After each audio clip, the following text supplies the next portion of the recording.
Competitors from around the world are gathered in stormy Texas to fight it out and be crowned the first OWCS Major champions after the day one gauntlet. We've already eliminated 2 teams. Twisted Minds have had their last start until stage 3, and the newly minted Energy Shock, they now get to sit back and await their next turns. We're here once more on the analyst desk. I'm Zoe, joined by Jake, by Johnny, and we're ready for a beautiful day 2 here in Texas. We got some great matches today, Jake. These are the ones I think the fans have really been waiting for, to see the best of Europe and North America going up against the Titans, frankly, from Asia. I'm a little worried for them, honestly, with the strength that Falcons and Crazy Raccoon have shown. They look really dominant right now. I remain hopeful about SSG and Toronto Defiant. So we'll find out today, Zoe. You know, I want to say you're the voice of reason this event, but you're actually I'm actually not. He's the voice of like hopium and copium and all the good stuff. Someone has to do it, Zoe. Someone has to do it, and you're our guy It's this not event. me. It's not me. Yeah, I can get behind it. There's always got to be one person on the desk, though. You know what? We're not just celebrating great Overwatch. No. You know what date it is? That's right, it's June 1st. That means we can be loud and proud. And we will be doing so, not just here in the venue, but also in our game. We once more get to dive into Pride celebration all month long, and I couldn't be happier about that, as we have a lot of cool stuff coming your way. Once again, Midtown will get a beautiful redo. That's right. And that will be on all month long, where you can celebrate a Pride and stroll the streets of Midtown. Also, there is a new graphic novel, which actually features our newest hero, Venture. That's right. We're gonna dive deeper into the backstory of this non-binary hero, showcasing their heroism that takes place at a dig site on Ilios. Also, we witnessed never-before-seen interactions between Venture and other Overwatch heroes like Maga, for example. And you can even listen to a read-through by Venture's voice actor, Valeria. So definitely worth checking out.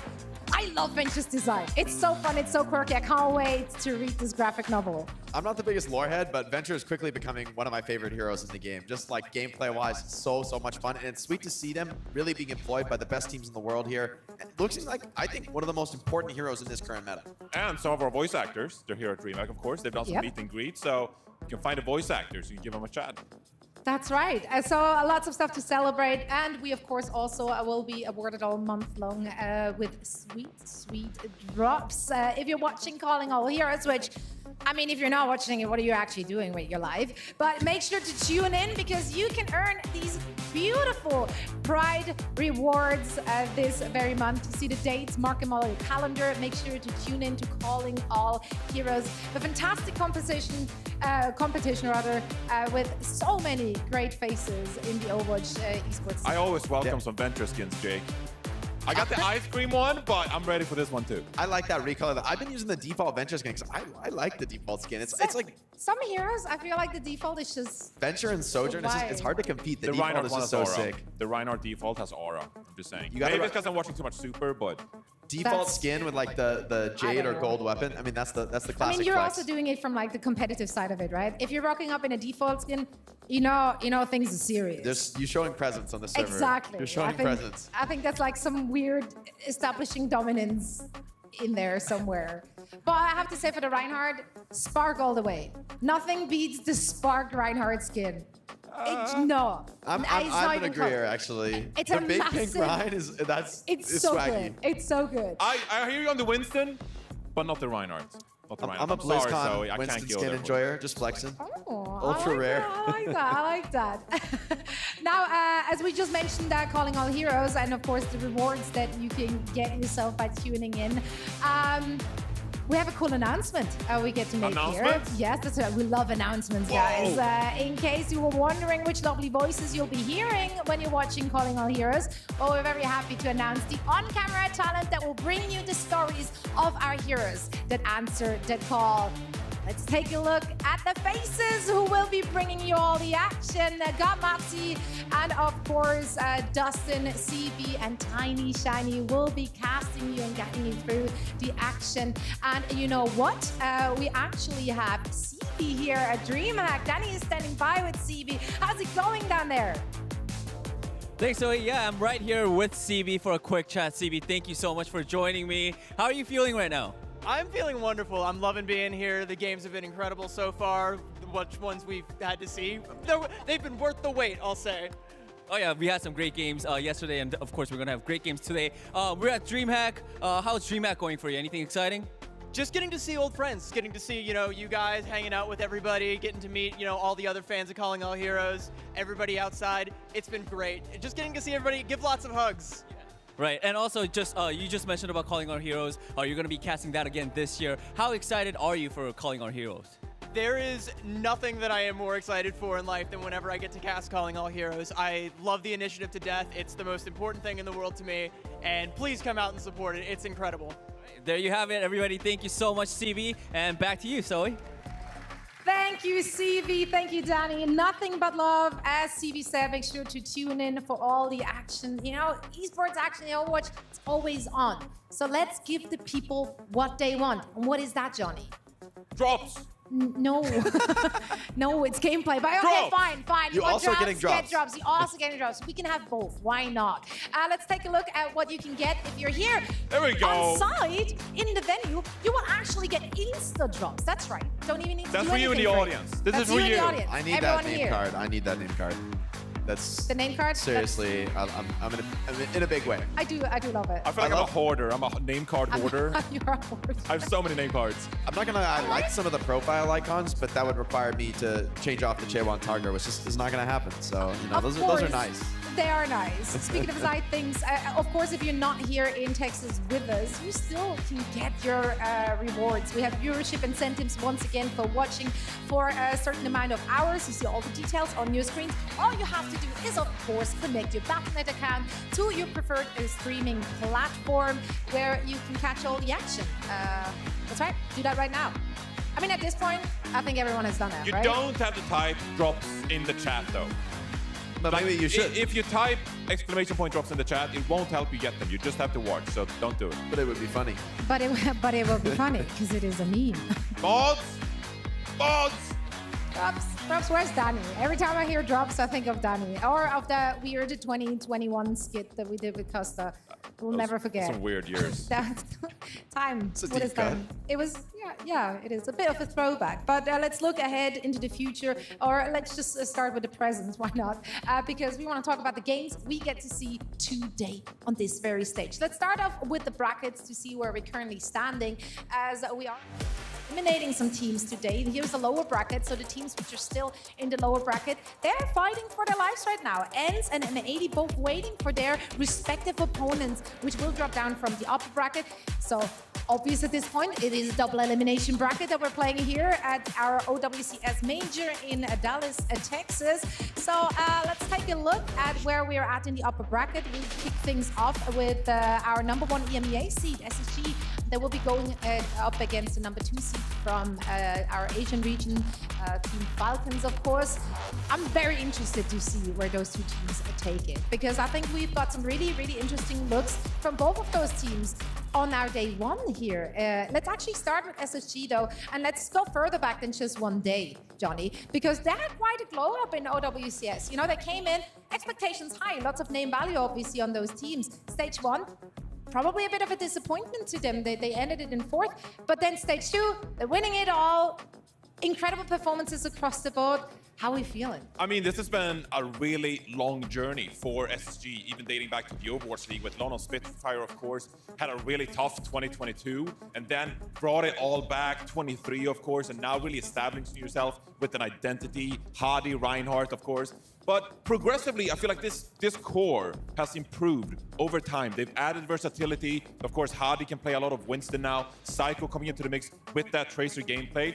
But really, for these guys, they've never really been considered an elite team. They've never really competed with the best teams around the world until this year. And yes, they finished 4th in stage 1 behind Oblivione, of course. A bit of a disappointment for this squad, but then came back in stage 2 with a vengeance. And really, these players firing on all cylinders. But I feel like they have a little bit of a incentive here in this tournament specifically, because they don't feel like they get the props. Hardy, I'm willing to say Hardy is the best Western tank player we have right now. I think he's earned himself that role with his versatility. Sparker, never discussed when it comes to elite hit scan players around the world. But the way Sparker has been playing, I really do think that this guy deserves some props. He's really taken it to the best players we have in EMEA. And now on the international stage, I feel like he could go head-to-head against Lip. And at least a possibility of proving himself against some of these best players around the world. So I'm really looking forward to see what SSG got in store. I mean, Landon wasn't even on Team USA, but has one of the best Baptistes in the world. And also the Kiriko play has been phenomenal. So this is an SSG squad that is really motivated, want this win so bad. I saw Psycho on Twitter. He's tweeting the LeBron James gif.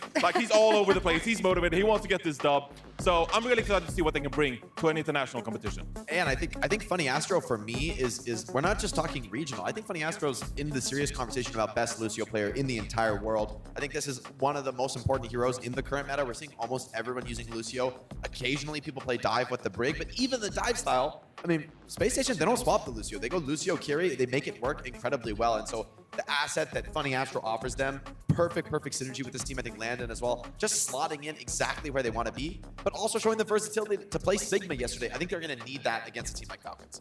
This is just a team which has such a strong identity in the way they're approaching the game. And that's why I'm extra excited about what we saw from Team Falcons yesterday. Because they showed us a look that we haven't really seen before. They played this double flex DPS with the Maga composition. You were quite intrigued by it.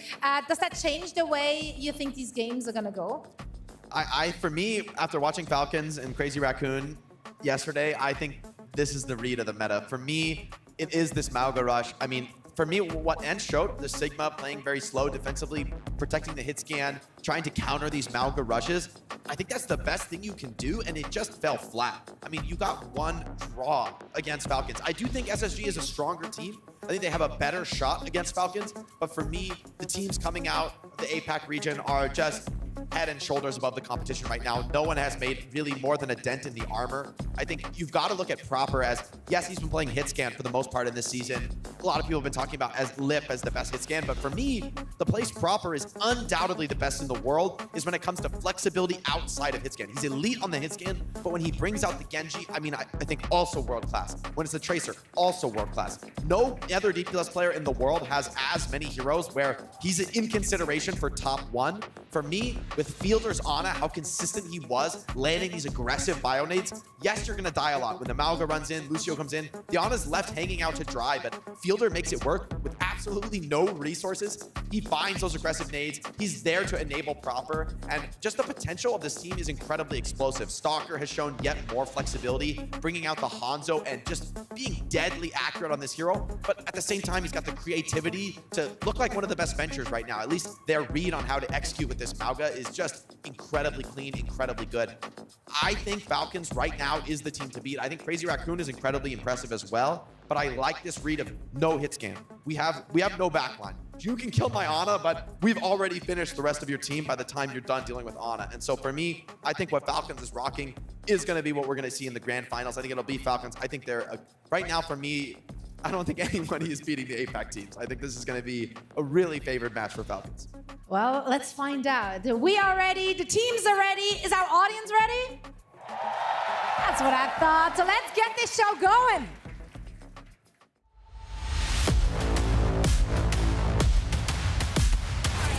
They clutch up in the final seconds. And M80 aren't out of this just yet. Ence, take the round, take the map, and start off the series strong. And what? The Falcons will be the champion. This Primal, you cannot do anything about it. Students of the game are headed to land, folks.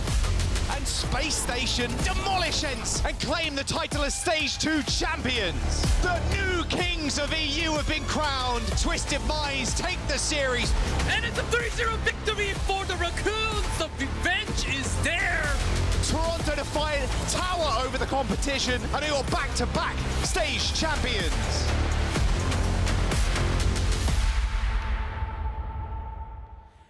And now it's time to meet the teams. DreamHack Dallas, put your hands together for Space Station Gaming! Our EMEA Stage 2 champions, packed with veteran experience from years past. They've been here before, they know what it takes in playoff scenarios, and they're arguably playing the best Overwatch in their careers, with Sparkers flank Heavy Cassidy leading the way and finding opening picks, and Landon holding it down with Baptiste and Kiriko in the backline. The big question for me, what tank heroes will we see them lean on this tournament as it develops? We know Hadi can brawl and also play the Winston dive, but will we see the Hadi Reinhardt come out on some of these maps to maybe throw a bit in the wrench of things?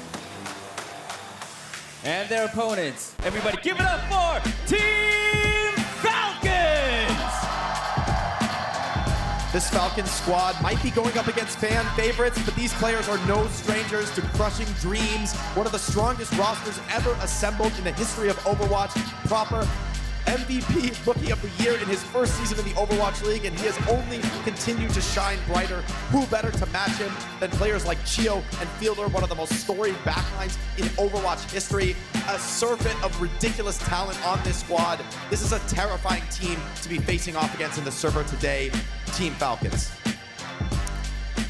Now we met the teams, it's time to meet our casters, bringing you all the action for our first match of the day. Of course, Mr. X and Uber.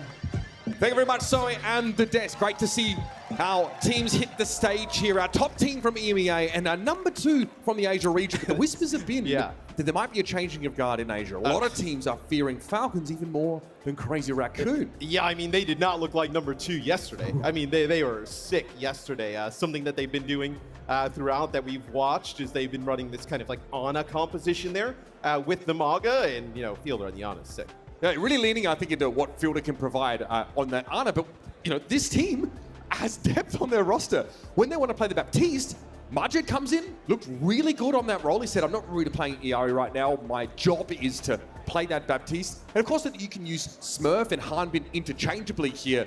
There's a ridiculous amount of depth. Something that, of course, the Raccoons also boast in the tank position. But this is arguably the more veteran squad of our APAC representatives. A terrifying backline. In the first map today will be Ilios. Oh, so brother. not the best draw here for SSG. I did love yesterday, right? I know it's like, oh, well, let's try and take Falcons to a map, or maybe they don't play the Maga. It's like, okay, well, they have Hanbin.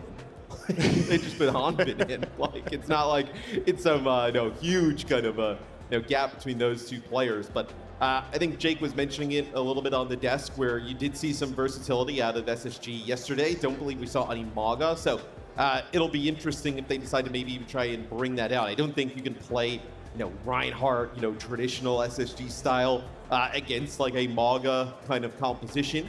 That seems horrible. Hadi obviously has been working on lots of different tanks for a while in terms of getting up to speed or up to the highest caliber of skill on them. So maybe you see like a Sigma here from Hadi, but why'd you make that noise? It feels a little rough. Because also, you got to bear in mind that our teams from Asia also aren't afraid to play dive. They can play dive. If there are maps that require it. I think Ilios, out of all the control maps, is the kind of stage where that's very viable. We've seen a lot, like, let's take Ruins, for example, right? We have seen teams want to play Sigma, play the left side, or play Reinhardt in the pit and brawl out. Malka just seems to be far more suited on so many of those contexts here. And it's something that Europe hasn't really adopted at the same rate.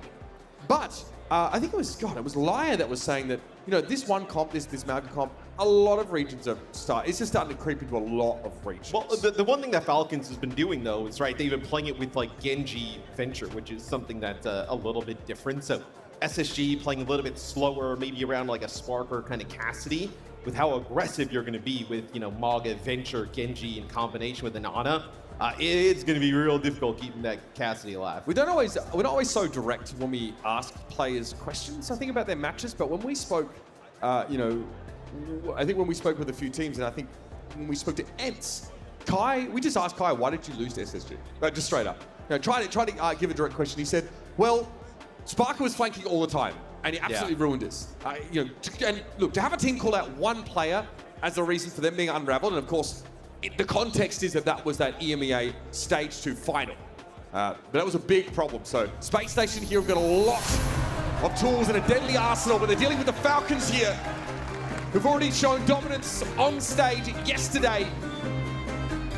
SSG know they're up against it. And what better way to really examine these regions, take the best from Europe and take the second seed from Asia. And if this isn't close, if our Falcons team just rolls over them, then I fear for any region who wants to challenge Asia right now.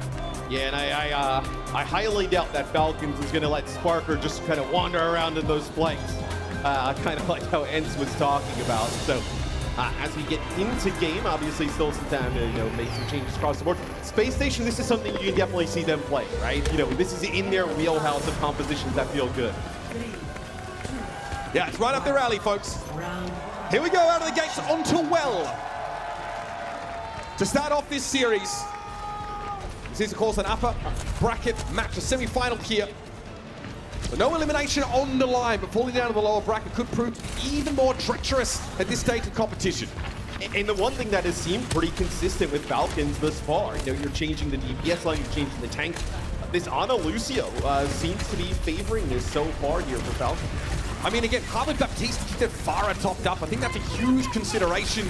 That's beautiful, though. Smurf gets caught in that side room, trying to go a little bit aggressive. Stalker needs a longer fight to have impact.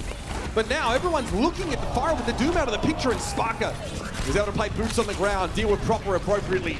And Stalker lacks teammates in a big way, but forces that recall there from Psycho while he was trying to threaten Fielder, and he's got to get up early in the morning to challenge this guy. He almost gets a second there. Yeah, I mean, that's like a 2v1 scenario there on Fielder. Incredible he's actually even able to get one, as is Space Station in control of the point first. And I think a positive sign for SSG is you saw that they were able to keep everybody alive, Sparker long enough to make a dent on that Cassidy, where, especially against a team like Falcons and with a composition with Farah, Tracer, Doomfist, and he's going to have to be sick. Falcons, he might struggle with this composition at times. We haven't seen much out of the Doomfist yet. Stalker's going to build that barrage at the very least. We haven't seen him credited for too many of those eliminations either. Takes a licking there briefly. I think Psycho really trying to check the location of this Farah when possible, and then inhabit the right-hand side of the map by the coastline. Here's the dive. Smurf going to get a nano boost here, and Stalker wants to follow it up instantly. Able to come in and find a kill with that barrage, but Psycho finds a double with the pulse. Smurf got the nano and then just fell a little bit. No, I think he actually just kind of sent himself off the side. Would love to get another view of that, but I'm pretty sure when he got the nano, there's like a rocket punch kind of whiffed on the player and actually may have not have had the slam, right? Because he slammed into punch and then ends up off the side. Yeah, have to get another angle at that. Well, that might have been the round there, Matt. Dungeon Nano, you don't have beat to play within Space Station, in a very strong position, ultimate economy-wise.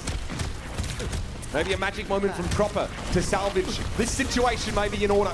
Landon, Immortality Field has to use it for himself here, but here's the response. Sound barrier for Space Station, they turn, and after the threat of the Doomfist, Sparker eventually able to bring him down. Fielder, elsewhere, got picked off by Psycho.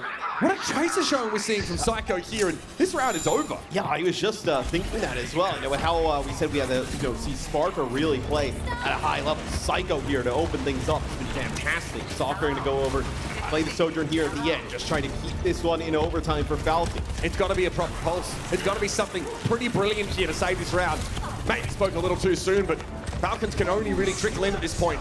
Here's that sound barrier. Chigo finally able to build it up. How do Falcons make use of this window? They get rid of Sparker. Here's the annihilation though. Landon's Immortality Field has expired. That protection layer is gone for Space Station. In fact, SSG might opt at some point in this fight to give it up, but Landon's kept alive. Psycho turns up at just the right time, and Proper is down. Now Falcons are running on fumes. Forced to back away. Fielder takes a lot of poke and uses a Suzu there. Maybe just a window to get some healing through that invulnerability. Psycho's patient. He's ready. Fielder eventually brought down now. Pulse Bomb doesn't quite connect, but we'll open up the space. Meteor strike. Honestly, even if you thought that Space Station would get off to a great start, you probably don't even think it looks as good as that. I mean, now that looked really strong there for SSG in our first point on Ilios. Can they do it again? Put Falcons on the back foot in this series. So this is a point here. And I like how you can play, obviously. Mog is really strong here going into this type of area. Looks like potentially hovering the venture, though, for Falcons in a little bit of a different look. Smurf really did punch off the map on the nano boost. There probably was a round there just kind of being tossed away. Really hard to come back from that for Falcons. Maybe some jitters, despite the ridiculous veterancy of this team. We have a life weaver here for Chio. Proper on the Farah. Yeah, so we saw them run this with the Life Weaver the other day with the Farah in play. You can use that pedal to kind of get that Farah up in the sky without using, I know a lot of the propellers. I like this guy. Quite low as it is Hottie now on the Winston. So these are two tanks that we've seen from Hottie thus far. They're going to be really effective. But Psycho yet again making plays to the back line there with Astro. But this dive composition feels very powerful against what the Falcons are trying to do. Yeah, especially with the Life Weaver. They switch it up over to the brick here. And they're going to mirror this dive. Stalker switches over to the Echo. Yeah, and I mean, this is something that Falcons obviously should be extremely strong on. No Lucio in play. I think you're really doing this because their Psycho's been making really nice plays to the back line, trying to keep Fielder up. So now the question, can Space Station hang with Falcons in the dive? This will be a huge proof of concept for this team. Proper has to recall there. Funny Astro ensures it. Threatening, he can't recall again. He has to go back to the Mega. That's going to open up a bit of space here on the point. Gio as well sees Psycho go to chase, pop it down, and is able to defend him, but feels in trouble. He's in deep trouble. And we get topped up briefly. Sparker though has an off angle. He's undetected right now, but Hardy gets burnt down by the focusing beam. Again, it's Proper under pressure. This time Landon finishes the job. But in the meantime, Proper was able to find Funny Astro. Falcons have the numbers and they've flipped the point. Yeah, and I think SSG, they actually thought they had a kill there onto the Ooh, Fielder as Psycho finishes off Smurf. I mean, you're still going to have to back up here. You're not going to be able to just kind of You have a window run though. in straight away. You do have a slight window here as the point probably will end up flipping off of that. Just the one kill on the Winston. Smurf charging too deep. Hardy now in the primal rage. Looks like he's inside that mega room, so Falcons are going to struggle. Stalker just got nanoed, kept alive. He'll be waiting for an opportunity to make a duplication. Does it look like Winston is the option here? Gio also made that rally happen, and there's a proper pole. Sparker out of the picture. That's the Cassidy gone. Looks like the Falcons will be able to flip it back pretty quickly. Much more back and forth round here. Yeah, I mean, this one, this is the type of pace, though, I feel like that Falcons is totally fine with, right? They want to play this really fast, aggressive style, allowing Proper to just kind of run around and the Tracer do as he pleases. You'll get up to near a tie game here when this next final kind of break down. It's the big difference. Yeah, Astro has beat. I mean, this is huge. Here's that primal from Smurf this time. Funny Astro, one of the best at manufacturing these environmental kills. Hardy slept. Okay, oh, Stalker. Oh, I don't know if he knew he was within the shot there. Smurf brought down that bubble, not even broken by Deadeye. Very, very low as the Winston for the Falcons though, and they've lost Gio. Still a point flipped back here as the Space Station take their time. Hardy got slept there, so they couldn't push with him, and eventually he's brought down. Sticky bomb from Stalker. That's another one for the Echo. This could be a problem for Space Station, and Falcons are going to equalize yet again. Scaling up. Fights everywhere. I mean, that is there's Sparker going to push all the way in towards the other team's mega health pack there. Is Stalker still with this dude? You'll probably end up building a nano here for Falcons during this fight. So pretty large advantage here for Falcons coming on in. I think the equalizer here would be Psycho landing a pulse bomb. It's had a pretty good map thus far. Looping a heal as an option for Stalker, the Winston as well. A lot of potential here. Hardy didn't burst down too quickly. It's so hard to play against the Echo. It's so hard to predict when you need to leave. Well, now the chase down will be here. Falcons now within one fight of winning the rounds. Yeah, it looks like Landon actually kind of like went to go throw the Suzu in there for Hottie so he can stay in maybe for a second longer. And Hottie jumped out, just missed, and ended up burning down that Winston as we get into OT. Desperation here for SSG. Still be Falcons tying it up. A lively back and forth. The dive mirror.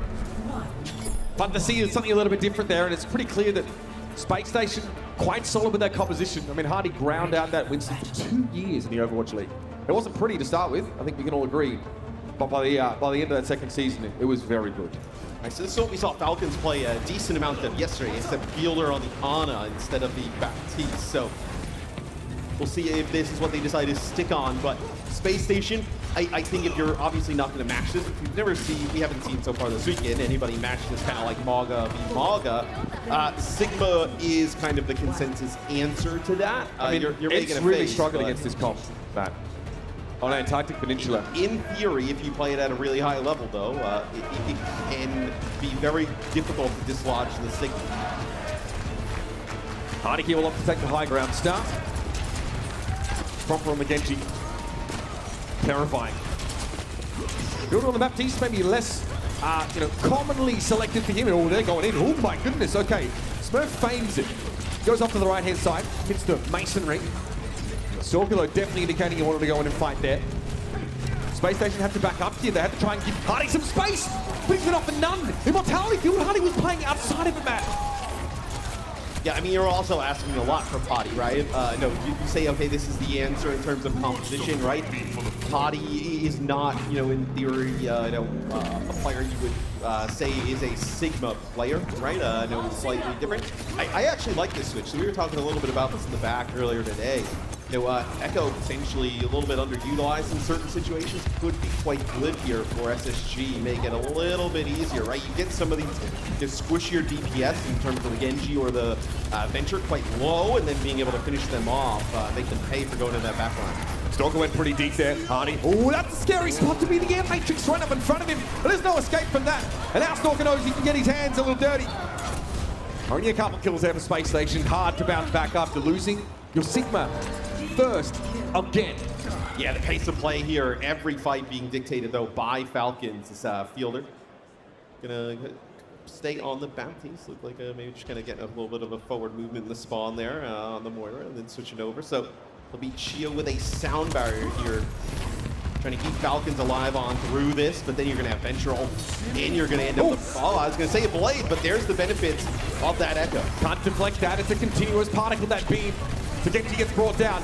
Immortality Field this time looks like it did its job because Hardy is still standing. The sound barrier from Funny Astro, though, can't be discounted in its role in making sure the front line of Space Station can hold strong. Hardy was so weak there. The Immortality Field, the sound barrier are able to kind of keep him alive. That's what it takes against this comp, man. Yeah, I mean, it is so deadly as Stalker actually switch over to Tracer here. So Tracer always pretty good against the Echo, where at least it seems maybe they've given a little bit more trouble than usual. Whereas Venture can't really interact with Echo much of the time. Basically like ships in the night. Well, Echo can interact with you in fairness. Okay, here's the Flux. Oh, I think Smurf got caught in that one. That's a big one. Good purchase, but Immortality Field is there for just that reason. Falcons able to heal up most of the damage done there. Cardiac Overdrive in play. Okay, cage fight. Immortality Field was there though for Space Station, and they're happy to throw down. Smurf is removed. Spark is able to break them out of there. Playing proper, doing everything he can, every cooldown, every button getting mashed. But Psycho's still able to pick off Fielder, so no Baptista. That is some smooth stuff from Sparker. Yeah, Smarter is still pretty healthy here. You're not going to have the Astro get back in the fight here in just a second. He has to go. You have one player here on the point. You have some time. Astro's going to get back. You're going to be able to contest. But Astro very low. Sorkin doesn't give him a chance. Almost a one clip there. Now, you definitely have to regroup.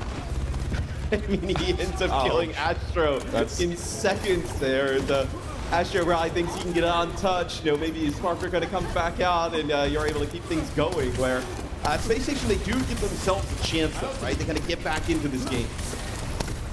See Lana there, having to use the walls to heal Psycho as opposed to trying to direct hit the Echo, which is a bit svelte. Here they come. Smurf at the front. It's going to be a sound barrier here for Team Falcons as Sparker gets crunched immediately. Immortality Field for Stalker, he thinks about it, but it wasn't that important because all the Space Station were playing outside of it.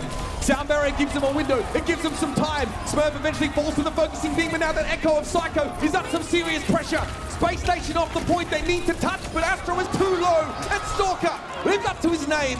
No escape. And that'll be Falcons taking Ilios away. Really back and forth, map number 1. I think if you're a fan of SSG, it's still a pretty good sign, even though in a loss. Because now you can pick a map that you think in theory could definitely play to your playstyle. Much better than Ilios can, right? Ilios probably one of the worst maps in the pool you could get in terms of control. To be fair, I think a team like Space Station is probably going to be better at handling it than most.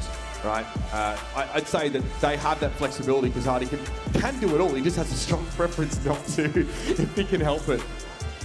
Pretty strong showing from Space Station. I enjoyed the dive mirror on Lighthouse. That was lively. Yeah. It's very, very hard to play it at this level against the team that features, well, basically anybody on the side of Falcons. Look, I mean, your damage dealers for Space Station are playing quite well here early on in the series. You saw Hardy play the Sigma. They were able to win fights on it. They made it a pretty competitive last map. And then in the first map, right, you looked really good playing that Reinhardt, the Ramatra composition, right? So now you think there is a, maybe it's a different map, different Maybe kind of combination a you can May go map? to. Yeah, if We're seeing Psycho get subbed out. if Psycho's coming out, right, and Backbone's coming in, it's going to be probably with Space Station, it's going to be a map that's a little bit more rush friendly. But now that you see this substitution, right? Psycho's kind of like their tracer all the time player. So if he's going to come out, Backbone's going to come in. You're going to see a different composition here for SSG. Curious indeed, that one. We also might see Fielder get substituted out here, which means that they might be expecting, or they might know, Falcons, that they're dealing with a full-time Baptiste map. That's a reason why Majed would come in. Yeah, and with Smurf kind of packing it up here as well. Yeah, Majed's on the stage. It's Hanbin coming in, so okay. That's kind of just wholesale changes across the board here. Probably. Maybe it's Circuit Royal. Do you think Sigma Baptiste? Would you pick Circuit if you're SSG? It's not like you can play Ram on it, but you can play the Sigma at such like long range and poke. It's not exactly like a May Ramatra rush type map, I would say. It's a fair question. You did see Hardy on that Sigma. I think Landon really, he has such a difficult job, I think, when he's playing the Baptiste in the Sigma comp against the Malga. That is brutal. You have to be ready at any moment. And you also need to make sure that immortality field doesn't get baited out of you for no reason. Because we saw it a couple of times. Stalker pulls up on him in his Hellcat and tries to blow him up. Landon has to lamp himself, and then that's not available for his tank sort of later on in the fight. It's also one of those odd scenarios where a team loses a map, but they should actually gain confidence from the map loss. Like, I think SSG, you come in here, it's obviously the unknown on the other side, the Falcons, in terms of how they're playing today and in terms of the matchup. But to play them really close there in map number 1, it's a pretty positive sign, and especially when we talk about how the map's not ideal for SSG. Well, I think we saw 3 different looks from SSG, right? And that gave us a pretty good understanding of, okay, well, they stood with the Sigma setup. Look, the Winston setup is good. I like watching Dive for them. They also had the right players in to be able to flex to Dive. I thought Psycho had an incredible map in general on that Tracer. You're up against Proctor, though. So, yeah, just incredible, unfortunately, is not quite enough. We're going to head over to the desk here and hear from them to break down. We saw map number 1. That was map number 1, SSG. They did put up a fight. Team Falcons did manage to get a dub here in the end. Let's talk about how they got it done. You smiling? Why are we smiling over here, Jay? I'm smiling because Junkbuck, you fell for the Doomfist bait again. It's Winston. You know this. You already know this. Don't even tell you. It's a kryptonite. You just gotta play Winston. Smurf on the Winston, so different. I feel like the pace change when that hero came out of the dive was really huge. I mean, honestly, map 1, I was really impressed. Sparker looked great. Psycho was lighting it up on the Tracer. I was a little worried. I was like, wait, what is this Doom Pharah comp? This is a little bit too much of a cook. They come on Lightweaver. I'm like, all right, well, come on now. If you're SSG, that was honestly a bit of a freebie. You're like, oh, they're rolling out Doomfist. Like, we win this round here, and now you're up 1 round to nothing on control. You feel like you want to close this one out, right? And they got pretty close. Lighthouse was pretty competitive as well. That Hardy death on the point where he didn't get suited by Landon because there was some, missed timings there. It's really unfortunate, right? But really good signs for SSG overall. The series is not over by any margin.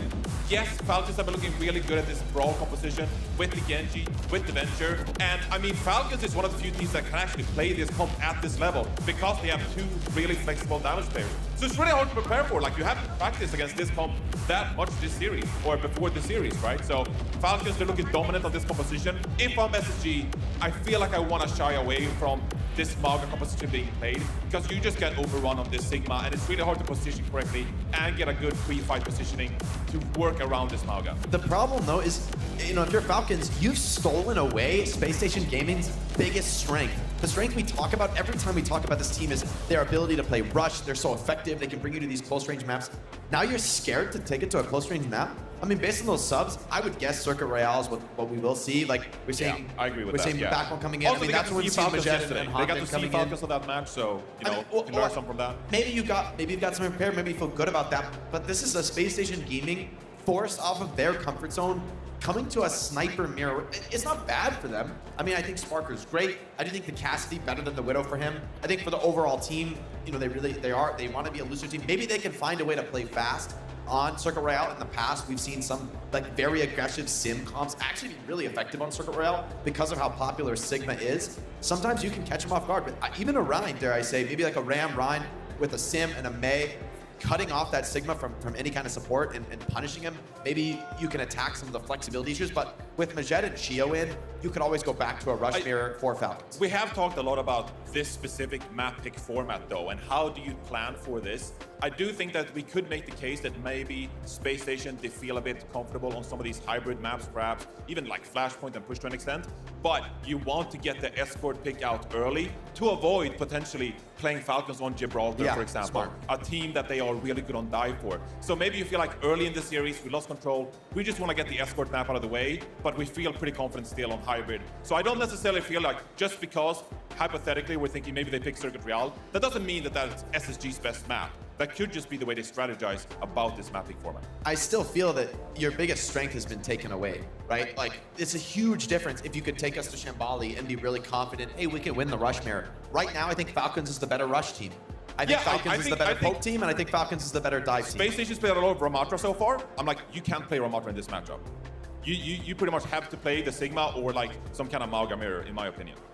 For me, honestly, I don't think Space Station has a road to victory. I don't see a chance for them. Maybe the Sim is like their last You're just hope. out? I mean, for me, it's the Sim. The Sim is like the last bastion of hope. Maybe the Sim can work, but for me, that style, it's so passive and slow. I mean, you can play fast and aggressive, but against heroes like Genji, Kiriko, Mauga, Venture, these heroes can't really be controlled by heroes like Mei. They just, you know, fly away, climb over the wall, jump over the wall. They all have movement skills. They can all escape.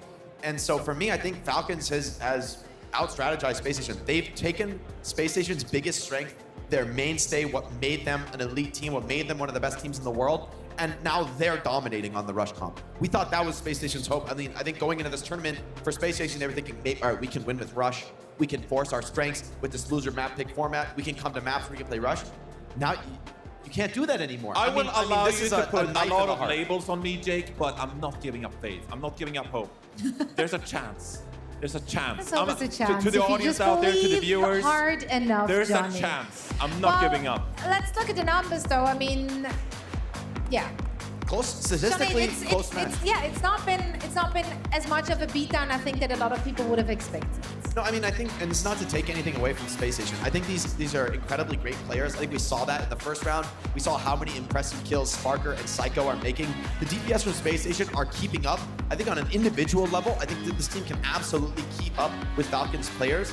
But for me, it's the strategic depth that Falcons has brought as a roster that is giving them such a huge advantage, and the fact that Space Station has been bullied off of their comfort zone, their favorite comp, what their old standby.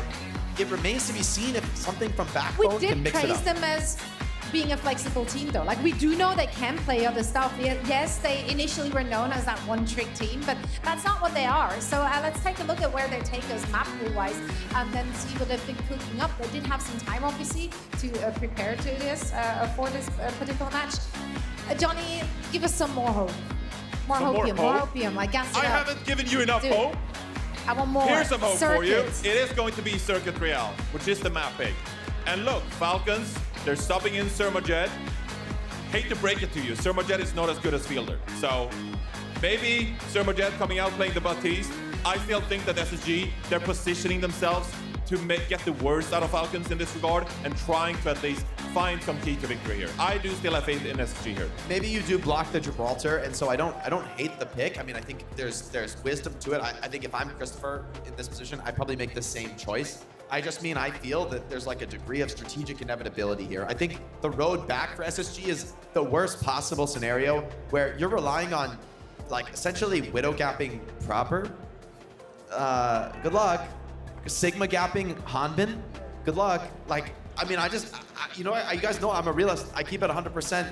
This is what makes Falcons such a terrifying team to go up against. I really think the one weird piece is the guy you've got on your screen right now. Can some sort of cheeky symmetric comp blow this hold open It's possible. It's possible. But I mean, think it's been with Gio catching in, people you still off can play guard, Rush. right? But I also would say, like, obviously we know that Team Falcons, they will be coming prepared. Like, they know what They know the can risk of this Rush expect, comp. right? They know and the risk of exactly, Sim, but when you yeah. see that sub coming in, like, they know what most likely will be happening and transpiring on the server.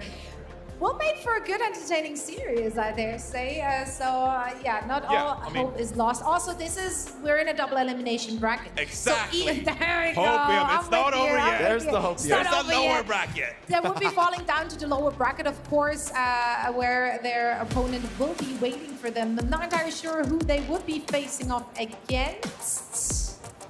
It would be one of the two. It's either Ence or it would M80. flip. It would flip. M80? Yeah, you go to the Yeah. other side of the we bracket. flip, So we flip SSG, it. the loser of this M80. will place M80. Yeah. It's not SSG yet. And look, if you really want to zoom out, think macro here, I do think that Falcons, with this venture composition with the Genji and the Mauga, that's kind of like a composition to beat, right? So not only in this series are you thinking like, how can we beat Falcons in this series? But if on all these other teams, even M80 to an extent, right, Toronto Defiant, what is our answer to this Mauga, Venture, Genji, Brawl composition? Because the pace that Falcons play with this composition, it's unmatched. Like, it's because of the brawliness of that composition, the pace they're playing at is just something you haven't really practiced against. So the entire weekend, really, you don't really scrim that much in your off time. It's hard to schedule these scrims. You can't always play your scrim against opponents, of course. So you have very limited practice time to figure out answers, adaptations. You're sitting back at the hotel in the room and just like, well, guys, what do we do here? That is kind of like But the the approach, frustrating right? So thing here it is you have to like come up with small alterations all the time to try and break down this composition. Because I think you agree with me, Jake, that Falcons right now, when they play that Brawl composition, that is the composition to beat. How do we figure that out? I think what Psycho bringing out the Echo there in the final round of Ilios, I actually love the Echo response. I think Echo has a very, very favorite matchup into both DPS, Genji, and Venture. I think Mauga, although you can shoot up at Echo, it's really not what you want to do, right? You want to be getting on top of those supports, cleaning up players close to the ground who can't really escape from you. Echo's also pretty good at damaging Mauga. Copy Mauga, super effective. So I think the Echo's a great pick. But you also became exposed now. Stalker back to Tracer, and I mean, he ate them alive on the Tracer. And A different player can't rep. That's what I want to hit on here, because the important thing to remember here, if you're looking at that roster, yes, this composition looks scary and people haven't figured it out yet, but the real scary thing lies within the fact that they don't care if they have to switch off of that because they can play everything on the highest level regardless. These individual players have such a deep hero pool. They're not worried about having to switch it up. It's only the first layer. That's what's so scary. Exactly. What I'm really excited for, frankly, is Crazy Raccoon versus Falcons. I think that'll be the first time we're really going to see We're not the there layers yet, of Jake. innovation. We're not there yet, Jake. Please. I know. We're not there yet. I know. Give us you some think time. you think at some point in this tournament that won't happen? At some point. It is very likely. Upper, lower bracket. Very likely. If this doesn't, I'm going to lose it if we don't get to see that match. Come on. Maybe it won't be in the next match. Maybe. I love your enthusiasm, Why Jake. do you- That's all. Actually, speaking of that matchup, Falcons and Team Raccoon, of course, both talked about the competition at large on our media day where we picked their brains. And the Falcons had some interesting things to say when they were together. This is the camera. Hi. No, actually, it's this one. Never mind. They had some interesting things to say when I had a chat with Danny 2 days ago. Let's hear it. Hi everybody, Danny Lim here, and I'm here joined by Team Falcons coming all the way from Korea. Guys, welcome to Dallas. You guys are living in Korea, right? Yeah. Team Falcons? Yeah. I'm guessing this is your first time actually living in Korea? Basically, yeah. How are you liking Korea? So nice. Everything is so good. The food is insane.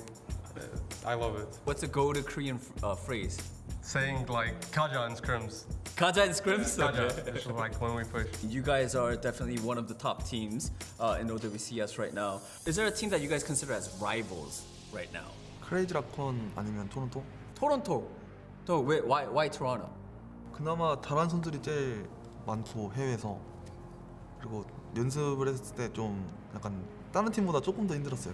You guys are literally all superstars. You guys are like crowd favorites. You guys are all just like really good at the game. If you have to choose, besides from yourself, who is the best player in your team and why? 들었을 때 저희 팀에서 이제 저 빼고 그냥 잘하는 선수는 아무래도 스머프 명환이 형인 것 같아요. 아무래도 우승을 제일 많이 했으니까 잘하지 않을까. I'm gonna count to three, from 3, 3, 2, 1, and then you guys, everyone, point at the player that you think is the best player on the team. Okay? All right, I'm gonna count. Here we go. 3, 2, 1. Best player, go.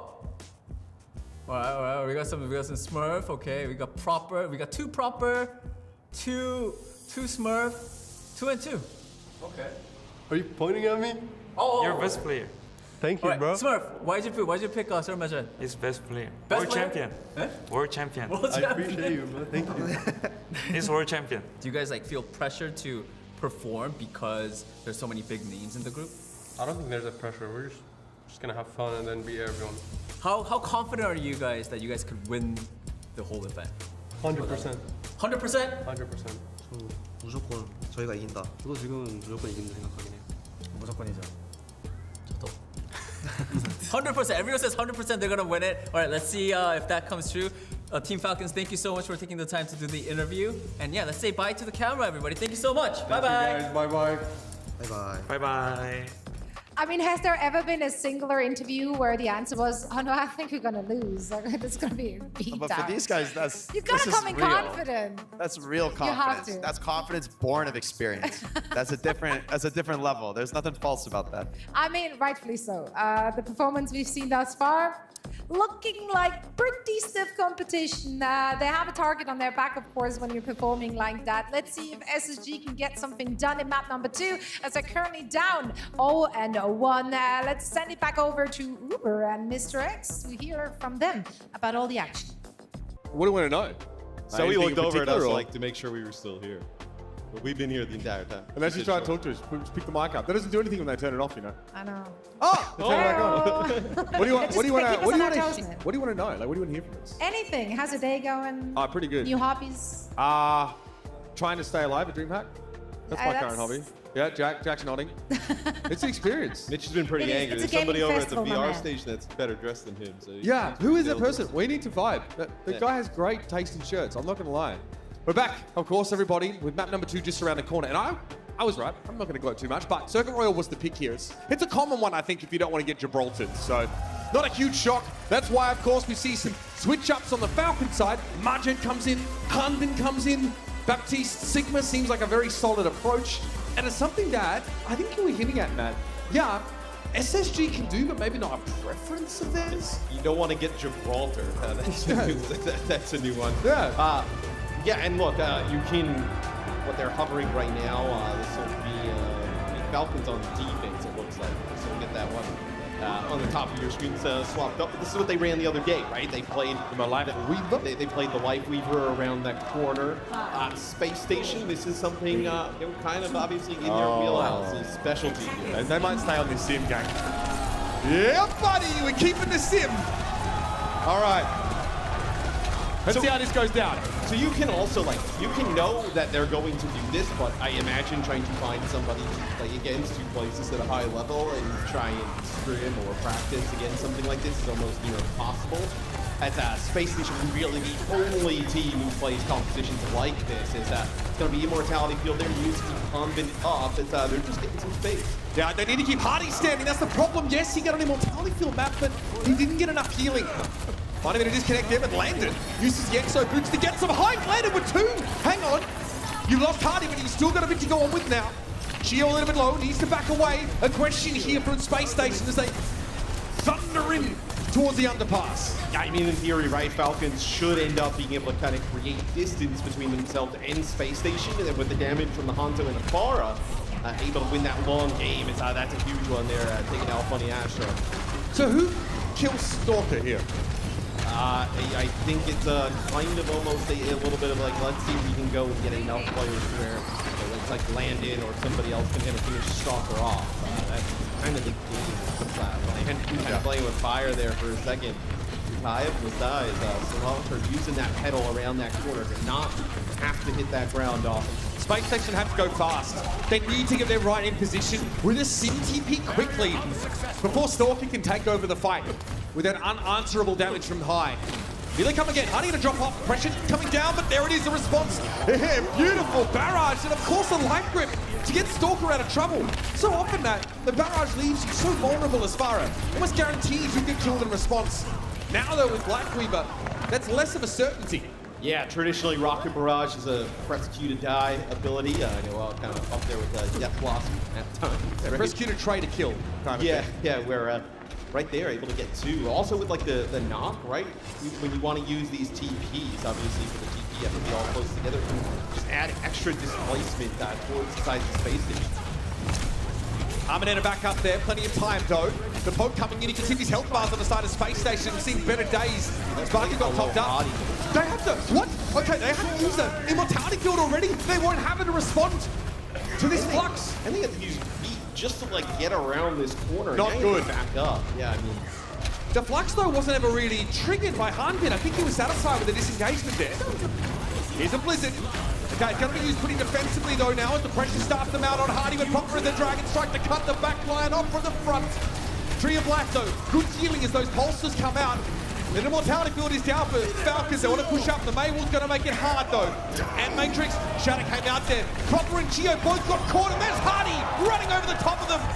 Finally, Space Station have a chance to reach, but Stalker's found 2. Unlikely that's going to be enough though for Falcons. Yeah, it's a really nice Maywall there from Backbone.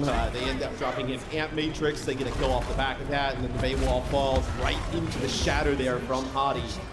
And a classic combo there for Space Station as they get that first checkpoint. And now some just a change here for Falcons. It'll be Hanbin now playing the Maga. So we'll see how this Reinhardt can go toe-to-toe with the Maga. Sigma doesn't cope well with someone getting up in his face normally. And the Symmetra means that the Falcon can't really avoid that. That has to be an early ice block for Backbone. He's in trouble. The poke damage has been pretty impactful from Stalker. Make no mistake though, Space Station have the ability to circumvent that and start a fight on their own terms. If the Sim TP works out, Croc's a little bit low. He's back in the fight instantly. A lot of card progress here though for Space Station. You're going to have a sound barrier here for this next fight as well. Ant Matrix 2, so you're taking a lot of this poke damage for Space Station, but you're getting lots of support value out of it. Symmetra Wall comes up now, that poke damage essentially nullified for Falcons, and look at how quickly Space Station looked to take advantage. They pushed up, now work just around that little kiosk display. That'll just be pokes and prods from Sparker. Backbone trying to do much the same, but he's a bit more exposed over on the card. He'll need to be topped up. Here's an Ant Matrix TP now for Space Station to get past it, and Hardy is running over them again. Munch and proper fall. Hardy now has a chance to get topped back up. What a nuisance this guy has been. Hanbin really struggling to have any impact, and Backbone's threatening to move the card up. Space Station had to use the Maywall, but it's worked brilliantly. Falcons now have to try and contest here desperately just before the checkpoint. Tree of Life comes out. Stop for Hanbin, but it's going to get frozen stiff here. Amalgus kill gets dragged out of the fight though. His life grip from Chio connects onto the tank. What a shutout! Classic Hardy, folks. Space Station, get another tick. Yeah, I mean, those Sim turrets in the doorway, a little bit of a car wash action there as everybody for Falcons just starts to funnel out of that. So team kill there for Space Station, but they were able to get so much payload progress up towards that second checkpoint. And you mentioned like the chip damage coming down from Falcons, but you were able to heal it up so fast there for Space Station that you gave Funny Astro and Landon both support ultimates coming into that last fight. And again, you can see how impactful this poke damage is. It really means Space Station have to be careful about how and when they engage. Especially because they now have to contend with this high ground advantage that naturally is afforded to Falcons. They want to push up though, create some artificial high ground with the pedal.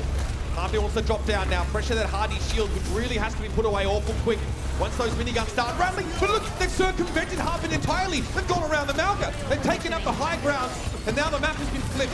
Harvin plays low. Look at him drag them in.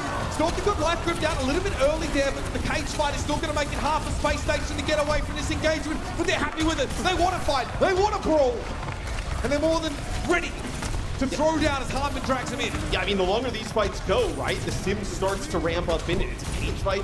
It's actually an Ant Matrix up on the high ground from Landon as well. Funny Astro with a nice beat. Look at this, the TP gets right on top of Servajet. They take him out. That is a huge kill. No healers.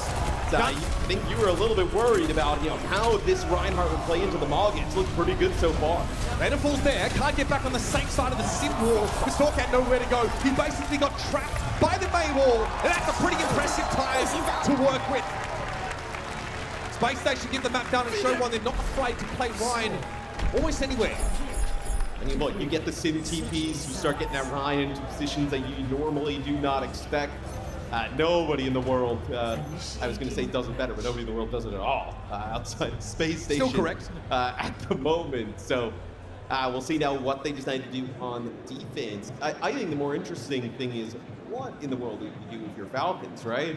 You're going to play like a Sigma and try and move up and methodically take space. Are you going to try the Maga into this? What exactly is kind of the game plan here, right? Even last year, the Space Station core were playing right hard on Watchpoint Gibraltar. Any map, it didn't matter.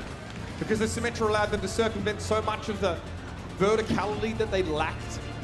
It allowed them to get hardy time and time again in positions for this Reinhardt actually to be effective. Those situations are narrow most of the time. Sparker offers a heck of a lot more than the ability to reposition the rest of this team on the sim. The damage as it ramps up is terrifying, and Hardbin can't do much about it. Potentially a spawn hole here. You think? It's like, I think that's what we're setting up for potentially here. As Falcons and Gore will open up. All right, so the Venture Genji comp here. So we've been talking a lot about this. So just throw by openings and make a switch here over to the back. But see how this goes against that Ryan. I mean, it's a very good brawl composition. Immortality goes instantly. Venture is so well suited to this, and that's why they've been preferable to Tracer. Look at that, you just tucked out under the hammer swing. Again, Tracer was often the go-to in these brawl compositions, but she couldn't hang in the fight like Venture can. You gotta just drop down, duck up, have some CC as well. Plus good burst damage in a melee that tears you to shreds. I mean, eventually they fit so great into compositions like this with that Maka. Typically, yeah, you mentioned this would be a spot that occupied by Tracer, but just so much extra damage and whatnot. That added survivability as well with the Venture in play. So this will actually be Adi now making an adjustment, goes over to Sigma here as they'll keep the May and then bring in a Cassidy.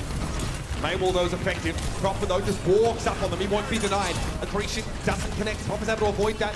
Stalker drill rushes back to safety as a Maywall seeks to try and catch someone from Falcons out.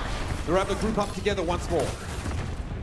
Love Venture ults here. You're also just building these support ultimates, right? As, here we go. It's going to be Hanbin going around the corner, Immortality Field fused, and now an Ant Major. That's a great stop. Immortality Field has been taken down. Stalker did get Sparker on the way out. Necessity is going to be the real part of this composition that Falcons want to try and dive upon over and over again. Proper now with no threat of that mag grenade or Cassidy headshots in play to be that much more aggressive. Maywall here just to stall the Blizzard, also to the same effect here. Perhaps Backbone's expected to switch off at some point, but no one really affected by that May ult. Space Station will give up the first checkpoint. Yeah, you're in an even fight there at one point there, and it just comes down to that Space Station not able to keep Hadi alive, right? They lose Hadi, even with both damage dealers alive and then one down for Falcons. It's still impossible for them to get that Maga out of position. Blizzard used there by Backbone, maybe thinking if Sparker comes back into the fight, you get Landon there as well, and you're able to keep things going. Not the case, as that is a gravitic flush, that is a swing and a miss here, a blade. These are rarely missed from Proper. That is a blade combo with a cage fight, and that is a fight win there for Falcons. Cage fight synergizes so well with Genji. He does not have the travel far to complete those kills.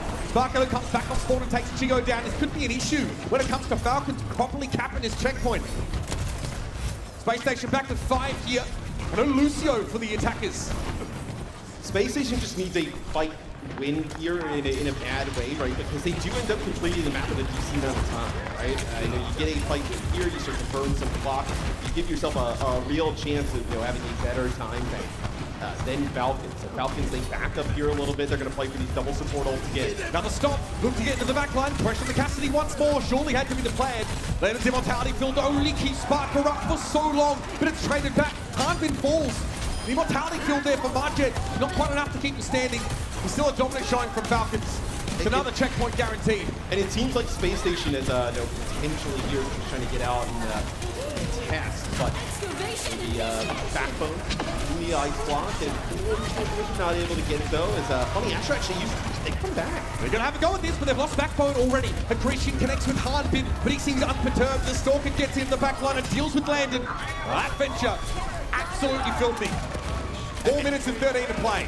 And what I was going to talk about was that Space Station just seems like they're choosing between two pretty bad options in the sense that when the Maga Slam comes in, they were running the Cassidy, so the Cassidy's going to take big damage there with Landon. So do you use Immortality Field and all the Baptiste cooldowns there and then just sacrifice Hadi? Do you just lose your damage dealer but then also potentially lose your backline?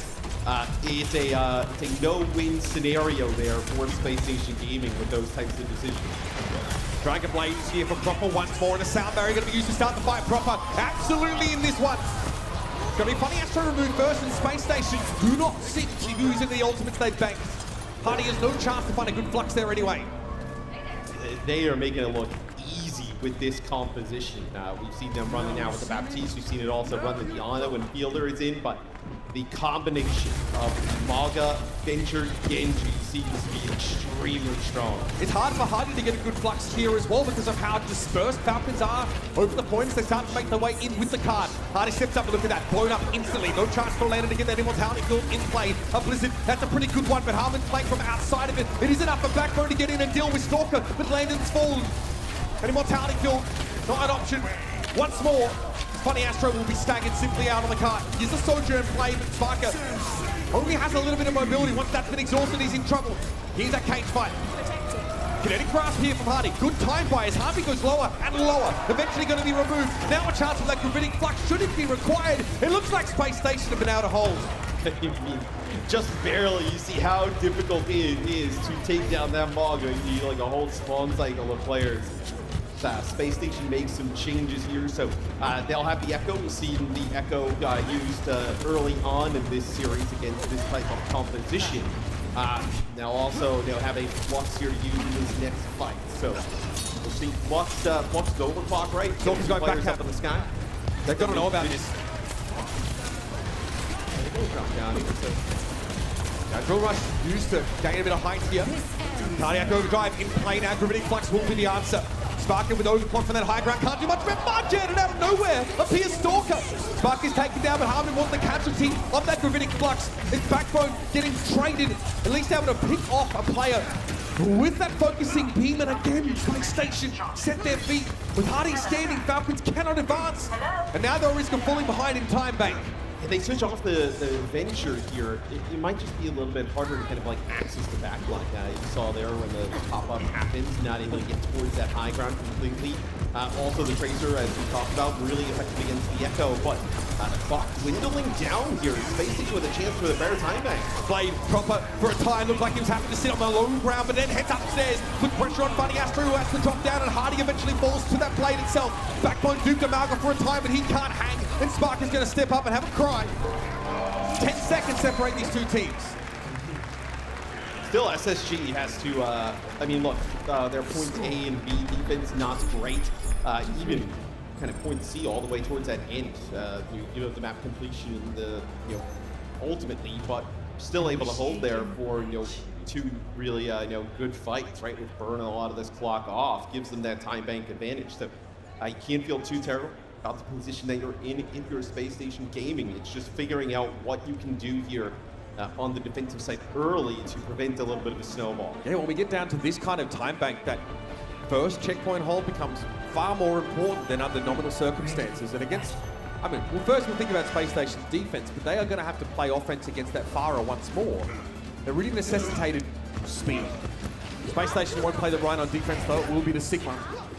Something far more robust, dependable here for, what only would be a minute and 8 seconds if required. Yeah, and I was talking about how, you're playing that Cassidy for Space Station, when Maga Slam comes in, and then you're, in a terrible spot, deciding, okay, what do? Keep the Cassidy. The Sparker on the Sojourn can avoid that a little bit more. Yeah, a little bit Go to safer. the high ground or something. Yeah, you can dash away from, you see the Maga coming on in, pretty difficult to miss. So you can kind of dash out of the way, get to a high ground position, get away from that Maga Slam. Maybe it allows them to keep Hadi alive a little bit longer as they'll play close at Spawn yet again. Last time Spawn Camp didn't go great. They're trying to do it with a Sigma as well, by the way. This is just to buy a little bit of time. Space Station expecting probably to lose this fight here, but they're giving as good as they get thus far. Literally. Proper and Margin taken down here on the attacking side. Stalker that wants to make his way in behind, and Funny Astro, knocked back by that melee. It is devastating. Beautiful stuff for Stalker. And they'll be on the road here, but they have lost about 20, 25 seconds.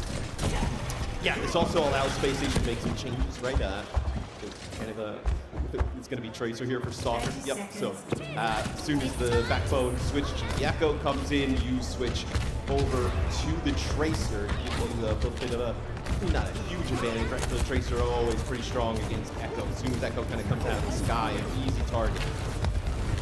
Eyes on the Sojourn here. Sparker is going to have to avoid that Marcus Stomp. And the Genji and Tracer somehow. It's a lot to ask.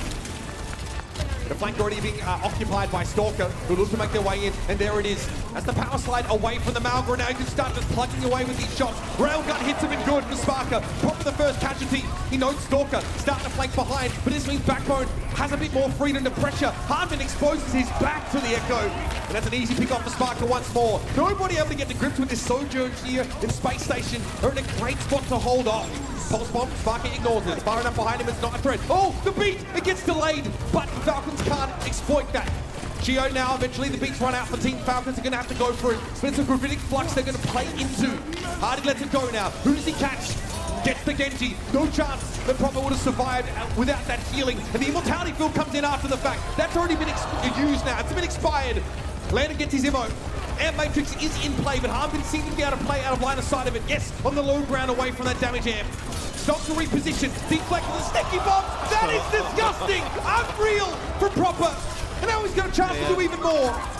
Falcons should have been stopped there. It looked like it was over. But these guys won't be denied. It feels like SSG played that as good as you possibly... That should have been it. Could there, yeah. I mean, should have been it, right? You had that later sound barrier. You kind of come in. But Falcons, they are just so sick at keeping the payload alive, keeping it in OT, keeping it going. And now, Proper's got a blade. You're going to have Spark become huge here with this overclock. Or at least get away from the blade. Here it comes, land with the first target, even able to get Immortality killed out, but that gets cleaned up pretty darn quickly. Proper able to play behind some of that attacking Baptiste utility. They're going to back up for now. Falcons got what they wanted there. They want this checkpoint more than anything. So over-aggressing at this point would be devastating. Sparker now is down. The Doom is expired. Backbone isn't the extra Malga on the field, and the Falcons are still going. Space Station no choice but try and regroup for one more crack at this, but Cage Fight is available for Hanbin. You're even going to get it. They can't touch. Yeah, I mean, I don't think you're going to get another fight here. You're going to have to give up that checkpoint. Not ideally, you want to kind of like push up and fight like by that staircase. You're going to back up here, give up a little bit more spaces. Sparker now over on the Cassidy is going to have a funny Astro beat, but look at Falcons. They're going to have just about everything here. This looked like potentially a point A hold, which is now looking like Falcon potentially runs down the map. Still opting not to hold the pulse bomb for the Cage Fight. Maybe a little bit easier to stick it there. Lets it go, doesn't find anyone. Here's the stop, backs away. Look at that echo damage, it's frightening. Cage Fight used, but Harmon doesn't really want to be there. He drops down to the low ground instead. Who steps up in his stead? Chia with the sound barrier kept Harmon standing as well as the Immortality Field. That's enough room for the Malga to pick off the echo. But Sparker playing from that off angle. That left-hand side, the shots are darn good. Chia wants the pressure, but Sparker won't be denied. Fantastic Cassidy work. Harmon gets out of the flux, but eventually gets brought down. This town ain't big enough for the two of them. Space Station puts that attack to rest. You know, Space Station obviously finished with a better time bank, but that is a brutal one, right? One where you look like you can get a point 8 hold, potentially in a fantastic spot to tie the series up. They got that fight win there, and then they kind of run down, you know, they don't complete the match, right? Thankfully for Space Station, but you know, they get it past that second checkpoint, which is quite brutal given the situation they were in. The prospects for Space Station don't feel great. We saw them struggle a little bit with that Lifeweaver Farah composition from Falcons. Yes, they may be able to get the map done, sure. It took a little bit of a while to get going, right? It took a little bit of time for things to develop, so. And that's something that gets put to the test here in extra innings more than any other point. It's about that first checkpoint. Unfortunately, Falcons have made it even harder for you by just how far they've been able to get, and they instead opt to play the Venture over the Farah here, man. Yeah, it's quite interesting. You know, they come out on that comp, and then obviously something in the comps, they decide to go back make this change. Maybe they feel like, yeah, okay, let's say you play this Flora-based composition, you lose a fight, you're going to switch off of it anyway. It's where the clock is and how much you kind of draw on, right?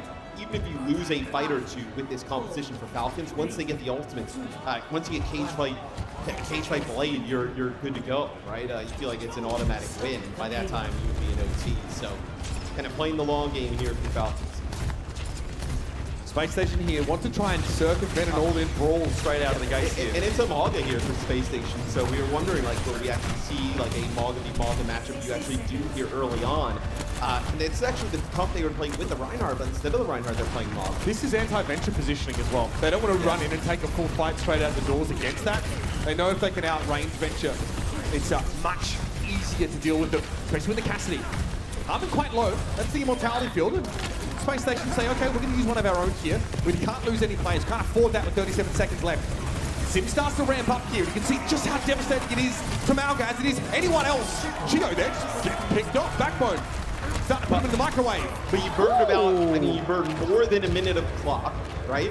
So this is actually, you know, obviously Space Station, you get the part rolling, everybody claps, but it's actually pretty good for Falcons. Everybody clap, okay. Where, I know, proper builds basically a blade in that first fight. You get all of the time bank basically gone, right? But where the kind of golden box victory is, I mean, you're giving yourself a 4-fight potential here. See, Stalker's ult charge, though, hasn't been able to be much of a factor in these last couple of fights. This time, though, different story, because Space Station have nowhere else to go. Air Matrix is there. Falcons try and push through it, but Hanbin takes far too much damage to be kept in the fight. Another great fight for Space Station. This time, you might have cause to get a little more excited. Yeah, I think the biggest thing for Space Station here is you win that fight while holding on to that beat. You're desperately needing that beat for that blade that is just inevitable, right? So what you see from Falcons is proper go pretty deep. They're trying to make a play onto the A player. Get Funny Astro to have to drop that beat minute. Then even if you lose that fight, you come back to blade. But being able to hold on that sound barrier for Funny Astro is enormous. Air Matrix here is strong for Falcons, especially when they have the high ground. Space Station don't have the option just to get off the card here. We are in overtime. For the slimmest second, if they were to leave, the round would end. That TP there, just to get Space Station ready on the card. It's not an aggressive one. Here's an Air Matrix, so an instantly landing gets brought down. Symmetrical comes a little bit too late. Now the cage fight's going to force Space Station to stand and deliver. And they can't. Proper, too sharp for them. 4 with the blade. I might have seen an extra one there as Falcons close it out. And that's a map pick for Space Station. That falls by the wayside.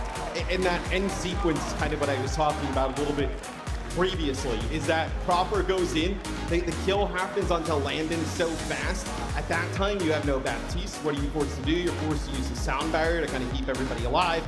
As soon as the sound barrier comes down, cage fight, keep everybody in place. The beat kind of wears off a little bit, and then a huge blade from Proper to seal the deal. Might have been a bona fide 5K there for Proper. I think he got landed at the start of that fight with a little melee.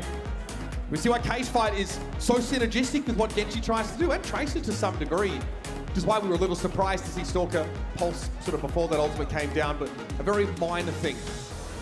Yeah, how do you feel about the Venture being sort of picked up there? I think, like, you know, Falcons really wanted to brawl and they wanted to spawn camp. Space Station knew it. They played around that pretty elegantly.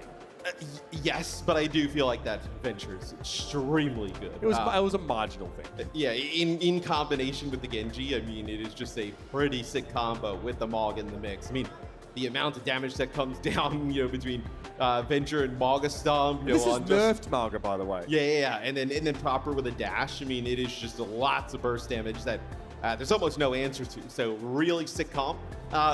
For you know, SSG fan supporters, this game's actually been pretty close, you know, all throughout. So I think you feel pretty good about it.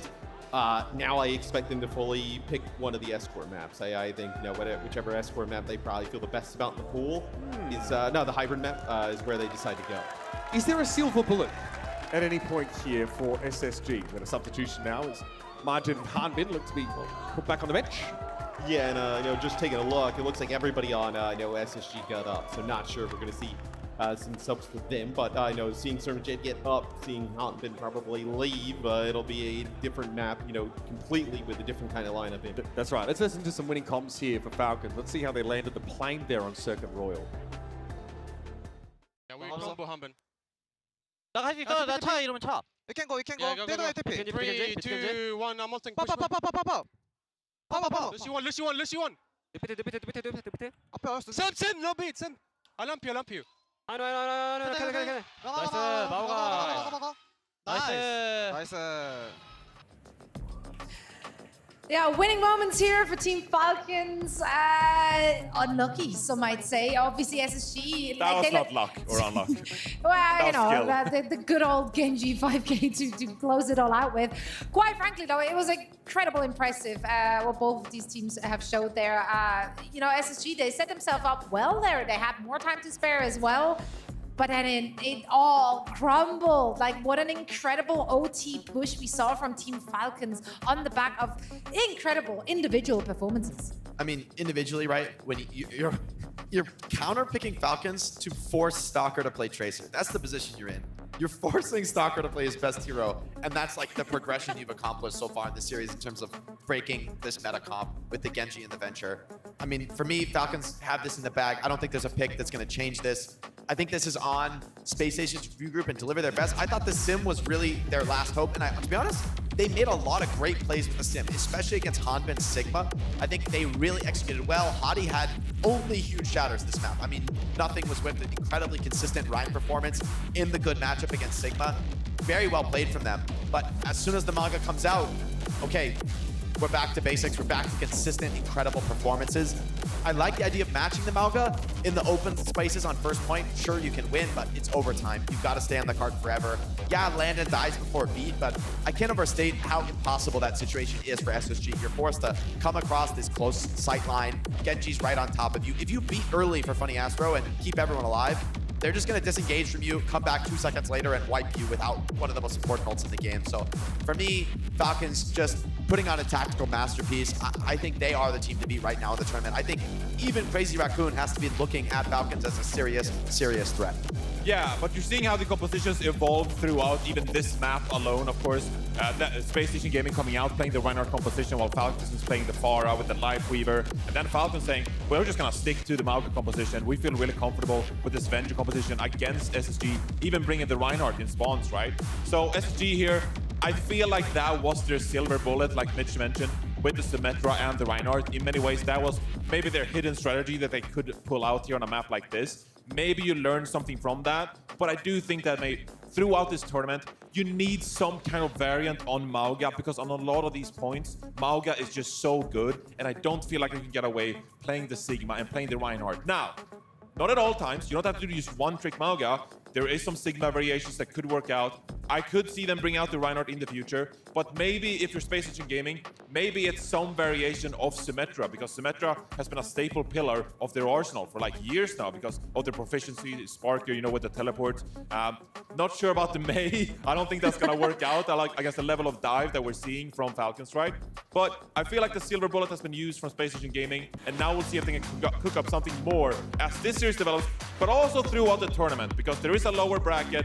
You want to learn as much as you can, get as much intel as you can, and build on that intel. Throughout this tournament, we're going to see the compositions develop. We're going to see what teams do to adapt, and that is going to be so crucial. What do you do next here if you are SSG?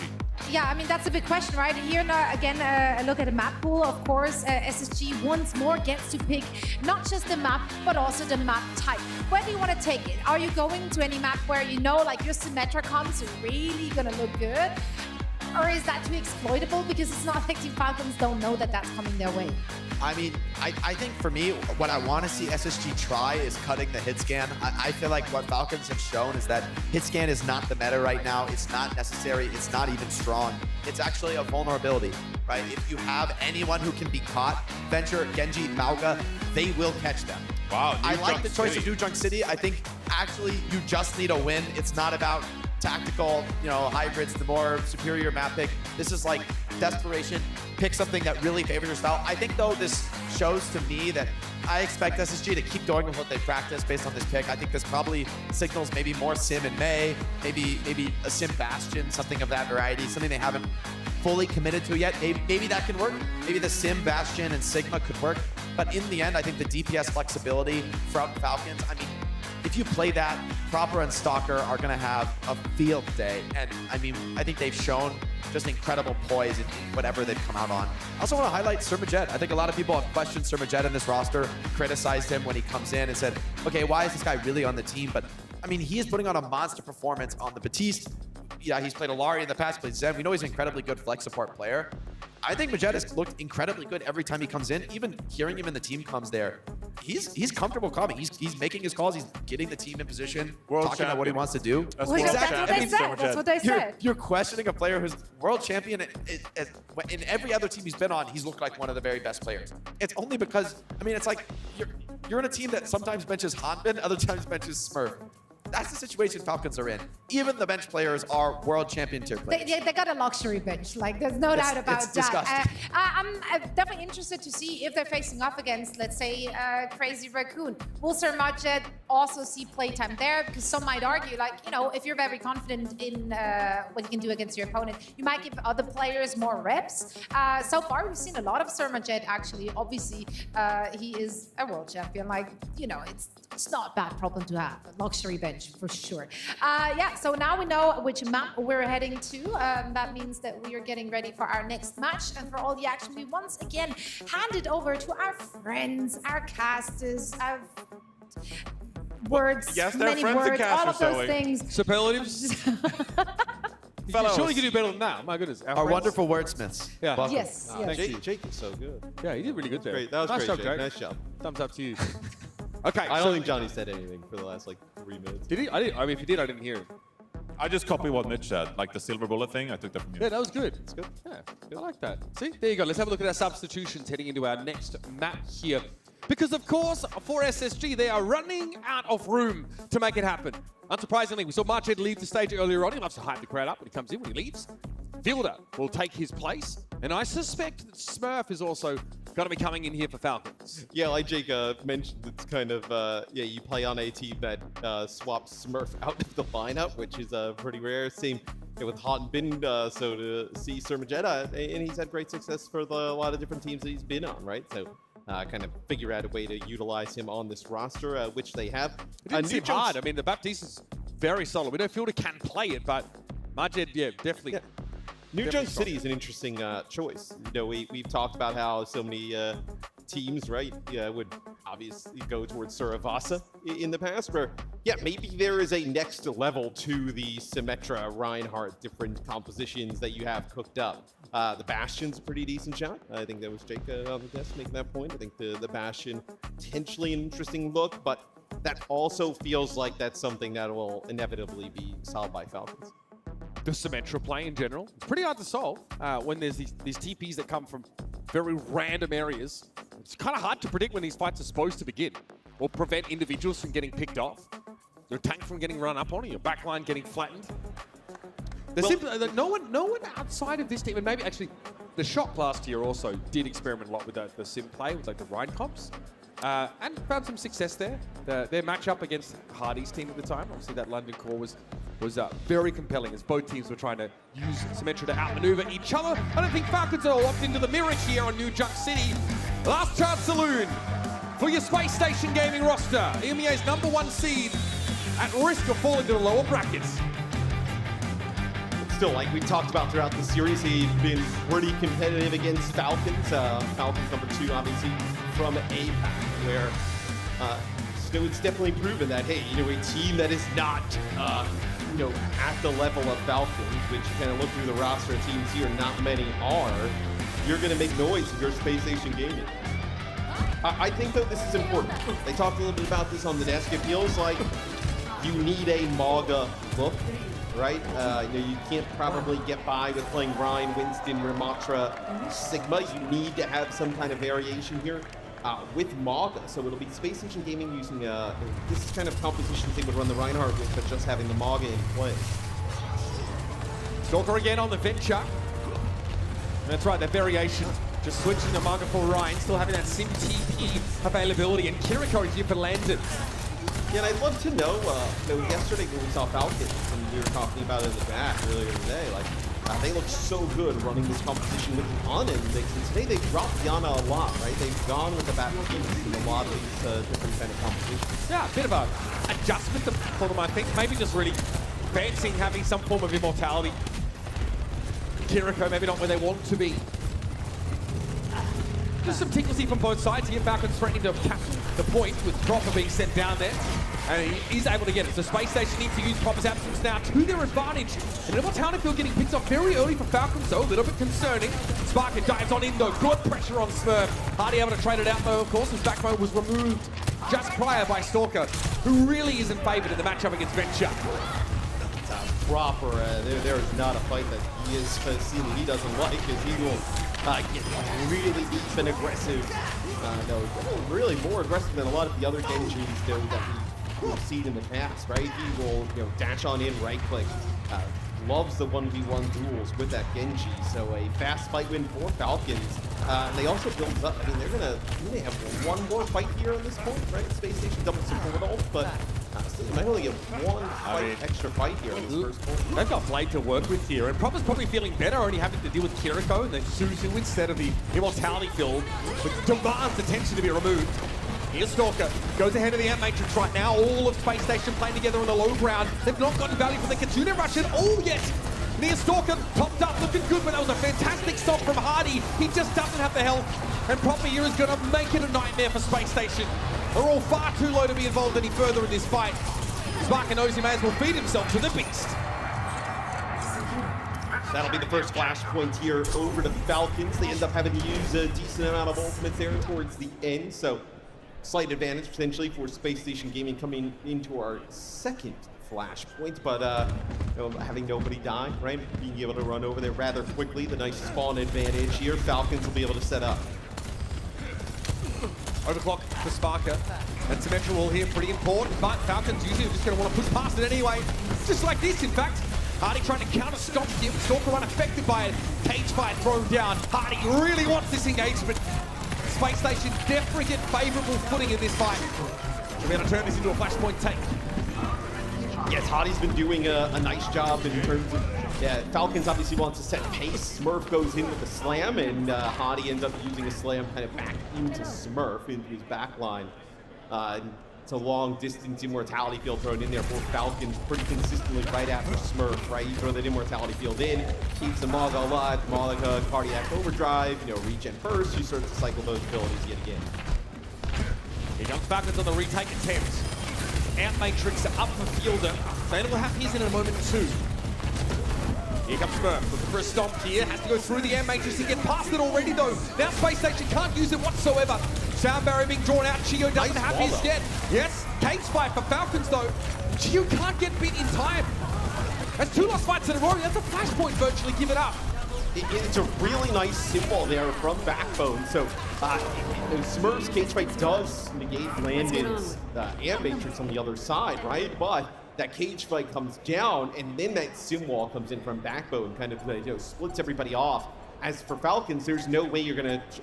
Landing the beat there would be like you have proper on one side of the wall. Yeah, you get broken up, so you're not gonna end up using that ability there. They're gonna give it up, and now you're gonna see them bring the Ana into the mix. So this is the kind of composition that at least we were watching the other day, and we talking a little bit in the back that we thought had a lot of explosive value in it. So see if they can make it work here. The comp that's really interested in healing this Malga setup. Again, cardiac overdrive, nullified to some degree by a grenade. The Fielder consistently was getting like 3-player bio grenades the other day. Thought about lining one up there. That would have been a little too speculative for someone as careful as Fielder. Like have Blade, right? If you know they're coming through this choke, stomp Blade, that's going to be 2 players in with a bio grenade. That's going to be the immortality field out straight away, but no healing can go into Sparker, so you're going to lose him instantly. You saw that Sim TP come up preemptively, so Space Station had a good feel that Falcons were going to try and dive on them right there. They just aren't quick enough to get out. Fast fight win there for Falcons. You start to work through these chokes, right? Without a Sim TP, so that's going to actually see Landon switch over to the Rico, so you need that cleanse, right? You had both players get hit with that bio right away. It was Sparker and Hardy. You had to use that immortality field straight away. As soon as it's gone, both those players are dead, right? So you're better off with the cleanse here. Also landing off the back piece. Good start here for Falcons. Can they capitalize on it? Stalker clears TP away. Look how safely he can do damage with that ultimate. Cage fight deployed here for Hardy, but he's locked himself in with the beast. Smurf getting a nano from Fielder. Virtually unkillable with extra durability. The charge in is good. Straight to the back line here, and even a power slide won't get Sparker out of harm's reach. That's another one for Falcons here in Space Station. And one last chance to have any sort of fight on this flashpoint. It's like that's a really fast nano build there from Fielder as well, right? Like one and a half fight, yeah, one fight. Yeah, one fight. End up building a nano, 80% and counting here. Space Station probably has another shot at this with the TV. They get up in a position, but you have to walk through these chokes, right? You're gonna get what? Another bio grenade, probably gets a Suzu out. Oh, what? That's massive.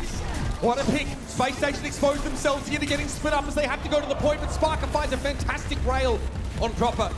Sound barrier now down for Funny Astro, but it has done its job. Proper didn't go for the blade, they didn't need to, but Gio does come in a sound barrier here. For whatever reason, Falcons think they can win that fight. That's audacious, to say the least.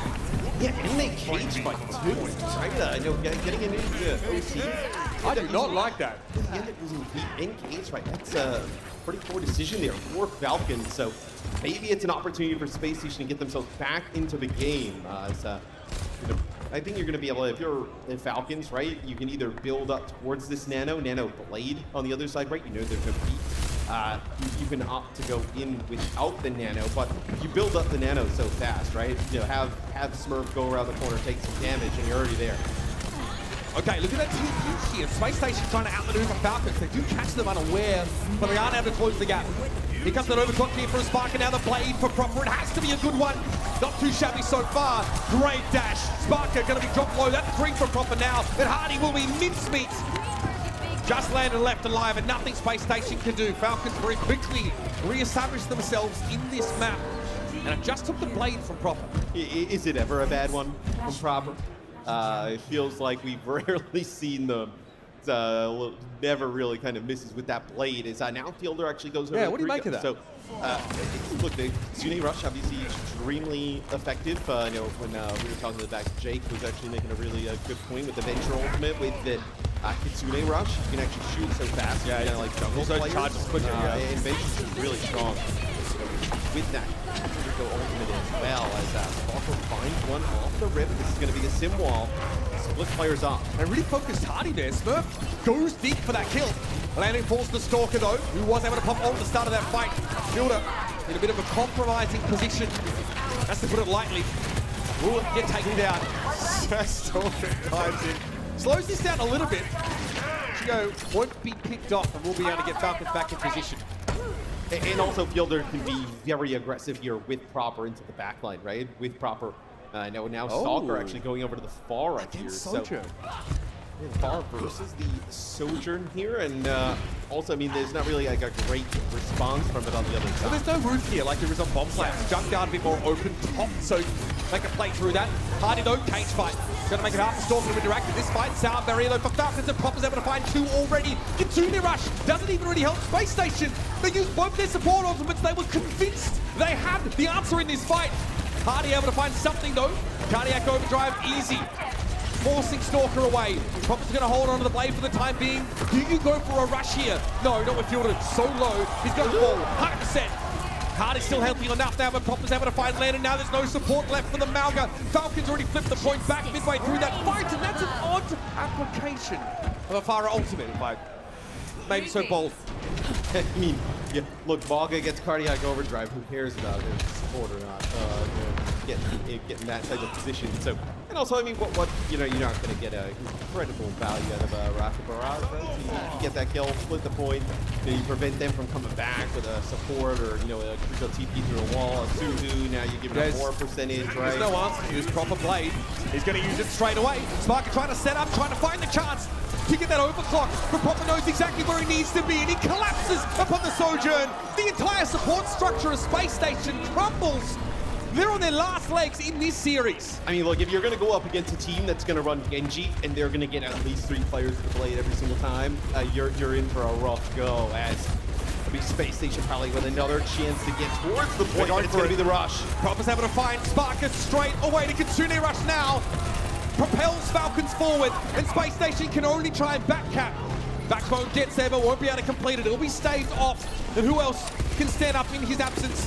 It has to be a recall. Backbone doing everything he can to try and keep this round going, but it might be too much to ask. Landon gets there. Swift step to get to the point. Malga, neutral knockdown as Hardy now will fall. Cardiac overdrive barely prolongs his lifespan. Funny Astro now falling and no chance for Space Station. Falcons advance in the upper brackets. It's a really good showing here for Falcons. I think some of the compositions they run are going to be real difficult to beat for a lot of teams. Space Station made it interesting at times. I think we saw some really nice looks from them throughout the series. I think it's a team that could be around a little bit longer in this tournament, right? I know not exactly go down of losers, be one and done. I think they got a shot down there, but Falcons just proved to be the superior team today. Who now can stand against these APAC representatives? The #1 seed from EMEA has been felled for now. They fall to the lower bracket and have a chance to fight their way through. But we're not even dealing with the top team from APAC quite yet. Our attention now must fall to Toronto Defiant. Can they hold the torch for the West? Or will this be APAC returning to an era of dominance? Yeah, I mean, the next match will be awesome, right? Seeing Toronto go against Crazy Raccoon. I think that is going to be an extremely close game. I also wouldn't, discredit Space Station Gaming. Obviously, they don't win the series. They get 3-0'd. But there were moments at time, though, where it weren't like, I mean, look, we've seen 3-0s that are like, okay, this is ugly. Like, almost like get it off, right? Get it over. This is a 3-0 that was pretty competitive all throughout, right? I think the real one is they had an opportunity to potentially win Circuit. They end up blowing that one, which I think puts them in a really difficult spot regardless, for the rest of the series. So probably ultimately kind of the series decided there in map number 2. Circuit Royal, New Junk City, both look really competitive, but those were both maps that Space Station selected. Falcons were more than happy to be taken over to those maps and ended up showing dominance on them as well. Ultimately a clean sweep here for Falcons. Let's head down to the stage with Proper and Danny. Thanks so much, guys. Everyone, give it up for your porsche performance of the match player. We got Proper from Team Falcons. Amazing, amazing stuff. Another great victory for Team Falcons. I mean, I have to ask, it seemed like you didn't have much problem going against Space Station Gaming. How did the Team Falcons prepare for this match? 일단 오늘 승리 축하드리면서 또 POTM도 같이 축하드리도록 하겠습니다. 거기다가 또 오늘 경기도 또 어떻게 보면 좀 손쉽게 3대0으로 이기시게 되셨는데 오늘 경기 좀 어떻게 준비를 하셨나요?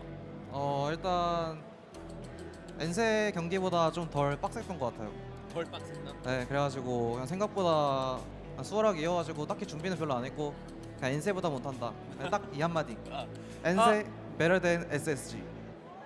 Ence is better than SSG. Yeah, I mean, Proper just said, he said not much preparation needed because it was a lot easier than their match against Team Ence. So like you guys heard, he said, Proper did say Ence is better than Space Station Gaming. Yeah. Yeah. One final question. We're seeing a lot of different comps from Team Falcons. You guys can literally play all the comps in Overwatch right now. But Proper, in your eyes, what do you think is Team Falcons' strongest composition if you have to pick one? 자, 일단 팀 팔콘스를 지금까지 보니까 굉장히 다양한 조합을 너무나도 잘하고 계신데 이제 제가 봤을 때 프로퍼 선수가 개인적으로 봤을 때 우리 팀은 이 조합은 정말 잘한다라는 조합이 있다면 어떤 게 있을까요? 아무래도 제가 겐지를 좀 자신 있어 하고 그다음에 겐지 할 때 제가 좀 주도적으로 팀 운영이라든지 궁 운영 사이클 이런 거 다 제가 주도적으로 할 수 있어가지고 겐지 넣은 조합이 좀 자신 있는 것 같아요. Probably have to say a composition that utilizes Genji because Genji is one of my strongest heroes, and also when I play Genji, I'm able to sort of take the lead when it comes to alt cycling or sort of leading the team in a battle as well. So I would have to say a composition that utilizes Genji. Everybody, give it up one more time for Proper. Thank you so much for the interview. Now let's head back to the desk for the winning moment. Thank you so much, Danny, and of course Proper getting the Porsche performance of the match twice now. One a day, I guess. He's used to it. He's used to it. Yeah, it's just another day in the office for this man. Let's talk about how he got it done. Because quite frankly, Proper's just been so freaking scary. The Genji we've seen so this much tournament. fun on that Genji too, though. I mean, even in the past, every time he busted it out, even if it may have been suboptimal in the current meta at the time, He made it look optimal, and now he's just wilding out there. He's having a field trip. I mean, Proper's Genji is a serious beast to behold. I think he's one of the very best in the world on the hero. You pair that with a player like Smurf on tank, supports like Fielder and Chio. I mean, the consistency is really unmatched on Genji, a hero that historically has always struggled with consistency, always struggled with continuing to deliver fight after fight, being too reliant on the Dragon Blade. Those criticisms are just falling on deaf ears when it comes to Prophet. Yeah, but looking at SSG, this performance though, I feel like they were building towards something. I feel like they learned a lot from this series. Yes, they go down in a 3-0 fashion, but Falcons is looking like, of course, a top 2 team right now with Crazy Raccoon. We saw this Mauga come out from SSG here on Circuit Real, but also on New Junk City. And we saw that Backbone still was playing the Symmetra. This is pretty much what I called for in the game break. I think they need to build on this Symmetra. This is pure brawl. And you know, historically, Space Station, they have been really strong on these brawl competitions. They can't match Falcons with the double flex. It's so hard to come out and play Venture and Genji like this, and it's truly one of the unique things that Falcons can push up. So it is really hard. I don't feel like Space Station has a true answer, but I feel like you can build on this Symmetra composition. I feel like it's something you played so much in the past, and you need to get comfortable with what you've done in the past, because you can't just go up on stage and just play stuff you haven't practiced, right? We know that Space Station, they know how to brawl. They're really good when it comes to the Symmetra teleporters and utilizing getting the most out of that hero. I'm not saying it's the most optimal, but it's what Space Station does best. And in the lower bracket now, they need to do what they do best. And I think they can build on that composition on New Junk City, even though they go down. I mean, looking at the winners here, though, Team Falcons, Jake, obviously the composition is something we've talked a lot about these past 2 days now. But looking at the way they're approaching those team fights and how they're closing out points on Flashpoint, for example, that really is a sight to behold. Yeah, I think Falcons have really mastered the Flashpoint, one of our newest game modes in Overwatch. You look at the way they close out points, always at the end of the round, they are nowhere near the point as they control it. They know you're going to send somebody to touch the point. It's overtime. If you don't, you're done. So it's a foregone conclusion. You'll be sending one player to touch the point. The other 4 players on your team are about to feel the fury of Falcons diving into your spawn, picking you off, and you're forced to fight down a player. I mean, it's a hopeless scenario for you. By the time the clock ticks up that far, Falcons just has you dead to rights, really. And I don't think there's really a response. You just can't let them get that close to capping the Flashpoint. For me, I think Falcons looks like the best team right now. I think Proper's skill on the Genji, I mean, this is your, quote, hit scan player, right? This is your, quote, hit scan player. He's super flex. He's a hyper flex. Exactly. But he's been in the hit scan role. And so to have a comp that is not using hit scan, I think hit scan is not really strong right now. I think with what the Falcons have shown, I think this is the meta. I think Crazy Raccoon, Toronto Defiant, maybe these are the teams with players like Lip and Merit that can make hit scan work. I'm not convinced, though. I'm a big believer in what Falcons are pulling out, and I think it's going to make hit scan very hard to use this tournament. And this is the value of having players like this who aren't limited to one small subset of heroes. This is going to be the challenge for teams like Space Station. You can play Sim and hit scan. I think you're just destined to lose on those heroes. I don't think they have what it takes. I think Sim is a huge liability without ultimate. I don't think TP really works. I don't think you really get charged in the Malgamir. What should they do, Jake? I'm trying to come up with solutions, one of Jake. the teams has I'm a solutions-oriented man, Let's actually take a look at the bracket because, of course, now that Falcons won this, they're finding themselves in the upper bracket final, and that means they're now waiting for the next opponent. It could be Crazy Raccoon. It could be Toronto Defiant. Which of the 2 teams has better chances going up against them? Because they likely will not be utilizing a Symmetra. Okay, Jake, what are they going to roll out? I'll give you a breather here. I think that Crazy Raccoons are probably going to be Toronto Defiant, and we'll see that matchup. So you don't have to say it, Jake. We'll see the 2 Korean teams play against each other. So what do you want to see from them, though? From who? From any of them. Like, do you think? I mean, obviously, Crazy Raccoons, they're not gonna try for a Symmetra comp to take down what they've seen from Team Falcons. So, what are Crazy Raccoons doing in order to take down this? I think that's a really good question threat? because as good as Lip is, and I think he's the best hit scan player in the world, this is a thing repeatedly with Falcons now. They are pretty much the only team in the tournament that can play this Venture, Genji, Brawl composition to its absolute potential. So if I'm Crazy Raccoon, I'm like, well, we still kind of like playing dive. We still kind of like putting Lip in a position to play his best hit scan heroes. So they have to find perhaps an alternate composition to deal with what Falcons is playing right now. And I think that is why some of us are saying that Falcon is probably the best team in the tournament right now, because we haven't seen a team find a solution to what they're currently playing. Crazy Raccoon would be the team, though, that could put up a really solid fight against them. But first, they have to take down Toronto Defiant. That is going to happen right after the break, or maybe it's not happening, actually. We're about to find out. First things first, quick break for all of us, and then we're back with all the action, so don't go anywhere.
What?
So slick, so clean. Overwatch 2's latest collab with Porsche.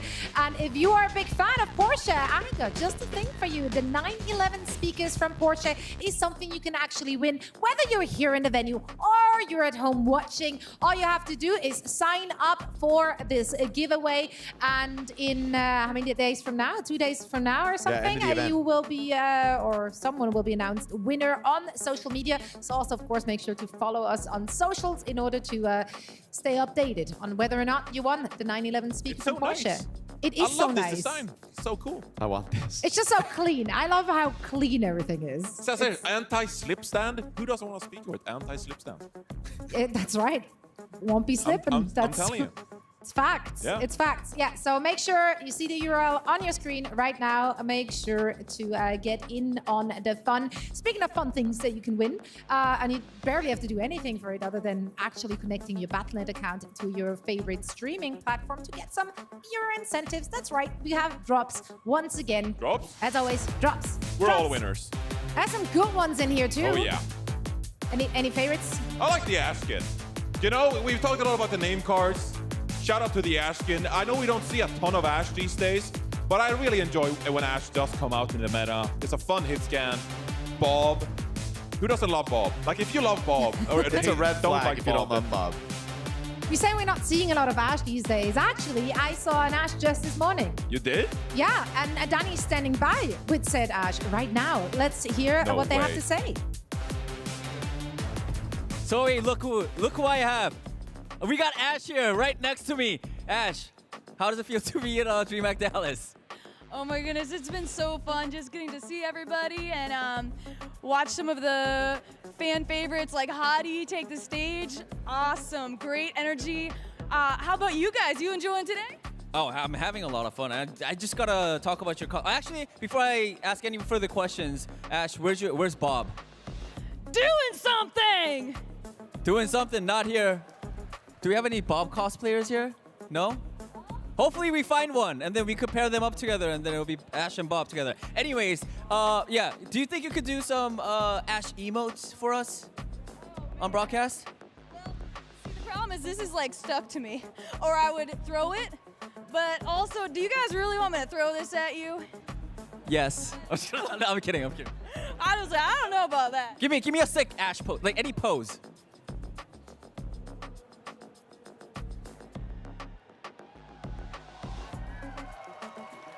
All right, thank you so much. That's all we got? Oh, yeah, Zoe, what did you think?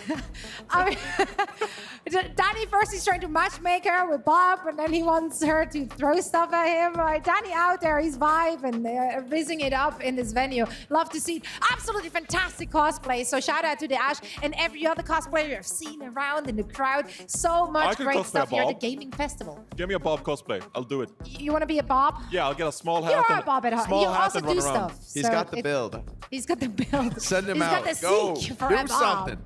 So, okay, there is a cosplay alley over there. Maybe someone can hook you up. Maybe someone can do it for you. Give me a Because robot suit. I gotta be honest, and that might be mean. I do not think that you're so artsy and crafty to actually make a cosplay. I have zero faith. I mean, we're a DreamHack, right? Like, you can't really hang with the cosplayers here unless you're, bringing a That's certain true. level of experience, effort. You're talented in other ways. Like you got. Thanks, Zoe. You're really tall. You're really tall. That's a I appreciate our friendship. Yeah, it's going way back. Many DreamHacks ago.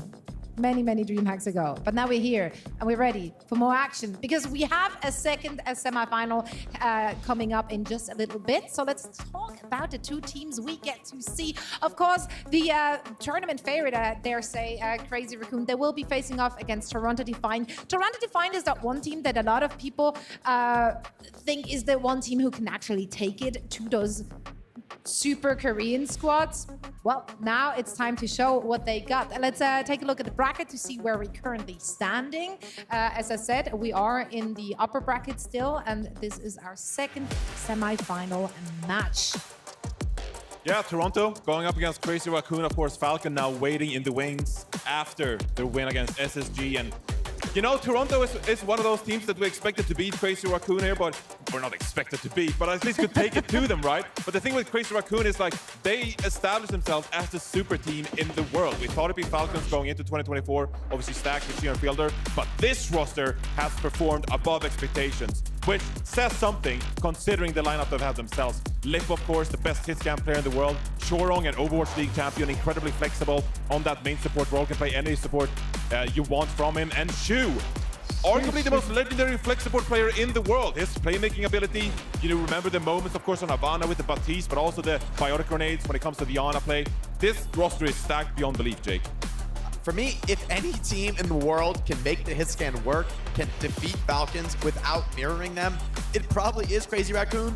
Lip, I think, is the one to get it done. I think there's an option for Sojourn if you want to match the mobility of heroes like Genji, but with a little bit more of a comfort zone hero for Lip. I mean, when I watch Lip play Sojourn, he makes me believe, whether it's the casting of the Sojourn, he finds a way. And so, to be honest, no matter what Falcons have shown, I think Crazy Raccoon is going to make their own statement on the meta. The players that have been the most fun to watch for me this year are, though, the tanks on the squad. Max and Junbin were so hyped up joining the Shock as, you know, the next proppers, the next rookies to be on that level, but they didn't really have the season they were hoping for in the past with the Shock.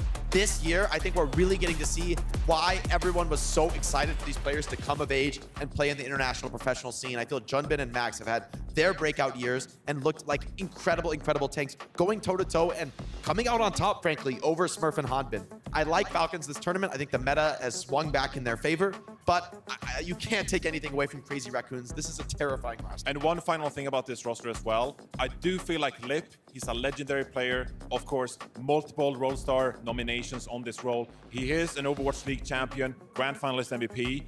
At some point, we have to start inviting Lip into the GOAT conversation with Violet, with Profit, because Lip has certainly earned it. I mean, the Overwatch League achievements aside, so far, Lip has been on the best team, and we consider him the best hit scan player in the world. If Crazy Raccoon, they go in here in OWCS Major Dallas, and they win this international tournament in another year of playing, when do we start talking about Lip as potentially the best player in the world of all time? I mean, I feel like we do, though. I feel like he is a think we GOAT. actually do. Maybe The conversation is always Violet and Profit, though. It's never been Lip is the GOAT of all time. I feel like Lip, for me, GOAT is of all in time. that conversation. I mean, I I think think the to last be few number years it one has on been. hit scan is a crazy, crazy thing, Yeah. considering the level of talent in the role. I mean, it's a freakishly competitive role. It's kind of like the most flashy You role. certainly can't be arguing with it anymore because just prior to this match setup, we talked about how Hitscan might be a liability right now if we're looking at what, you know, Team Falcons are doing. If Lip can make it work, then yeah, no, he can make it work against anyone. That's what I'm saying. So let's see, but that is ahead of us. You know, that's only if Crazy Raccoon actually manage to progress in the upper bracket. First, they have to take down Toronto Defiant, and that is a squad which is stacked with such flexible individuals. I mean, they can play it all. Look at this roster. If you're having someone, you're set up for any meta that can potentially come your way. Yeah, and look, they've earned the respect because they are, three of these players are Overwatch League champions. Merit, of course, who is also, you know, top 2, top 3 hit scan player in the world alongside someone, as you mentioned, the hardest tank prospect because of his flexibility, being able to play so many tank heroes, right? RuPaul, one of the best flex supports player in the world, also an Overwatch League champion. So the fact that they are the current holder, if you will, of international champions of the world, right? Because they have 3 of the 5 members before the Mayhem. I think they have the respect here in Dallas. And now, going up against Crazy Raccoon, obviously you can talk about the competition being stronger in Korea with Falcons and Crazy Raccoon. But Toronto Defiant, they're no slouches. They have the championship experience. Now, though, they have a tough battle going up against their opponents. I want to call out Vega as well. I think this guy's the hottest support prospect in North America. I think he's really on just another level compared to most of the main sports in NA. I don't think there's anyone from the region that's at the same level. And so I think Vega's a really exciting player on this squad. Also, just turned 18, I believe yesterday here at DreamHack. So, you know, show Vega some love. Happy birthday to him. And maybe he'll get a little bit of a late birthday present if they're able to beat Crazy Raccoon today. Still, though, I want to emphasize this is an incredibly tough test. And I still think there will be more questions, even after this match, regarding the meta, regarding what comps are the best. Because, to be be honest, Merit and Lip are both dyed-in-the-wool hit-scan players. There's a reason. I mean, they're monstrous performers on the role, but I think we will probably see mostly hit-scan mirrors here today. And so I think there'll still be more questions to be answered as far as strategically the meta. I think Toronto needs to go toe-to-toe on the Mauga comp with Crazy Raccoon. I think the Sigma, maybe there's a few maps where you can play slow, you can outvalue. Maybe that style can work in the really well-executed scenario. We saw Ence find a few places and few maps where it almost was enough, but for me, the flexibility with the DPS counter picks, the flex support counter picks on the Mauga make that the meta. I think you have too many responsive picks, too much flexibility within a relatively stable composition. For me, I think you have to win the mirror if you're Toronto Defiant. That's the thing with Toronto Defiant, though. They've not been shying away from taking mirrors leading up to DreamHack Dallas, but they also haven't been scared of trying out new things and like pushing their own boundaries and like playing a little bit out of their comfort zone here and there and just testing it out. I'm very interested to see what they prepared for Crazy Raccoons. I am ready for this game. Let's see which team will be coming out on top of it. I mean, Crazy Raccoon obviously the favorite here. However, I've seen a lot of Toronto Defiant fans in this audience thus far. Like just yesterday, they were loud. There were a lot of Toronto shirts, and rightfully so. I mean, I feel like the energy is not high enough in this building. Is it not enough are for you? Are there You any need more? Toronto Defiant fans in the building right here? Oh, Come okay, on. okay. I got the hats. I'm ready to go. Jake's probably gonna pick Crazy Raccoon or something. Can I get a yeehaw? As they say in Toronto. I got some. I'm here to support Toronto Defiant. I really do think that they could potentially take it to Crazy Raccoon here. They have the flexibility. I think It's they're the going to one be team hard, in the Jake. world that can do it, though. You gotta For believe, me, Jake. They're the You gotta last believe. team I really have hope for to be able to actually be in the grand finals, to potentially edge out one of these teams from Korea. To be honest, I think Toronto Defiant is sort of the last team standing that I genuinely think strategically has a real good shot at it. I also want to talk about a player we haven't mentioned really at all from Toronto Defiant, which is Sugar Free. Sugar Free was always, I think, very clearly for me, the runner-up for Rookie of the Year when Proper had his incredible breakout year and won Rookie of the Year. I think for me it was like, well, I kind of feel like Sugar Free was for me was like an obvious #2. Maybe even for me was #1 with not being on the best team and still having monster performances. I mean, even leading up when he was still playing his way through contenders and whatnot, people were waiting for him to come of age. Like, he's been around town for so long and people were just itching to see how he will be stacking up to the greats of Overwatch. And you know, the initial performance was falling flat, maybe because of the team he ended up with. But I think so far in OWCS, he's been pulling his weight and some. Sugar Free has been lights out. Yeah, maybe there's some potential for some Echo being played in this series as well Yeah. here. You know, we could see that. I feel like one duel we haven't necessarily talked about, though. We've hit on both of them individually, but Lip against Merit is going to be a hit scan duel for the ages. And I You have a do lot feel of like feelings here. a lot of Merit. feelings You from gotta Jake, put them, but gotta These put guys them are aside. both match monsters. I want to say that. I mean, I think match Merit, playoffs Merit, this guy is icy in the clutch. He does not budge. The pressure doesn't get to him. I've seen this guy play. I've seen him practice. He has locked in from minute one. And so I think he might be that type of young player who can face off against someone like Lip without the heart rate going up, you know? yeah, I mean, we've seen Merit take over games. And that very much happened in the Stage 2 finals, for example. Like, Merit just like, oh, are we going to see the real Merit? Please stand up. And he's just like, oh, well, Merit's here. He just took over the lobby. Merit's all over the kill feed. And you need that, right? If you're playing against Crazy Raccoon, you need that. And to be honest, with the Mauga heroes, if you're gonna play hitscan, for me, I like the Sojourn. I mean, we saw Lip do terrifying things on the Cassidy. High Noon does get a lot of value, but for me, Merit's Sojourn, I mean, he really, for me, that's his hero, right? Like, that's where we've seen absurd highlights, things that just nobody else can do. Merit delivers time and time again. I also think, thinking about the DPS, right, it might be a little bit of a different look, but think about Sugar Free, the Genji, the Echo. I think Venture is a hero that should fit totally inside of his wheelhouse. There's a way here for Toronto Defiant to have their own twist on this meta. Maybe they arrive from a different direction, but they can replicate a lot of what Falcons can do, maybe with a different approach to the comp. I have to derail a little bit because you just adjusted your little hat.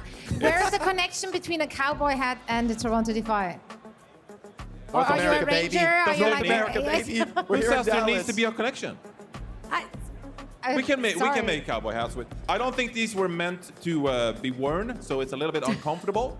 But I'll rep it to represent Toronto Defiant. So to the length you go to for a bit. I'm here to He's support. committing I'm here to provide hope and support.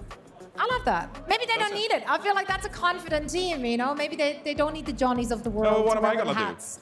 But, or maybe they do. I don't know. Let's find out actually what they have to say, Need a because on day one, or the day before the event rather, they actually had to sit down with Necra. So let's hear it from Toronto Defiant. Hey everyone, my name is Necra and I am here with the Toronto Defiant. How excited are you guys to be here in Dallas for the first OWCS Major? I think we're all really excited because we've been competing online for the past few months, being the best team in North America. And so coming here, I think we're here to have fun and most importantly to show that we're the best team, not just in America, but in the world. How do you think you would stack up against the Korean teams that are competing at the Major? I think the Korean teams are probably better than the European teams, but they're definitely not as good as us, I think. I think we're the only team that has the potential to play every single comp. And so when a team loads up against us, they're really not sure what we're going to play. And so we have a lot of different things that we can pull out of our deck. I was wondering if I could ask you what your favorite tank to play right now is. My favorite tank is like I've never changed before. Is Winston, because it's like fun to play and I can make to play to annoying them. Is dive something that you think that you could lean into as a strength for your team for this event? Yeah, I think we're definitely one of the best dive teams in the world. Okay, so who do you think is the strongest player on your team for mechanical skill? Who do you think is the funniest person on your team? What? Why are you pointing at yourself? Because I'm the funniest. This is crazy. That's how you know. What are your strengths as shot callers? Me and someone work like pretty well together. He's like the main caller of the team, but I'd say I bring a lot of like energy to the calls and like tempo.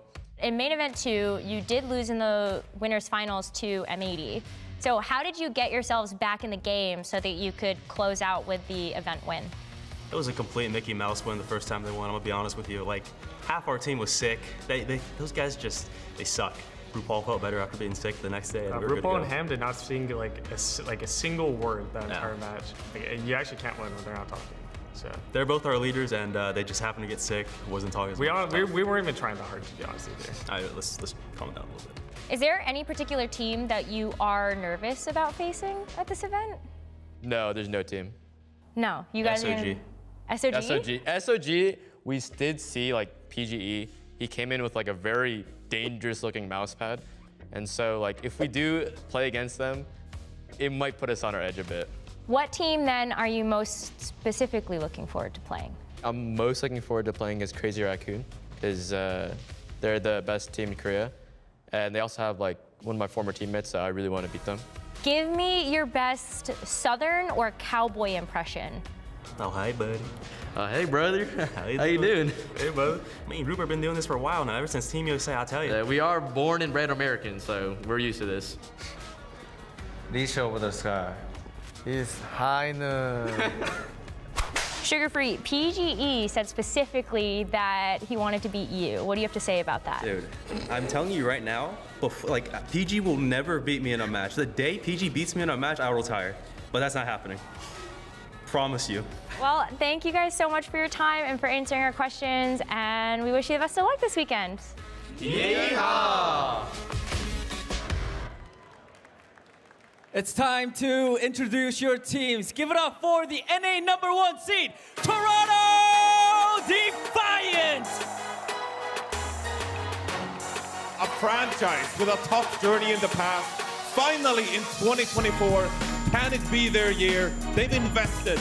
They want this championship so bad here in the OWCS Major, featuring 3 players from the 2023 Overwatch League champion team, the Florida Mayhem. Now they go up against their toughest test yet, the Crazy Raccoon. Can they finally fulfill what is asked of them?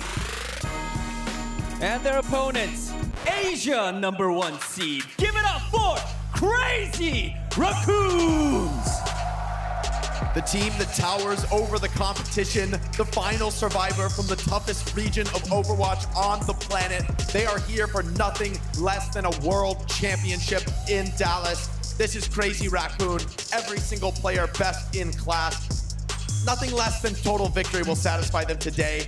And standing against the hometown favorites, they fear nothing. That's the clash of regions we all wanted to see, and now it is happening in our second semifinals of the day. For all the action, we're going to hand it over to Mitch and Mr. X. Thank you very much, Desk. Yes, welcome back to the floor here at DreamHack Dallas for what has to be the match of the entire tournament so far. We've heard whispers, we've seen it. The Toronto Defiant dominant in their home region with, as they put it, a Mickey Mouse stumble to M80 during that stage 2. They are here to dominate, and boy, are they invested in order to make this happen. But Crazy Raccoon have looked nothing short of terrifying so far. Yeah, they have looked awesome, right? They have lived up to the expectation. I would say so has the Toronto Defiant. And Toronto's roster was put together to obviously, you know, win in North America, but to win competitions like this, to beat teams like Crazy Raccoons. I think a big test here in front of them today. Yeah, and again, it'd be fun to renew some of those, rivalries now, of course, of previous teammates. But look, this Toronto Defiant team, I think, it featured. Well, what are you looking at? You tried to put this on my forehead. You know how fat my head is? Yeah, I cannot. That literally didn't fit. I can't wear hats. It's crazy. Someone find me a hat I can actually wear. Yeah, it's a shame because you should start wearing them. But no. For Toronto, I think you look at this series, right? I think Merit versus Lip is a sick matchup in terms of like hit scan battle, and then also like Vega, right? Vega kind of like the newest Sugar Free we've seen in the league in the past, right? Vega, not as much in this type of scenario where this is a huge match, for Vega, right? A lot on the line in terms of expectations, I would say.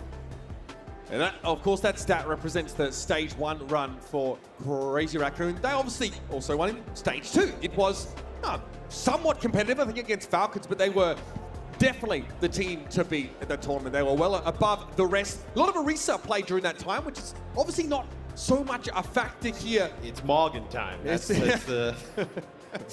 Yes, essentially it is. On our first map, it will be no different. The predetermined map for this stage of the competition is going to be Ilios, folks. That's right. Kind of map that might necessitate some dive to be played. But as Johnny put it on the desk, I already felt that Lip was already part of this GOAT conversation. I guess it depends on who you ask. But going up against Merit will be his biggest test of this major so far. Yeah, and I think a huge, obviously, win here for Toronto is, having someone who's able to play all the tanks at such a high level, not, for Crazy Raccoon, right? You want to make some changes between jumping and max depending on, what you expect to see, where Toronto does not have to mess around with any of that. They keep someone, in the game, one of the best tanks overall are playing all the different tanks. So it will be, look at this. So we'll have, we saw this a little bit the other day. It was not on Ilios, but we did see Busan? Yeah, it was Busan. We did see the Wrecking Ball come out here for Crazy Raccoon. So a little bit of a different look here, putting a lot of pressure on Merit. Yeah, Wrecking Ball definitely a known component of Junbin's hero pool. Nice little boot there from Vega, though. I think that Junbin couldn't build up the speed that he needed to make the boot happen, but to issue already getting involved. Merit doused by that biotic grenade, could not stand on the fight. Yeah, they take so much damage. I know Merit does that. Just a biotic grenade at range from Shoot is enough to finish off the Cassidy of the Defiant. If you want to keep that Cassidy alive, everything really kind of builds around that. Yeah, so Sugar Free actually will make a swap here. Pharah and Tracer, right? We kind of see this kind of happen where the other team, you have a Pharah v Pharah matchup, one of the Pharahs goes Echo, then the next response is a Tracer that comes out from the opponent. That's Sugar Free definitely looking to try and clip Hisang's wings if at all possible. These fights are going pretty quickly now, of course, with the all-in potential that Wrecking Ball offers Crazy Raccoon.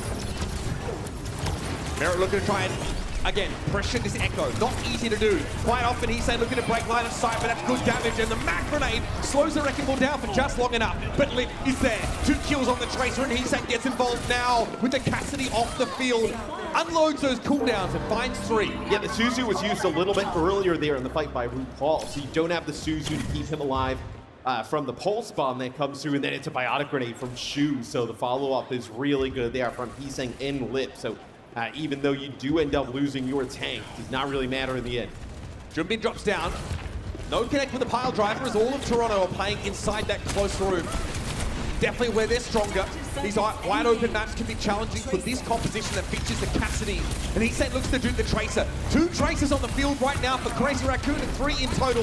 This is going to be a headache for Toronto to keep track of. And a great sleep dart set up. Good pressure on Mirrors. And there's the stick. Okay, Cardiac Overdrive is in play, but Vegas still brought down as he was low after the pulse bomb. Heesang comes out of Dubin. That's a well-timed focusing beat to claim the Malga. This comp here from Crazy Raccoon has looked awesome thus far. Probably Toronto's best opportunity here. Double support ult coming in. You may not even get a cage fight here with how things are going. Someone's still at 72%. It's a good point. They're running out of time. Hard driver on Mirror once more again. He's 6 close to the Malga if possible. Sound barrier used for Toronto to at least get them to the point, but it may have been a bit early as Torom now can hold on to his a little longer. Again, it's Mirror down. Heesang actually being the one to aggress on the Cassidy. It's a risk taken, but it pays off for Crazy Raccoon. Now Heesang can chill. Sit above the action for a time. Sticky bombs. The combo is so simple, but does expose himself to the pulse bomb as he drops to the ground. It may not matter though, as the numbers so heavily favor Crazy Raccoon. And no one else here can really match this Wrecking Ball comp. Maybe NRG Shock. You're unlikely to see them go up against Toronto Defiant again here. That was brutal. Yeah, that was just, if you're Toronto, you're just gonna kind of throw that one away, right? You're not very close there. In our first round on Ilios is Crazy Raccoon opportunity to make some changes. I think you probably just play the Winston here. Like Wrecking Ball does not have a great time on this point specifically. Lighthouse with an excellent up, and Toronto. This is look at this. It's a little bit of a shades of SSG, right? Bringing out this Reinhardt. Who better to do it than someone? They keep the Symmetra in play as well. It's not something we always see on control maps necessarily, and you're going to have to do a lot of work to get someone within striking distance of this hyper mobile Crazy Raccoon composition. They're playing it sneaky. What are they waiting for? You're waiting for the point to open up here and then end up just kind of making a play for it. As they're going to wrap all the way around. TP to point. I like that. They get there immediately, able to avoid the poke damage of Heesang. Trying to circumvent that, pretty oppressive long fight presence on Farah. But Immortality Field already had to be used in. Crazy Raccoon don't have to commit yet. Joron don't low. Shu got picked up by what? A fire strike of all things. How does someone find that kind of pick? Oh, there's no fight to be had here at all. Yeah, he's saying coming out originally there on the Echo, goes over to the Farah once they see what's going on the other side of things. Harry with some long range shots there. Takes out the Farah. You're also probably waiting there, Toronto, until it shows what heroes are being played on the other side, because you're not going to do that TP potentially if there is like a Lucio on the other side of things. Would have been pretty bad in that type of scenario. So there is now nice fight win here for Toronto Defiant, as trying to get a little bit of momentum in their favor. Junpin has to be so careful about this. With the mag grenade, he can't get away. He'll be held in place and flattened with all this damage that Toronto do have. He's staying on point here, just flanking, puts some pressure down with the barrage available, but has to stay away from this Cassidy with the Amp Matrix active. Shu able to avoid some of those shots, and immediately Merritt asks the call. Heesang is silenced, but it came at the cost of someone. No tank standing for Toronto Defiant. They still want to commit the sound barrier to lengthen their lead. Yeah, I think they were just a little bit worried there, because you had Junbin up on the high ground. You still had some damage coming on in. It's going to be a nano boost here used onto the Winston. More Crazy Raccoon finds both supports. And does a nice job getting out of the way of someone there, as he was getting quite low. That Farah damage just so consistent up in the sky, just chunking players down, letting Junbin to just go in and finish them off. He had to wait out that Amp Matrix for quite some time. Yeah. Merritt was sitting pretty behind that, and then dives in towards it. Notices that RuPaul had actually dropped down. Easy pick up for Junbin, found 2. That was basically the fight wrapped up. They're able to ignore Merritt for a time. But this is a 78% total that the Defiant have been able to put together already on Lighthouse. Yeah, and a TP from that far left-hand side would be a little bit telegraphed at the moment. So it looks like Toronto just trying to get a different position here, potentially than a fast play for the point. They're going to wrap all the way around. They're going to go take some high ground control here. He's second Junbin though. Strike gold early on. RuPaul and Vega just maybe lagging behind the rest of the Toronto peloton. I mean, they go and try and make a play for Shu up there on the high ground, and a big biotic grenade, and then Junbin right there with the rest of the team to help that Ana in the back line. May not want to try that one again. That was pretty devastating. Sticking with this Sim, though, as a wall is just around the corner. It'd be a great way to shut Shu and Heesang respectively down. Make it awful dangerous for Junbin to cross it. And that healing from Ana would be impossible. Here's the wall, diagonally thrown over towards the point here, and they want to cross through with the TP with Junbin. He's standing at the door. The TP doesn't go all the way through. The TP actually just lands on like that flower pot in front. That means that also Toronto can't use the symbol to their advantage. Then they're going to reposition towards that central area. But Heesang will be waiting for them to emerge with a barrage. Again, the Defiant know they need to play in the shade for the time being. Okay, Pulse Bomb no good for Lit there. It's going to be a Primal Rage pop by Junbin. He's hindered for now. He's able to dodge away from the shatter, and he gets a 2-for-1 swing. Oh, buddy, that is backbreaking. Toronto are struggling in this round. Yes, they try and get onto the point, and they drop an Amp Matrix in reverse, right? It makes it really difficult to kind of push on into it. But Junbin with the Primal Rage, players are already so weak. Not just the shatter too, that was big. He was hindered as well. Not so easy. Now changes here for the Defiant, right? Someone's going to go over to the basin. Somehow able to have that happen. Couldn't tell you how that happened. Mag Grenade doesn't find Chorong. He's just... Oh, you're bloody kidding me! At land, boys! We're at land! So that is Crazy Raccoon winning map number 1. Not able to get a touch there towards the end. Was Toronto. They do get rid of the bar on the other side. I'm looking at him like a disappointed father. Nobody able to make it towards the point. So pretty strong performance there from Crazy Raccoon. We were like, oh, this is going to be a close game, whatnot. So far here at the start, Crazy Raccoon's making a statement. Toronto Defiant start that fight with an easy pick on Heesang from a Winston of all things. They are in like a, I don't know, a 5v3 situation there and just can't get to the point in time. Even with Symmetra, apparently that was quite difficult. There's much to dig into in that first map. Let's head over to the Tez Kid to break it down a bit. Thank you so much. Yeah, let's break down all of the action. C9, not really what you want to see on that first map there, but you know, it is what it is. Let's actually start at the beginning though, looking at the compositions. We did get to see Lip on that Tracer. That's definitely something that we haven't discussed. He's just one of the best Tracers in the world. Yeah. I mean, I think that's going to be a huge edge for Crazy Raccoon in this series, right? That Lip has a hero like Tracer that fits into these very flexible compositions and yet doesn't have vulnerability like Hitscan. I mean, Merit's a very, very impressive player on the Hitscan, but I think the fact that Lip is not using the role at all, playing Tracer, it's like actually a critical hero in his pool. Merit does play Tracer, but I definitely take Lip decisively in that mirror.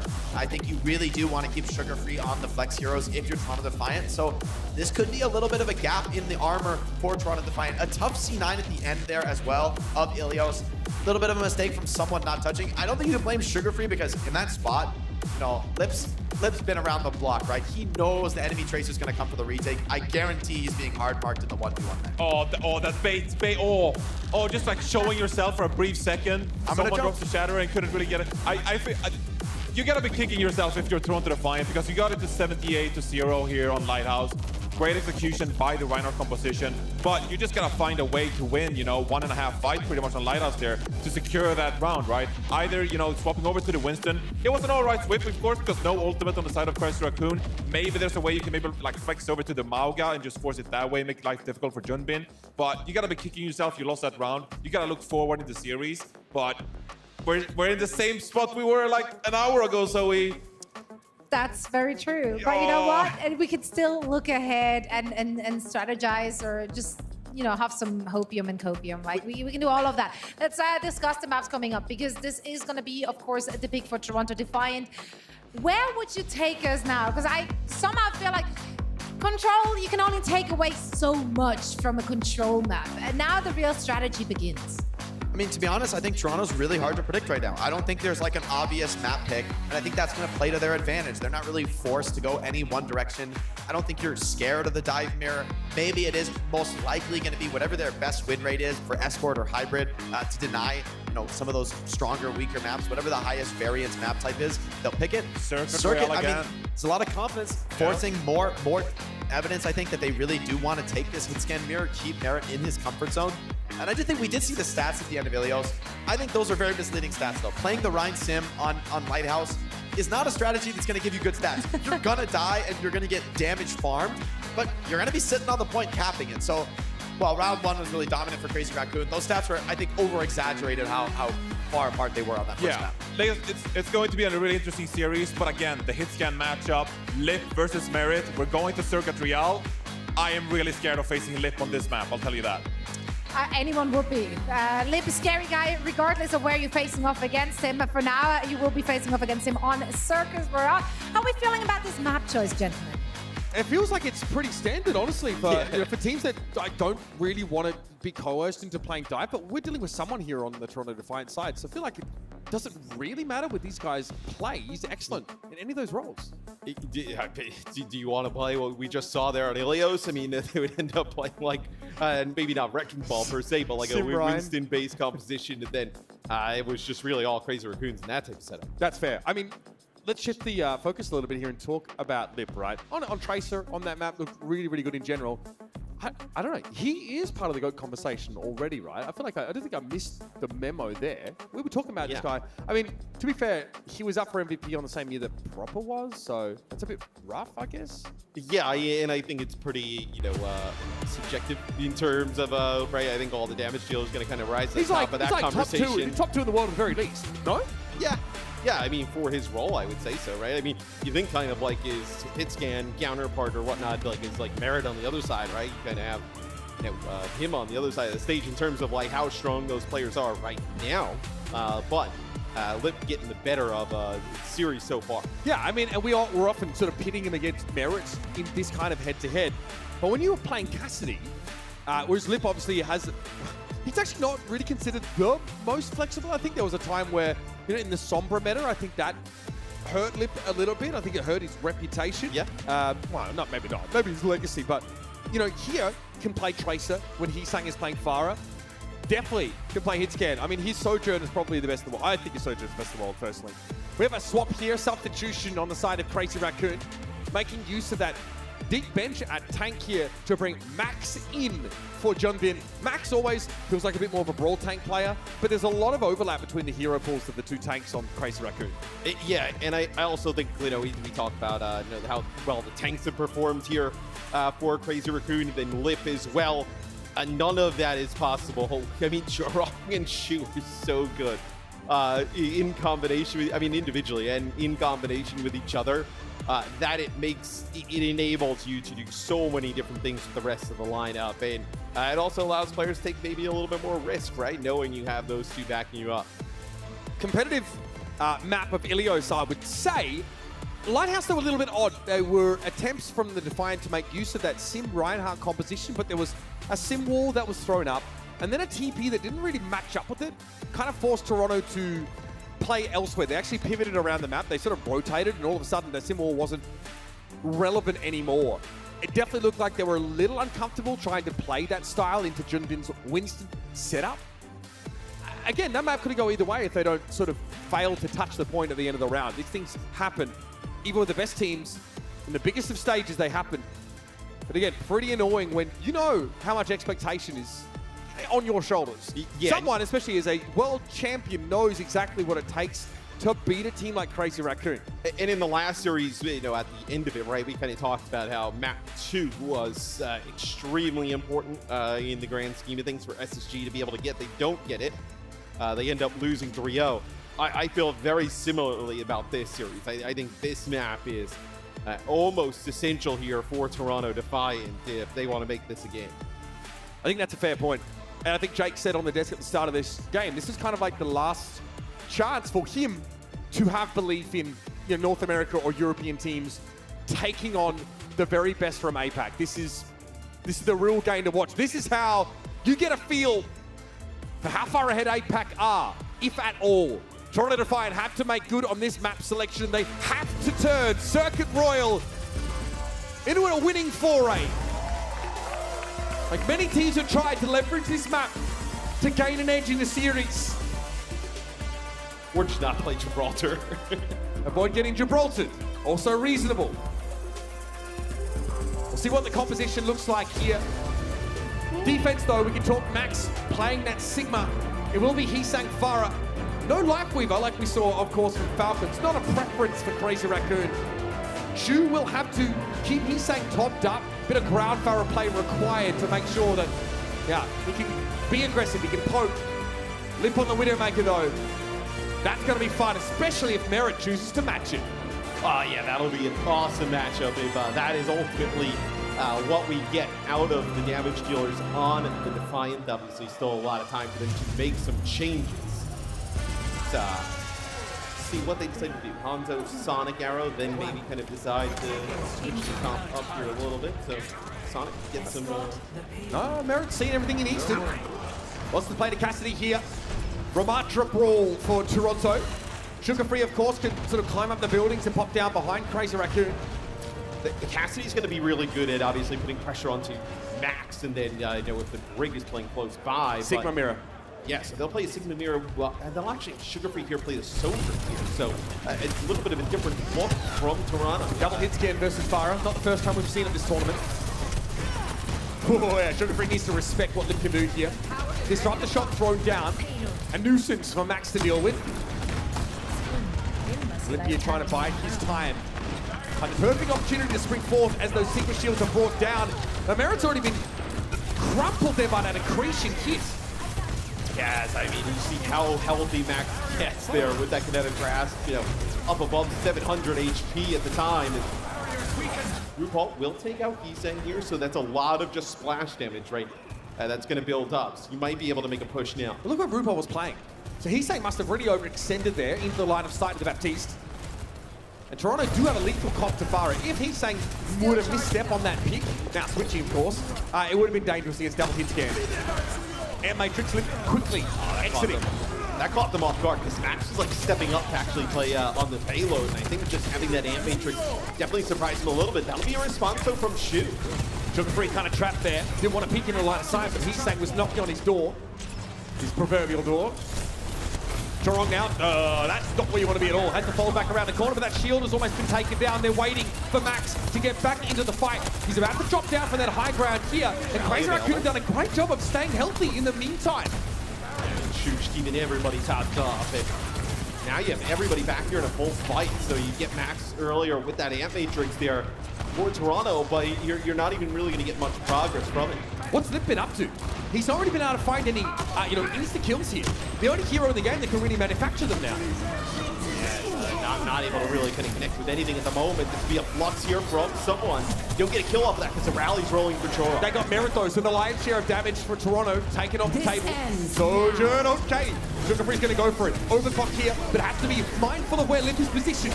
So he sticks to the right-hand side. Stays in the line of sight of the Widowmaker now. Wants to come forward, but someone is a little bit low. The Immortality builds for Toronto has expired. Vegas beat is gone. Shu now getting close to an Amp Matrix, which would be devastating in lieu of the extra healing resources of the attackers. Toronto have had to back up. Yeah, Amp Matrix beat Amp Matrix for the next fight as well. So Infrasight too. Yeah, Infrasight. So you'll also have a Blade, so we'll get a chance to see kind of how Heesang goes about using that in this next fight. This next one could be huge, right? RuPaul, that's where they got the most kind of push, I would say, here for Toronto. Use this maybe if Crazy Raccoon get a little bit aggressive around the corner. They decide to back out completely, avoid that Amp Matrix. The temptation to overextend after your Amp Matrix doesn't give you anything. It's probably there for a lot of teams, but not Crazy Raccoon. Good discipline. He's saying no, this could be dangerous. Hit by both the mag grenade and the accretion and brought down. Now Crazy Raccoon have to fall back. They don't have the blade to leverage. It's the only ultimate they could bring in. But Chorong, great shield bash, gets rid of RuPaul. Shu's Immortality Field does its job. Sugar Free had to clear that first. Another one. Merit falls once more. Two in quick succession. And a quick slide from Sugar Free to get out of the gravitic flux. Puts Max in a bit of an awkward position. He's very overextended. Yeah, he's very deep. There is a health pack inside of this room, but they turn around, deal with him rather quickly. You're gonna have both supports back 10 in the seconds mix here for Crazy Raccoon, and you still have this blade. He sends back, but surely you don't draw the blade here. He can stall, caught in the flux. He's dead, very dead. There it is. Gonna be brought down with a disruptor shot added to the mix, and now Toronto Defiant have themselves that first checkpoint. Merit matching the Widow battle here, that's fun. But it's Lip getting taken down by Sugar Free instead. It does not feel like we've really seen Lip's impact here on the Widowmaker thus far. Couple kills, he got Merit once, I think. That's it. Yeah, it's kind of playing a little bit further back there on that high ground. Put him in a Soj, man. Some changes there towards the end. just gonna get back towards the payload for Crazy Raccoon, so they'll make the adjustments to move on back. As Merit now will play the Cassidy yet again, as we're gonna see a Ramatra, and just as we were talking about it. Lenny just overextends a little there. It's got a decent angle now. Toronto need to wait for a speed boost. This is an awkward spot to play against this poke setup that Crazy Raccoon do have. Very, very close. Lip also has that infra sight coming up pretty soon, pretty crucial. Merit actually switches back to the Cassidy. Walls here now for Lip. Look how much time this is just buying, right? Toronto just pushed down to this really odd part of the map. Only 90 seconds, man. They can't really afford to be delayed for too much longer. They might charge in with a beat speed boost. They need to force a fight somehow.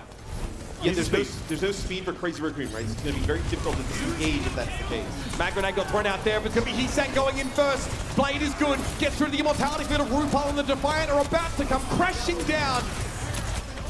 That's a one-sided fight if I've ever seen it. There was a beat there somewhere. I'm sure of it. Yeah, it's the beat. It wasn't an Ajax, was it? Say it ain't so, because Vega went down first. It might. Buddy. I didn't exactly. Hey, hit me with that instant replay. That is tough stuff, especially because you're playing around that for so long, right? Your key response is pushing in a really difficult situation. This is an Ant Major here for Shu. Sugar free. Yeah, they push up there with their own immortality field. Oh my goodness. Lip says, sorry, buddy, I've got a sweet tooth. Crazy Raccoon now with 4 still standing. This is a domination. Yeah, this also isn't exactly super comfy for Toronto, because when we've seen them play Sojourn-based compositions, it's really been Merit to play the Sojourn Sugar-Free on the Tracer. Like, that's where they've kind of like had their most success playing those different types of Sugar-Free on the hit scan is an interesting look. It's obviously you can play it, but it's not exactly what they've kind of run throughout the history we've seen the team so far. So now we're just sketchy. Speed, the Hinder goes down there, connects on the Shu, but it'll be the Genji here for Sugar Free, goes into the dash. Backs up Crazy Raccoon a little bit. Rounding up here for Torong. Infant to Defiant, want to try and close the gap, and someone does have Annihilation, but how do you make use of it here? Crazy Raccoon will continue to give ground, set up for good poke. There's Lip, Sugar Free's down again, what a pick off. He's fighting really important eliminations here. The Annihilation can't be stopped by Max's Kinetic Grasp, but now the Crazy Raccoon team have to commit into this Maelstrom. Merit from behind it though with the Deadeye. Someone was forced back somehow, and then Annihilation is forced to expire too. Sugar Free returns on the Tracer now, has to get involved some way with a Bionic Grenade, dousing someone, means the Immortality Field has to be used, but Lip just picks it off out of the sky. There's nothing here for the Defiant to work with. What a one-sided round. So for Toronto, they do get that first checkpoint, right? They make it not exactly to the second one. Fall short just a little bit, but... A lot bit. They fell short a lot bit. Yeah, I wouldn't exactly call that a lot bit. They get, almost... Semantics, they're a long way away. Almost 70% of the way there, but... you start to see Lip come alive there on the Widowmaker, forces them with the infrasight a few times, just kind of burn, clock, burn, clock, burn, clock. Ajax! Here's what we were talking about. So this is when they were kind of like holding onto the sound barrier to kind of push on up. Oh, the humanity of it all. It's just a dash through. They're actually trying to use even the Immortality field, it looks like there, to make sure they get it, but the Immortality field gets taken out like almost instantly. It looks like in flight. If I was Vega there, I'd be doing a striker and I would have punched a hole through the LED wall behind me. I mean, well, if you were playing Lucio, Jake's the Masters edition of basically the wood edition. Bronze. Do they have one of those? Probably. I'm playing that. Anyone looking for a teammate? Johnny. Support mate. Johnny, what's up? We're gonna run it back, buddy. Let's go. I'm so ready. Toronto Defiant though, I mean, they got made to look a little foolish at a couple points there. Losing the sound barrier while they were playing that low ground map, they had to force a fight. We knew they had to speed out, beat, but oh, buddy. And the walls had forced them into that position, right? They kind of just rotate around that corner and get stuck there. So Toronto playing pretty close here on defense. I'll have a Ramatra-based competition here at the start. Look at this. This actually just runs straight by. He's looking like Mr. Bloody Fahrenheit charging over to the cart there. Okay. RuPaul take it down, and Immortality Field didn't come out awful early, and this forward hole for the Toronto Defiant is going to be dismantled in short shrift. Yeah, I mean, just when you think he's gone in the meta, right? Morgan shows back up in a big way. So look at this. I think we're going to see a swap, right? They see... Nope. Oh, no. So actually Sigma on the other side, probably, you know, debating what we decide to do. Do you mirror the Sigma match the here? Sigma. Yeah, you match the Sigma. So teams, in terms of what we see in terms of tank play, right? It seems like teams are okay matching that Sigma at the end of the day. Crazy Raccoon have got plenty of tanks. They can do anything. Another early immo. Was that for Vegas' sake? It's unclear. I'd be backing right up here if you're Toronto. That is very frightening. Chorong here playing close, sugar-free on the main, trying to catch someone with the wall, and Lip was the target. They get the Cassidy. Nicely done by Merit to respond. And that's huge, right? Because you don't get that kill onto Lip there. They're going to end up building the Consuming Rush, getting right around the corner, and with no immortality build at that moment, it would have been quite difficult. So here's the Consuming Rush. Defiant responds, so he can't right up through it. Merit has to reload there. He saw a lot of really low health targets. Could have picked them off, but only 6 in the 6 shooter. Rupert down to a back grenade of all things. So again, the immortality field is gone. The Baptiste regenerative burst not there, and they've used a sound barrier in order just to stay in the fight. And then they have to back away anyway. This is dangerous. He's staying with the blade. We'll have to wait. He's hindered, but getting healed up instantly by Chorong, who runs in with the Genji. This is desperation now for the Toronto Defiant.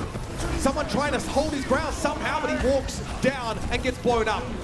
Nice little gravitic flux there, and that is the checkpoint coming up for Crazy Raccoon. It is quite fortunate for Crazy Raccoon as well, because they end up using their sound barrier. Chorong ends up doing it. It only connects with him and Shu at that moment, right? There's like a Maywall or something in the mix that got thrown in that not get great use of their own sound barrier, but at the end of the day, it doesn't really matter. They get that checkpoint. They have a load of time here to get just about 62 meters. Deadeye was forced back. Oh, look at how low they are. That could have been a 5K. Deadeye could have been a 5K. They didn't have an immortality field in play. Ooh. Oh my god. Okay. They've used it early once more though. Rupala had no choice but to par with it. Great Flux. That is a world champion Flux, right? Into the Blizzard 2. Perfect combo for Toronto Defiant. They managed to slow down Crazy Raccoon for now. Stagger Max a little more. Maybe find some room to breathe, if only for a moment. Yeah, I mean, the kill on Max there, you just buy yourself even some more time. So you can't even aggressive here. Yeah, looking just for a pick coming out of the spawn, right? As now the headshot starts to roll again on that Cassidy. It's pure dopamine, that. And where do you decide to play here if you're Toronto, right? You can't play this low ground. It's just a really pretty even. I think the Crazy Raccoon love that. Like this first corner, you're in an odd spot. An Amp Matrix, use your Maywall combination, just trying to split players off. Doesn't seem like they caught anybody, so now you may have to actually back up. May in a poke comp seems pretty tricky to make work. It's all long-range walls. You've got to be very premeditated, I think, about how you set it up. Yeah, Magranate didn't make its way down. Seems to have been the case here. He's saying constantly threatening. It's a really good area for a Kitsune rush, though, right? You're getting very close. It's going to be sound barrier here. He's Magranated. He's hinted. He's still able to find Max, though. Getting rid of the Sigma is so big. Now there's nowhere to hide for Crazy Raccoon. Again, they'll be shoved back into spawn. That is clean from Merit. Yeah, I mean, now it's starting to get rolling here for the Defiant. It's a pretty good fight for them, right? They end up using that eye sound barrier in response for Crazy Raccoon. And they don't get anything out of it, so... Yeah, they should win this fight too. Yeah, you mean in theory, right? You're going to have Gravitic Flux, and you're going to have your own sound barrier, probably end up building an Amp Matrix here as well, so they're in a pretty good spot. The next thing you're looking at is like this insane blade, right? Vega not able to get the sound barrier down in that first half. Ends up giving a lot of progress, giving up a lot of progress, probably for their own sake. A lot on Vega's shoulders here. Open up the fight though with a Flux, and again, Lip loses in a 1-to-1 versus Merit. Happen to the best of you, going up against a player like that. Here's a gravitic clutch on the side of the Raccoons. They're going to go for a blade as well, but the sound barrier was there. Vega holds nerve, holds on to that beat. Merit with another beautiful little 2K. And this is what you expect from Merit, right? We talk, Lip, one of the best hit scans in the world. Merit is right up there. I mean, I think that is a very close battle between these two players. Merit starting to come alive on the Cassidy, and look at this. So Crazy Raccoon, well, actually, it's not going to be like a Maga, right? You've seen Maga have good success against Sigma. It'll actually be Ramantra. Yeah, trying to push the battle lines forward as much as possible, but the May is such a nuisance for the Ramantra to deal with. Deadeye for Merit. Lip tries to roll away. He's getting clowned on. Shudo at least able to silence the Cassidy with a kunai. That is the only joy that Crazy Raccoon are going to find in that cold, wintry landscape that Sugar Free has erected. Less than a minute left. Now is your Kitsune rush. I was like, oh, maybe you want the rush with the Ramacho, right? His cooldown's become pretty strong inside of that. And the BAP, man. Now Too Shu good. will go back to the Baptiste, so seems like Crazy Raccoon just kind of throwing stuff at the wall here, trying to get something to work. It's a tough spot for any team to play from. We saw Toronto suffer in exactly the same position. Chorong, though, will have his beat. If it doesn't get Ajaxed, then he'll be happy with it. Again, Merit strikes, though. What a target to find. The Baptiste is down. Crazy Raccoon now have to make a tough decision to regroup for one last push, one last fight, but he's anchored and spotted. Merit claps him. Special credit, of course, to the accretion to set it up. Yeah, you'll be able to get Heesang back from spawn, right? It's definitely going to burn a little bit more clock. To someone with this gravitic flux, it's going to be that sound barrier that you mentioned over Chorong on the other side, which is huge. Flux is good, going to catch 3. Sound barrier has to come out immediately from they Chorong. touch? It's enough to save them. 3 seconds left. They're going to venture heading over towards the card. They're going to touch it here. Good Deadeye, good damage. Immortality Field had to be used there by the Toronto Defiant, and Vega has gone down. Air Matrix now, but they don't have the players to capitalize on it. They've got to group up around the card. Raccoons are low, yes, but Shu is going to be there. Returning burst is going to be massive here to get everyone topped up, but he has an Air Matrix available. Here they come.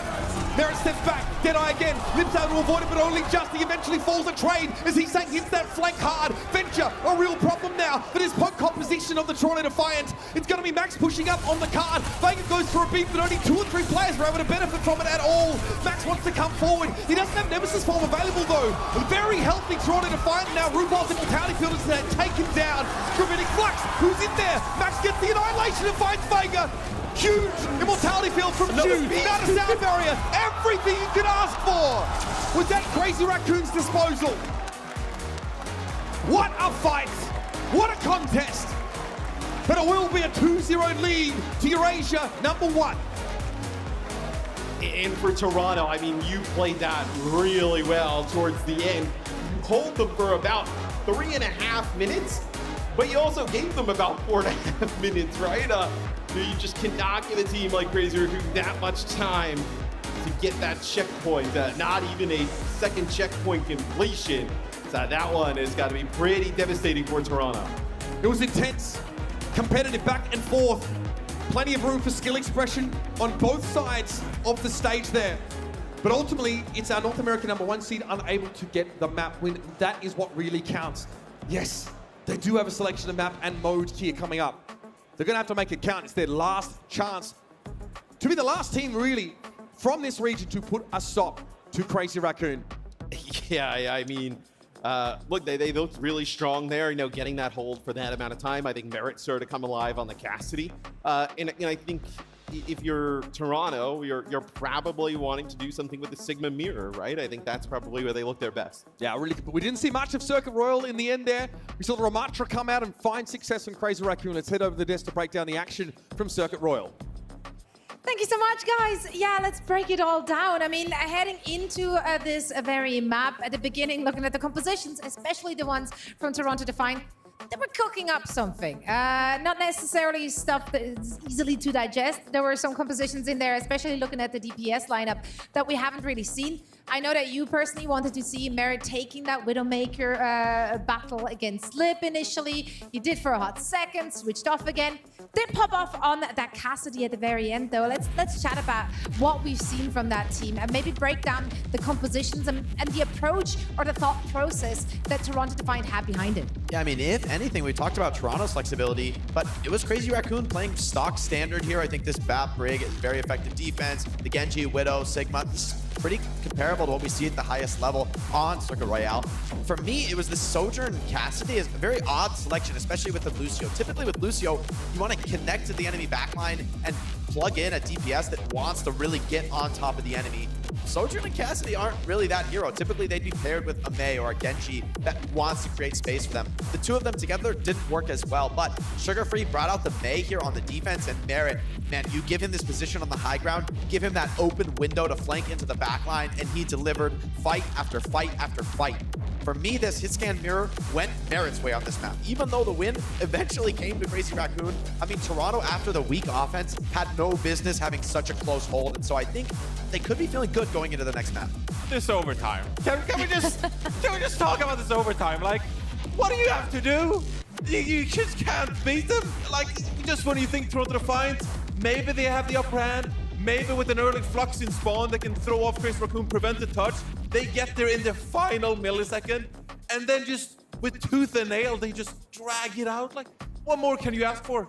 They refuse to Toronto Defiant lose. tried so hard, but they're unstoppable. Chris Yeah, and I Raccoon. mean, they should be giving every Toronto Defiant fan a lot of hope, though. It should be 1-1. It should be, but it's not. But it's not. So that's where we're at right now. Let's talk about the crazy Raccoon here, though. That squad, I mean, from front to back, they're a tough opponent to go up against. I think we're talking so much about Lip, obviously, heading into this. I do feel like we have to touch on that back line, though, because quite frankly, Chorong and Shu, they've been such stand-up players all throughout their careers. Yeah, absolutely. And I mean, specifically on that defense, I think that Chorong really came on clutch with that break pick as well. The way he was able to hold down the front line with Max on the Sigma, of course. And you saw some real crucial rallies coming through on the break. When the fight is turning, when Toronto Defiant, they're trying to extract ultimate value. That is when Chorong pops that rally, stabilizes the front line, and he's making it so difficult for Toronto Defiant to get a lot of value from this ultimate. That was a long point A.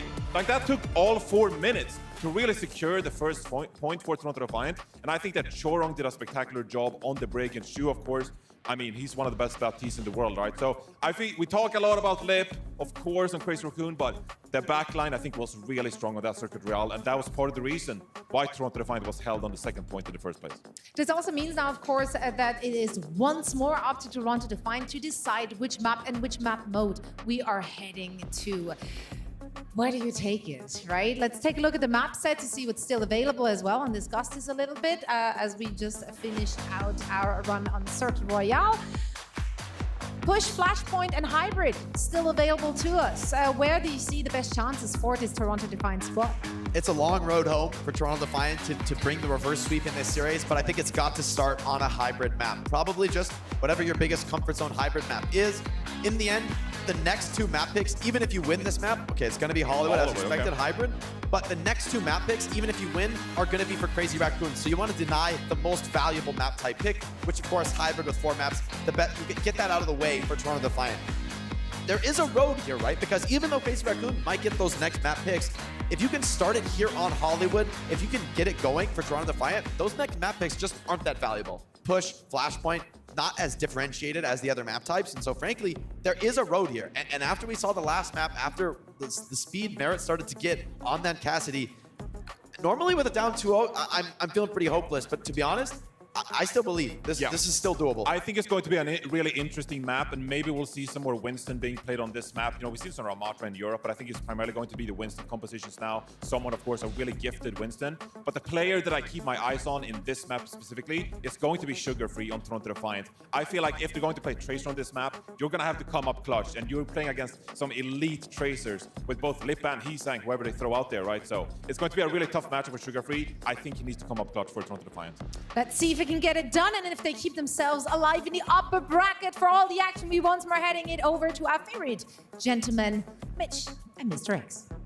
Thank you. Yeah, look, I mean, Hollywood coming up here may be a little less expected, but with 2 teams like this, the map pool's a little bit wider. There are way more options, but we're definitely thinking dive compositions here, and this makes perfect sense. So Max comes out, Junbin comes in.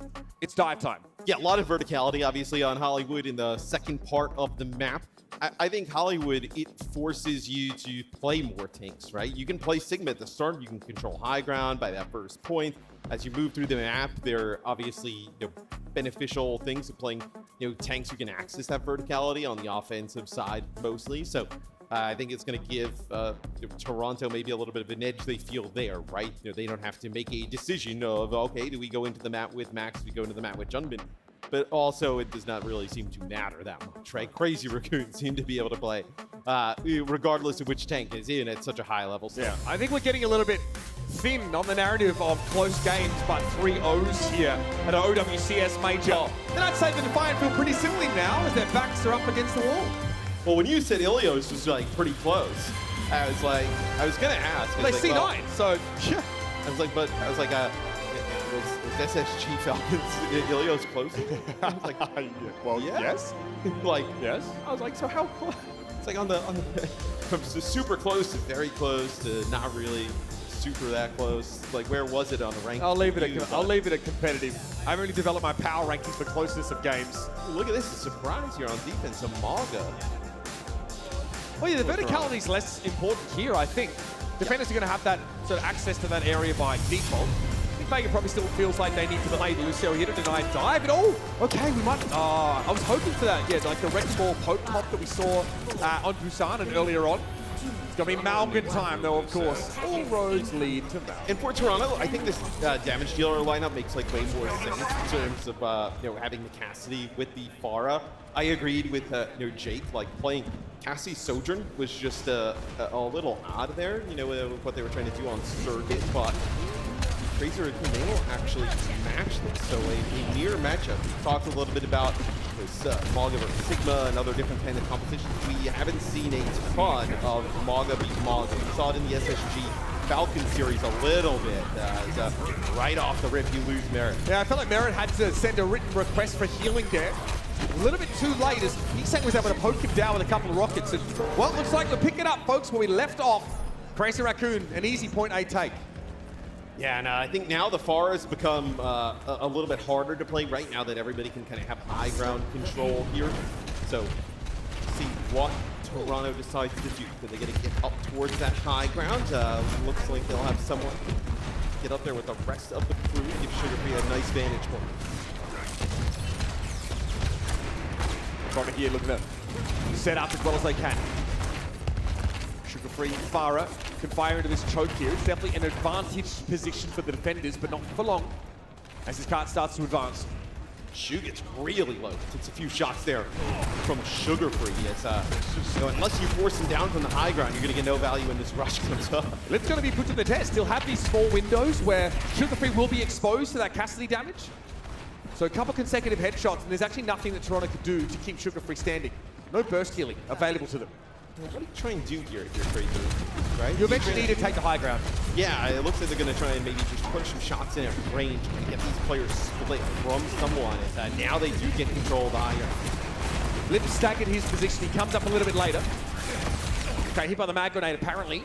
Crazy Raccoon taking their time. Here's the push. They want to disengage, but they don't have the opportunity. They drop off. Oh, the counter barrage is good, but Merit's ready for it. Lip though responds. Both Cassidy's striking gold here in this fight. It's Vega down for the Defiant. Vega, who was so close to building a beat.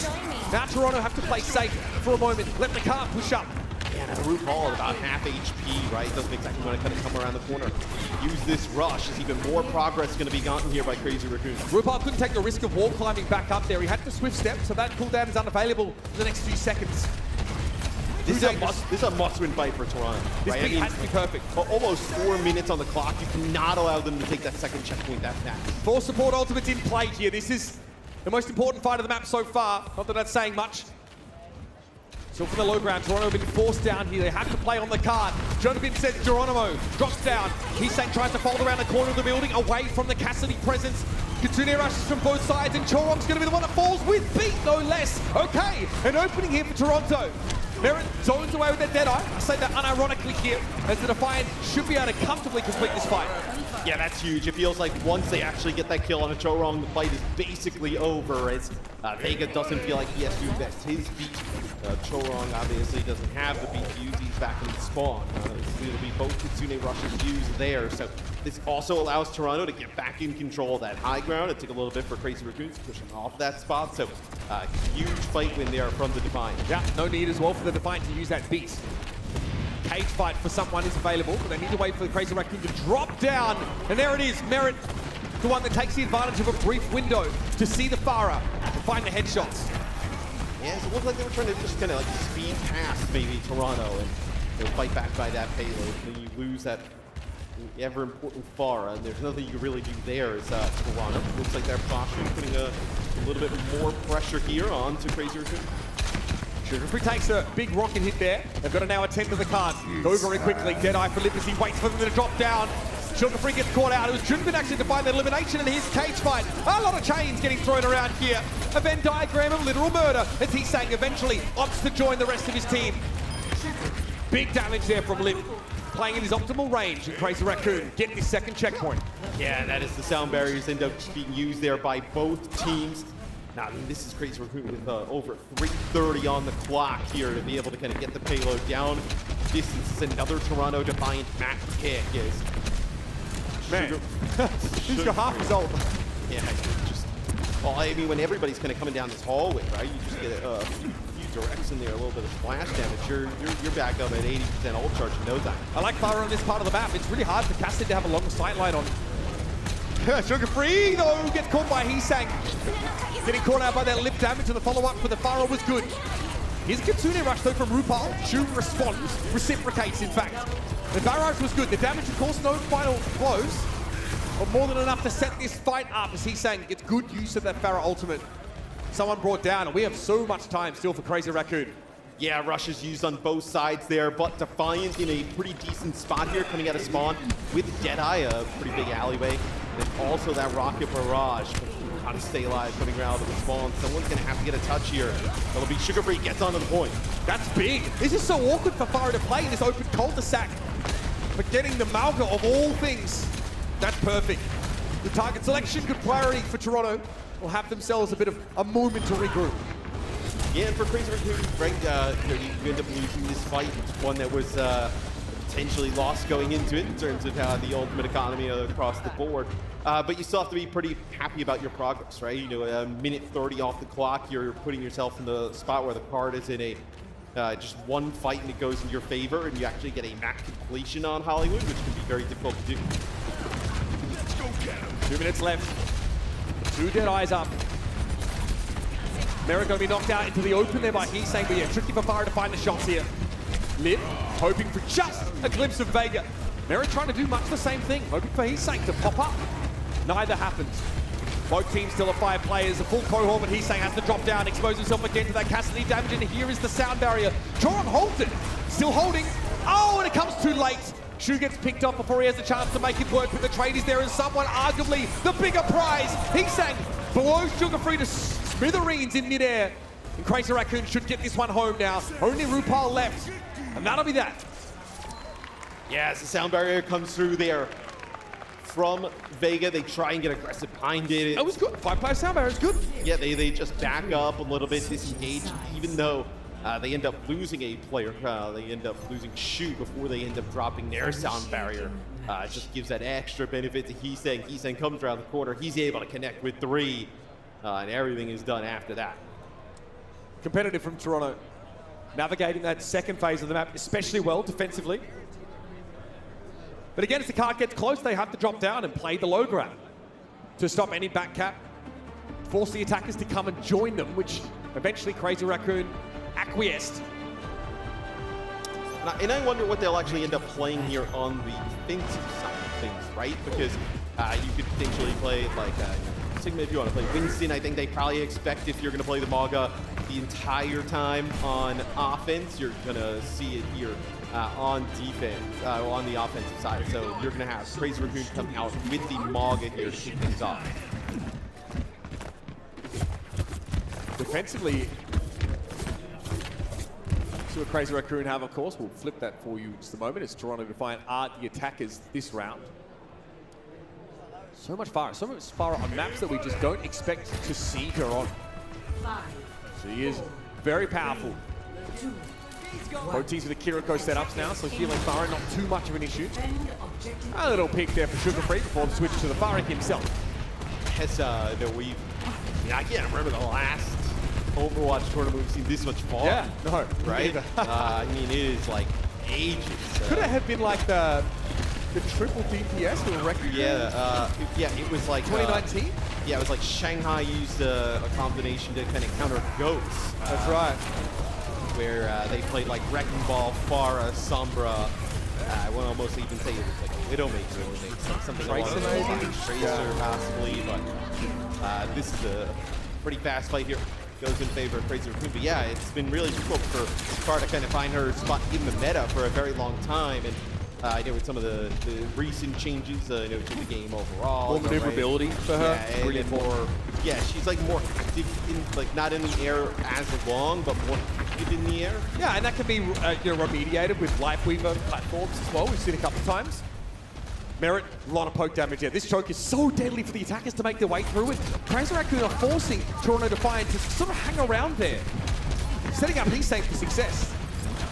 Heesang gets a vantage point to know exactly where players are split off. As they do get the kill on a lip here early on, that's big. I think they hit him with a mag grenade, but Heesang wants to try and get in there now. Someone couldn't quite get away from the last couple of rockets that caught him. Sugar Free here now has a strong position, denied him. Has to play in this wide expanse, which is definitely not where Farah shines. Crazy Raccoon say that's fine. We got what we wanted. They did use Sound Barrier in order to enact that push after losing Lip. Yes, because they end up losing Lip, they're trying to protect Heesang while he's using Rocket Barrage. They do end up investing the beat there, so you win that fight, but did you ultimately give up the next one? Oh, what? Okay, fair enough. Suzu had to be used there, I think, to keep Sugar Free standing, but the point-blank barrage claims Junbin.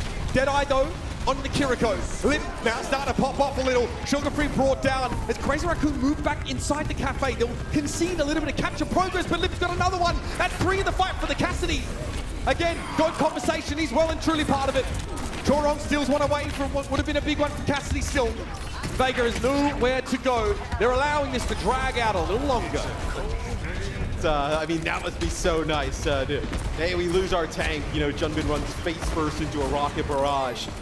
They drop the Kitsune rush across the point. Lip steps onto it, just takes out 3, and here we go. Where now just a minute and 20 on the clock. You don't get a tick out of that either, because they're kind of contesting the entire time and even pushing past the point. You don't get any progress. Kitsune Rush Deadeye available here, likely to be used in concert, but Merit takes a hit as he comes through the choke, so needs to be careful. Still, this gets Toronto positioning on the point, and Sugar Free's able to take Heesang down in the duel. That's massive. Cage fight for Junbin doesn't feel great here at all, but he needs to get onto the point. Cardiac overdrive, but look at that health bar crumble. Junbin can't hang. Eventually get picked off. Toronto should have this checkpoint now, easily enough. Yeah, you can't win too many fights with a player down. You're a Crazy Raccoon. You end up having a few fights where you lose a player first, but you're still able to pull the fight out in your favor. That time, it is not the case as the aggression comes on through. And look at that. Heesang, where are you playing from here? You know what they say about walking under a ladder, Heesang? Bad luck, right? Yeah. He is on that flank. Looking for a big barrage. Better pop up behind. He got caught in the cage fight, though, and that's a very durable target that he chose. Yes, he does get the Malga. In fact, both Farahs find a pick with those barrages. Lip thinks better of peeking out. He knew he had enough damage on Merit that the mag grenade will ultimately claim his opposite number. And very quickly, Crazy Raccoon put themselves back in the driver's seats. Hey, you gotta watch out, RuPaul. Nasty. Clean movement there from RuPaul, able to dodge shots there. Now we'll see Junbin comes out on this, potentially Doom fixed here. So Doom obviously has great access to high ground. They want to kill Merit over and over again. Yeah, I mean, hey, if you're them and you're like, hey, we just get rid of Merit, we're in a good spot. Merit just threw the mag grenade. Junbin now can dive. Power block used up though, so back to the high ground for the time being. Where do we go? Big punch. Gonna catch Vega, who's low, close to a sound barrier too. RuPaul picked off. Great job by Junbin, takes the attention away from the fire, and Heesang gets to sneak in. And he's finding all the kills. Oh, buddy! Oh, mid-air shot. Okay, this guy is on one. Some sick shots there from Heesang. Yes. They were using the Mog up on the high ground before. I don't know if you caught it, but when the Rocket Barrage kind of came through, they end up using the Maga Slam then into the Barrage. You can kind of obviously get some really nice plays from Doomfist, right? You know, knock players up, stun them for just a brief second into plays with the Farah in the Cassidy. Yeah, so second's all you need, really. Barrage. And someone now goes over to Winston, right? So this is just another, it's kind of what we see in the entire tournament, just like a rotating cycle of tanks to counter each other. Oh, we're dealing with two teams with tank players in very deep pools. Lip's in a comfortable spot though. Tough to challenge him. Deadeye interrupted by Merit. He got stunned up. I think the punch came in from Junbin. Still missing Chorong though. Crazy Raccoon, they're able to trade it back as Vega falls. Chorong went down with beat, but so did Vega. But neither team suffering as a result of that. Someone low. Yeah, Junbin beautiful. Punches him as they caught inside the room. And I don't think there's anywhere for Sugar Free to really go here. Junbin still respects the damage though, backs out. Rupal very low and a beat now gets used. Crazy Raccoon are more than happy to throw theirs into the mix as well. One after another, Lip lands these shots. It's making a fall, and Lip can head up to the high ground now, play a bit more aggressively. Deadeye's going to be there. Junbin into the back line. You see someone try and escape. He skitters away with the rest of the Toronto Defiant. They're down to 16 seconds left in the round. The Deadeye going to make more space. Up to the tower goes Merritt, but he's an easy target as he drops down. And Lip finishes the job. But Junbin's missing. Sugar-Free eventually gets traded out after he goes in and finds the Doomfist, but Lip falls to someone. They're up close. It's messy. It's feisty. But Toronto have a player on the card. They're moving it. Now Crazy Raccoon have to address the Vega issue. The rest of Toronto running, trying to get as fast as they can to help out this lone Lucio, but it might not be enough time. They're too far away. Sugar-Free blinks onto the card. Instant recall. Toronto still have 3 or 4 players now to work with, and here comes the Winston, but they're just pulling up short. And that really could be said of the whole series for the Toronto Defiants. And Crazy Raccoon run away with yet another map to send them to the lower bracket. Yeah, and, for Toronto Defiant, right? We talk about how versatile this team is. They can do all these different things. When you look across, Crazy Raccoon look like the more versatile thing, right? The team, they can play so many different compositions, obviously at an extremely high level, rotating different tanks into the mix. Lip was tremendous on the hit scan all series long, and I think Iseng definitely got the better of the Far duel. Look, it's the most promising prospect out of NA getting 3-0'd. And Hollywood, not remotely close enough. Not remotely close enough. Crazy Raccoon are indomitable. They look unbeatable. Maybe the only team that can pressure them comes from their own region. So I'm sure that Falcons matchup would be an exciting one. But for now, it's back to the drawing board for NA's best and brightest. Toronto Defiant are felled in straight maps. Yeah, I mean, the Falcons Crazy Raccoon match, that'll be tremendous. See those teams square off yet again. And then, as we move forward down with the loser bracket, right? Like, what happens to Toronto after a really difficult loss like this, right? Trying to bounce back. SSG, we saw earlier today, they end up falling, 3-0 at the hands of Falcons. But I think, SSG has a really different play style. I think it'll give a lot of teams some trouble. I even gave, Falcons some trouble at times. It'll be, it's like almost interested, like, who is going to end up, like, being the third team in the mix, right? Like, who's going to having that conversation already. Who's going to come out of that loser bracket in, get another crack at one of these teams? I think that'll be the real interesting thing. Yeah, and a couple of interesting tidbits, like, Ence, sort of proper thinking Ence are better than SSG, right? Which is a pretty big statement to make. But for now, we're going to hear from the victors themselves. Let's head down to the stage with Danny and Junbin. Mitch, thank you so much. Yep, I am here with Junbin, who is also the Porsche Performance of the Match player. So everybody, give a round of applause for Junbin. Fantastic job today. I mean, 3-0. You guys are looking scary as ever. Junbin, how did Crazy Raccoons prepare for this match against Toronto Defiant? 자, 오늘 승리 축하드리고 또 PNTM까지 받게 되셨어요. 그래서 뭐 그것까지 축하드리면서 오늘 이제 토론토와의 경기 좀 어떻게 준비를 하셨고 또 어떻게 경기를 풀어 나가셨나요? 이제 아무래도 토론토가 미국 와서 했던 팀 중에 제일 잘했어서 저희가 좀 더 전략적으로 준비를 했던 것 같아요. Definitely there was some planning involved because we knew that going into the match, Toronto Defiant are definitely one of the best teams in the NA region. So there were some preparations, and I think really preparing for this match really paid off in a big way. Now, I have to ask, I feel like Crazy Raccoons are definitely one of the strongest teams that we are seeing in Dallas currently. So in your eyes, what makes your team so good, so strong, and so scary? 자, 마지막 질문을 준비 선수가 보셨을 때 아무래도 지금 크레이지 라쿤이 거의 달라스에서 최고의 팀의 한 팀이라고 제가 생각을 하는데 왜 이렇게 잘하나요? 잘할 수 있는 이유? 그냥 잘하는 것 같아요. We're just that good. Simple as that. Everybody give it up for Junbin one more time. Thank you so much. Zoe, back to you. Jumping on stage, just spitting facts with Danny. They are just that good. And part of that is, of course, the meta. They have such a good understanding. Him on that Maga, it just looks so very clean in the execution. They are dictating the tempo, and it's been really, really hard for any other team to keep up with it. Yeah, I think Junbin is really the tip of the spear on the Maga comp, and I think he's really evincing a really critical fact about this hero and the playstyle that you need to succeed with it. You can't play slow. I think that Hollywood first point defense was a beautiful example. Even though you're defending one of the better sort of fortress points in the game, still Junbin with any kind of HP lead on the enemy Maga, charging in, forcing the aggression, pushing into the enemy spawn. that's not just disrespect. I think for me, that's actually the way you want to play this comp. You always want to be initiating aggressively, even on defense. And so, you know, showing the advantage of preparation on the comp and a style that really came from Crazy Raccoon, from Falcons. These are the teams that have been showing it and looking the best on it. And for me, Johnny, this comp decides the tournament. I don't think there's a counter. I mean, Johnny, I know. Look, I know. You tried to speak the Winston into existence. We saw like a minute of Winston. I was about to say, we saw. Did it work like a out? minute. No, I didn't say it would work out. I just said. That is a very good point. Yeah. In that lower bracket, though, it's gonna pop off, right? I agree with Jake, and we've kind of been talking about this on the desk for the past couple of days. That like, the game kind of revolves around the Mauga composition, and then it's like, okay, well, what do you want to do against it? So, for example, right, the Sigma composition, that could be an answer if you don't feel up to the brawl, and we've seen Ence try to pull it off, right, and also seen the SSG try to pull it off. The problem is that, like, it's so hard to deal with the tempo, like you mentioned, Jake, when you have a Mauga that perfectly positions, has the perfect overruns onto the backline, onto the Caspian Batiste, right?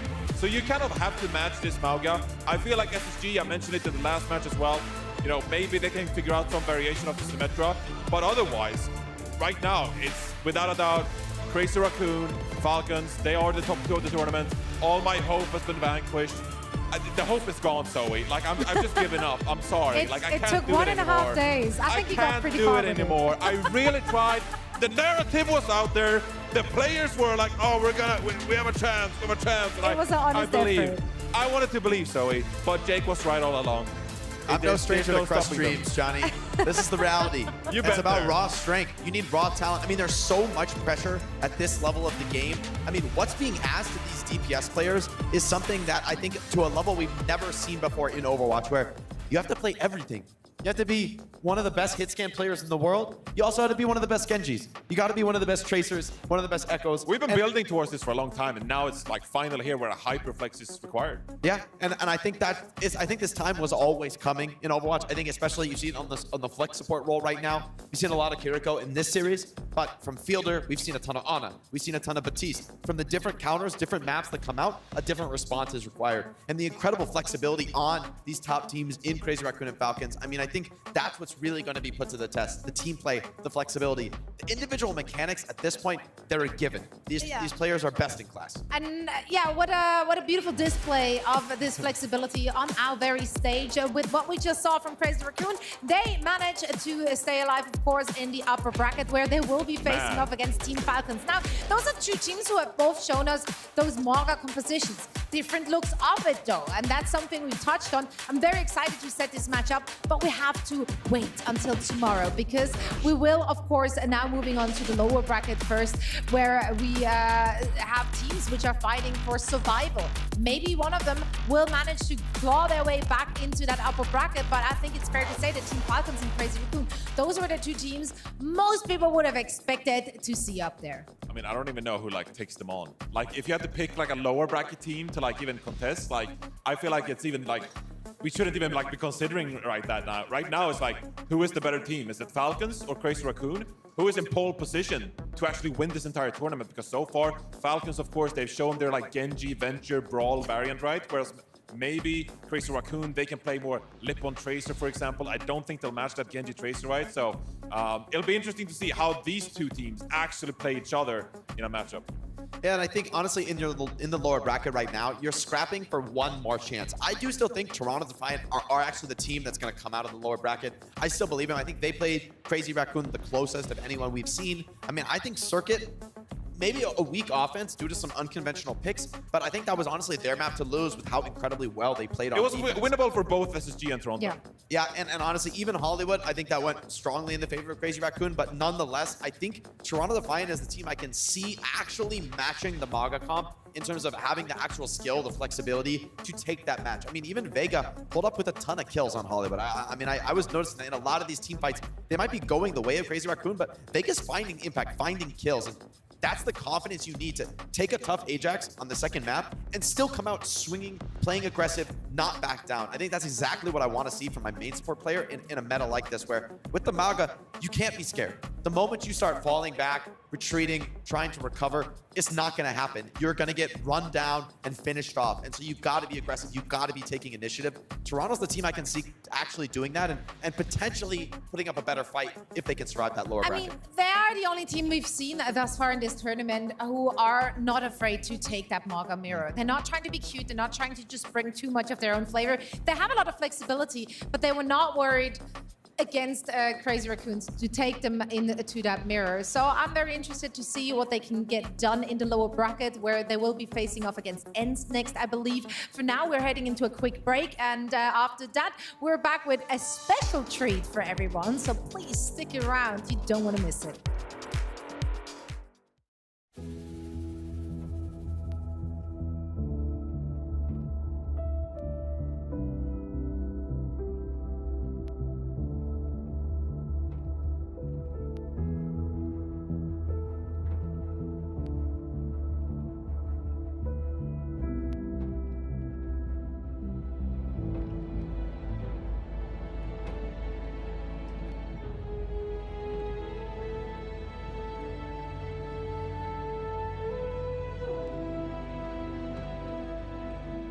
Winston? What's on your mind, May? Do we have enough people for this mission? As long as we stick together, we'll be fine.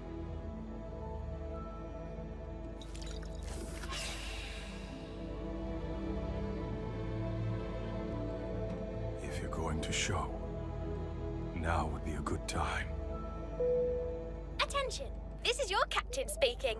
We are on final approach to Paris. That's our cue. You may now power on your electronic devices. Weather is mostly cloudy, with a 100% chance of null sector invasion.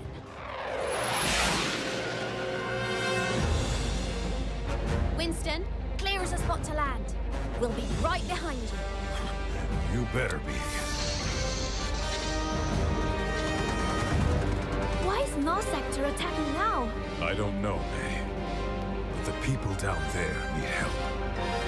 And right now, we're all they've got.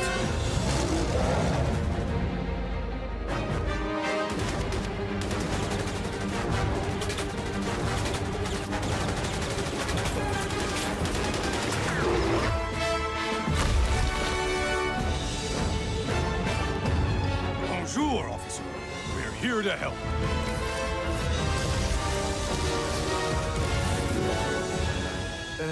C'était un singe?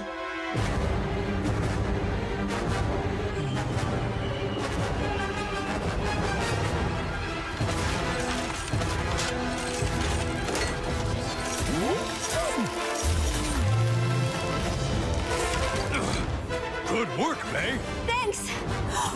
Watch your back!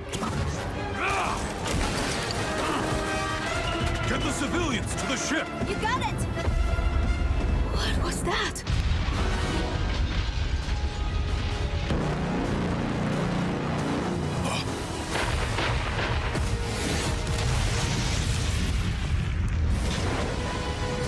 Take cover!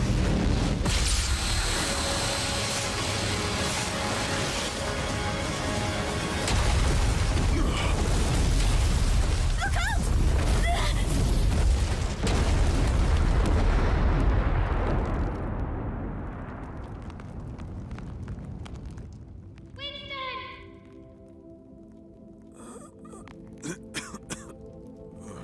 May, stay with me! Winston! May. She needs help. We can't stay here.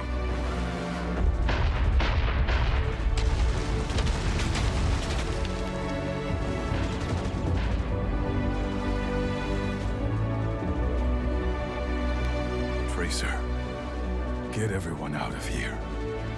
I'll hold the line. But you said to stick together. Don't worry.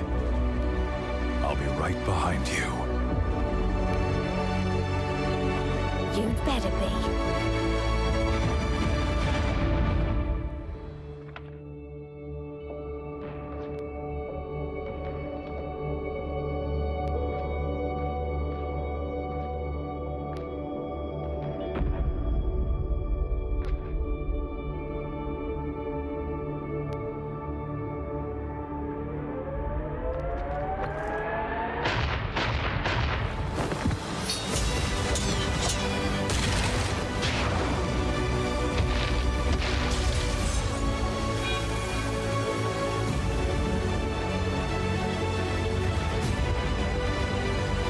Genji!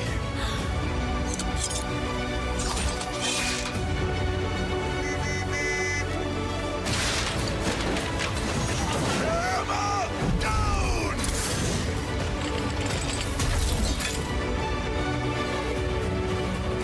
Yes! The cavalry's here!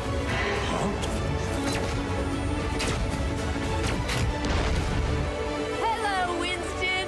Echo!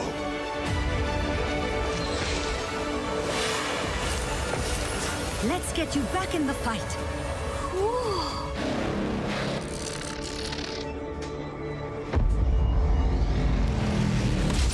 Interlock shields! How are we going to stop this thing? May, your backpack! Huh? That could work! Trissa, pause bomb! Here you go! This is getting hot!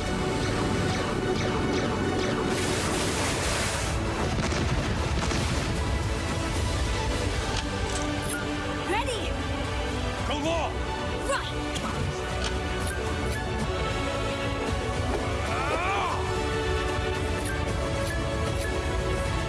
Got it!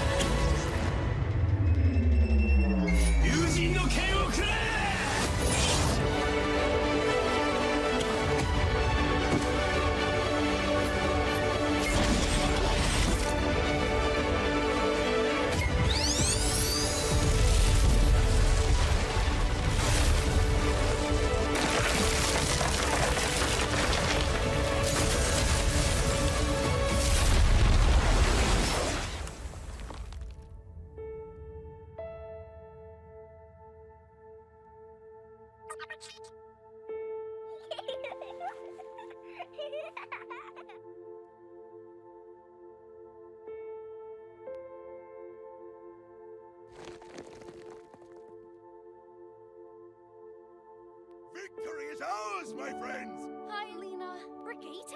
Oh my gosh, you've grown! Oh, everyone, this is May. Hi, everyone. Nice to meet you.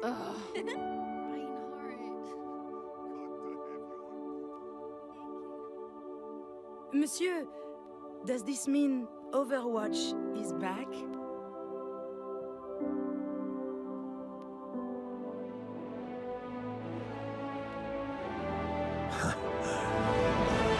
Yes. Yes, we are.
Welcome back to Dallas, Texas, the home of DreamHack right now. We got here to this very major because of you, our lovely players who signed up to compete in this new ecosystem for Overwatch.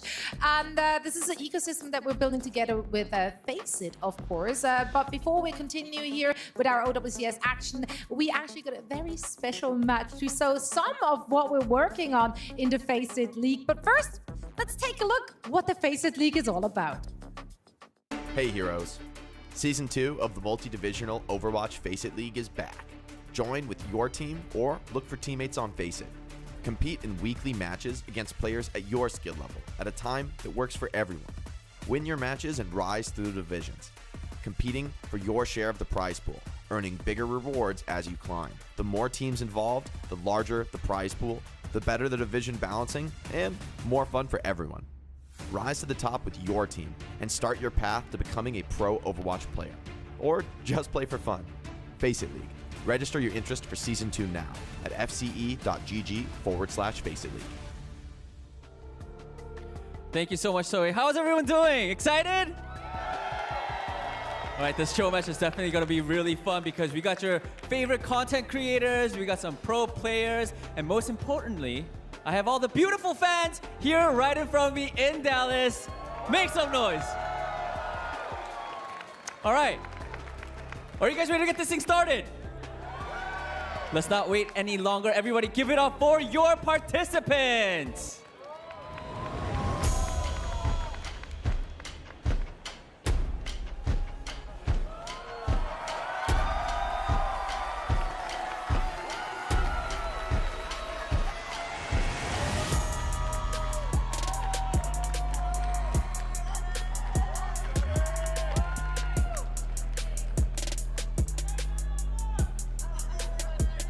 All right, I mean, as you guys can see, we have Team Dante and Team Hydron. Not only that, we also have Faceit players that are going to be competing on the big stage. So Faceit players are right next to me, right over here. These two people, amazing people. Can you guys come close to me? Let's have a quick chat. All right, center stage, right over here. Let's start with you. Name, please. No. Get in line. Let's get in line. Stand straight. There you go. Name, please. Saint. Saint? Okay, how long have you been playing Overwatch? I've been playing since Season 2 of Overwatch 1, so about 7 years. 7 years. Longer than Johnny. Longer than Johnny, reinforce. I don't know. I'm just making things up anyways. Yeah, is there a player or someone that you want to really beat on the opposing team?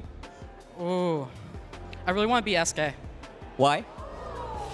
She's a Lucio player, I'm a Lucio player. It's just like, that rivalry. You know what I mean? All right. Thank you so much. Good luck. Okay, next person. Name, please. I'm Alphabet. Alphabet. All right. How long have you been playing Overwatch? I started on console Season 3 and came to PC at Overwatch 2. Are you better than Jake? I don't know about that. I mean, I beat him in ranks, but I don't know about better. I think you're better than Jake. I think you could. I think you have what it takes to beat Jake. Yes, right? I mean, with Jake on my team, I hope we can do some fun stuff together. All right, if you have to choose an opponent to beat, who would it be and why? I mean, I kind of wanted to beat Dante. Dante's been an OG. I've looked up to him forever, and if I can beat him, I can solidify that as a washed veteran now. All right, everybody give it up for our Faceit players. Thank you so much. You guys can go back, stand next to your teams, and let's bring out the captains of these two teams. We got Hydron and Dante. Come on up. Look at these guys. Oh, what's happening? Whoa! Kiss! All right, you guys could do this after we're done with this. All right, before we get started, let me introduce or explain all the rules. We're having a ban system, everybody. What we're going to do is hero bans. We're trying it in the Faceit League. So here's just a taste of it. Faceit League is just one hero ban per team, per map. But since we're only having one map to play for the show match, we'll be doing one hero ban per role per team. So 3 hero bans per each side, all right? And how are you gonna I guess, go about doing this, I think we're gonna do just simple rock, paper, scissors. Loser or winner gets to pick first, okay? Good to go? Easy? All right. Paper. There you go. All right, Hydron gets to pick. All right, Hydron. All right, who are you banning? Tracer. Tracer. Okay. And then I'm guessing I go to you and then go back. Okay. All right, Dante, how about you? I'm banning Venture. Tracer, Venture. Next up, who are you gonna ban? Kiriko. Kiriko. Okay. I'm banning Lucio. Lucio. And then we have one more band. Okay. I'm banning Maga. Maga. No Maga. And last but not least, how about you? I'm banning Winston. Sorry, Johnny. All right, those are the 3 bans per each side. Before we go, anything you want to say before we start the match? Yeah, good luck, because you're going to need it, yeah? All right, good luck, little guy. All right, everybody, give it up for Dante and Hydron one more time. You guys can go back to your seats. All right. Before we get started, though, quick shout out to Angie, who came up with the amazing art. You can follow her and check her out at Angela Ziegler on Twitter as well, everybody. Thank you so much. Let's get this thing started. Throwing over to our casters, Mitch and Uber. No, Mitch and Matt. Sorry. Unbelievable. I can't believe I even Venmoed Danny for the coffee this morning. It really is the Mitch can I and Uber cancel show, that? actually. That's fine. What are we doing here? How did we end up here? Well, we're watching Johnny play on the same team as Jake? You know, Yeah, he's and- very happy about this because and he gets clapped by him every time they have to play against each other in a show. Right, and if you've ever watched any of these show matches that Jake participates in, he takes them way too he serious. goes dummy hard. He goes way too hard. Was it Jack like crying into his coffee? He's like, yeah, he does. So we see kind of all the bans. I think the ban system is really interesting. Yes. Excited to see how it takes place here today. Well, we've kind been of talking about this for years, right? Just kind of at what point do we get a roster of heroes that's sort of robust enough to support sort of banning some of them out? We might be there. I think this is a really interesting little variation. I thought after the Maga ban that Dante was just going to forfeit his ban. He's like, you know what, we're all right. All right, of course, your rosters are as such. You see Dante, of course. We've got Emong sat next to him. Obviously with J3 in the middle. All the way down Saint on the end. Your boy Avril also on Team Dante. Jake, of course. Secret weapon. Oh, yes. But for who is the question? We've got Jake and Johnny there.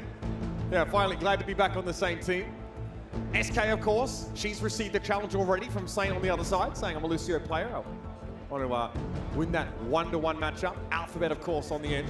Saying that, hey, I've actually beaten Jake in rank before. Now the chance to play alongside him. We're not in the team comms of Team Hydron, but looking at the players on stage, Jake is the only one talking. He's talking at 1,000 miles an hour. So. Yep. Yo, nobody can actually select their own characters. Jake has picked the entire comp for this team in the show match. We'll see Emong and J3. I know J3 was down in the co-stream area earlier on. Avril's actually been sort of like live streaming the whole event sort of by his phone. That's Jay's fun. got that face on that he knows something bad is about to happen. It just hasn't happened Don't yet. worry, mate. No matter what happens in this, don't worry whatever happens here, J3, you'll still have your McLaren, big fella. You can cry into those plush seats. Yeah, it's gotta be nice. It's gotta be nice. As we'll be having Li Jiang Tower here today for the show match. So let's see, no Lucio, no Rico in the game, right? Yep. So no Winston, no Malga. No Winston, no Malga. Oh, we're just going to be playing some rush down. No Tracer Venture, right? So you think like a hyper mobility comp's kind of like out of the way, right? Tracer, Venture, both very good. We see some like Genji Farah, right? I know we've seen. This is Li Jiang Tower, so I think there are definitely some maps where that's good. Night Market, you could also have Echo. That looks pretty good. Probably Dina combination. Ramatra, even to play some Doom. Dante Doom, little nasty. What's Johnny's Doom like? All right, let's listen in to Team Hydron. We got a big comp. Yo, we got a no. Lock in. Yo, are you ready to get pulled, Ryan? Reinforced? Let's go. I I'm getting in there. I'm gonna need some pulls. So I only have one playstyle, guys. So you follow my lead. We know. Roger that. Go in, never go back. Never look back. This is such a sad rollout, bro. I'm W. Let's go point. Let's go point. What are you doing? Okay, don't go point. Don't go point. Go somewhere else. Go somewhere else. Get ready for the goal. Someone. I'm going.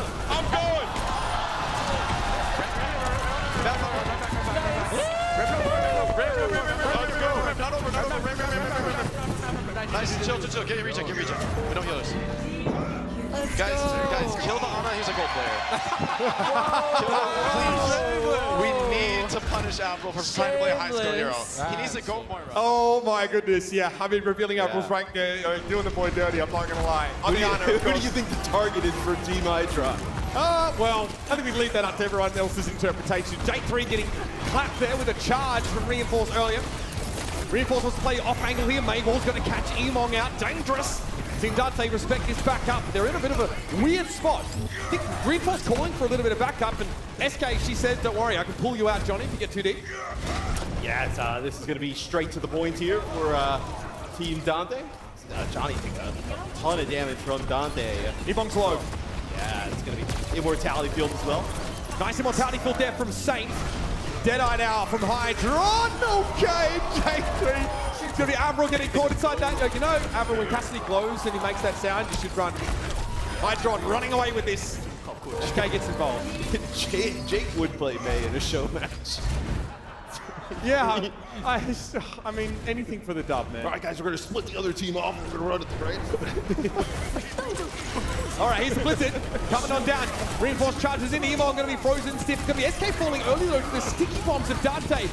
But a tank trade favoring Team Hydron. Nano boost available. Alphabet can't quite see where Reinforce is, but Avril gets crunched. Now, Johnny is, this is a new personal best. This is the longest he's ever lived in a competitive match. Yeah, but I might attribute that to SK and Alphabet doing everything they can to keep him alive. What a shatter. Oh, I'm taking you with me, buddy. Oh, dear. Tactical pin there, big slam.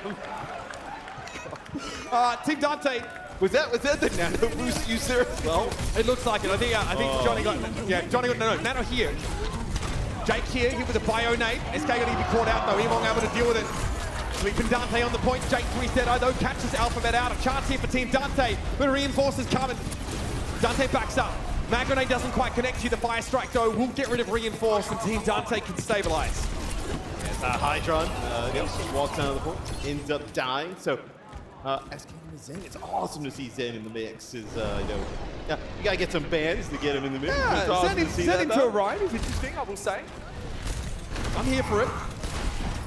Hydron close to a Deadeye. Emong has a big slam available. I like this route. It's a sideshow flank from SK. No way. Okay. Yep, there's no transcendence to get out of the way. She's though. behaving. Fair enough. Looking to group up now. Shatter for Emong. Can TMTD reinforce? SK caught by the sticky bombs though. That's a problem. And that's the shatter that Johnny would soon rather forget. Great Blizzard though in response. Jake on the no fun hero, but hey, it pays off. Hydron for 2. Deadeye make it even more than that. Avril caught out. Nowhere for Saint to go. His Team Hydron move back into control. Man, some of these teams got to pick Hydron back up. I mean, he's looking clean there on the cast. Man, you are old and bad. Oh, heavens. Emong here to the rescue. Wrecking ball. Dante gets picked off already though. SK's got this. Oh, okay, the foot icon on the kill feed. That's when you know it's real. Nicely done, Team Hydron. Oh, they look very comfortable. Hydron's keyboard like hangs off the table. Yeah, he's the kind of guy to get a numpad on that thing in 2024. Unreal. Maybe he's working an office job now and he's also the players career. Talking about PGE's mouse pad have you seen it? Like infected or something? No, I gotta see it. Oh, it's that bad. Look at Jack's tweet. I think Jules tweeted out a picture of PG's mousepad. It's a literal petri dish. Anyway, let's listen to Team Dante's comms as they're 1 round behind.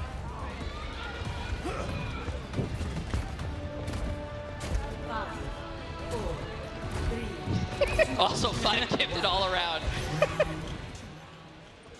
Oh, I forgot the TP, my bad. All good. No worries. Doom, Oh. Doom. Oh, Johnny Doom. Doom? Okay, I like it, Junkrat, they have a Junkrat. It's actually good. Doom right here? Oh, I'm gonna Junk low on point. Doom no block, Warrior 1, Warrior low. Oh, Widow far right, watch out. took over the lobby.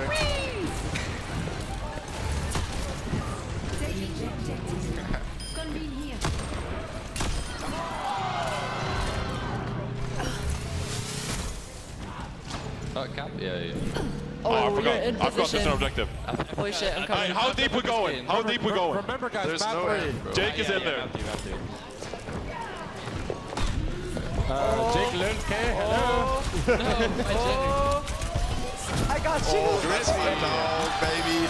That's my dog. Wait, oh! Wait, Jake, You win this, you win this. Platform. Oh, you're in there. He's in there. Oh my fucking god.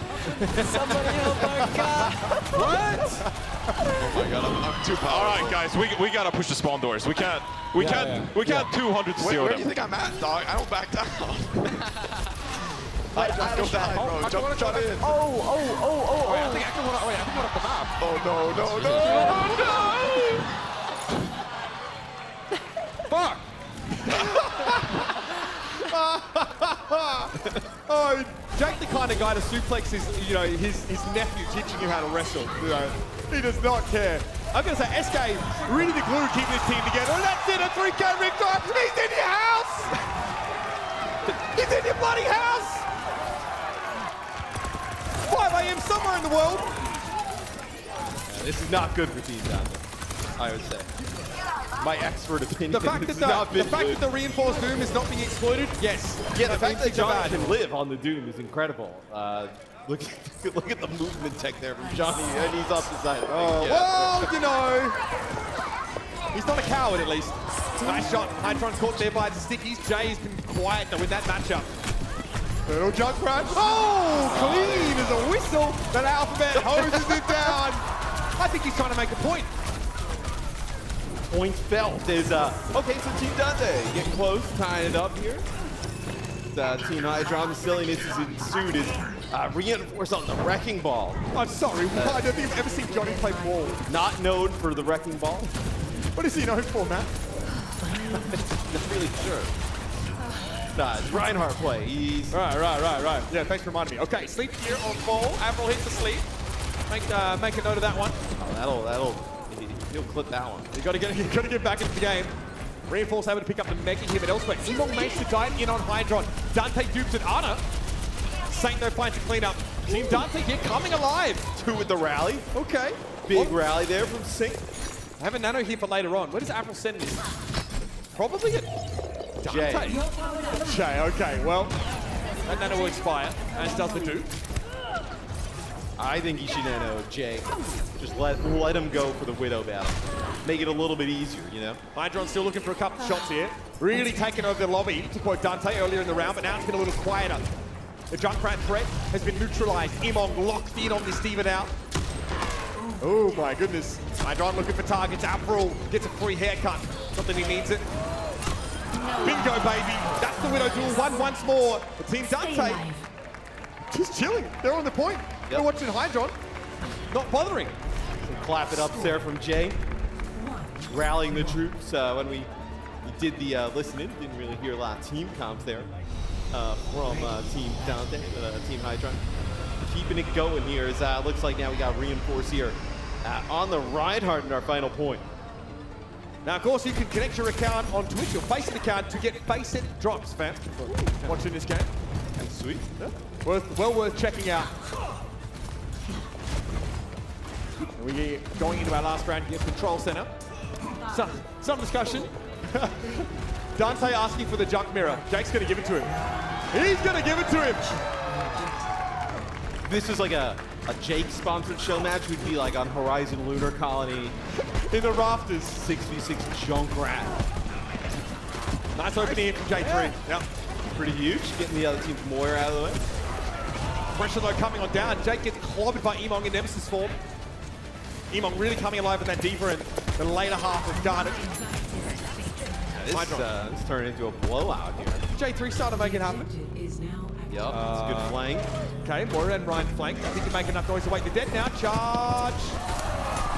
Well, it was worth a try, Johnny. I'll see you later. Yes, reinforce. I mean, that's kind of what he's known for mostly, right? The charge. No one's thrown a way Zarya too bubble deep. on him to actually get value from that. Yeah, way too deep there for Johnny. Ooh, okay, Jay. Maybe some flashbacks to reinforce about the Swedish World Cup team here, really impacting his performance on stage. Oh, man. Jay's getting a little feisty Yeah, here. okay, I like that. Oh, he's popping up. Holy. That's my streamer. Infraside available here for Jay. Pops it immediately. Some chip damage being dealt by Team Hydron here, but without Jake now, who's lost again to the Dante junk. Will he switch? How much does he care about winning? Look, I think Jake cares an unreasonable amount about this game. There's no way he's losing Abra. There's going to be some switches here, I think. I love how you bring that up specifically. Here it is, good burst. SK nothing she could do about that one. Getting away would have been a problem. Riptire removed. I think Jake might have sent that in from spawn. But needs to now get more directly involved in the fight. He's flanking, I think. No, now rejoining the rest. Team Hydron a little bit slow. A great first map, but now they're starting to get shut down. Infraside popped here for Hydron. Needs to find some purchase on this Widow. Avril able to get away. Riptire will linger here in the center area. For most of this 10 seconds now to be spotted through the window. It's a long journey there. Yeah, goes coast to coast with that one, but doesn't find a connection. It's Dante down. Hydron. Look, not a Widow map, generally, not always favored. This guy's able to find the rally here for Satan's kind of huge here as well. 10% accounting. Team Dante going to run away with this one, Matt. It's right up in Hydron's grill. It looks like maybe there's one player here. Is SK. Well, how about them apples? Okay. That's a little one-sided in the end. Yeah. A little bit of a surprise here is how do we put Jake and Reinforce on the same team? And they get clapped into map 3 like that. I mean, that is a brutal way to go out there. Rolled and smoked. So you can see that Jake is just absolutely stunned there on the stage. So I imagine there's going to be a lot of trash talk that comes out of this one. Hey, just quietly, that J3 Widow really started to get online. Also, like we talk about, people who definitely want to get the dub. Like Emong's that kind of guy who will be like, hey, let's lock in, let's get serious. The deep round was great on market. I mean, Emong, obviously Jay played a high level, played like professionally in the past, right? Ages ago, right? So it's not like they're just a streamer. Yeah, have you wondered why Overwatch is, how they're doing over in the Face It League? A few of their representatives here on stage. Avril gets a dub. Is that Avril's first Showmatch win? Oh, I think so. Yeah, it might be.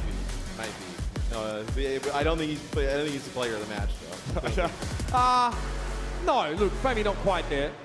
I really thought the Team Hydron had that locked up. Johnny playing very aggressively there. I thought SK, she had a great showing. The Life Weaver was really, especially if you're going to be playing with someone like Reinforce, who is just going to be taking every risk and limit test. Way too far. Yeah, on a couple of occasions. I don't mind it, especially if you're ahead. A little bit of bravado is fine here and there. Yeah, the hero bands make it pretty interesting, though, right? We weren't just kind of staring at Maga, staring at each other, just kind of like looking, Also, no Tracer. Yeah, no Tracer as well. I would like to see Venture. Venture's been a ton of fun to watch. But I do think that, in a show match, maybe not, it's hard to say, just if they were crafting the best comp available. We had Junk mirrors, we had Widow mirrors, but they were possible. Yeah. The Hydron pop-up at the start of Gardens really looked like it was setting the tone for how the entire map would go, but it was not to be. And I've got a big shout out as well to our Faceit competitors there. Alphabet having a pretty good time.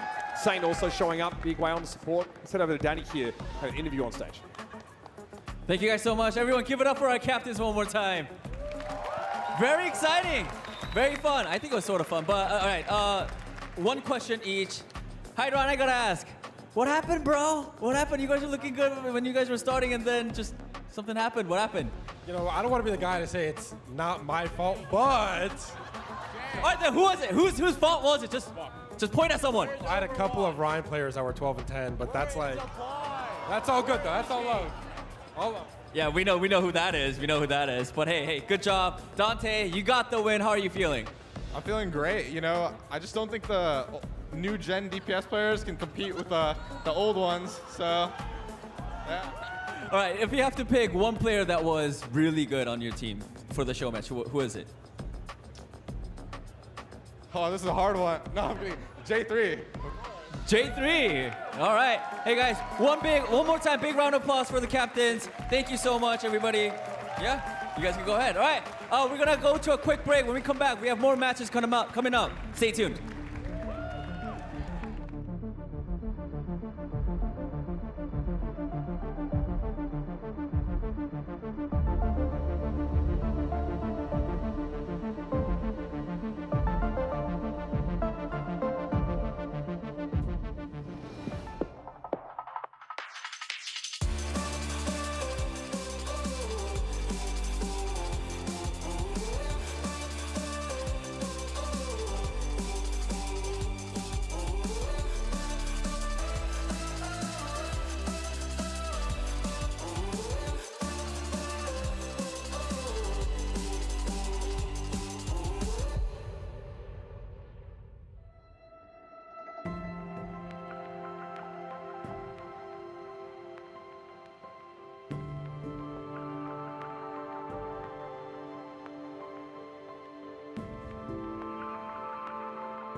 Hey heroes, Season 2 of the multi-divisional Overwatch Faceit League is back. Join with your team or look for teammates on Faceit. Compete in weekly matches against players at your skill level at a time that works for everyone. Win your matches and rise through the divisions, competing for your share of the prize pool, earning bigger rewards as you climb. The more teams involved, the larger the prize pool, the better the division balancing, and more fun for everyone. Rise to the top with your team and start your path to becoming a pro Overwatch player. Or just play for fun. Faceit League. Register your interest for Season 2 now at fce.gg/Faceit League. Welcome back, Texas. We are ready for our next two matches. Those two matches will be of the elimination type. Speaking of people losing, I got my analysts back, Jake and Johnny. I blame Johnny. I blame Johnny. I'm not shy about it. Why do people always blame the tank players? What have we done wrong? I would usually disagree, but as a Rhine player myself, I'm feeling this one. J3 took over Control Center. I can't do anything about I say that. though, I'm like low-key on your side. Jake, once you took the junk battle there against Dante, Oh my goodness, what a charge. The Jake rat wasn't quite as effective. I don't have a team, dog. It's a team game. Where were they at? Take some responsibility. Where were they at? What are you talking about? I was pressing people tab at hearing the this end, Johnny. selfish guy? Oh, people, look at me dipping. Look at me dipping. Look at me dipping. Okay, this I dominated. put respect. I dominated. Where was this Johnny in round 3? Where were you? You went quiet in the clutch. Look at this. Oh my. I mean, this is beautiful. Wow. Although, Johnny, Overwatch 2, you don't have to go off the map with them. You know that. I But can't. you both I had your can't hear moments, what though. I can't hear what Jake is saying. Look at this. 'cause, Who saved you in your time of need? But me. It's a team game. What are you talking Oh about? my goodness. But yeah, we've My established shield that. broke because you guys were so slow. Honestly, though, I think there were a lot of great moments in there. Both of you also had the pop-up Hydra? moments. You got Okay. the big tire. You had your Reinhardt moment to shine. It was just like back in 2017. It was Yeah, beautiful. my Hydron is kind of carrying right here. Yeah, look, That's well, some good SK was highlights. carrying you to carry. Jake? That's what I saw. Oh, is this the tire? That's Uh-oh, the big uh-oh. one. That's the big one. The big one. Re? That was nice, Jake. That was nice, Jake. I give you credit. You still have it on Junkrat. No doubt. I never lost it. Okay, I'm gonna Oh, BM. oh, Whoa, whoa. J3. Is that our face player? Oh, whoa. Yeah, that You is got our it. You got streamer. it. Mental J3 warfare. actually, Yeah. he took it to hide on there. J3 kind of dominated on Control J3 Center. came out on round 3 Yeah. swinging. Yeah. We gotta ban Widow next time. That was our mistake. Use the Widow ban. I blame it's too Hydron. strong. Hydron's bans were pretty bad. It's it. Now, That was of course, fun, though. That was fun, though. this was a lot of fun to watch. Audience was with us all the way through as well, cheering on just good, honest, or rather dishonest Overwatch 2, which is what we love to see. And of course, some of these players, they are competing in the Faceit League as well. You are one of those. We talked about your experience thus far. Got one dub on the board. I mean, we're in the Master League. We're playing with the pro team. We're not really supposed to be there, but it's okay. We're having fun. And to be honest, we have really strong individual players on our team. So even if we show up on match day and have no prep, no strats, sometimes we still pop off and make it really close against really, really strong teams. Give me the download. Which teams are currently in the lead? Who are the favorites in the tournament? I mean, pretty much as you'd expect for North America, Toronto Defiant, M80 on top with a bullet. A few other teams, TSM, who didn't qualify here but have looked like a very strong team in NA. They're doing super well. So kind of the usual suspects of North America. Yeah. And then over in the EMEA, of course, Space Station are looking really strong. They actually beat Ence just the past week, actually, the last couple of weeks. So it's been a really close region. You know, some EMEA teams, they have, you know, tried to compete with the likes of Ence, for example. And we've seen some of those teams in OWCS. So both NA and EMEA, pretty competitive. Yeah, actually, some teams that we want to shout out and mention here: the Great Showman from Oceania. You're doing great. I get paid to talk. Can you believe that sometimes? And Loaded, of course, from South America. They nailed that one, so that's 1 point for me. They're standout teams. Currently 6-0 in the competition, so they are leading the chart. Both players, of course, they played deep runs in the OWCS last year, and now they're fighting for their spot at EWC, and so can you. You can sign up for the Faceit League as well. It's everybody's game. Ish. Look, after that competition, I'm ready to compete again. Yeah, I'm hereby announcing. did I light a fire? I'm hereby announcing if any teams here want to pick me up, Okay. DMs are open. We need Team Plat chat. Everyone's been waiting. Okay. That's true, actually true. Okay, Jaws is pointing at me aggressively. I've never seen. He's okay. He's begging. He's All begging. right, so It's not just pointing. so we're going off broadcast and we're thinking of a plat chat team. So it's me and you. Can we post Costa? Can we post Costa from Overwatch? Yeah, I mean Overwatch. I think they're disbanding or Just something. Joss suggested me, and you just completely glanced over that. Wait, oh. Yeah, no, me. No, me, this guy, you're really he's bad at pointing pointing. at Jake, so I'm sorry. No, I felt pointed at. Do you want to be on our team? No one wants If my you want to play remote, I tank, don't know what to tell you. I can play damage. I want to see you on Junkrat. Oh, you. I don't know if we want to see That's a reason that. it haven't I brought don't out. wanna see That's a sight for sore eyes, or whatever you say. I think the eyes get sore after that sight. Maybe it's that way around. You know what I do like to watch though? Good Overwatch. Yes. And you know what? We got plenty of that coming our way. We have our first elimination match of the day. being set up right there on this very stage. So let's take a look at the bracket to see how we got here.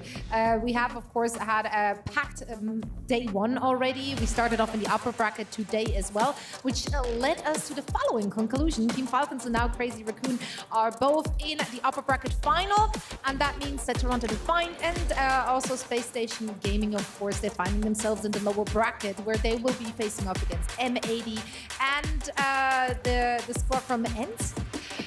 So, these are our pairings in the lower bracket. The loser is out as we're playing in this double elimination bracket. And the first match we will be watching is Ence in Toronto. No, actually, M80 and Space Station. There has been a lot of trash talk about between these teams, right? This is North America versus Europe. Who's the better region? Yeah, we know Korean teams in the top. They look the strongest. Don't look at the upper bracket. Just look at the lower bracket. Fighting for second, treat it as its own tournament. It's its own little thing. There's a lot of pride on the line. These players have talked a lot of smack about how each other are overrated, easy competition. And, well, you can talk the talk all day, but at some point, you got to walk the walk. Well, let's see if they can get it done. Obviously, none of those teams is lacking the star power to get it done. M80 is the first team I want to chat about and want to take a look at. Obviously, we want to see more from them yesterday. We hope for more. Their second match, that was just like a business thing in the very end. So, like, not much to take away from their match against Twisted Minds. But their first match, where they also, of course, suffered a loss, which ended them up in this position. What can we take away from this? What did we learn? To be honest, I was worried about M80's backline. I mean, with the level of aggression that a team like Crazy Raccoons was putting on them, they weren't standing up to it. They weren't able to make that a properly competitive series as I think that they hoped that it would be. And so I think this is their real chance to take on a team that they have been disrespecting. I mean, they've been calling Space Station overrated, an easy opponent. And I think Space Station, to me, has looked pretty scary, right? They might not be playing what's the most dominant meta right now, but I don't know that M80 can really bring that heat on them either. Can you replicate the success of the teams from Asia? It's not so easy. It looks easy when Falcons and Crazy Raccoon play, but that's just the skill of the players. Yeah, I feel like these two teams, they know each other so well from scrims, of course, so they have a good idea of what the other team will be trying to do.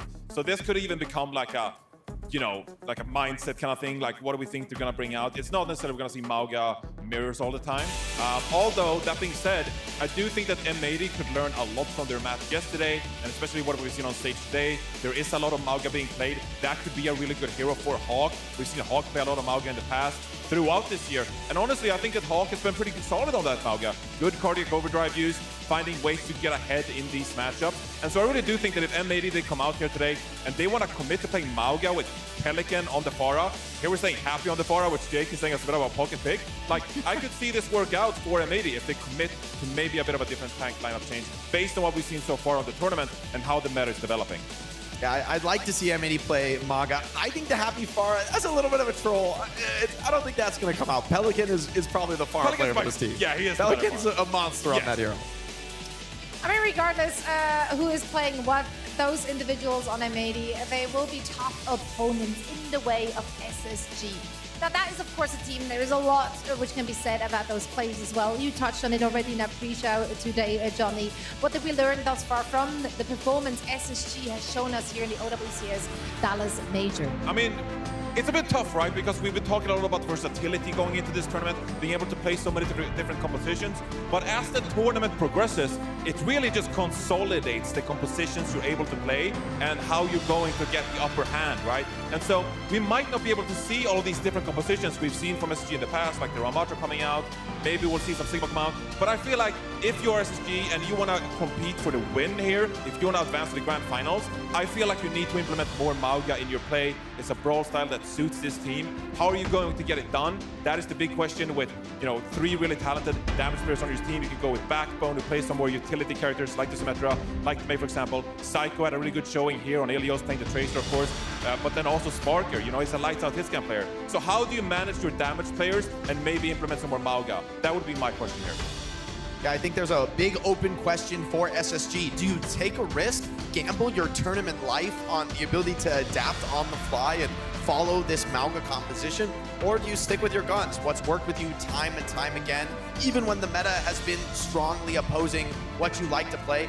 SSG has been the team that actually finds the wins when no one really believes in them. And so I think what we see coming out on these first few maps is really going to speak to the direction that Christopher wants to take this team, and sort of his confidence for how far they can make it in the tournament. And also, like we've seen Christopher do that in the past, right? Where in the World Cup, for example, pretty controversial that Team UK, they pursued this Orisa pick, right? They said Orisa is the best way for us to win. A lot of fans were like, well, I don't know if I agree with that, but that is Christopher applying his knowledge and saying, I think this is our best key to success here. We're going to play this hero. And I think he'll do the same in this match and say, like, how are we going to win this tournament? I'm going to have my team play that composition and do the best they can.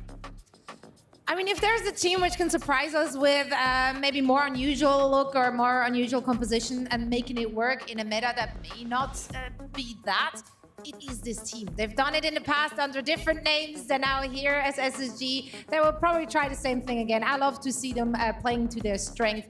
And we are now also ready to see if they are able to, make this work in this elimination match. Both teams playing with their backs against the wall. I am ready for this. I'm pretty sure everyone here is as well. But first, let's check out a quick video.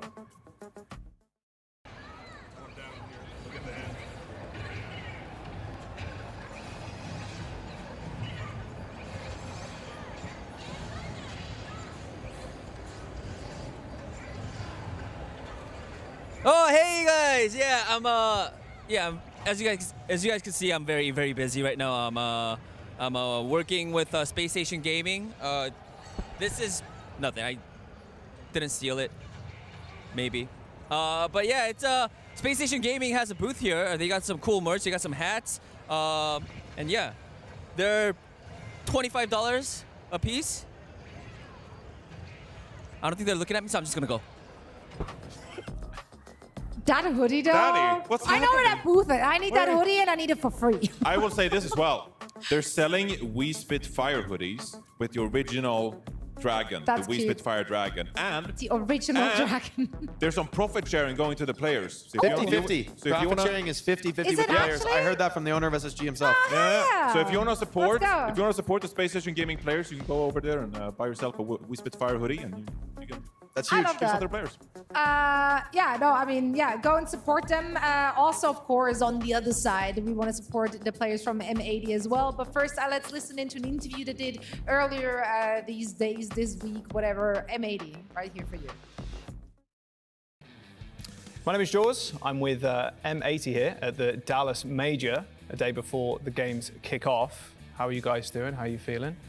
Oh, I'm feeling pretty Great. good. Great. You guys want to introduce yourselves? That's probably a better way to start things off, maybe. I'm Liar. I'm Hawk. I'm Ultraviolet. I'm Pelican. I'm Happy. Pelican and Hawk have some sick bird names. If you both could choose bird names for your other teammates, what would they be? I don't know. They should choose. They can choose their own. What does Liar look like bird-wise? What do I look like? A griffin. What's a griffin? Is it like white? It's like a flying eagle, like lion thing. Yeah. Oh, okay. Take that. That's a compliment. That's Thank you. I like that. I don't know what else. There's a lot of talk on the streets about Korea being the best region coming in. What do you guys think? Yeah, I mean, they definitely have the two best teams, but I think there might be a shift in who's the better one coming into this major. What would you say is the most fraudulent region then? NA. NA. A bunch of frauds. You're frauds. Yeah. Yeah. Okay, I like that. Talking about he's yourself. fraud too. A lot of the regions are really top heavy right now, I think. You think you're going to be easy prey then? Yeah, I don't think Twisted Minds are even playing to win. They're just here for a vacation, and I think also students of the game are here for a vacation too with their Hawaiian shirts, which I respect. They look pretty sick actually. They look like they're off Etsy. In a good way. Who do you think the worst players are for each role coming into the tournament? I'm not joining this one because I'm a support player. I'm not throwing any shade. Okay, you don't have to say anything, but... Students of the game. Okay. What, their whole lineup? Yeah. Do you think they're going to get smacked down? Do you think they'll take any maps at all? Listen, I don't think it'll be close, but I'm praying for dogfights for students of the game, just for the content. I think it would be so funny. PG on stage with his crusty mouse pad going map 5 against SSG. That would make my day. That would make my day. You wanted to go that far? I wanted to go the distance, but then but then I want them to lose. And then they can have their lower bracket run. They can have their hero story. For each of you, is there like one player here that you really want to beat? I would love to play Toronto on LAN. I'd love to play them here. I want to beat RuPaul. Okay. Hawk, is there anybody you particularly want to beat? Any player or like a team? No, I don't really care. You don't really care? Bro, stop lying. You were talking about Hanbin coming into here, man. He's not. He's not even playing. So who has the best Texas accent? I want you to say some phrases. So can each of you give me a howdy partner? Howdy, partner. You won. Howdy. Bro, come on. Come on, bro. Have some fun. Anti-fun, actually. Okay, UV. Howdy, partner. That's pretty good. Hey, you got it. You're next. How? You have the Texas accent, you know, like American movie? American movie, howdy partner. Howdy, partner. Howdy partner. Okay, that's pretty good. Howdy, partner. Not bad, good. That's pretty good. Okay, I like that one. Well, I appreciate you guys coming in. It's going to be a fun couple of days, or 3 days even. And yeah, good luck. Good luck. Right, thank you. Thank you. Great piece to get to know those players a little better. Hawk just hates fun. Nothing changed. I Just love Hawk Liar. things. I love Liar. Liar is so much fun. And the fact that I'm now like thinking of him as a griffin, I'm like, It can't be unseen. it can't be unseen. Yeah. We discussed this yesterday. Okay, you weren't on board with my golden pheasant. We did discuss the barn owl for a second there as well. I think there's a good that's competition. I think there's a good good luck. competition. But the griffin, I mean, he does have that lion's mane going on. Griffin isn't even a real bird. Well, that's true. That's true. Just let's keep it factual here. Are birds real? He's like, what do you mean I they're was not like, real? what? I thought griffins existed. What are you talking about? This is news to me. Well, sorry. I mean, those guys though, they were not mincing words when it comes to SSG, No. right? They were talking smack. They were talking. They're talking like this is not going to be a competitive series, and that for me is a bridge too far. I mean, even if M80 ends up coming away with this, I don't see it being one-sided and dominant. I mean, I've criticized SSG for their comps. Is it just content? Is it amping yourself up? Is it what is it? It might be all of those things, but as a serious observer of the game, I just can't watch SSG play and not give them their respect. You know, like when this team has openings, they find the picks. Sparker, lights out, Psycho, Tracer, insane. I think for the story between NA and EMEA is that we don't know of these two top teams in each region who is going to establish themselves as the best from either North America or EMEA. So I'm really looking forward to see this clash between NA and SSG because I think it could be a really close one and it'll determine a lot about how we view these two regions. Well, we talk the talk. They certainly talk the talk. It is time to walk the walk. Let's welcome our teams to the stage. Dallas, Texas, give it up for M80!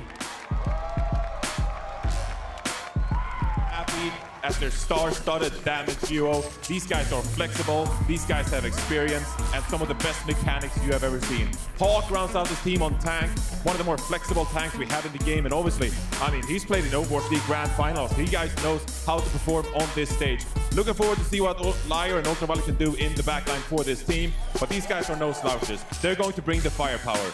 Can't wait to see what they have in store. DreamHack Dallas, give it up for Space Station Gaming! Fans have known them by many names, but they've always been favorites, making it work against all odds time and time again. They might have a unique flavor, but it is always spicy. You can expect this team to bring fast, aggressive styles, the type of Overwatch that everyone loves to see. M80, they've talked a big game, but can they back it up against this impressive Space Station Gaming? Check, we're about to find out as we are sending this match on its merry way. And for all the action, we're going to hand it over to Netra and Jack. Thank you very much, Zoe. M80 versus Space Station Gaming, NA versus EU. It's time to get down here in Dallas, Texas, here at DreamHack Rose. This is going to be a spicy one. We heard M80 in the interview there talking a little bit of smack. I did a classic esports moment, bump into Hardy in the bathroom and asked him how things are going to go down in this match, and he said, clean, 3-0, take that word from me. Wow, few words. Just few words to tell something so big. I mean, the storyline between EU and NA has always been so hard fought, it feels like, to see which region is actually going to end up being better. Words shared on both sides, but really get a chance to put it into practice again, as we did yesterday. Yeah, I can't wait to get stuck into this one. There's been a lot of 3-0s, you know? I'm ready for this one to go all the way here in the lower bracket. And it's going to have to as well. I mean, this is an elimination game too, so everything on the line for both teams if they want to make it to the final day. Very, very scary upper half of the bracket as well, Rose, with Team Falcons and Crazy Raccoon. Just absolute dominance up there. Scary stuff. But if Space Station M&AT want to make it that far and face them again, maybe even in the finals, they're going to have to win here first. And I love what the desk was talking about because both of those teams pack a very impressive Mauga composition. So that's something that we're going to want to see maybe change a little bit as we take a look at how both of these teams perform against each other. Can they actually bring out that style of comp, make it work for them, and bring it at a level that they would be able to stand tall against these Korean teams? Already one way to find out. Jumping on to Busan. Mecha Base is our first round M80 and Space Station game and taking the field. Hardy on the Sigma, we've got Hawk on the Ram, two extremely different comps, and Happy even rocking the Venture. And the Venture and the Genji. This can go in really deep into the Space Station backline. You're going to see this Venture already try to get way deep in there. Oh, that burrow is so deep for Happy. Isolated Hardy, you saw the rest of Space Station Gaming backing off there, too scared to get knocked up and insta-killed by the Venture. And the Venture was already able to just get the job done. You're going to see him maybe be able to make it to this point first, but Space Station going back to spawn just to see if they can maybe work on something a little bit that might give them a bit of a better advantage. You can see Psycho actually heading to point to try to deal with Pelican on this Genji. Yeah, nice reaction from Psycho there, trying to get the touch, stopping Pelican from potentially capping. He's in a little bit of trouble though. Now trading blows back and forth. So 4v4 on the high ground. It'll be quick for Pelican to get back up there though with that wall climb. Hawk is taking a lot of damage in the front line, however, and Pelican just dashing in so aggressive on the Genji. With Sparker, Astro, Blandon, they've already all fallen. Happy has so much mobility on this Venture that you're going to be able to see it just go directly past that Sigma shield, and without there being any Lucio from Landon or Funny Astro, means that the ability to kite away from any of those skills is going to be very difficult.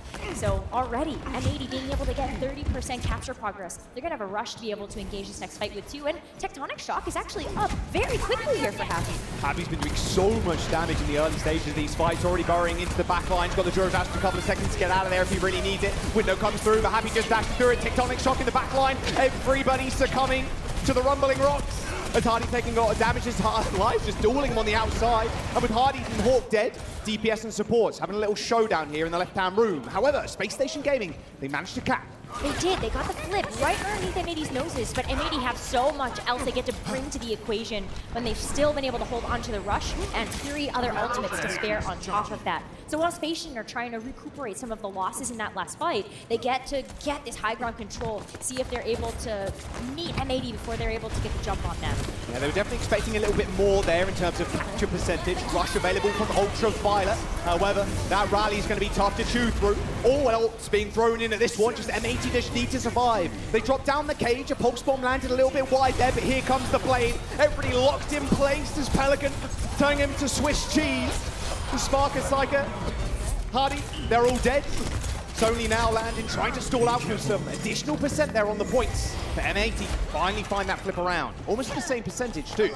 And Astro is actually going to switch off of the Brita after using that rally to go over to the Lucio. Gets them into these fights a little bit faster, but it was always going to be so difficult to deal with something like that Mauga cage plus some DPS ultimate with the blade coming out there from Pelican. But we're sort of back to ground zero here, except for the fact that Happy still has all of these engagement tools.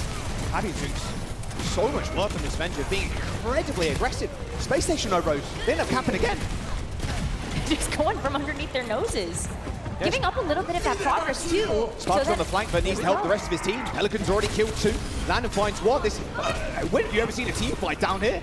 I mean, Space Station, because they managed to cap there, they're denying M80 so much percent. Denying a lot, but this is always going to be what we're going to expect out of these two teams, a dogfight as they try to tussle over this point. But with the cleanup there onto Sparker, and they get firm control back, but for how long? You can see Hadi already trying to go up through the bottom of this point to sneak it back. Flip coming through for Space Station in a couple of seconds. But Landon already forced the Hawk of all people. Psycho forced a recall as Pelican was checking him that entire time. Revolt's coming up here, final fight 2. They can find this kill onto Hadi, maybe even a stagger one, it'll be great. But Funny Astro and Sparker are there, however they want to press the issue. Rush comes in and Hawk jumps to the back line, pops the cardiac overdrive to keep his team healthy. A rally comes in for Funny Astro and a multi-man stun will send M80 reeling back to the points, ignoring the rush pretty much as it fades away. M80 find themselves in OT, but Space Station Gaming, they can come back here. They've got a lot of options to work with as well in this next fight. They do, and Astro going back over to the Burrito was so nice because he's been playing so reactively with all those shield bashes to help just make sure that Landon, the backline's gonna stay alive in the face of Happy's venture. But it's gonna be a bloodbath here as we take a look at the ultimates on board for both sides. Even though Space Station have 3, Liar's sound barrier is going to be so important here for M80. Well, here comes the Flux, the perfect reactionary ultimate there from Liar. High Noon coming through, Pelican trying to kill Sparker, but he just can't do it. That damage reduction from that High Noon, and Funny Astro pocketing Sparker to High in Heaven. I mean, there's nothing that can actually take him down. Happy trying to get on top of him with the burrow, hit with a magnate, and Sparker refuses to die. The support is insane, but finally, Liar slays Funny Astro, and there's no support for Sparker any longer. Happy jumps into the burrow now, is 99% for Space Station Gaming, who will end up flipping over to M80. I think they got too much gas left in their tank, and that'll be M80 claiming the first round. Super back and forth though. Super back and forth. Score 99 to 100%. And Space Station just being able to kind of chip away at some of that capture progress made it so that these fights, even though they were fast, there could be a lot of them. And especially when you're able to take some of these 1v1s, you sort of limit some of the opportunity that this venture can have. Just watching the stage cams as well, Liar talking a whole bunch during this small bit of downtime right now, just making sure his team are on the same page. One more round, and they'll take the first map and set themselves up. Kind of a demolish Hardy's prediction there, of a 3-0. But this is where things get really interesting here for M80. On this round of Busan, Pelican is able to play this Pharah, a hero that he is so good with. And when we've already seen the Korean teams try out the Mauga plus the Pharah comp, makes it look so good. And so you'll see a lot of high burst damage come out from this Pharah. A really great way to just kind of body with the Mauga. Oh, Psycho ends up falling down, and normally you expect an Echo to be kind of a counter to a Pharah, but it's so hard to take the Pharah down like you were mentioning because of that Mauga. A cardiac overdrive, as soon as you pop that, the Pharah, who has incredibly high impact damage with a single rocket, you're healing so quickly. Yeah, and even though you have Sparker to help boost up some of that damage coming out from Psycho's Echo, those shots can only do so much to be able to chew through all of that lifesteal. But Space Station, they walk away with an amplification matrix from that first fight. They might not have the point flip right now, but if they can push towards this point, that amp matrix might be able to help. But Happy got caught in a tree. He rolled into the tree, expected to roll down the hill there and join the rest of his team on the points. Now M80 trying to find a little summit here, but with Pelican dead, I mean, they're just holding on at this point. Live does kill Funny Astro, but I'm not sure that's going to mean all too much, especially with your DPS dead. No, that flank was so good from Sparker. Just being able to get that one shot, that's what this Cassidy is going to be able to be powerful for. If you're able to get the flank, you get a really important unit down, then it's going to give you a big advantage in these fights. Landon also didn't have to use the amplification matrix there. So you still have that for this next fight, and you've also forced Pelican off of this Pharah. It's going to be going over to the Tracer to see if that can have any more impact there on the back line. Yeah, re-engaging the Pharah is a lot harder than just kind of holding the position on the point or near the point. Pelican trying to distract someone from Space Station right now. Try and push them towards that point. Here comes the window in response to the rush. Buddy and the rest of the gang are just hiding behind it now, and actually a Magnate finishes off Hawk, who was on the point. So hard to fight on the rush. If you don't instantly find a way through it, there's almost no chance for you to actually get any purchase in the fight. Live goes for a sound barrier, however, but this is going to be Hardy instantly popping the flux and just going to set Sparker up perfectly with kills. M80 do find the flip somehow in the middle of this engagement. However, Sparker is still not dead. Yeah, when he's just up, he's going to be able to have that deadly pressure as this Cassidy. It's just going to be Hawk left. Takes Landon down with him, but it's still going to be a big flip. Funny Astro, though, forced to use the rally in that last fight is a really big tool now off the table for Space Station heading into the next one. Especially when you're up against a cage, now you don't have that same type of sustain that you might have had with that ultimate available. So this cage from Hawk, alongside maybe even a pulse bomb from Pelican, going to be a very difficult combination for Space Station to survive through, unless Psycho decides to throw the duplicate at this and maybe get a cage himself. Oh, Cage comes out, High Noon is stuck, Sparker dead in the back line, left alone because everybody's trapped in the cage. Supports couldn't get the angle to heal him because there's a big giant shield wall in front of him. Pelican finds 1, 2, and 3 kills for M80. Psycho not quite able to get there with the Echo. Still able to take a couple of picks, and Space Station walk away with 91% so far. Work not quite done yet, but still enough to be able to try to tie the score in this map. Hawk, though, gonna make a big adjustment, gonna go over to the Ramatra. So a little bit more brawl action coming out here from M80 just to be able to push past the Sigma Shield, but Hadi's gonna have yet another Flux to work with. Astro, though, gonna make a switch over to the Lucio, so big rush for rush heading into this next fight. Yeah, you almost have to play the Lucio there, right, to try and disengage from there, engage with the Ram. You see how they want to push this one, though. And M80 know they can kind of play up here because, well, the Sigma, as soon as he drops, you just kind of walk at them or walk at the back line. I mean, Space Station's big key to success have been the Sparker trying to find an off angle, but it's so hard to do on this map. Yeah, but you have the amplification matrix at the very least to help you with that Sigma Shield if you can. Oh. But here's the dueling Ence. There it is, perfectly called, Rose. There's a window v window, and Ultraviolet and Happy win that one out. They actually end up trading, though, as Happy ends up falling. Both windows staring at each other. No one using it to get some additional damage thrown in. A little bit too scared to peek the other DPS. But here comes OT, M80 in the driving seat.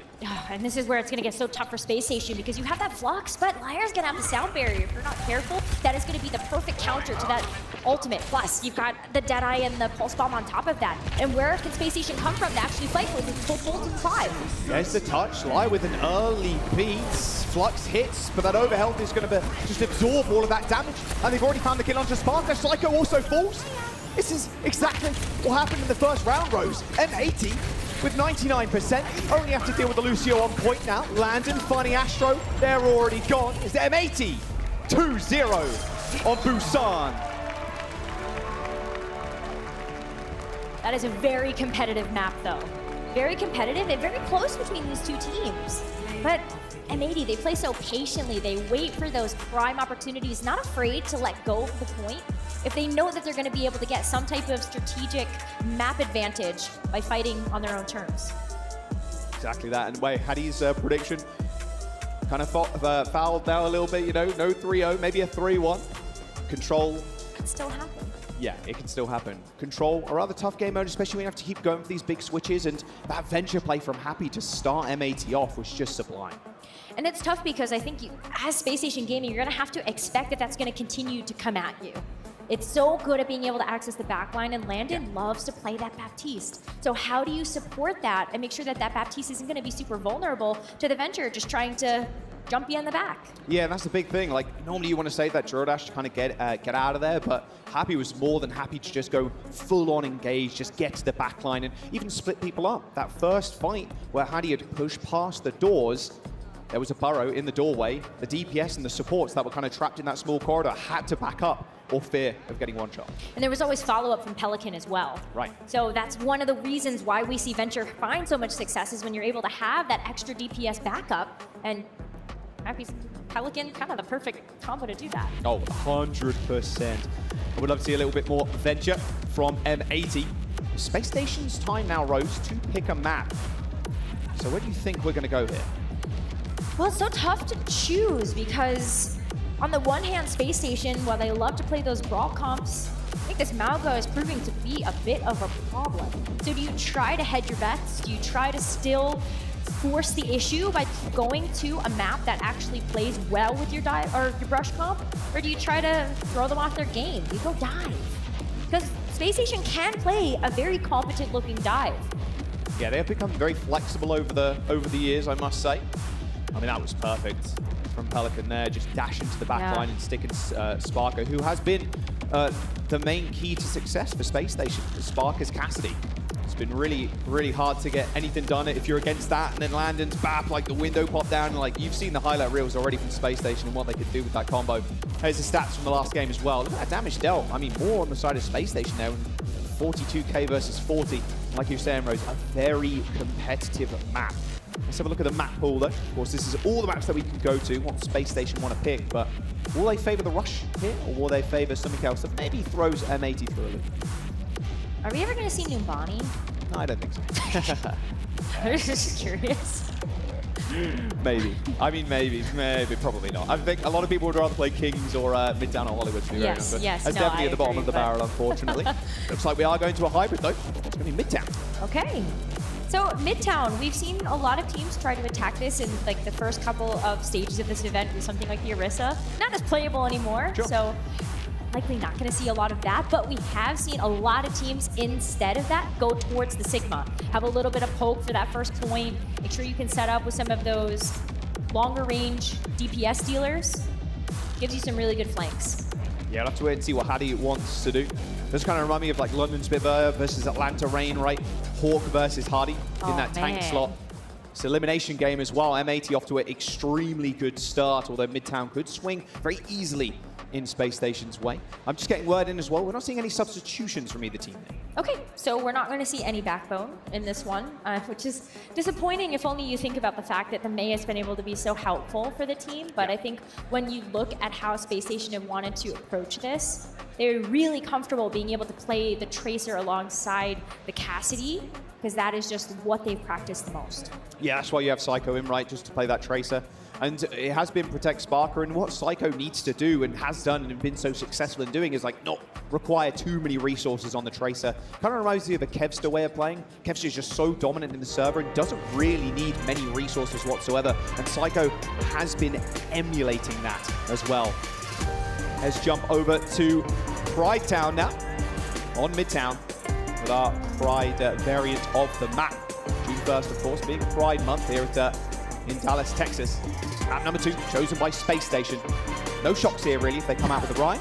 And of course, they show the pin. Well, if you were asking about it. Okay. Yeah, you see. Are you telling me it doesn't? They're not so scary. Look like a sleep paralysis demon? You telling me? No. Maybe just see you. Scary stuff. They're not too bad. Pigeon, maybe one of the names we need to throw into the mix there for like Hawk, Pelican. Yeah. Would be Pigeon. Not the game, not the Pigeon. I love it. Well, let's get into the game, shall we? It is going to be M80 on the defense first. They've got the Sigma as well as that Pharah. Pharah, perfect deal to have that poke damage that you would want alongside this Cassidy from Happy. And you also have a very static backline here with Ultraviolet being able to play at range as well. However, Space Station, they've got the Reinhardt. It's coming. Are they ready for this pain train? It's going to be a big wraparound. Very classic.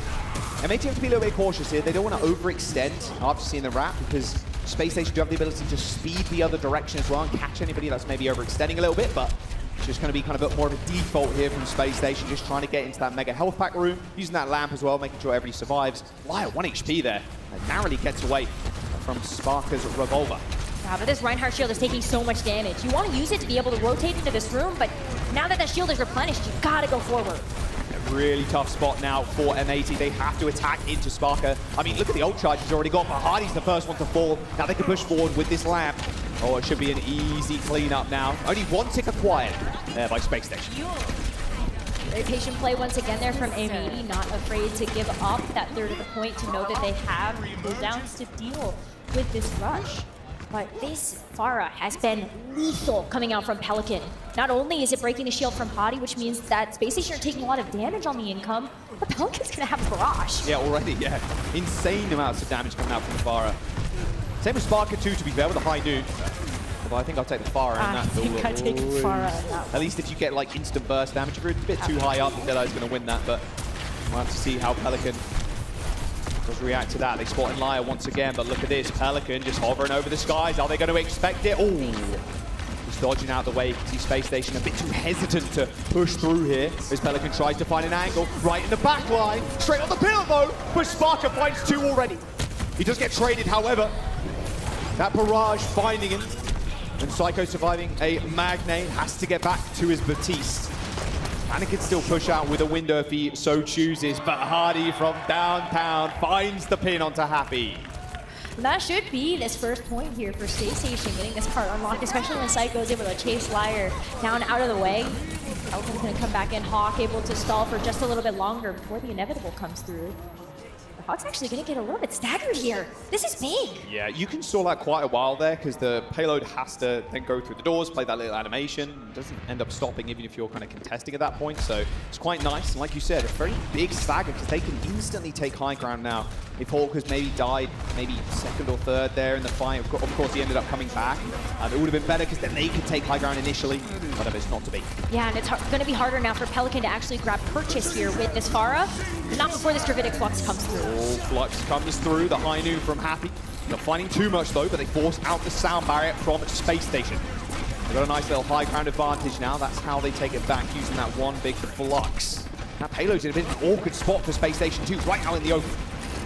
Asfara just gets free real estate up on this high ground to stand down on top of the Reinhardt shield, but pay attention for Hottie, trying to get an angle to use his Earthshatter if he can, and Lena still has his Ant Matrix to try to push back on him. Space Station was inviting M80 there to drop down. Slanham was waiting there with the window. Not going to fall for the bait, however. Astro goes down though. Lots of spam coming out from Pelican yet again. Just the spheres, the rockets, just so much spam damage from M80's cock. It's tough sometimes to stay alive in these close quarters. You can see exactly that. Yeah, there's no way to escape from They might stagger this. Hardy too. They can. Ooh, they're going to try as hard as they can to stagger him as long as possible. Nice little stagger there. Burns about 30 seconds. Yeah, and no, only 2.5 minutes for Space Station to try to get through the rest of the second point. They still have a lot to work with though. The Earthshatter not used yet.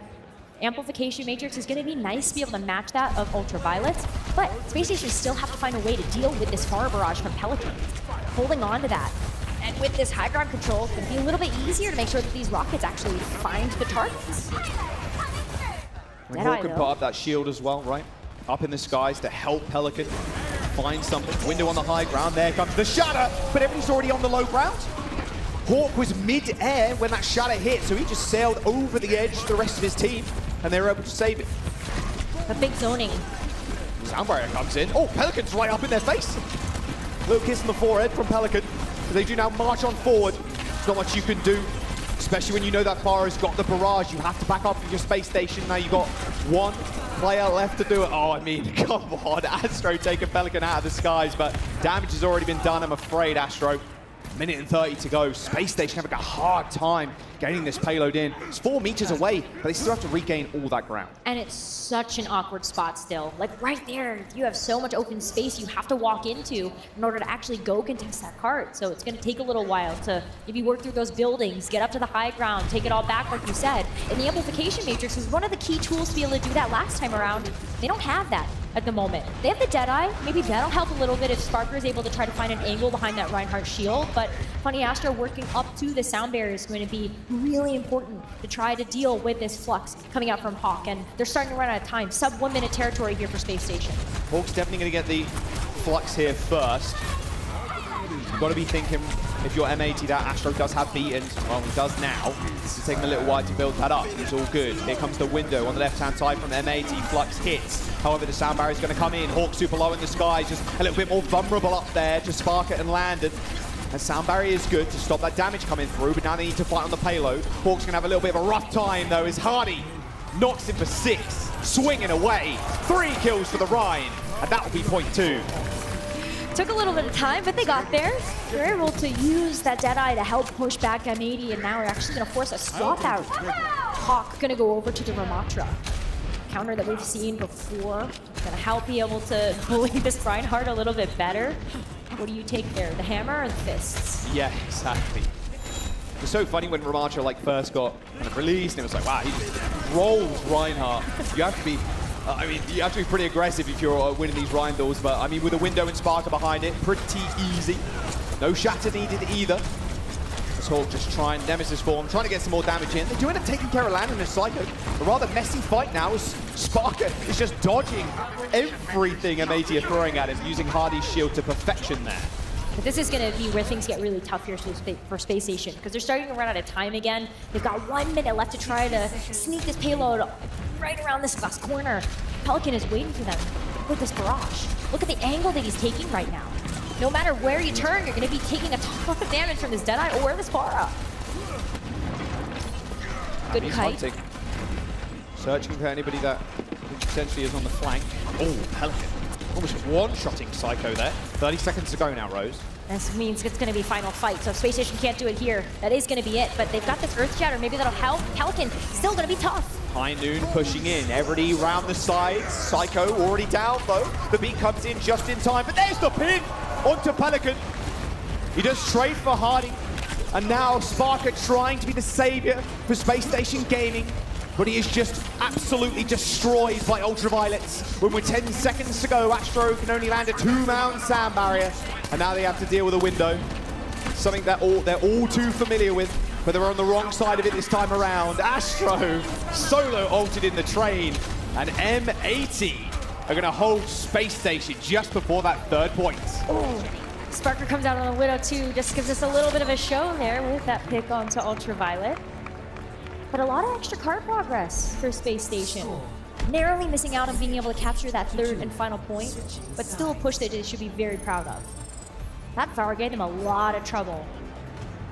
Felt like it was only a matter of time sometimes before we saw those barrages be able to do some pretty nasty damage. Yeah, that spam is just so annoying to deal with when you're the Rhine as well. To be very careful about your shield health, because that's what Sparky uses most of the time to try and escape a lot of that damage. Let's get a quick M80 listen in though. See what they're chatting. Maybe not the best if they're playing that on attack. You want Kiri, Pell? Huh? You want Kiri? No. Ready for battle. Hello. Oh, bro, my ear hurts.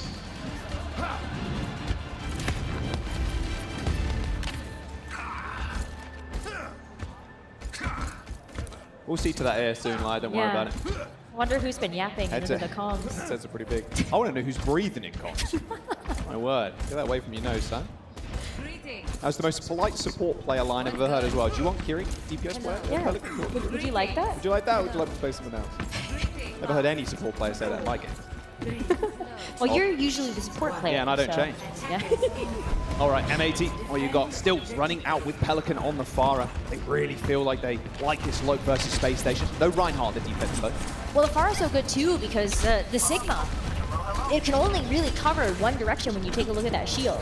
The Pharah is able to use that mobility, get around it, just make sure you're able to do that spam damage. But Hawk actually wants to go back, switches off of the Ramattra, wants to go to the Sigma. Going to fare a little bit better to play a bit more methodically through this midpoint, but they still have to deal with Body's own Sigma on the other side. Yeah, and Laya also swaps over to the Brig here too, so no Lucio speed for M80. A lot more defensive countermeasures for Psycho on the Tracer.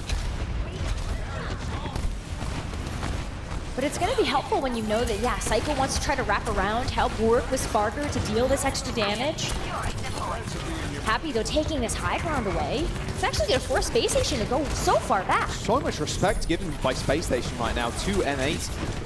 Happy's in a really good spot, too, up on this high ground. That lamp is going to make sure he stays alive. Psycho forced to recall there, now in a 1v1 again as Sparker ends up going down. And what a perfect spot for the Pharah to be in, too, watching people basically walk through the choke point at you. Should be checkpoint, you'd imagine. However, the window comes up for both Landon and Ultraviolet. This is so scrappy. This M80 that come out on top by the looks of it. Space Station Gaming a little lost there. Just, again, just backed up so far. Just let M80 just get on the point and then have Pelican just shoot rockets at them as soon as they try to engage.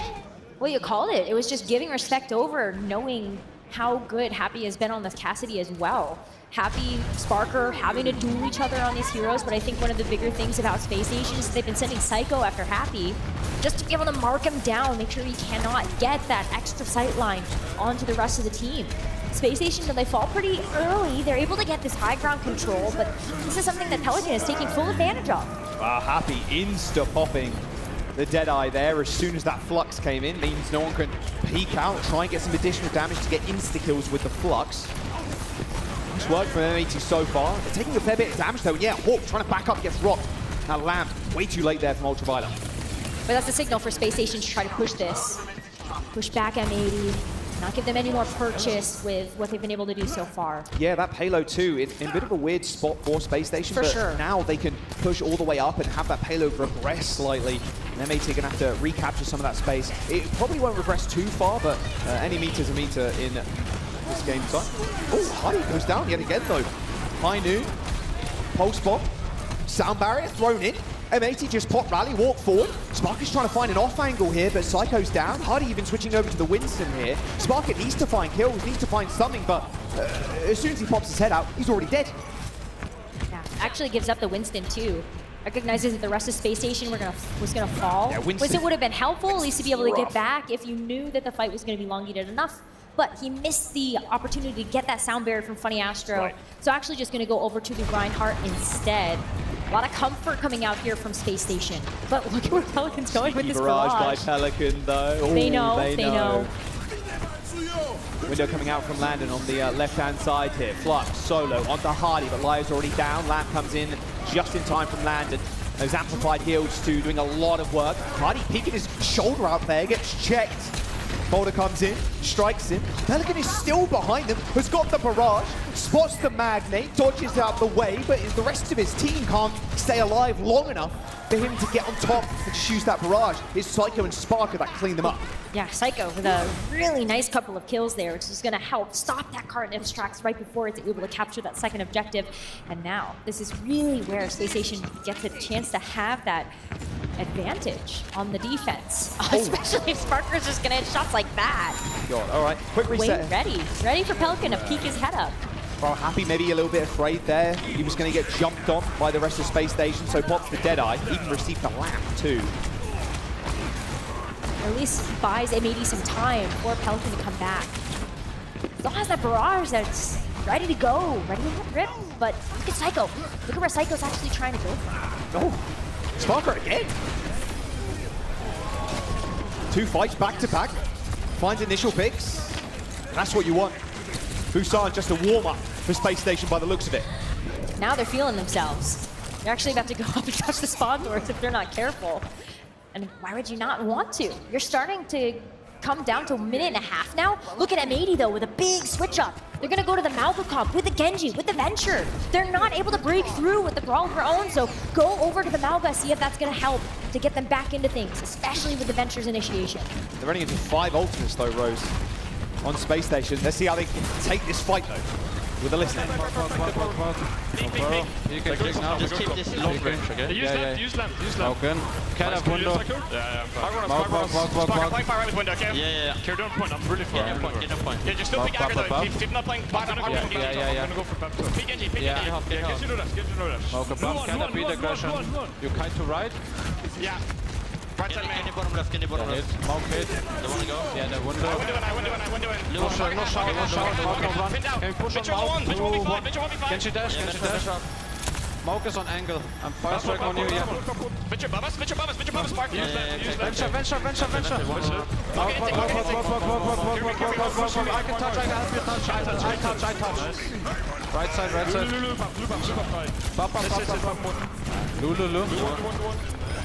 Nice work. They use window, did they beat? I don't think so. They have beat. Only beat. Already. Okay. Can we really shoot across? 15 seconds now to go for Space Station to hold this second point. The payload regressed so far too. M80 had to gain so much more space there and so much more time on the payload. Lyo's already down again. Another ping. M80 their final chance here now, but Space Station have 2 ults to work with, the Deadeye and that sound barrier. What can they really do? The Venture's already in, but Happy taking a lot of damage. Has to use that drill dash to get out. I mean, they can just beat aggressively. They do not care. M1. A Deadeye for Sparker 2. Probably doesn't even need it. M80 laid waste to on Midtown.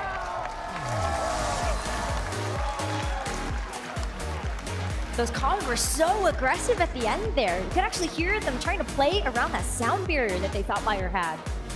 Maybe happy to know that that actually wasn't in their pocket at all. Let them just kind of use those ultimates freely without the worry that they would be negated. Yeah, I mean, their ult advantage was just so great when you pulled that swap to the Genji and the Venture. It was 1 minute and 30 seconds to go, and it's like, okay, great, we made the swap up now, but Space Station was sat with 5 ults. And then you heard the call too. Landon, Sparker, they want a hard swing right, pop the window down, but it was actually M80 that went first, and they just backed up. And even Hardy landed a little BM shatter on Hawk, because he tried to dash to the back line, disrupt Sparker and the rest of the team, and Hardy just turned around 180, boom, hit the shatter, and yeah, rest is history. I would have liked to see M80 try to switch up to that composition a little bit earlier. It's a tough call to make though, right? Because on the one hand, yes, like that would really help to give you a little bit more oomph. If you're not able to break through with what you're playing, then maybe just try to do another ultimate rotation, see if that's gonna be good enough, but not able to get the job done right there. And major credit to Space Station to limiting the amount of potential that that Venture could have. Yeah, and limiting that Farah too. I mean, Sparker really came alive on that second point. 2 fights back to back, just instantly picking off somebody, whether it's the Farah, the BAP in the backline, the Lucio, whatever. Like, it's so rough to kind of come back from. You're kind of happy in a way if you get picked that earlier. Okay, quickly reset. But Space Station were in a position where the payload was near the second point, and it was just rolling back the entire time. So you're just losing so much time if you're M80 because you need to win the fight, then push it back to where it was, and then win that fight, and then push it into the actual checkpoint. Perfectly played there by Space Station on that second point there on Midtown. Is the Cassidy head-to-head Sparker versus Happy. That's really close. They're very evenly matched right now. And it's why we're getting such a good fight between these two teams. Oh, yes, indeed. I mean, look, Sparker and the rest of Space Station, they've been using this comp to such great success over the last stage, and it wasn't too much of a surprise for them to come out, even with all these meta shifts as well. People were saying that, oh, you know, Hanzo, Venture, Farah, they're all they're going to get played like we're going to expect some crazy things, but Space Station, like their old London Spitfire name, they stick to what they know and what they have success with, and they are just doing phenomenal. And in a way, it's like, okay, we know what they're going to play too. They're going to play some sort of rush, but then Happy also has been flexing on the Sigma 2, and it's just been so clean from EU's number 1. And even if they had to play a dive map, they could do that too. We have seen Winston come out from Hottie in this tournament. Right. So a lot of comfort that this team can draw upon, and a lot of different looks that are going to make them a huge threat and have continued to make them look that way. But in this matchup so far, I mean, we've got a series on our hands. That is extremely close. 1.1 to 0.9 KD. Damage is pretty close. Elims, death, everything. This match is going to come down to the wire. I mean, this is elimination match here as well. M80 or Space Station, they will end up going home here if they do end up going down. Going on to map number 3, and now it's M80's chance to pick. We're going to Havana of all maps. Wow. Maybe not something that I was particularly expecting, because Havana likes Brawl. Brawl likes Havana.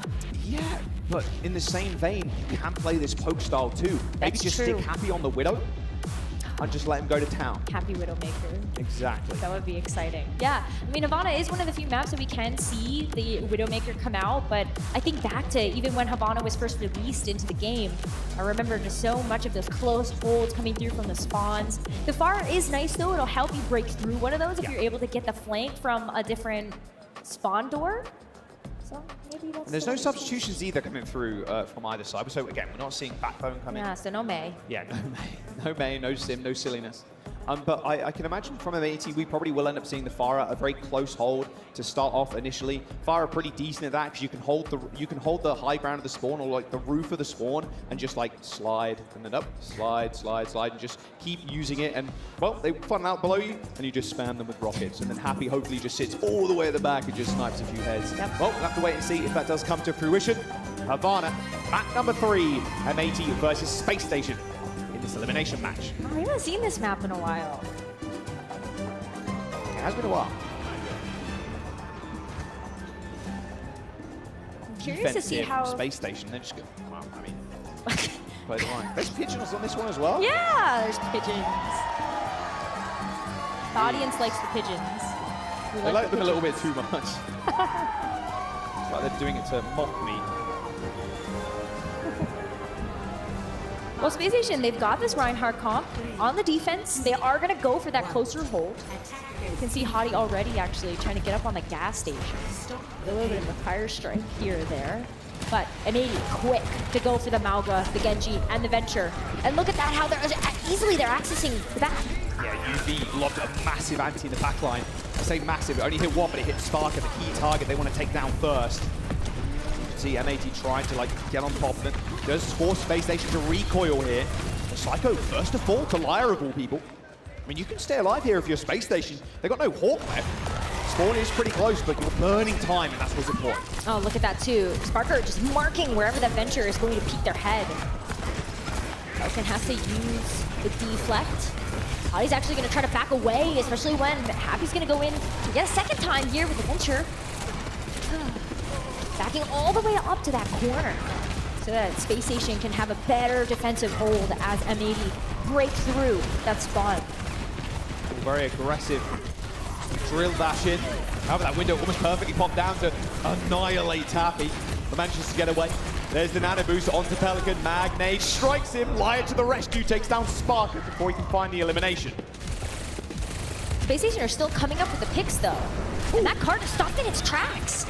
As Funny Astro comes in, gets the better of Liar here, to force Ultraviolet off the Ana to go to the Kiriko. A little bit more mobility to be able to get in on those engagements a little bit faster with the Swift Step, or just make sure that you can take a different angle. But this card has not made much progress. By the time that Space Station are able to come back with Hottie on this Reinhardt to hold the corner. Yeah, I mean, already the time bank is almost half. And Hardy's got the shadow coming up as Hawk just taking way too much damage in the front line. Again, the spam. We favor M80 in terms of the spam war, but is a Space Station Gaming just focusing down the tank and actually prompts Hawk to switch. It did, yeah. Over to the Ramatra. So the Ramatra now gonna help try to be the leading force. Malgus is gonna do it right now. A little bit too much of a meat shield for the M80 versus actually being able to help burst down this Ramatra shield. Extremely aggressive shadow there, finds the pin, misses Happy somehow. Not sure if that actually connected in the end. Tectonic shot comes through, crashing through Hardy's shield, or at least they're trying to. The shield didn't end up breaking again. Hawk is the first to fall. Burrow drill dash straight over the top of Sparker's head. And Hardy finds the pin kill on the Venture.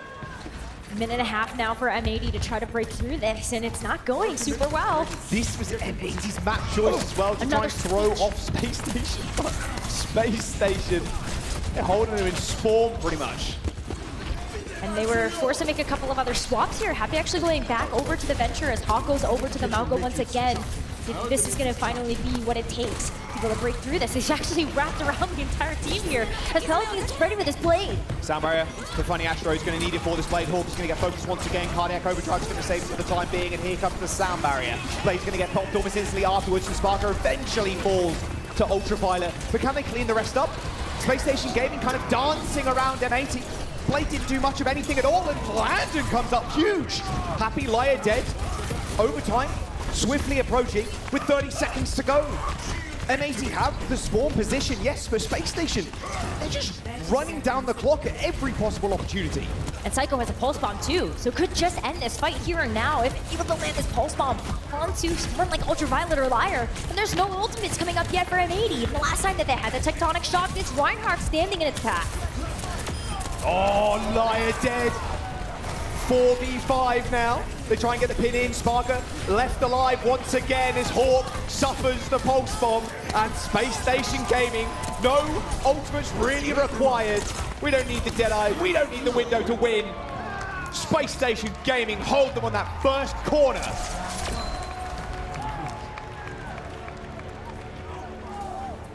Don't need any of that. They just need the full hold. It's crazy. Switching sides. Everybody looking a little bit dejected right now. Smile on Landon's face. Hardy too, grinning ear to ear. Comes off very serious in like the headshots that we do and everything, but he's all smiles backstage, all smiles in game.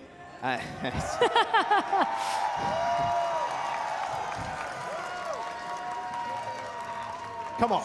I think the crowd outweighs you on this one, Josh. You know, I think they found every pigeon on every map. Like, actually. Just for you. That's what Obsurgeon does in their spare time. I actually think they might have a full folder Yeah, of actually. map. Got little videos. Social's going to cook that. We're gonna have a highlight reel of pigeons at some point. All right, let's see what M80 want to do on their defense. Of course, like you predicted, Rose probably going to be playing the Pharah here. Ultraviolet going over to the Kiriko, just want a full hold. I mean, you have to really, because look at how close that blue box of victory is for Space Station. M80 looking a bit worse for wear right now. Anyone getting picked off on M80 though, that could just spell the end of the map. It's not going to be easy for a lot of these characters to come back quickly unless you want to include some of those skills to actually roll out of spawn. So Space Station had a chance to make this very explosive as these spawn gates open. Ooh, I like this. TP from Psycho, so they're just going to wrap completely around them. No damage from basically the pin them against the spawn, and then Psycho's in spawn still. So it's only a 4-person TP from Space Station. It should be enough. Psycho's always going to be that persistent threat as well. Pharah 1 HP, and Sparko finds the kill already. Player also set extremely low. And now what do you do if you're M80? They've got no answers to this quiz. Space Station Gaming gonna easily clean up. And this is how you play Havana, M80. Hawk's gonna get staggered here too. The Malga can't even come close to the card to be able to contest before Hawk goes down. Who touches? M80. Any touches at all? Pelican? Pelican's gonna be able to come in, but no. Space Station Gaming leading the series 2-1 on the map choice of M80. Havana looks so easy for them. Maybe Hardy was wrong. Maybe it's not a 3-0, but it's looking like a 3-1. It is looking like a 3-1. Havana was not even close. Space Station, they knew exactly how they wanted to execute on that defense. Almost looked like it caused a little bit of psychic damage over to M80 with how difficult it was for them to actually break out of spawn. Honestly, it's looking like that third form of damage, the emotional damage you saw like in the halftime there, or like in the small downtime we had between rounds, like a little bit of dejection on the face. I mean, you're feeling that too. I'm sure a lot of you have been in that situation in the past where you end up getting full held or close to being full held, and it's a rough mountain, not only physically and like in the server, but mentally too. Coming back, and what you picked up perfectly there as well, Rose, at the start of that round even, was you find one pick as Space Station Gaming, it's very easy to then snowball away, because that's what that comp does. They want to get in your face. They're not here to mess around. They're not here to play poke. Hardy's here to get in your face and hit you with a hammer a few times. That's gonna hurt. That's gonna hurt. But yeah, I mean, even the Symmetric Teleporter play right outside of spawn. Right. It was that split push, as you called it, Psycho, just kind of waiting back in spawn, waiting for somebody to get low. You could see him actually tagging the Pharah. Right. And by the time the Pharah was low, Sparker came in, dealt the final blow. And that was all she wrote for that second round. And that's really how you cry. Oh my God. Those stats looking a little rough for M80 there. 6 final blows, 27 deaths. That tells you a story of a one-sided affair on the third map. I mean, that's how you break that spawn hold, right? You TP past them, and where does the Pharah really hide? You have one like wall you can now hide and play around. You can't hold like above the spawn at all. You have to then try and navigate Psycho rolling you from the side, and then Sparker taking these really aggressive wide swings with the Cassidy. We're going on to M80's map choice yet again. Let's have a look at some highlights from that previous round. There aren't going to be a lot of them. It was a pretty short one. But this is M80's final chance here to come back in the series. Well, I mean, we can actually just kind of look back on how M80 tried to break through this spawn hold. You had the Venture as well as the Genji. Didn't see any of that Pharah come through. I thought might be a little bit helpful to at least break that Reinhardt shield. Maybe force Space Station to have to retreat just a little bit in fear of some of that damage. Take that wide angle with it. Yeah, it's really tough too, especially when you got Landon. Best hero at the back you see the Pelican Pharah there too. Yeah, it's just every single time the Pharah peeks his head out, well, it's going to get shot. Like, Sparker, his aim is just absolutely cracked. One of the best Western, if not probably the best Western Cassidy we have here in the tournament. I think so. I mean, just it speaks for itself. When you look at Sparker's hero pool, already had proven himself on the ability to play the Sojourn in the last few years of the Overwatch League, and also brought out the Ashe a couple of times. Maybe not a pick that we're going to see too often in this tournament, but the Cassidy has definitely proven to be a very, very strong point for this player. Yeah, exactly that. M80 now, again, get to choose a map and a game type. I've got too many of them left, unfortunately. Can't go to Escort, can't go to Hybrid or Control now. So we've got Push. Yeah, where are you Flashpoint. expecting here?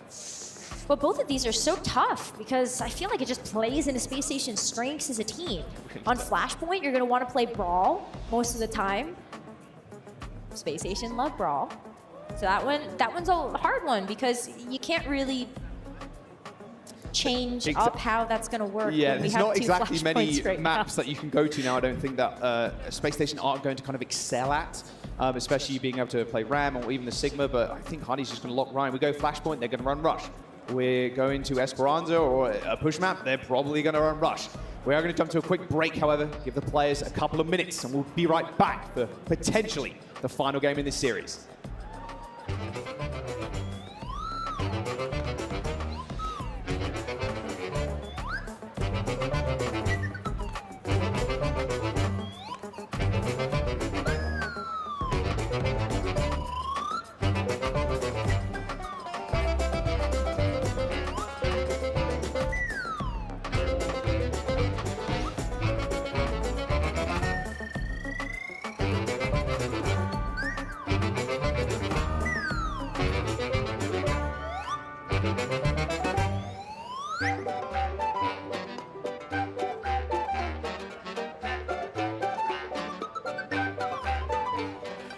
What's up, everybody? Hello. Yeah. All right. I'm here. Yeah. I'm watching the games, enjoying the games with my new friends here. What's your name? Tor. I mean, hey, we're having so much fun at DreamHack. Overwatch is popping off because we had so much fans. We had to make overflow seats, and now look how packed it is. Everyone say hi. Are you guys having fun? I mean, the matches are just going great. I'm having so much fun. I got my friend Tor here. Who are you rooting for right now? I'm really liking Space Station. The way they're playing against M80, especially on the last map, it was great. Do you think it's gonna be Space Station Gaming taking the win against M80? If they keep up the way they've been playing, I think so. They've adapted really well. Who else is here for Space Station Gaming? Who's a fan? Hardy? All right. Hardy! All right, guys. I mean, I'm just gonna watch the game here with the fans. So hey, casters, back to you guys. Hardy! Thank you very much, Danny. Probably the biggest Hardy fan you will ever meet, like hands down. Yes, I think so. It was really cute seeing that cheer from the crowd and also seeing like Funny Astro over there like doing the same thing. It was He was great. ready to go too. Yeah. I love He's a big that. fan of Hardy too, funnily enough. Who'd have thought? We're on the same team. How could you not be? It's chatty. Exactly. They really have garnered that reputation for themselves, as a pretty fun-loving team and being a team that's not afraid to play unconventional things, at least not anymore, really, because it's kind of fitting their wheelhouse extremely well. Of course, this is an elimination game, too. I mean, M80 are on their potential final life here in this series. A loss on this next map, and they're eliminated completely. They're going home. Space Station Gaming advancing. It's a scary bracket. There's still a chance for M80 to come back. There is a chance, but it's going to be a difficult road for M80 to assail. We have push and flashpoint left as the game modes that M80 get a chance to choose from in order to rewrite the destiny of this one. And it's all brawl all the way, feels like. As we see New Junk City being picked. New Junk City, we're going over to flashpoints. No substitutions either side. Same 10 players in the lobby, ready and raring to go. Looking at the player cams right now, they're all smiles on Space Station's side once again. I would imagine it's giving a little bit of a pep talk over the side of M80. We'll see if we can get to that map number 5, of course. M80 need it to keep their lives in the tournament alive. Space Station, on the other hand, they just want to end this right here, right now. I'm just looking forward to when we get a chance to see Hottie do push-ups on stage again. Some point, right? Surely at some point, a match is going to be decided by just how many push-ups Hottie can do. Oh, Hottie's winning that one for sure. All right, let's jump in. 4th map, New Junk City, M80 versus Space Station Gaming.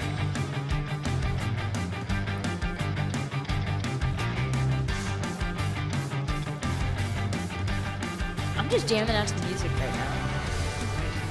Such vibes on this map, but to M80's credit, this is a map that plays very well for the Mauga. When Mauga was on that super OP patch, we did see a lot of Mauga get played. And no pigeon, but that was like Crazy looking rubber duck though. that was a bird just for you. Oh, they found them all. Tough game mode, like we said, bros. Tough to play on Esperanza against the Brawl. Tough to play here. Game type almost perfectly suited to it. Let's unlock those gates. M80 rolling out. They got the Venture again. They got Genji. They want to go really hard and fast here on the backline, try and take down Landon, but Spark is the one they have to focus. It's been a tough time so far. The amount of times they've eliminated Sparker. His KD, by the way, must be ridiculously high right now. Hasn't died too many times during this match. Been on fire a lot as well, but it's gonna have to keep that up. Funny Astro is able to get the first draw on the Happy. Venture maybe just going a little bit too far forward. Nice boop out of the Land there. Landon pops that down to make sure the rest of the team stay alive. Landon's Land does end up falling as Sparker rolls down to low ground. Hardy threatening the pin. However, Space Station, they need to be able to heal up here. All pretty low in the backline. Yeah, easy dash through for Pelican. Gets the reset, but Spark is still there, and Hardy just connects with the pin. Who needs supports when you got damage like that? And where was the follow-up? It was a really easy pickoff there for Pelican to be able to get the dash reset, also just be able to take out such a key piece of Space Station's backline. But so much extra pressure coming through from Space Station to make sure that the follow-up from M80 couldn't be there. and 50% and counting for Space Station on this first flashpoint up this map. Ooh. And Ultraviolet with a huge pick onto Sparkler to open things up for them. Yeah, double kunai headshot, I would imagine.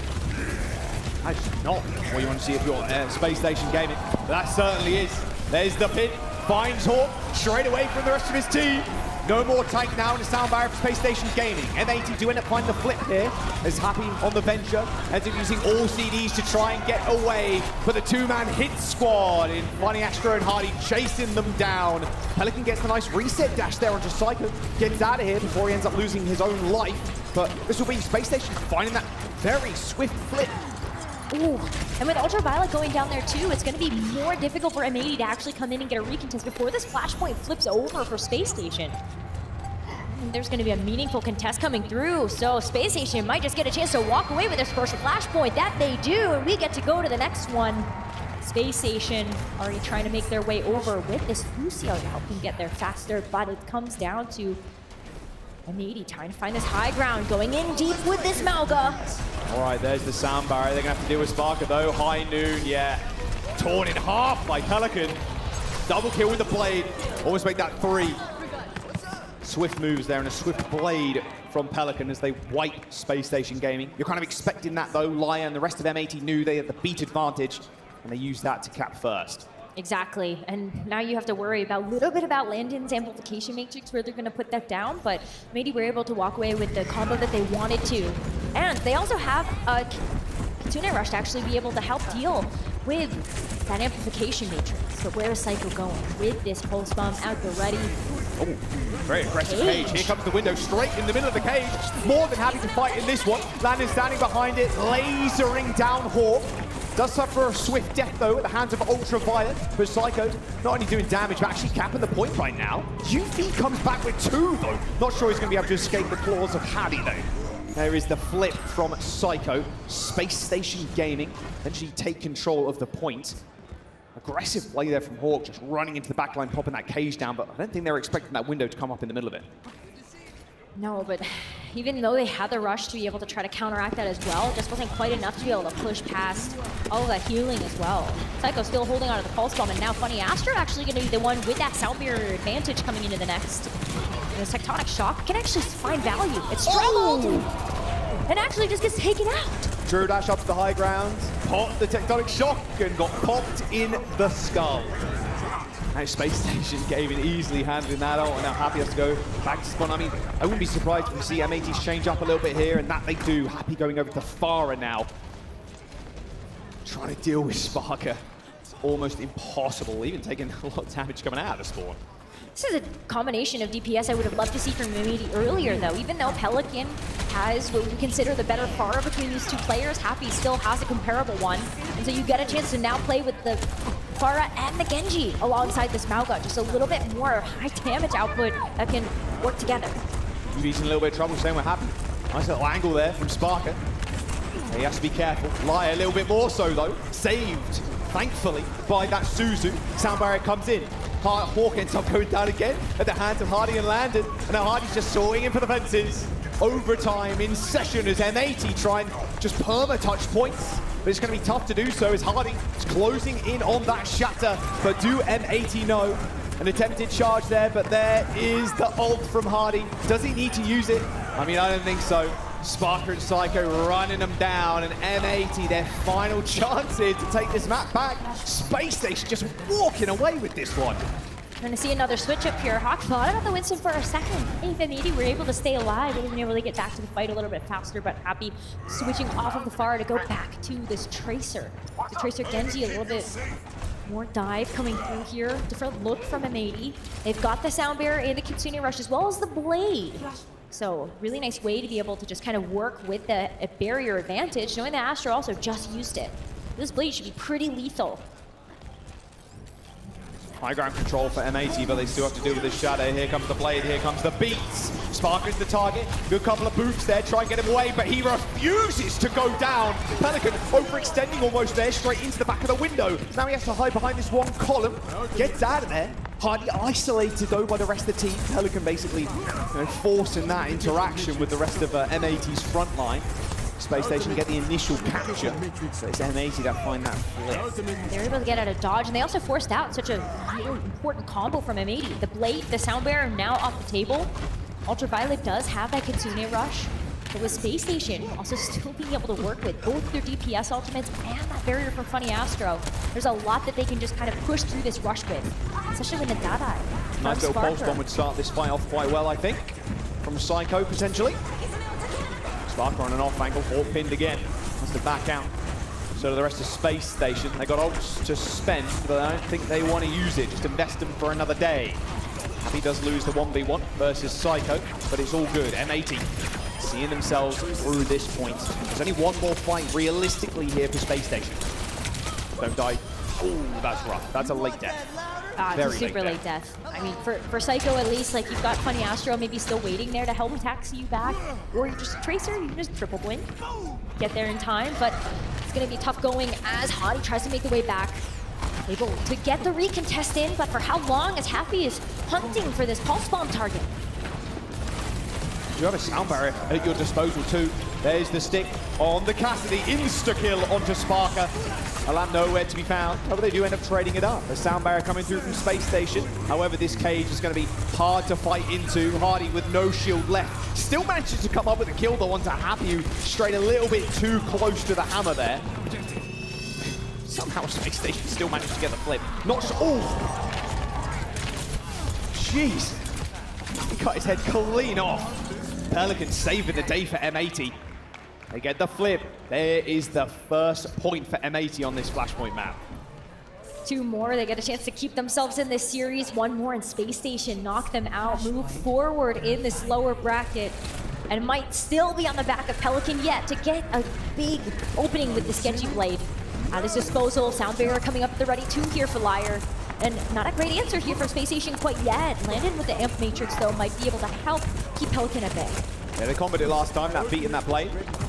See if they want to do the same thing again. Landon looking for an off angle. Here comes the beat and the blade too. Landon's already dead. Should be an easy kill here for Pelican. That Shatter just shrugged it off, got back up, slashed him in twain. A team kill for M80. It's so difficult to break through all of that overhealth on top of the blade plus the cardiac overdrive from that Malka. It's so difficult to actually take any of those pieces out. So M80, they get a chance to get control of the Flashpoint first. Another Kitsune Rush at the ready as Space Station make their way back in. So Amp Matrix, a good response to have for that. Look how fast Sparker's up, same with Landon. Actually use that window to try and find anything in that small room against Pelican, you can get instant resets. M80 coming alive. Good response to the Amp Matrix in theory, but when you're in that small room, there's really not a whole lot that you can do against the fact that the Malka is just gonna kind of pummel into you. Felt desperate, right? Yeah, Put that really up, did. hopefully Sparker can kind of roll back, land a headshot through the window, and they can turn that fight around. Maybe the Immortality Field saves them in that fight, but just not quite enough. Look at Happy now, sneaking around with that Pulse Bomb. Landon sees him. Can't necessarily get close. Lucky that there's a big health pack there. Nice ready in the Indonade. Happy looking like a movie extra back there. Had nothing to say in that fight.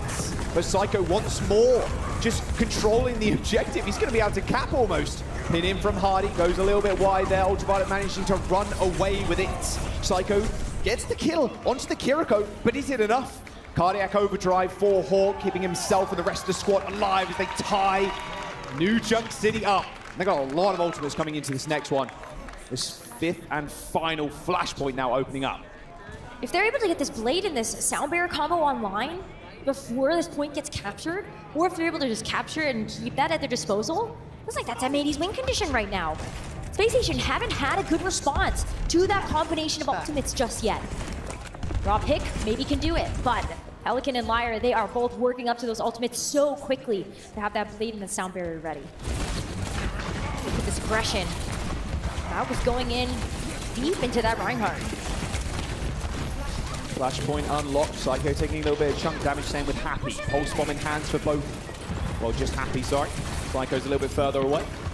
So it's going to get flipped though with M80 on Happy there, as they do end up dashing on to find the contest. Sound Barrier comes in as well as that cage, but here comes the Blade. Have they got anything to say to this one? Happy and Spark just, oh, they are just getting ruined off by Pelican. 4 kills for the Genji.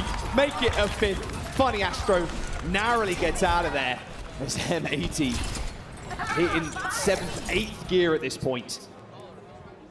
That was a very expensive fight, but it was so worthwhile because take a look at what they were able to get out of Space Station. That was 3 ultimates they wiped off the board, knowing that they were able to expend the 4 that they did. Blade Barrier not available now for M80 to work with. But they've been able to play around this amplification matrix from Landon so well. Where is it going to actually be able to find purchase in this next fight? And Psycho's being marked 2 on this Tracer. A bit harder here to slay a super off angle. Rush coming in fairly early for M80. Want to make sure Landon can't get a priority window up, and Sparker again the target. It's been rough for Space Station over these last few points. Sparker hasn't really been himself, it feels like. Oh, a pin from Hardy. Sails off the edge with Hawk. That's a 1-for-1, but will it matter? Sparker switching in spawn. It's only Astro alive. He's going to be able to get touch here, but M80 trying to snuff him out. Oh, look at that. Oh, actually sees it. Sliver of HP, able to actually make it onto the point, but Sparker's going to have to make it back with a rollout on the Venture. I don't think it's going to happen though, Rose, at all. M80 coming back so clutch. The pulse bomb in the hands of Happy, straight on the back of Hardy. Oh, there's no chance now as M80 come back. A 3-2 on New Junk City. On what looked to be Space Station rolling over them. They level up. Big reverse sweep on that back with those flashpoints. Off to a very, very good start, but I think M80, you don't want to go home just yet. We've got a true series on our hands. Playing a little bit quicker as well, using that rush to really get in the face. One thing that's been so good for Space Station is setting up these windows, setting up Sparker on an off angle. And it felt like halfway through that New Junk City, it just turned on its head. M80 were able to shut them down before they were able to set Landon up, set Sparker up. Well, they found their momentum. They found the momentum that they wanted with those Genji blades as well as those sound barriers. So difficult to actually chew through that combo. And yeah, Pelican sharpen the sword. Oh yeah, Pelican Blade, don't mind me some of that. Hopefully we see a little bit more Genji. I mean, maybe we're going to push now as our final game type here. One final map. Going all the way. I told you it was going to happen. This being an elimination game as well. No one wants to go home here. We want to try, once again, to try and face one of those Korean teams up in the winners bracket. It's going to be a hard-fought battle, but first they need to win here. Here's a head-to-head, Sparker versus Pelican from the last map. Yeah, I mean, Pelican playing the Genji, Sparker playing the Cassidy. Not a super fair comparison, I think, there, when you take a look at how much help also Pelican was getting with a lot of those elims from the blades. Initially, it looked so good from Space Station. Just again, their pacing was so nice. We'll see if you can change it up in push. I think Pelican's blades are just incredible. A lot of these fights end up becoming very scrappy towards the end of things. Very easy for the Baptiste if you can kind of stay alive and rotate your cooldowns. If you can get like one large rotation of cooldowns off, like another lamp in the middle of the fight or another regenerative burst, like you become so powerful. You can really aid in these kills. The Genji sometimes a little bit rough to play when you can't find the resets, but Pelican just, oh God, he makes it look easy. Something that was really difficult too, though, for Space Station is there was always a sound barrier advantage for a team. Right. And it just didn't ever really go the way of Space Station in a lot of those fights. So M80 being able to get the most of that, whether it was with like the sound barrier top of the blade or even just the cardiac overdrive, that provides so much value to the team, which is something that Space Station just doesn't have. You can see Space Station as well, playing with full confidence. They're willing to invest the sound barrier in 4v5s in situations that you might not want to invest. Maybe you lose one, you're like, okay, we can quickly go again if we can just disengage, but they're more than happy if M80 try and push them to the limit. They're willing to match them there. But a couple of those fights, like you said, when the beats ended up coming out, they end up just falling over, either to a cage, the cardiac overdrive, just helping M80 see themselves through the rest of the fight. Let's go quickly over to an interview from that I did. Oh yeah, the Space Station interview that I did the other day. Yeah, I completely forgot about that. Let's have a little look. My name is Jaws, once again, here with Space Station this time around, here at OWCS Dallas Major. Do you want to quickly give a little rundown about who you guys are? Space Station, European superstar team. Word on the street is the Korean teams are going to basically dominate the whole thing and they're not going to take any prisoners. Yeah, I don't think there's a way that Korea are making it out of this tournament. Especially Falcons. I don't think they're good at all. Crazy Raccoon, they might have something, like they're a good team, but Falcons, I don't think they got that in them. What's the most fraudulent region then? NA. So that was the easiest answer of all time. Landon? NA should only have one spot. Yeah. I mean, like Toronto would have gotten like third in EU. Third place? Yeah, definitely. I mean, they've got all the money in the world. Like, they can pick up the star players, and they've still managed to be mid. So. We might see some retirements from M80 after this tournament. Some retirements, okay. Keep your eyes open. What do you feel about your first game against Students of the Game? Is that going to be like a clean sweep? It's like a warm-up game. A little warm-up? There's a reason we're on the second stream. So how do you feel about like the mental game coming in? I mean, NA being a bit quiet and stuff. Like, you're going to be able to win the minute warfare in the server too? A little bit of smack talk? I love typing in game. Yeah, exactly. Get them to type back and get in their heads. It'll be great. I mean, EU especially as a whole is just so good at typing. Yeah. NA and Korea can't match it. I do want to ask as well who has the best Texas accent. Oh, the partner. That's pretty good. We'll do one more. It's high noon. It's high noon. I do have a fun activity for you all. Please no. Please no. We have a lasso contest. You guys want to play? Yeah, do the sound effects as well. Come on. It's not spinning. Okay, that was pretty close.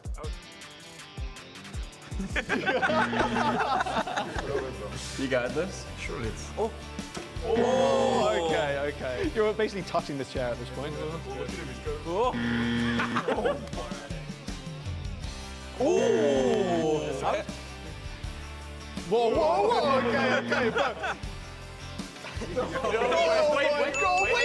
Wait, that counts. Hey! He's caught the chair. It is a part of the chair. Any final words that you want to give to your competition at the event before we wrap up? Psycho's coming for the Porsche. Well, I appreciate you all for stopping by and having a chat with me. Good luck in your games, and yeah, we'll see you out there. Thank you. Welcome back. That was a great interview. Not bad. A couple of lasso hits as well. I like that a lot. I think that was the team that has had the most so far. Yeah. I think so. Easily. All right, let's jump in. Fifth and final map here for M80 and Space Station Gaming in the lower bracket. Loser here goes home. New Queen Street is the pick. New Queen Street is not a push map that we see very often. A lot of teams opting to either play Esperanza or we get a chance to see Colosseo. But New Queen Street, this might just happen to be a map that trips some teams up. Maybe a little bit less practice. Yeah, definitely coming out of left field. Like you said, we don't see it too often. But M80 going to change here coming into this. I mean, Happy currently hovering at the Soj. You have a Hawk on the ramp. No Malga right now, but it could become one depending on how they feel like the cards may fall. But both of these teams, as these gates unlock, know that their tournament lives are on the line. And for both Sparker and Happy, it's all going to come down to these long-range sight lines. Happy wanting to pick up the Sojourn. We know how deadly he can be with a hero like that. But Sparker taking to the tried and true, that Cassidy. Really help out with some of these closer engagements. Take a look at Happy though. These Railgun charges are going to get charged up very quickly with this Reinhardt in the way. You can also check the Tracer too, worth keeping in mind. One Railgun headshot can send you packing. Very defensive lamp already used by Landon. Nice of M80 to kind of force that one out, but they are going to take high ground position. M80 stolen the bot for the time being. Oh, that boom bomb has landed hardly off the map, but I think your backline needs a little bit of help, M80. Maya and Ultraviolet just run down. That's the problem with M80's comp, right? Or any kind of comp that you play against Space Station. You show a tiny bit of space between your front and back line, they're just going to get run at, and there is no chance of survivors. Now, Ultraviolet was just on his own. Liar just unable to be able to come to his aid to skate him out of there. And so Hadi being able to seize that advantage. We're going to have to keep paying attention to how many opportunities Hadi finds to be able to go pin that back line. Look at that. And maybe we're able to make a little bit of progress there with that push bot, but not before Space Station are able to take back control. And as we take a look at the ultimates coming online, Sparker's been doing so much damage. Really a Deadeye and Ant Matrix ready to go for Space Station. Yeah, they're in the perfect place to use it as well. Hardy looking to cause a little bit of panic on the left-hand side for Hawk. He happens to play so passive, almost forcing Hawk into the sightline as well of that Cassidy. Look at Sparker maybe trying to take an angle over in the train car. A little bit easier to just kind of strafe back and forth there, but look at the window use. So early underneath. No window yet from Ultraviolet as an answer. I mean, they're going to wide swing this, but M80 are going to mash them, just going to wrap around them on that mega health pack, using the window of their own. Sound barrier comes through, trying to match this railgun. Hardy with the pin. Does he survive? Of course he does. Gets the land, hits the shatter. Ultraviolet, Liar, Hawk, all on their backs.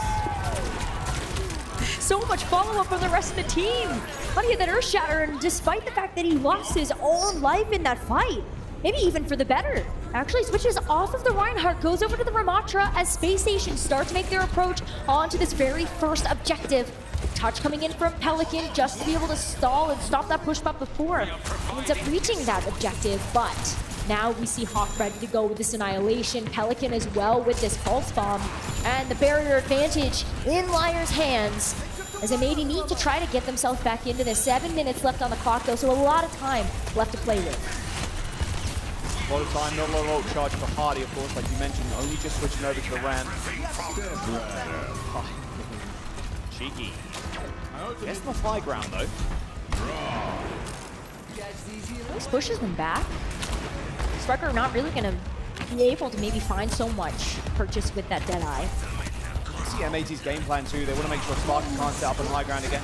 Sound barrier, rolled already used by Sparker there as they try and just dip out of there. Hardy receives the lamp to make sure he stays alive. Nice little Hindenade onto Happy, but it's going to get healed up pretty quick sharp. Hawk in the front line with the Annihilation surging. But kept alive with a lamp of his own. Ultraviolet saving him just for a brief moment. Ultimate not really finding all too much as they now take the fight to the stairs. No, Hawk was forced to just play on the defensive with that ultimate. That's not how you want to play with the Annihilation. Happy's 1 HP too. Look at the trickling health bars of M80 right now. They need desperate help. Space Station on their hand, looking golden. Easy team right here. Astro making sure he doesn't get taken out either. Oh, the bot's in their position and they are smooth. Back in their home field, now able to be able to get this checkpoint. Gonna help unlock those closer spawns as well for Space Station and keep this cart going with the sound barrier from Funny Astro too. Not a bad way to continue to snowball some of this momentum. I mean, this is massive for Space Station right now. Look at the ultimates coming out. They got Pulse, Annihilation, the sound barrier. They can, even if they wanted, they can just beat him with the Annihilation and just roll them. Oh! Okay, maybe not really now. Early window from M80, and he still might go for it, Rose. They've done it before, they could do it again. They always got to be careful. Sparker on the flank. Astro goes down. Can he win the 1v1? Happy needs to pay attention to two different angles at this point. Sparker still takes care of it. Takes care of Liar too. Oh, not quite. Not quite, but still a very good effort here, and still the lead for Space Station as we enter into the halfway point of this map. M80 now able to start to make some meaningful progress here, but it's been a little bit slow to get going. Space Station able to hold on to all four of those ultimates, by the way, from that last fight. Have a lot to be able to attack this next one with. Really looking at Liar to try to get the sound barrier online as just a good answer to some of those things, but you can't stop everything with just that one ultimate either. Let's see what Sparker's Deadeye can give us. Little High Noon cancels it early, rolls back up onto this high ground now where Happy is trying to make a home for himself. He's right on the edge. Oh, there he goes. Off the high ground with that Vortex. Drags him right down. Slowly but surely, Sparker trying to set up here. Pulse bomb. Oh, Liar didn't see that one coming.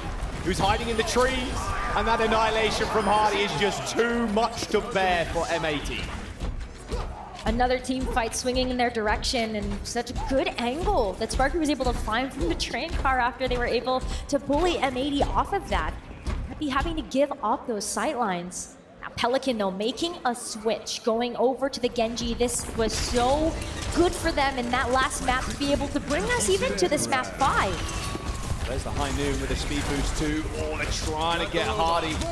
Bob's pretty much everything to stay alive, and Happy has to run out of there. That sound barrier a little bit too terrifying for him. Lands a nice Hindernate, but where's the follow-up? Where's the damage? Once again, Landon Spark just popping down this window, but the bot is running away from them.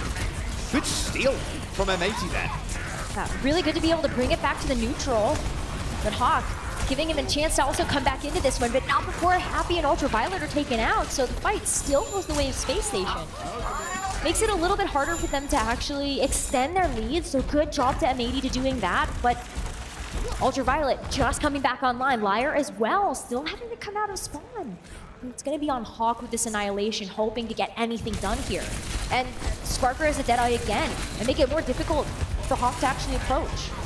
Oh man, that's rough. Let's use a Nemesis form there.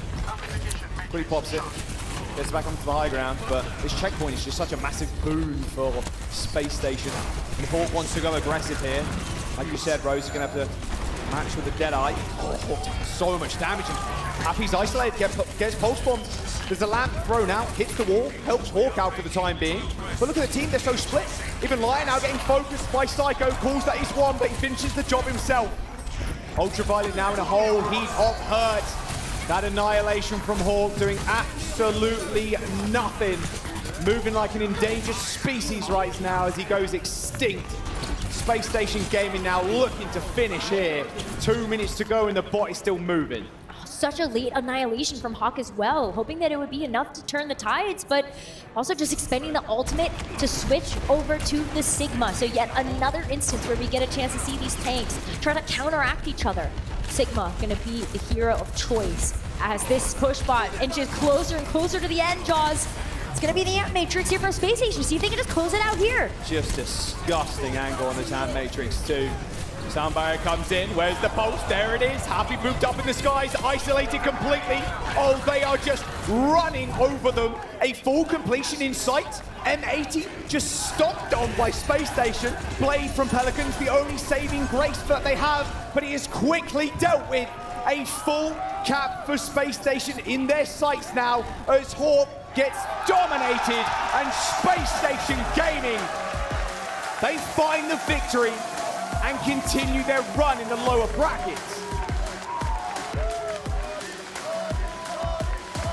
What a statement that they just made with a full cap on a push map we don't get a chance to see very often. New Queen Street, not necessarily the push map of choice for a lot of teams, but made it so impressive. Just denying M80 there at the very end. That flashpoint map was a little reverse sweep by them. The mental, you're thinking, is going a little bit low, but it's all smiles across the board, always for Space Station. They take the map, take the series. They move on. M80 eliminated from the competition. Not as close as Hardy predicted, but a win is a win. A win is a win, and M80 is a hard opponent to have to beat. This is a team full of exceptional players that we've all come to know and love from their time in the Overwatch League, and just being able to see them as a squad together has been so impressive for North America. It has. Unfortunately, we're going to have to bow our heads and say goodbye to M80. Now Rose, Space Station Gaming. I mean, they've made a few more fans here today, that is for sure, if they didn't have enough already. And we're going to jump over to Danny. Dan on the... Oh, wait, no, not just yet. In a second, we'll get that interview lined up for you. But now Space Station just continuing that run in the lowers. I'm excited to see how the uppers end up turning out, Rose, because they're going to have to face one of Falcons or Crazy Raccoons at some point. That's going to be such a tough one. I mean, I think all of these teams are hoping that they don't have to hit the Korean teams until much later in the tournament, but you're going to have to beat them to join them up on those upper tables. Oh, yes, indeed. Space Station, they got the will, they got the way, and especially in this round, they got the tenacity as well. Let's get a quick listening, though, to the winning comms of that final map.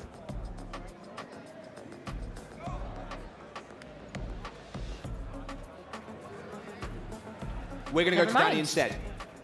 Go, Danny. Thank you, Jaws. Hi, everybody. I'm here with the Porsche Performance of the Match winner. It is none other than Chatty from Space Station Gaming.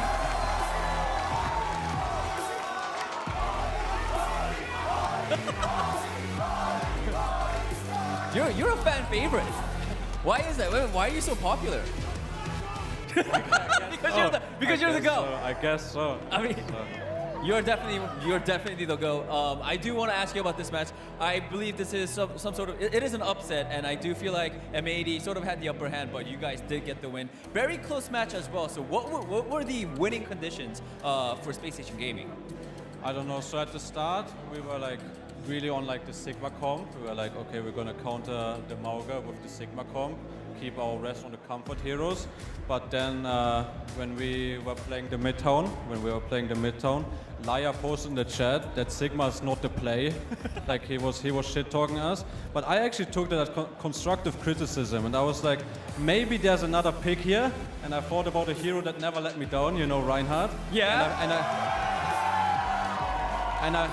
And I realized Ryan just solves everything, and it just got us the victory easily. I mean, yeah, I feel like Space Station Gaming, even in the past, like the Ryan composition, that Rush composition always came in clutch. Do you feel like you could continue to rely on that composition, even going towards more games? Yeah, I think we can. I think we can. I think we really found something here, and I think it's going to be good. All right. And one final question. Your next opponents are going to be, of course, the winner of Toronto or Ence. Who do you think is going to move up and become your opponents? I mean, I hope it's going to be Ence, but I think it's going to be Toronto, unfortunately. I mean, I think Toronto, we're still going to beat them, but would have loved to play with the EU boys, but we will see. Yeah. All right, everybody, give it one more time from Hadi from Space Station Gaming. That is it for us. Let's head back to the desk for winning moment. Thank you so much, Daniel. It's great to hear from the GOAT. Let's take a look at some of those highlights once more before we're breaking it down. And also, let's hear the winning moments. Genji, the one. Genji, one. Put down. C9. Giving punch, guys, I'm sorry. Cast right side. C9. I'm giving punch, guys. I'm sorry. You're not supposed to give Doom power punch at the end, but Hadi's like, we can't lose this, guys. I'm giving him power punch. Give him something. I love Hadi. Oh, and again, this was the closest series we had thus far in this tournament. Also, you can see there's two types of fans here, clearly. Wait, what you got? That's it. Okay, that's it. Well, you know what? If you're not a fan of at least our poor-ship performance of the match player, Hadi, then I don't know what you're doing with your life, to be honest. I love how he said in the interview with Danny that, and then we swapped to Reinhardt. I think we really found something, as if they only just discovered We discovered that we're good at Reinhardt. There's two types of fans, Zoe. Yeah. There's Winston and there's not Winston. And you know, I know what side I'm on. Winton Overwatch. Winton Overwatch. This is actually a Space Station Winton, and they're doing a giveaway at their booth tomorrow. So be there. Here you go. We just can't get enough of Hadi, apparently. Reinhardt, yeah! Reinhardt, performance of the match. This is really interesting, though. I do want to talk and touch on the compositions that we've seen here, and also just the way those teams play. I mean, we know that Space Station Gaming, they've been relying on their team synergy and their team play all throughout OWCS thus far. It is what has gotten them so far. And it's what makes them look so good. So even though if you're facing off against an M80, which obviously has like, you know, pop-off players like a Happy, like a Pelican, but if the team play isn't quite on point, you're looking like you're struggling against a team like Space Station Gaming. Yeah, I think honestly that last map, taking the rush mirror, it's a lot of confidence from M80, but I think it's misplaced. I think you just played into Space Station's hands, you played Ram into Ryan, but then Hadi just takes the mirror. For me, it was the Malware comp. I think this is the way to beat Space Station Gaming. I think M80 actually figured it out on Flashpoint. As soon as Happy got off the Venture, I think the Tracer Genji actually should easily win this matchup. I think Ryan is really great against Venture. Basically a hard counter to Venture, very easy to stuff the ultimate, very easy if you have Shatter, you CC the Venture, can't use their skills, easy to pick off. For me, the Ryan is actually a great response to the Venture, but Falcons has already showed us this. You just go Tracer Genji. Whenever the Venture is not getting as much value against greedy heroes like Sig, where you can go past him and just ignore him, but you just go Tracer. Such a more consistent hero. Flashpoint was an easy comeback for M80. Once they brought out this hero, they just won every single fight for the rest of the map. I think this is M80 honestly threw this series away from my perspective. I think strategically, they found the answer on Flashpoint, should have kept it rolling onto New Queen Street, but they were overconfident in the end, taking the rush mirror, wanting to beat SSG at their own game. Pride cometh before the fall, Zoe. I think also as well, like Hadi was talking about, maybe this is something we can use for the future. Maybe we can play Reinhardt later on in the tournament. I just think that if you look at the Asia teams as well, like Falcons, Crazy Raccoon, they just play Mauga way better as well, more so than M80 did here. And I think like if you're playing like a Mauga against a Reinhardt, you're just going to play that matchup differently. And so I don't think that Space Station necessarily can get away playing this Reinhardt further in the tournament. I still think that Sigma most of is probably the answer, or trying to find an alternative on the Mauga. But that being said, Space Station, they're so comfortable playing this Reinhardt. It's going to serve them good probably against either Ence or Toronto Defiant. That's where I think where you can really lean on the Reinhardt perhaps. But against some of the Asian teams, I think it's going to be quite difficult. So you don't think that those Reinhardt compositions will be able to force Team Falcons or Crazy Raccoons off the Venture at the very least? I mean, it can force them off the Venture, but they don't care. The Venture is not the point of the composition, right? Venture is great in some spots, but we're talking about some of the most flexible DPS in the game. It's not like, oh no, Stalker, he has to play Tracer. Oh, that's going to be, he's not so good at Tracer. Like, I mean, yeah, I feel like M80 even found the answer in the series. I'm honestly disappointed in them that they found the answer. It looked great. They brought it back on Flashpoint. And then I really feel like they just wanted to beat SSG at their own game. But on map 5, to take a gamble like that, I mean, it is New Queen Street. It's a long-range map. Maybe it's hard to connect with the Mauga.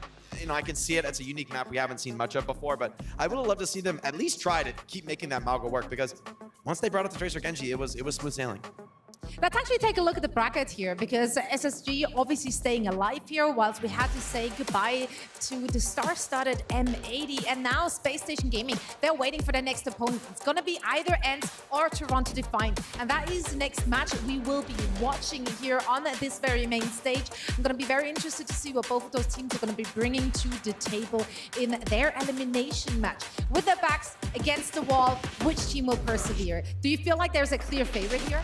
I mean, I would take Toronto Defiant all day. I think the flexibility they have is really unmatched. But I think Ence, their claim to fame here is I think they might be one of the best Sigma teams in this tournament. I think that's where Vastola has looked head and shoulders above the competition. But for me, I mean, I'm thinking back, this Ence team even struggled against NRG when it came to like playing, okay, they got forced to a Gibraltar, forced to play a Winston map. And I mean, come on, you're talking about, this is NRG versus Toronto Defiant. You're going to be playing some more Winston map. If you win a map as Ence, I mean, it's very obvious where they're going to take you. They're going to force Vastola out of this comfort zone, this hybrid and escort map picks. If you can survive those map picks, if you can get into those final, they're most likely going to be push and Flashpoint, maybe there's a way to win with the Sigma in the end, but I just think Toronto's flexibility is going to be it's going to really attack the Achilles heel of Ence, which is that they're relying fully on Vistola's off-tank. Yeah, it's a long series though, and I think if you're Ence, you're probably betting that hopefully you can win out game modes like Flashpoint, for example, or push that maybe favor a bit more some kind of brawl compositions, right? So maybe you can like try to win those maps, and then, you know, if you get taken to Gibraltar, Escort, it's a bit of a wash. We don't really have the perfect tank in Vastola to win those type of maps, but I still think at Ence Esports, they still have a pretty good chance against Toronto Defiant, even though Toronto Defiant, in my mind, are the favorites. That's right. Well, as the players are getting ready, we will head into a quick break, and then afterwards, the three of us will set the stage for our last match of the day. Stick around.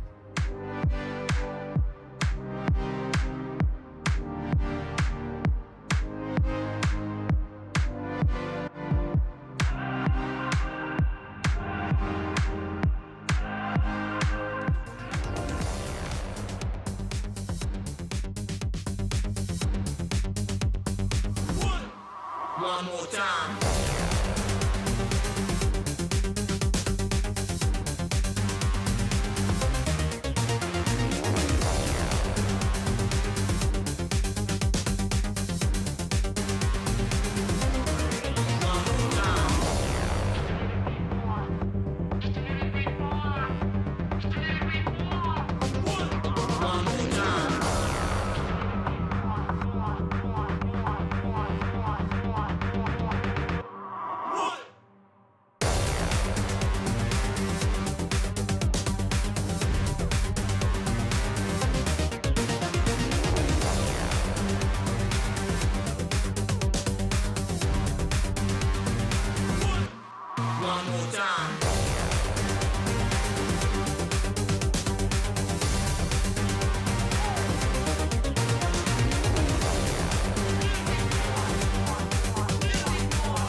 What?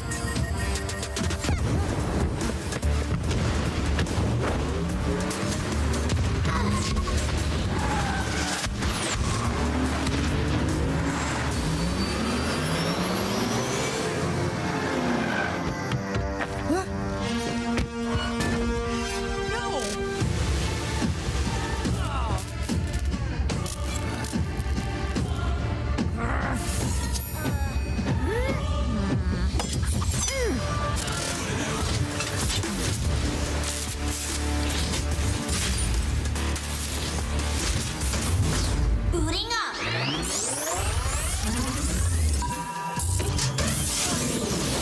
Initializing system. Calling in the big guns. Let's make up this party.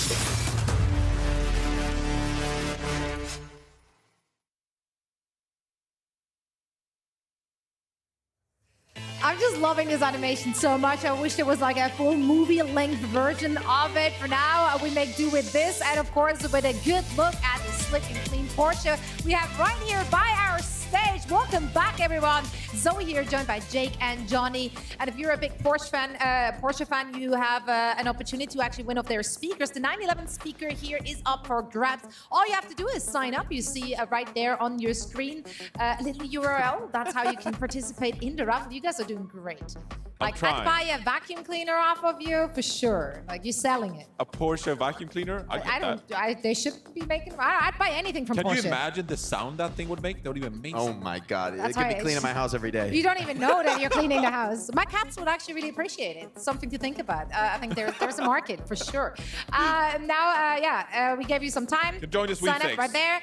Join the sweepstake. So much cool stuff going on here at DreamHack. So many things to win. And just walking around here feels like a win because you bump into a lot of people you really love and like and know or not know. Strangers are great too. Of course, cosplay. We can't get enough of cosplay. We already got a good look at an Orisa, a Dallas Fuel Orisa, which was incredible. And a little earlier today, Danny was chatting up an Ash, which was absolutely phenomenal. And apparently he's found some more cosplayers for us. So let's send it over to Danny.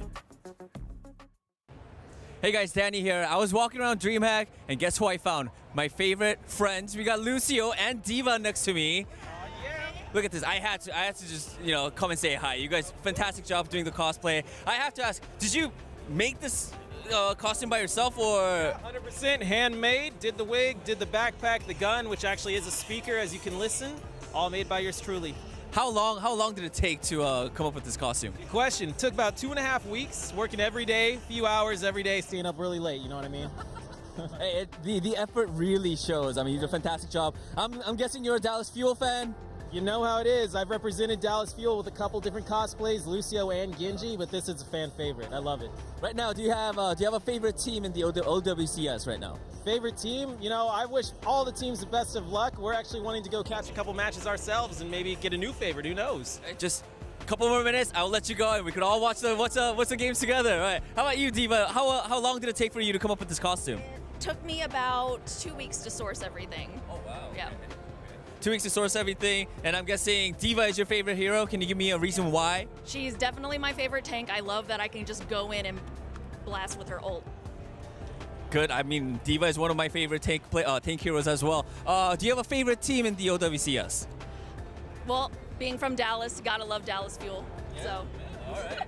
Good call. All right, guys. I think the matches are starting again. So why don't we just all go and watch the games together? Yeah. Let's do it. Speed boost.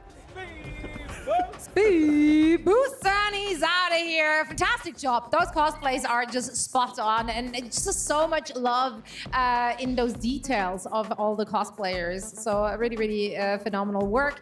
Make sure to chat them up, take some pictures with them as well. If you're down on the floor, there's plenty to see, plenty to do. One of the things to do is, of course, to watch some incredible Overwatch. And we got just the thing for you, another elimination game. We have to say goodbye to yet another team. I'm going to be very interested to see which one it will be. I think looking at the matchup here, Ence and Toronto Defiant. Toronto Defiant has to be considered the favorite. It is by many. They were supposedly the team who can take it to the Korean rosters. Did they? Not yet. Well, first of all, they have to fight their way back up through the lower bracket. But let's look at who's in their way. Ence. Ence is the team to beat here. What were your thoughts thus far on Ence's performance? I mean, Ence, so far, the only team to have anything other than a map loss to Team Falcons. They were able to secure a draw on Nabani, partially through heroics from somebody like Kevster, Kai as well, putting in big work. I think a lot of pressure, though, in this series will be on the tank, Vestola. He came out and looked amazing for Team Finland in the World Cup. His Sigma, I think, one of the very best in the world. But can he make his comfort picks work against a team in Toronto Defiant that has consistently found and exploited the weaknesses of every opponent who's gone up against them? Yeah, and I feel like when it comes to Ence as well, they have so much name value on this roster. Obviously, some like big-time veterans on this roster who's played in some amazing tournaments in the past, right? So we're kind of waiting for this team to truly click and play really well all together. Obviously, Kevster can be a top-tier damage player who can take it to some of the best in the world, whoever you're discussing there, really.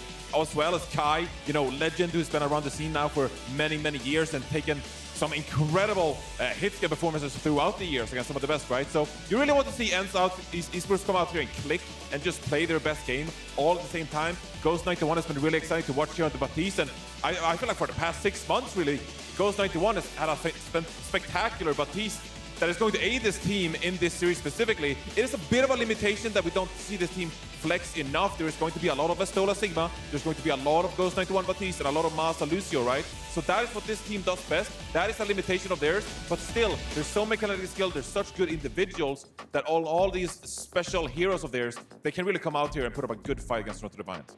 The thing is, that potential lack of flexibility, especially in the tank department, can really hurt them because they're going up against the Toronto Defiant. And if we're looking at the tank department there, well, someone can just play it all. Like, they're not going to be limited whatsoever in what they want to play, how they can approach it. They can counter swap for days. It's not even a problem.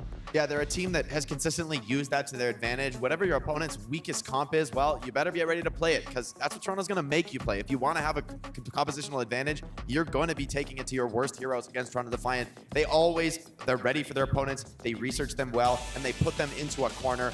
This team in Toronto Defiant, there's a reason they're the #1 seed in NA, and frankly, that's with a few exclamation points. No one in NA has really, I mean, other than when they had a couple players sick, they lost M80, came back in the grand finals, and just wiped them off the face of the earth, partially due to Merit, his ridiculous performances on Hitscan, Vega as well on your screen right now.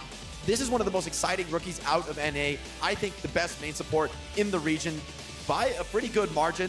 He looked even pretty good for me, even against Crazy Raccoon. Yeah, he had an Ajax in the second map, but he was continuing to be aggressive, even as the series got really difficult, continuing to find kills. Yeah, and even though they find themselves in the lower bracket, I still think, based on their previous series today, they have that kind of like aura to them. You still feel like they're in the mix. You still feel like they can adapt accordingly to how the meta is evolving. If we're going to see a lot of Mauga, I don't think necessarily that is a big problem for this team. We saw them come out, they're willing to play these far compositions too. So when it comes to how the meta is developing, I don't think this team is going to have a big problem. I could very much see them going back to the room after the loss saying, hi, hey, how are we going to improvise? How are we going to change up our compositions? How are we going to adapt our play? And going into this series, having a fresh look because of their flexibility, right? And perhaps with that, they can give themselves a leg up against the competition. So I'm pretty confident in this Toronto Defiant squad. I think they have a good chance here today, and I'm looking forward for the rest of the tournament. I mean, they look deadly. Yes, they suffered that loss, but I mean, certainly not for lack of skill. They almost managed to win on circuit there. It just was Crazy Raccoon absolutely refusing to lose, somehow edging it out. But we saw a lot of pop-up moments from Merit on the Cassidy and whatnot. Which of the players do you feel like have to step it up for this one? I think there's going to be a little bit of pressure on Merit. If there's anyone on this squad who could have trouble against heroes like BAP, Sigma, Diva, right? Like, these are Ence's bread and butter heroes. And to be fair, they're quite good against Hitscan, right? In the past with Falcons, we saw them completely not using Hitscan. That was what enabled them to kind of get past this Vestola Sigma, not having any backline at all for Sigma to really contest. Merit almost always locks in the Hitscan. I mean, he's incredibly good on the roll. I want to emphasize that. He can make this work if you give him any kind of opening, but we need to see an incredible performance out of Merit today. That's right. Well, we see that in just a little bit because we're ready. Is our audience ready? Are you ready for the last game of the day? That's what I saw. So, let's get our teams out, Danny. DreamHack Dallas, put your hands together for Ence!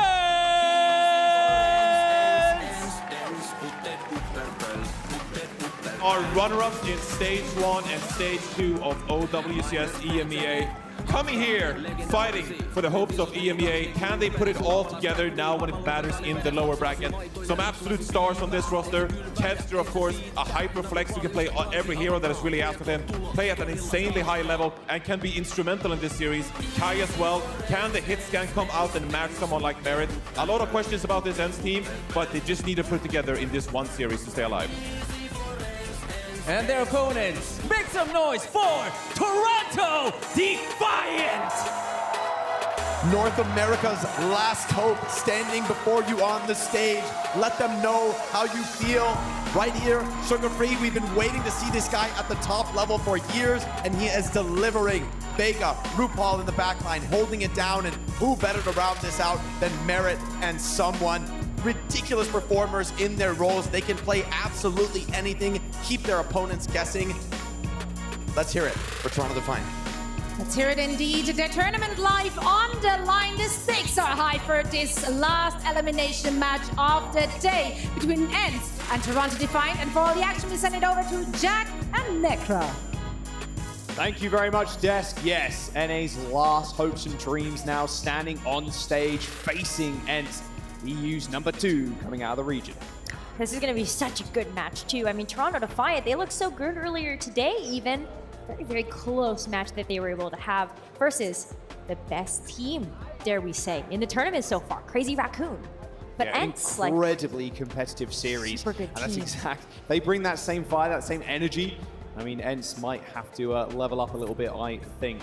Yeah, Kevster and Kai have always been a big talking point for this team, but kind of something we were talking about during the break, Rose, is Vestola's ability to kind of flex onto these main tanks roles as well as these off tanks. We know he's extremely proficient Sigma. It kind of hurts them a little bit, I think, that Chase isn't available for the team to play, but their backline is also something you can kind of incredibly rely on too. I like Johnny's point on the desk, picking up on Ghost, who has been kind of a standout performer for the team over the last stage. Really has been. We've seen a little bit more Ghost now as of late. Crimzo was actually stepping into the roster to play. Currently the coach of Ence, but their hero pools are so similar. It's very difficult to kind of toss up like who would actually be able to play in that squad, but Ghost has really been impressive when it comes down to playing that Baptiste and really has to show up in a big way today here to make this Ence team competitive into Toronto Defiant. Will be an all EMEA lower bracket. They do manage to take it here and knock the NA teams out of the competition. Space Station have done it in their upper bracket match. And Hardy said on stage, you know, like, I think it's going to be Toronto. I wanted to be Ence for the EU boys, but I think I'm swaying towards Toronto Defiant. I think it's going to be an incredibly close one regardless. I mean, this was North America's best team, their #1 seed coming into the competition. And they have really been head and shoulders above the rest in that region. And, well, who's really surprised, especially with the caliber of the roster?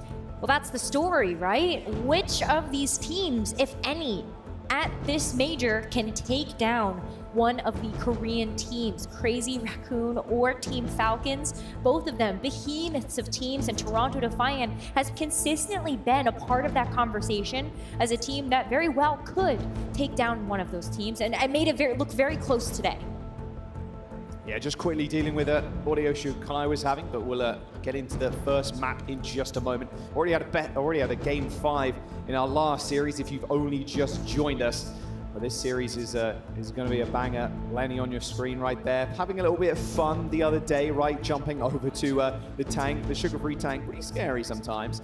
And there was a rather fun match seeing someone on the Echo too, getting a lot of duplications. They've had their fun, but now is the chance and really time to show up here in the lower bracket. Loser here is going home.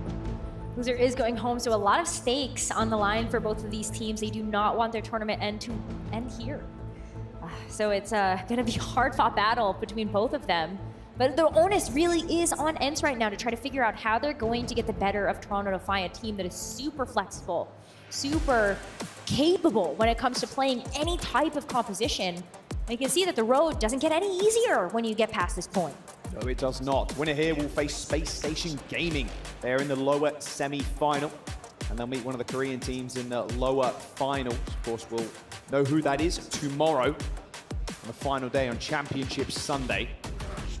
Yeah, I mean, I think a lot of cheers for Toronto Defiant as they began to walk out. You can see a lot of representation too. A lot of jerseys in the audience, looking pretty good. And that upper finals there, Falcons versus Crazy Raccoon. I mean, Crazy Raccoon have done it once, can they do it again? Of course, that's all to be seen tomorrow.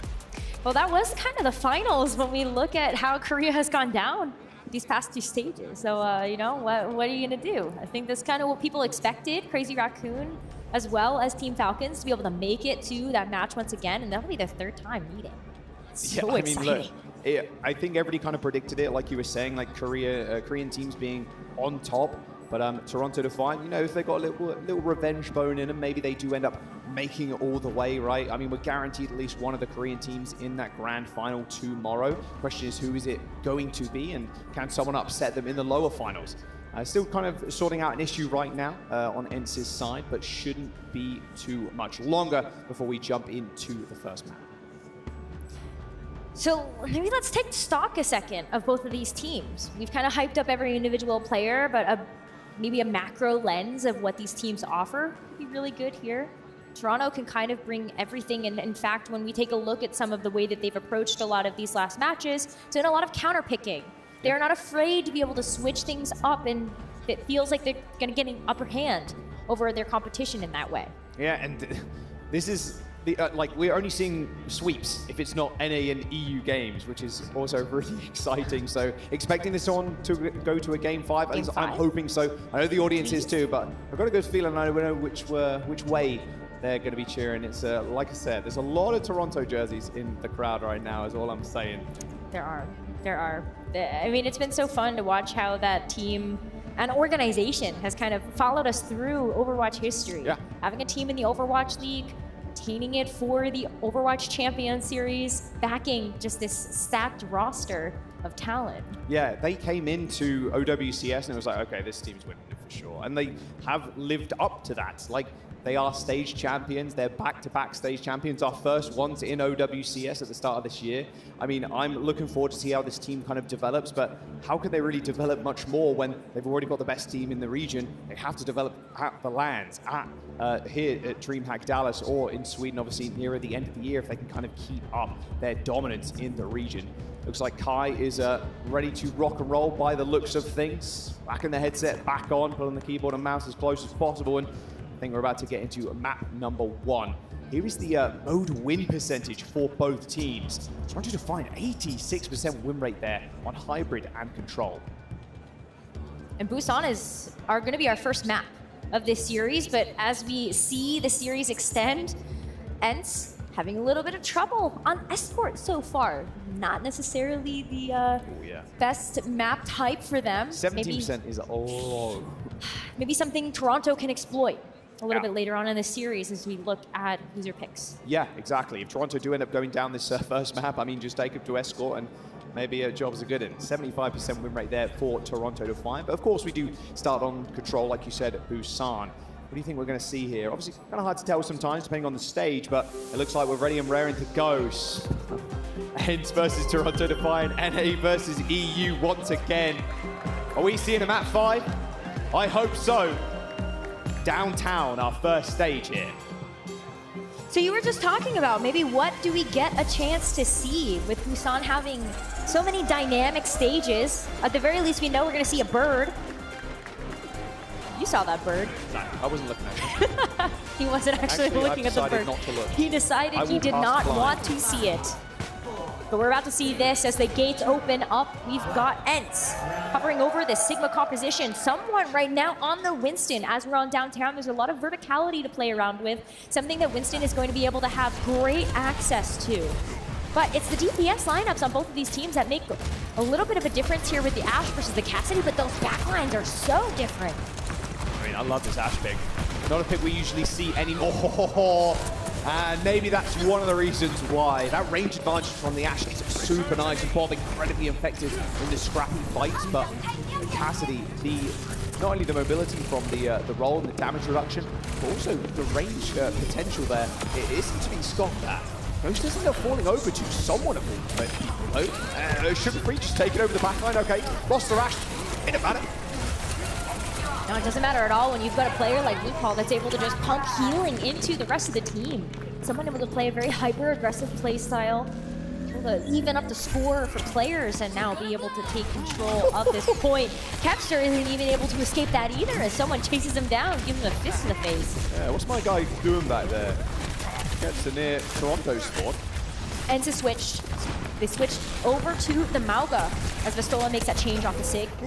We'll be able to get in a little bit easier as the cardiac overdrive as well to make Kepster just a little bit more menacing if he wants to play with the team.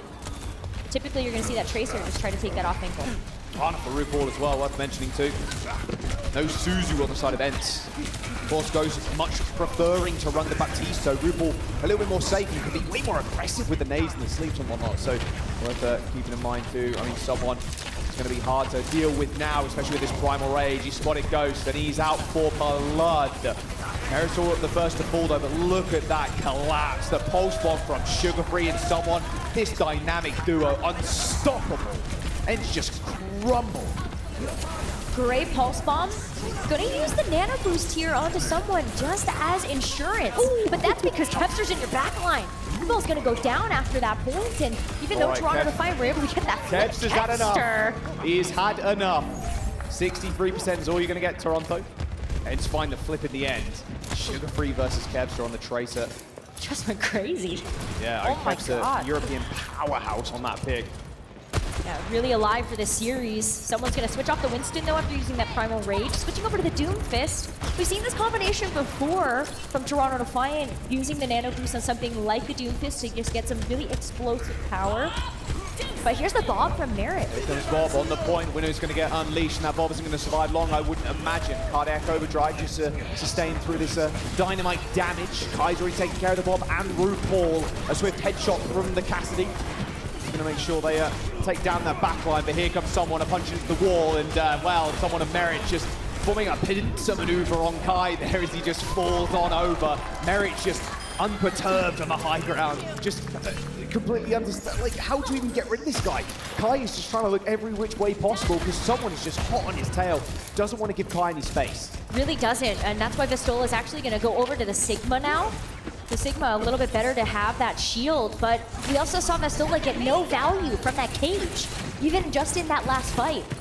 Vistola very well known for the Sigma, able to help protect one of these off angles for Kai to operate from. But Sugar Free is looking for another pulse bomb, gonna build one up in this next fight, and Vistola's already so low. Already used the hands, pulse bomb from Sugar Free. Found success before, can he again? An aggressive roll by Kai, looking straight at RuPaul, but can't quite get him down. Sound barrier comes in from Ence, pulse bomb from Sugar Free. An uncharacteristic miss there, but he does manage to stay alive, hits the recall as Kai, once again, the focus for someone. Kai just not able to do anything. Like I said before, Sugar Free's making him look one way, someone the other. 99% for Toronto now as they're going to find the flip yet again. That Bob helping secure that point as Ence are white.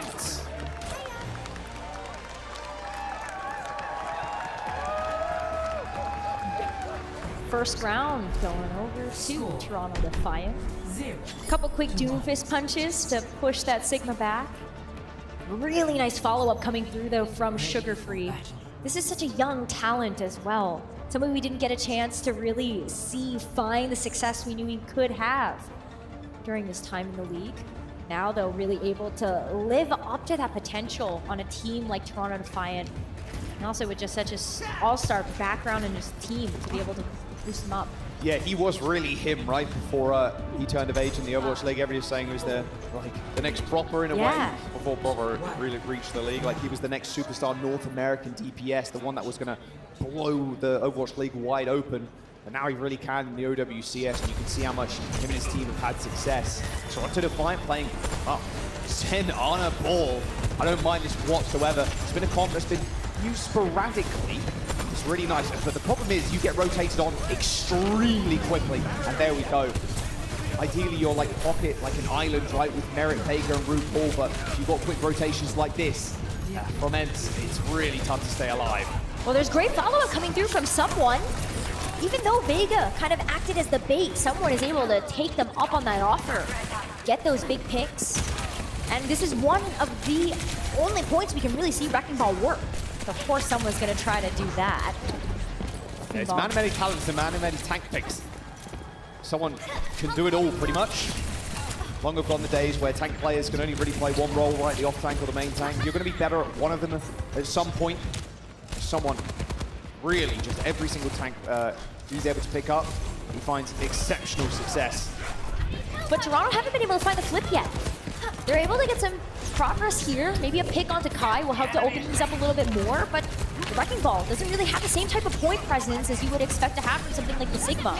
So Ence has had control of this point the whole time. I mean, this is what this comp does too. Look at how much pressure they're putting on Master and Ghost in the backline. It is only someone in Sugarfree just running around them again. Different comp, same kind of style they want to play. They got mines, they got the pulse bomb. I mean, this Transcend is going to help them survive. Someone just hanging out right now. He's waiting for the perfect opportunity to get the pounce on Ence and drop that entire minefield. Mines are harder to take out now. You can kind of throw your body at them, but they're still going to deal a lot of damage. There's them getting rocks. A little bit of damage, yeah, like you said, but no initial kills. Kai taking a face full of bullets there from someone who retreats back to his supports. A rotation here from Merrick, Vega, and RuPaul now as they see Ence approaching on their track line. Nice little rod, does hit RuPaul, but oh, that... I mean, there's nothing stopping Kai getting away with murder. Pops the overclock, hits Stu. Well, not even overclock, sorry, that's just the railgun. Doesn't need the ult, apparently. Toronto Defiant eventually gonna get taken down here. They get hurt a little bit. A few extra percentage points eked out. RuPaul falling early. It's a disaster for Toronto. They don't end up investing the Transcendence either. Know they can kind of come back, and they're gonna need a tool to deal with this flux. Well, they got something really valuable out of Ence, which led them to not have to use something like the Transcendence. Just take the eco push there. Masa Sound Barrier invested into that last fight. But you saw Kai able to get so aggressive and up in front of Merritt's face because he just had the power of that Sound Barrier behind your sails. But now you got the Transcendence, the Nano, with targets on the other side here. Toronto can just use that Nano even just a little bit more defensively if they want to. Big pick! They get able to get the better of Ghost. Got aggressive Vegas playing too.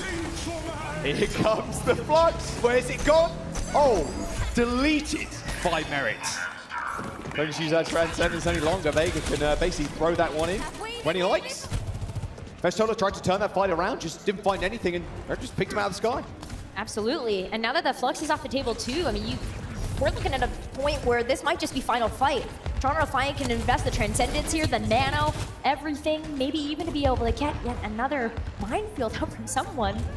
This is so dangerous too. Take a look at where someone's coming from, knock somebody out of this room. Oh, Kai playing a bit of defense here with Merritt on the sideline. He does end up getting Nano pushed away. 3 people looking at him, not through the window, but enough damage to send him packing. Here comes the ult though from Kai, ripping the overclock. Merritt didn't stand a chance, even with that nade, but that's a nice trade coming through. Someone just knocking him up, and, well, that mag nade did the work. Pulse bomb from Sugarfree. Toronto Defiant still controlling the point. Losing members of their team, however, as Ence, they do find that flip. Someone just inting in there, just getting a reset going. As Ence try and hold on now. Trying to hold on. They have the opportunity to use the Pulse Bomb as one way to be able to do that. Masa's also going to have another Sound Barrier. Really helpful to deal with Toronto Defiant's ultimate economy. Still haven't used the Transcendence yet. Not seeing a valuable enough opportunity to throw that ultimate into the mix. But this is final fight, so it's now or never. Sugarfree forced a recall there, didn't want to take another bullet. Or another railgun. Ends up touching that point. Triggers OT. Pulse bomb comes in from Kevster. That's a big one. Transcendence coming through from Vega, the only healing source available now to Toronto Defiants. That Sound Barrier from Ence might just see them through it. Merritt on the sidelines here, but Kevster, the absolute demon on the sidelines, takes 2, almost 3 with him. They spot Sugarfree, but it is Kai that does the dirty work as Ence tie up Busan. Able to really play to their strengths there on that second round of Busan, playing around Vestola's Sigma, able to make really nice work of that duo of Kevster and Kai. That's Sojourn. It's one of his best heroes. And with those sightlines, those flanks, Toronto Defiant not necessarily always being able to deliver a full lethal blow onto the team, ends up working in Ence's favor, especially in the end there with some of those more heavy-hitting ultimates. But as we enter into this third point, we're going over to Mecha Base. This is a tricky one. You're gonna have to fight in some of these more close quarters environments A little bit more cover to play around too when you take a look at the architecture of the map. But that's why we're going to see a switch up here. No more Wrecking Ball on the table for Toronto Defiant. Someone switching over to the Mauga. You've got the Cassidy and the Genji to be able to beef that up too as Ence try to stick to their tried and true. Merit with the first blood though onto Marta. And like you were saying at the very top of this series as well, Rose, we know kind of what Ence are going to be playing. Toronto Defiant, they're the team that can flex so heavily onto different compositions. And it's working wonders so far. Point unlocks. Toronto find an almost team kill there. They claim the first cap. They just swarmed him, overwhelmed him with the force that you can have with the cardiac overdrive on top of just the insta-kill pressure of Merit and Sugar Free, able to clean up all of those picks. Oh, here we go again. Already into the thick of Kev's things. on the wrong side of the team fight there, has to back off and join the rest of his squad. Vestola just left on a little island. You're basically just seeing Sugar Free being an impenetrable wall in front of Ence, and then they're just isolating Vestola and just pushing him down. Toronto's aggression and their speed here is really being the Achilles heel of Ence. It's really tough to set up Kai here for success. Someone's just driving right into the enemy lines to be able to help out with that isolation too. But Ence, they're able to come back with some tools of their own. Kevster now going to be on the Genji. One way to try to get into the mix of things with Sugar Free on the Genji too. Oh, good, perfectly timed grasp there from Vestola. You see all that overhealth coming through. That window is going to aid in the kill of someone. Here we go. Here's Ence coming back in this map. Unless Sugar Free's got anything to say about it. Don't think he's going to be able to find anything. There you go. 2 taps, 2 kills for Kai at the very end. That's going to be where Kai's going to find the most value. Vestola finally able to actually get in on the action, giving that valuable shield over to Kai so we can just have that major source of damage be a little bit more up close and personal. But Toronto, they're coming back in with so many ultimates into this fight. The cage to be able to pair with something like the blade. You've got the blade barrier. Very difficult to take out any of these things. So Masa Sound Barrier is going to have to be huge. Really early. This is the Suzu there, but RuPaul has got the Kitsune Rush, and you can see him trying to set up on this high ground, Rose. A really straight shot. However, Kai might have a better shot on the back line here. As the sound barrier comes through from Toronto Defiant to try and make sure they survive this oncoming onslaught of damage. Kevs has pulled out the blade, though, and it's easy pickings for the Genji. 40% of building now for Ence as Toronto Defiant a team kill. Wow, that was so expensive, but what a great reaction from Kai to use the Deadeye just to help try to push back this team after RuPaul used the Kitsune Rush. Now gonna go over to the Baptiste himself. Has the option for the Immortality Field as with some really good burst healing, but this is also to help out someone who has switched over to the Ramatra. Sugar Free's gonna have to go crazy, ends up whipping it out, however. Look at the boot, look at the peel. Spots the Lucio. Master a little bit too far up, and Ghost also falls to a similar fate. Now a run down from someone who's got the Fist of Flare in, but I mean, look, oh, what a block with the rock, but Kevster appears out of nowhere. Kills someone. However, Toronto Defiant, they're still winning this fight. They're gonna get to get the flip here. A little bit of stall coming through, though. Ence is able to come back as Toronto Defiant have to give up this space. Oh, Kevster on the flank. Gets taken out by Merit. And they can't get the flip either. It was so close to going over there. That Kevster death is gonna cost them dearly. Oh, the grasp, he's waiting it out, trying to get an angle. Oh, narrowly missing that shot onto the back line. But now it's Toronto Defiant in full control. But Ence can actually at least break out of here. They have the amplification matrix to help out with that just in case they need it. But it's coming down to the wire. Big disengage from Toronto Defiant using that Lucio speed boost to get out of there. And they're not going to peek. It's going to force Ence to try and touch the point here. Toronto Defiant going to have to react as Kevster on there, and you can see now Toronto Defiant just letting that point go.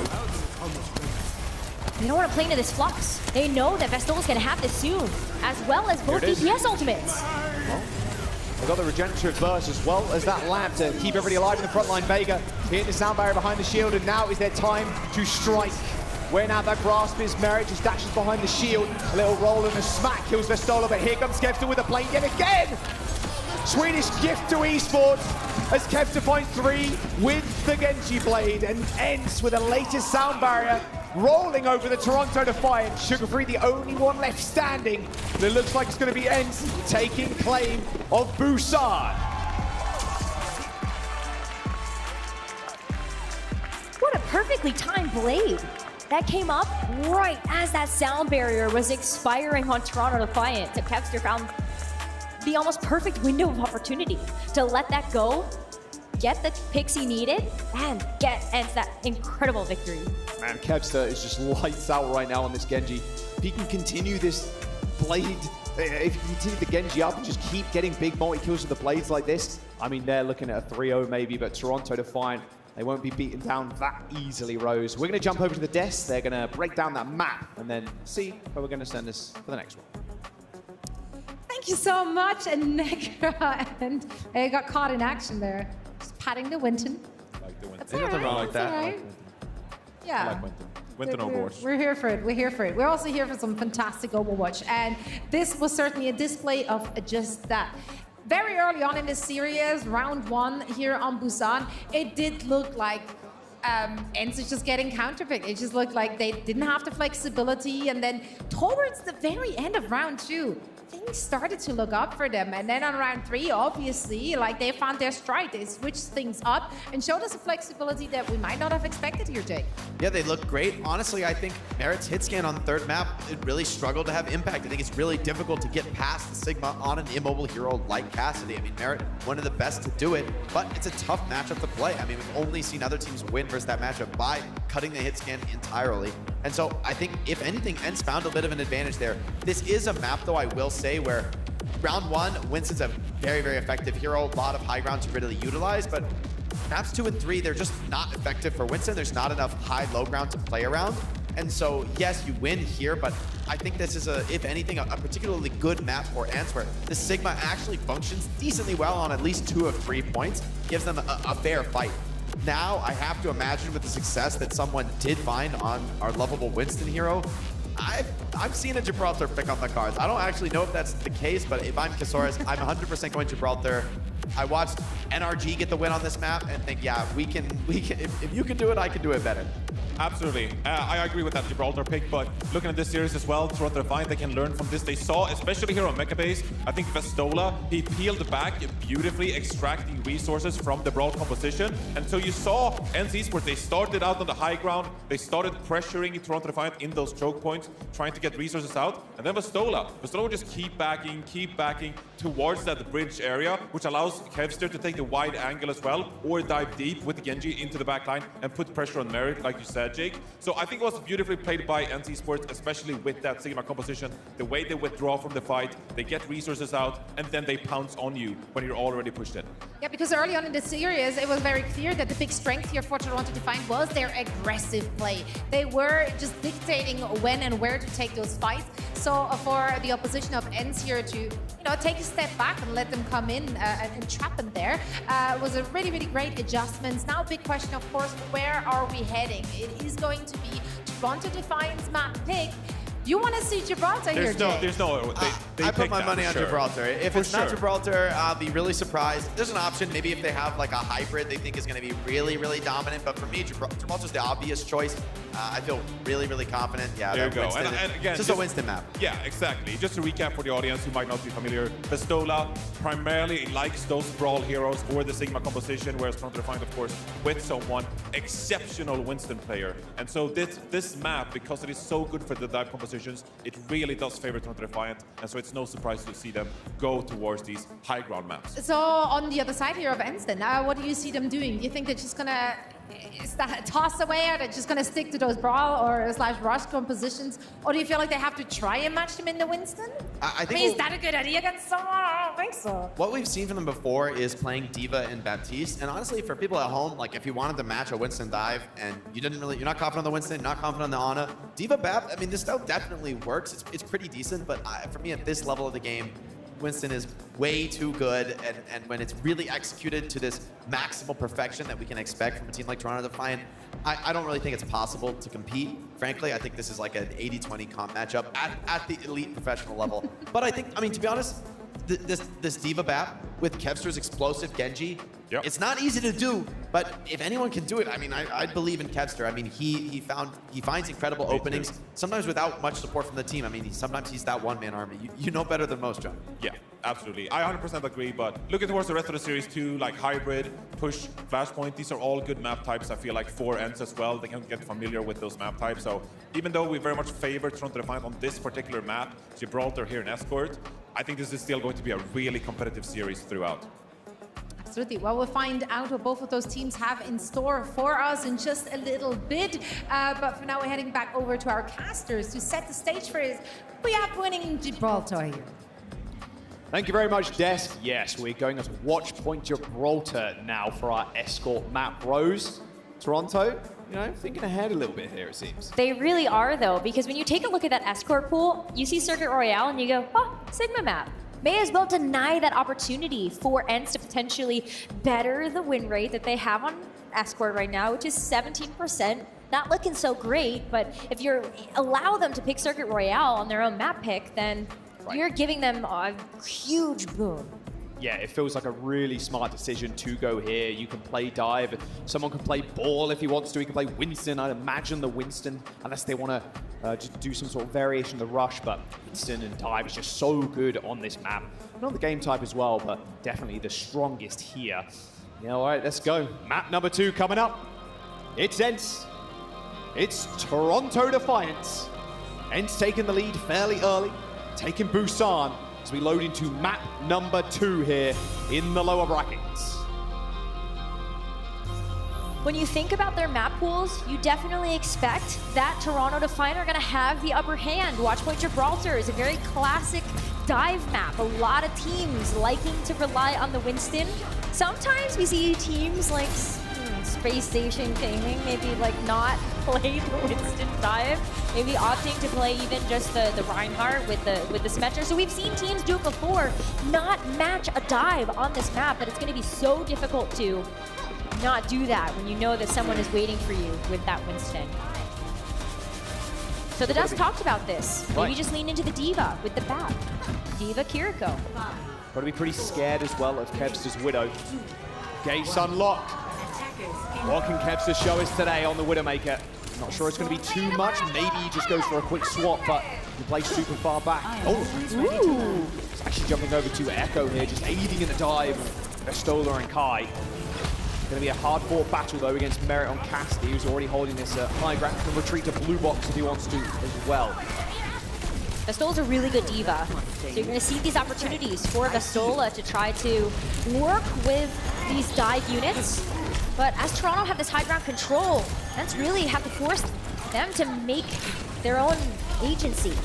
Force them down to the cart. That's why they're going to just play down here at the moment. Let Toronto come to them. Yeah, getting it through the car wash is normally quite difficult. If you can force them all the way back like this, it should be pretty easy. Oh, that was 2 quick kills there from Toronto, just eliminating the backline off screen. If they can get this D-Mech, it'll be large. Vestola is so low.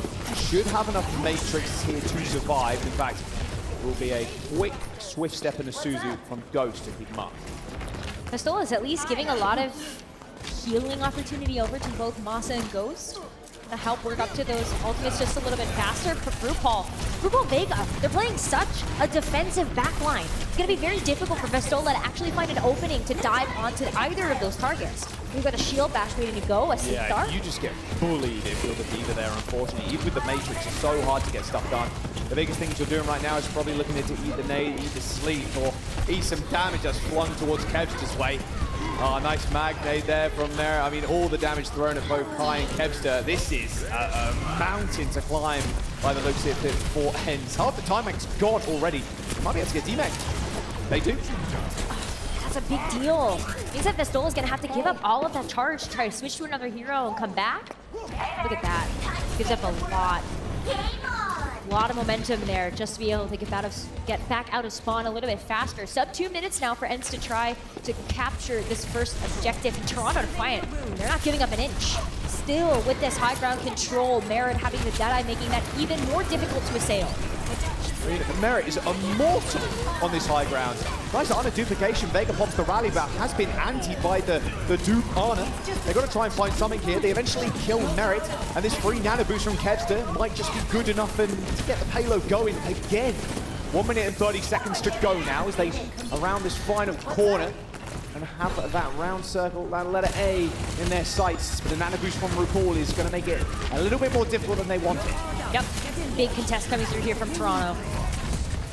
3 minutes to go, Rose. The guy's already dead. A DreamHack on Vestola. The perfect re-engage from Toronto Defiant. Mary does end up falling, but I think someone's just done enough damage. The bubble to block off all the healing. A little stagger potentially on Kevster too. Not quite. Sugar Free wants to end it right there. 1 minute to go. Toronto Defiant looking like they're going to hold this first point. The ultimate investment from Ence was really good there. They had to throw 3 things, though, at that last fight in order to even get close to being able to touch that first objective.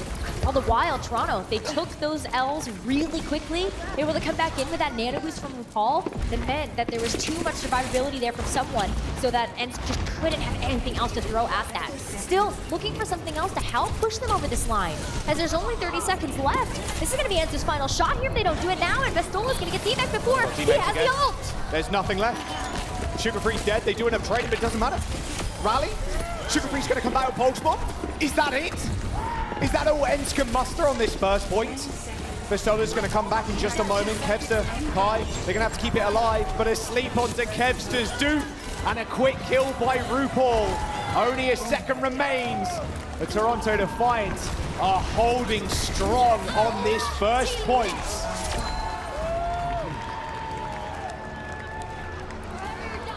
That last second contest with 30 seconds left was so good from Toronto to fight that nano boost, just sealing the deal there for them to be able to keep that defense alive. The full hold comes through on Watchpoint Gibraltar. Ence having to match that is going to be a tall ask. Only takes a couple of clean fights, and the issue there for Ence too, the fights weren't exactly clean. When they did end up winning them, it was extremely scrappy, and they weren't able to kind of press the issue, press that advantage.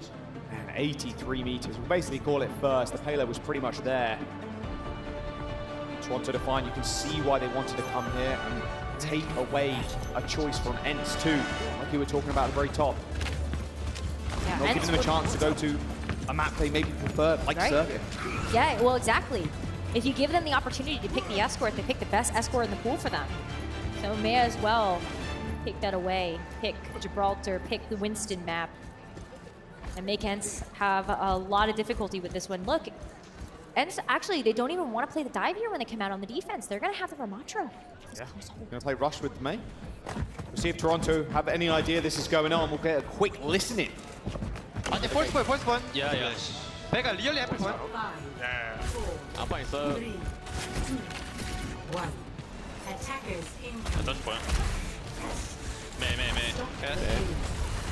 After walk, then I'm gonna need it. Mesa. 계속. 람다포. No block. 도스를 끼워. 오케이. 3, 2, 넷. 매매. Shooting ram. Rambo shot. 앞플라 빼. 슛라. Shooting ram. Rambo. Shoot him. Push ram 1. Nice. Wait, take our. Cast off. 됐다. 왜 위디트 블락이야? 언더. 대건너가 롯데. Yeah, you guys do it. You can block on it. Okay. It's as easy as that for Toronto Defiant to break that spawn hold from Ence. They called out the nade instantly, then that's a big nade. Huge lamp from Ghost, but they're also low. Regenerative burst and a couple of right clicks on the floor should see them through this initial bit of damage. But look at this, Sugar Free with a stick. Kai dead. Toronto Defiant taking Ence to the slaughterhouse. It was the best effort that they could give, though, with that close hold. And they're still giving it all they've got with this May, helping to stall out this card just a little bit. But as you heard the comms, Toronto calling out all of those cooldowns to keep this defense alive from Ence and punish them as soon as they are off the board. And with that, yet another clean fight win for Toronto, and one more away from being able to take this map and even up our series. Look at those ults from Toronto Defiant as well, and look at someone playing in the spawn. Oh, I've got Primal Rage, don't you worry about it. Oh, don't you worry about the payload either. We've got it. Toronto Defiant lock that map in with ease. Just easy as that. You call it 1, 2, 3. Get the nades, get the pounce, get the Tesla cannon picks. It's all as simple as that for Toronto Defiant. You wouldn't have guessed that there, Matt PK. One apiece now in this lower bracket. Loser here does go home. Like we said before, a couple of maps ago, NA and EU, they've been just at each other's throats this whole time. Some of the only games that haven't been pure sweeps here, and this isn't exactly looking like a sweep. Well, if Toronto Defiant repeat that performance, maybe it will be, but look, Busan, Ence end up taking it, and Toronto Defiant picking a map they know they can excel at. Vestola just unable to get much stuff done on the D.Va at all. Even the Ram too, he rolled out on the Ram and the Mei, and Toronto Defiant snipped it out. I was like, okay, well, we'll nade, we'll bubble. Like, yeah, it's over.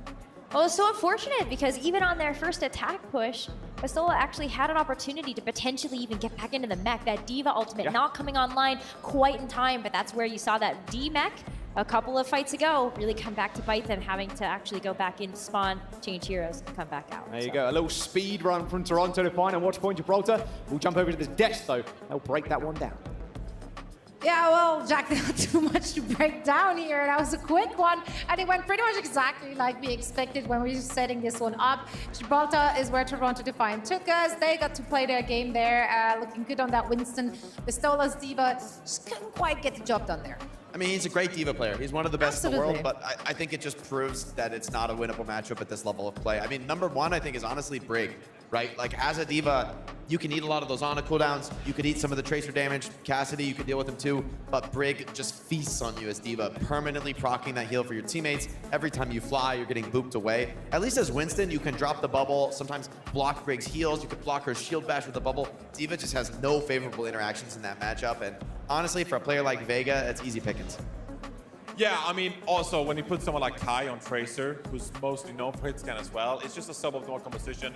I like the idea maybe of putting Kevster on the Echo is also another hero that he's really strong at, and maybe if you're thinking, well, we're gonna play D.Va, which puts a lot of pressure onto a Winston, maybe we'll play Echo too, which also puts a lot of pressure onto the enemy tank as well. But, you know, this just wasn't the map for Ence that you're looking towards. And now I'm looking towards the next maps in the pool, right? I don't really, if I'm a player on Ence as well, I'm not like really into this match. I'm not just like overreacting to this match. Like, oh, like I feel like you should have won this one. No, of course not. Like this is a map you know that you're not really strong at. Mentally, you look forward towards the rest of the series.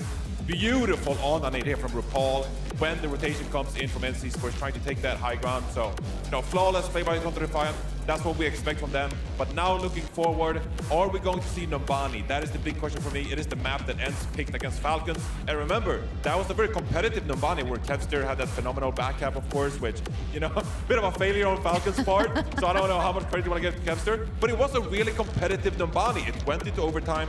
Both teams ended up capping Numbani. So now, on that map, you could potentially, as I say that, it was all for nothing, Jay. You know, I was going to say this is for me. I love where you tried to go with this one, but we're going to Pride Town instead. They were competitive with Falcons. You can put Sigmas on the high ground. It's gonna they're playing Midtown. Sorry. All right. Well, I mean, this is the other Sigma map on the board. I mean, this is really the Sigma, the most I think dominant Sigma map. I think this is actually a pretty tough map to play Winston for Toronto Defiant. I don't think the same tricks are gonna work again.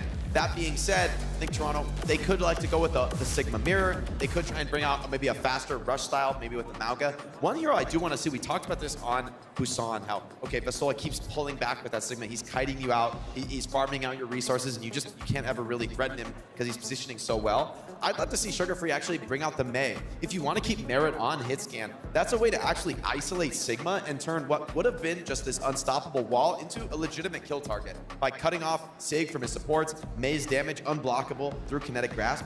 I think this is actually potentially a really, really good matchup for Toronto. If you want to play a rush style, if you want to confirm lock-in hit scan, then Mei is another way to put a ton of pressure on Vestola and really punish him for his hero pool.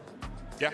I mean, we've definitely seen a lot of teams taking different approaches to Midtown in general. Iliari is definitely something we've also seen as Jack's face lighting up here with joy.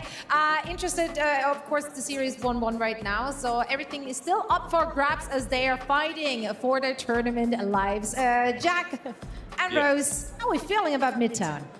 I love Midtown. I don't want to see his Ilari. That's what I don't want to see. Yeah, Ilari goes crazy on Midtown. Probably the only map you can really play Ilari right now, to be fair. Well, that's why we see students the game on it. Yeah, Ilari, Lifeweaver. I wish you could play it on more maps, honestly, but it's just too easy to isolate, sadly. I don't think we'll see it here. If we do, I'll be one happy boy, but we'll have to wait and see what Toronto Defiant want to pull out here. Of course, Ence, Rose, they got flattened on Watchpoint Gibraltar. We're going to jump into Midtown, though. Map number 3 here in the lower brackets. Loser goes home. Toronto Defiant want to continue their speed run. But you heard it from the desk. Watchpoint Gibraltar, not necessarily a map that Ence were ever expected to win. They still had an opportunity to put a good fight out there, but look forward to the next one. Look forward to the birds. More birds on Midtown. Do they just keep adding more birds every single match? I've never seen those birds. When were they under the Pokeball? Maybe that's just the Pride. Yeah, they updated the Pride one and they added with more birds. Midtown with more birds. That's gonna be the next April Fool's patch, you know, just for you. Yeah. Oh my god, that'd be terrifying. Eric, once again, locking this Astros. Something we mentioned on Busan, it's not really seen a whole bunch. If you can play this at very extended range, it's super clean. Cassidy, a bit more favorable, a bit more survivable, and the Magnate is very annoying to play around if you're like a dive hero. But when you have a backline with like Raccoon and Vega on the break in the back, so hard to deal with. It is very difficult to deal with, but maybe one way you can do that, just run at it. That's why we're gonna see Ence actually switch off of the Sigma that Vestola is so well known for and think about this Ramatra to attack this first point.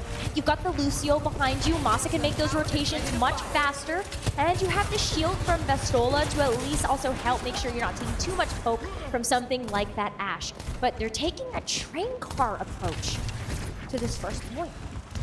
Yeah, they really want to get someone off of this high ground and just set Kai up with a nice angle. Sometimes it's kind of frustrating to duel the Ashe as the Sojourn.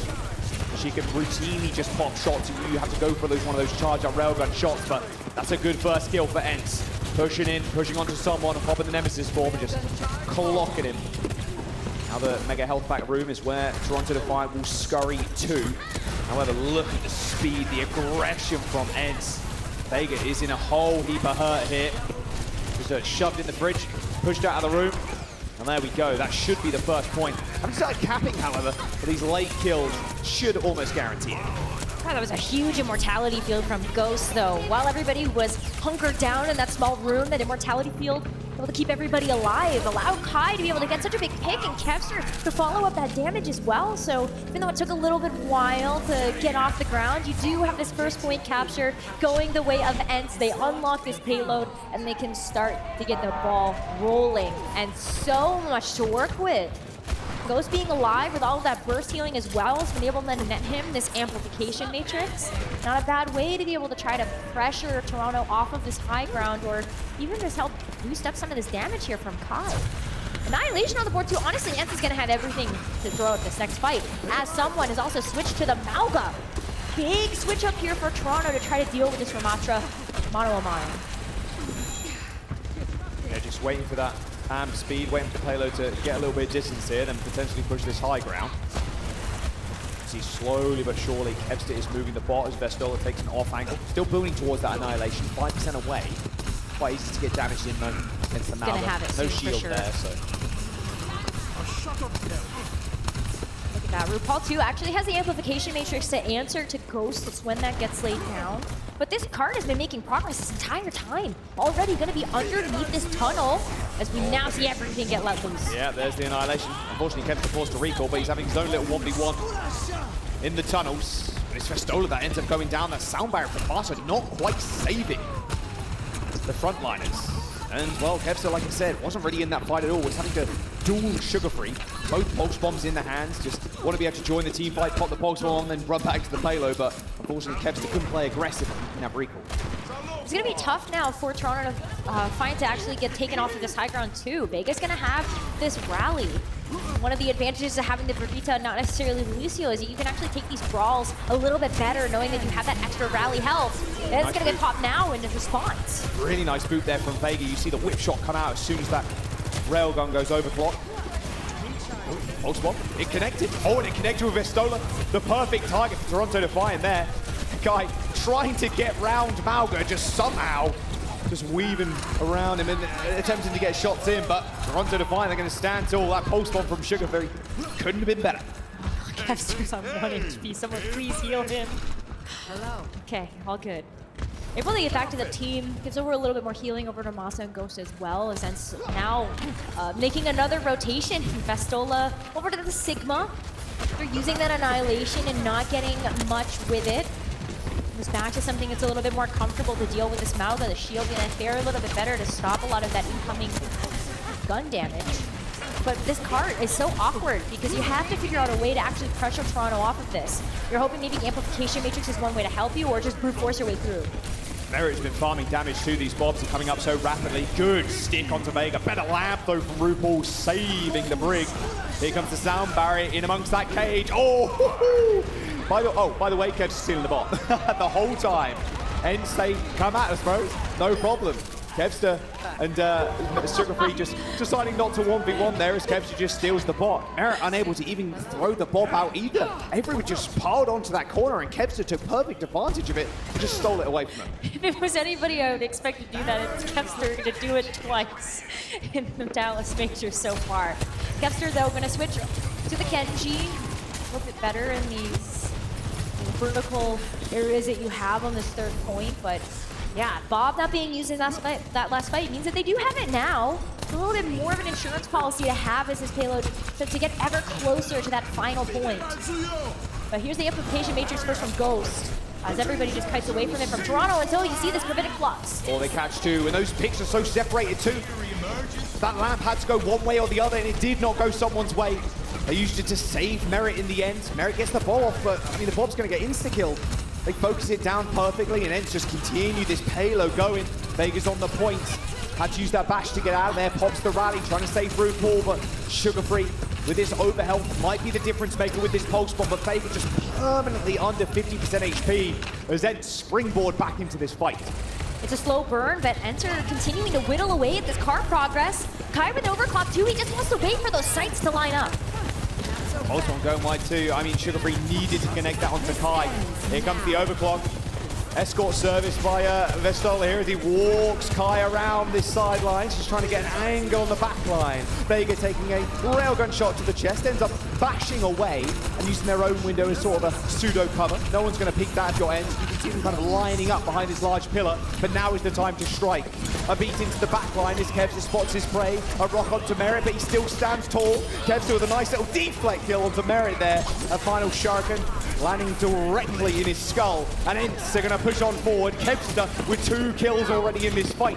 A small position is good for Toronto Defiant here, and Kevster's keeping them in this fight, but it's taking too long to end. Taking way too long to end, which means that all of these respawns from Toronto Defiant are going to overwhelm the rest of the forces here from Ence. They've got to go back to the drawing board. They held onto this blade. It is going to be over a minute left in the clock for them to still try to get that extra little bit of meterage. The Amplification Matrix, one great way to be able to open up this fight. And then the blade and the Gravitic Flux too. Pretty powerful combination on board here for Ence, but they're going to have to get through this rally from Vega that's coming up very shortly. Yeah, 1 minute to go, like you mentioned. This lamp cannot go wide here if you're Ghost. You have to just be patient with it. Patient he was. Everybody crashes back down, but it's actually Ghost that ends up getting taken out by Merit in the skies. 30 seconds, Ence need to find a reset here, but look at the low health on their entire roster. Master and Vestola chase down, and Sugarfree's trying to make it a little bit more difficult to come back, but Kai narrowly escapes with his life. He does, but that's the important thing. They get a chance to attack this once again as a full team of 5. But for Masa to come back out means that they do have a huge potential to get in here quickly. And they still have all those tools to work with. Only getting the Gravitic Flux out of Toronto is still one less ultimate to have to worry about as the clock starts to wind down. Oh, Merit on the sidelines too with the Bob. Do they know? I don't think so. Bob through the window, and now you have to deal with him and Merit on a flank. Vestola just isolated. Bob just doing so much work there for Toronto Defiant. And there's the payload. Stopped just before third. Ence didn't see that one coming one bit. But Bob, such a great tool to split up the team, split up their focus. They need the rally on top of that too, which made it easy pickings to go after the side that you wanted to the most. Fantastic way for Toronto Defiant to end that map, but and still made that payload go very far. Almost hit the finish line for their attack push. Well, the map will end here. That is exactly what we know right now, at least. Ence now get their chance to attack. I'm really liking Merit.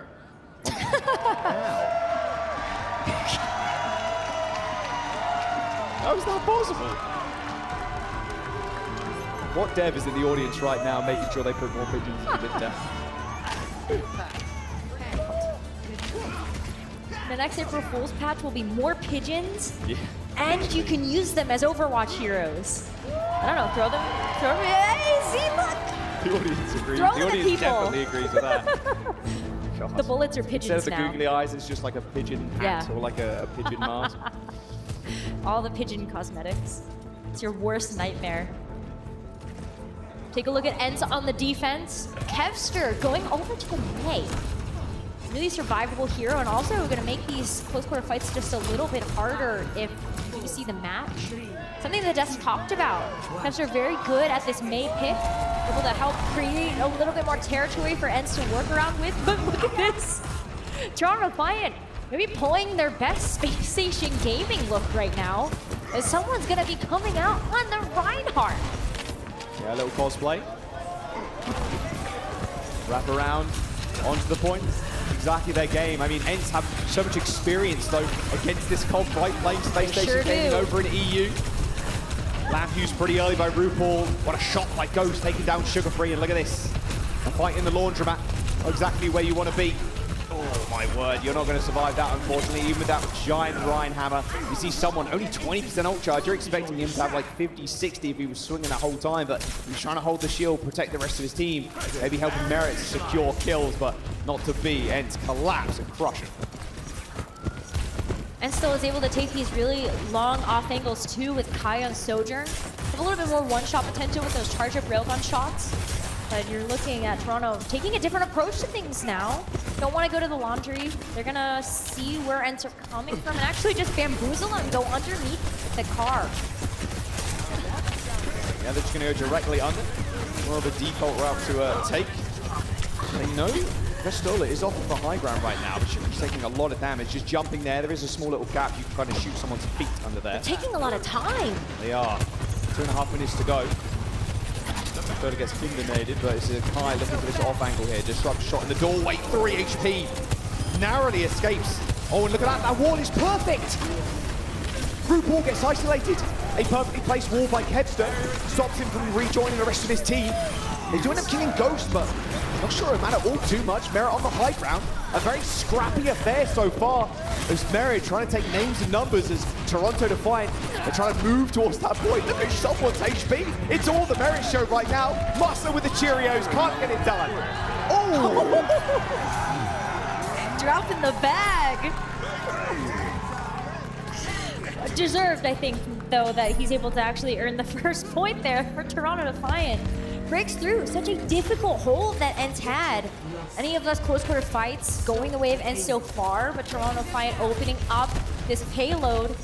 Ence falling so quickly, though, means that they aren't able to get very forward position on the second point defense. And they have so many tools to work with. Kevster, though, goes down with a blizzard.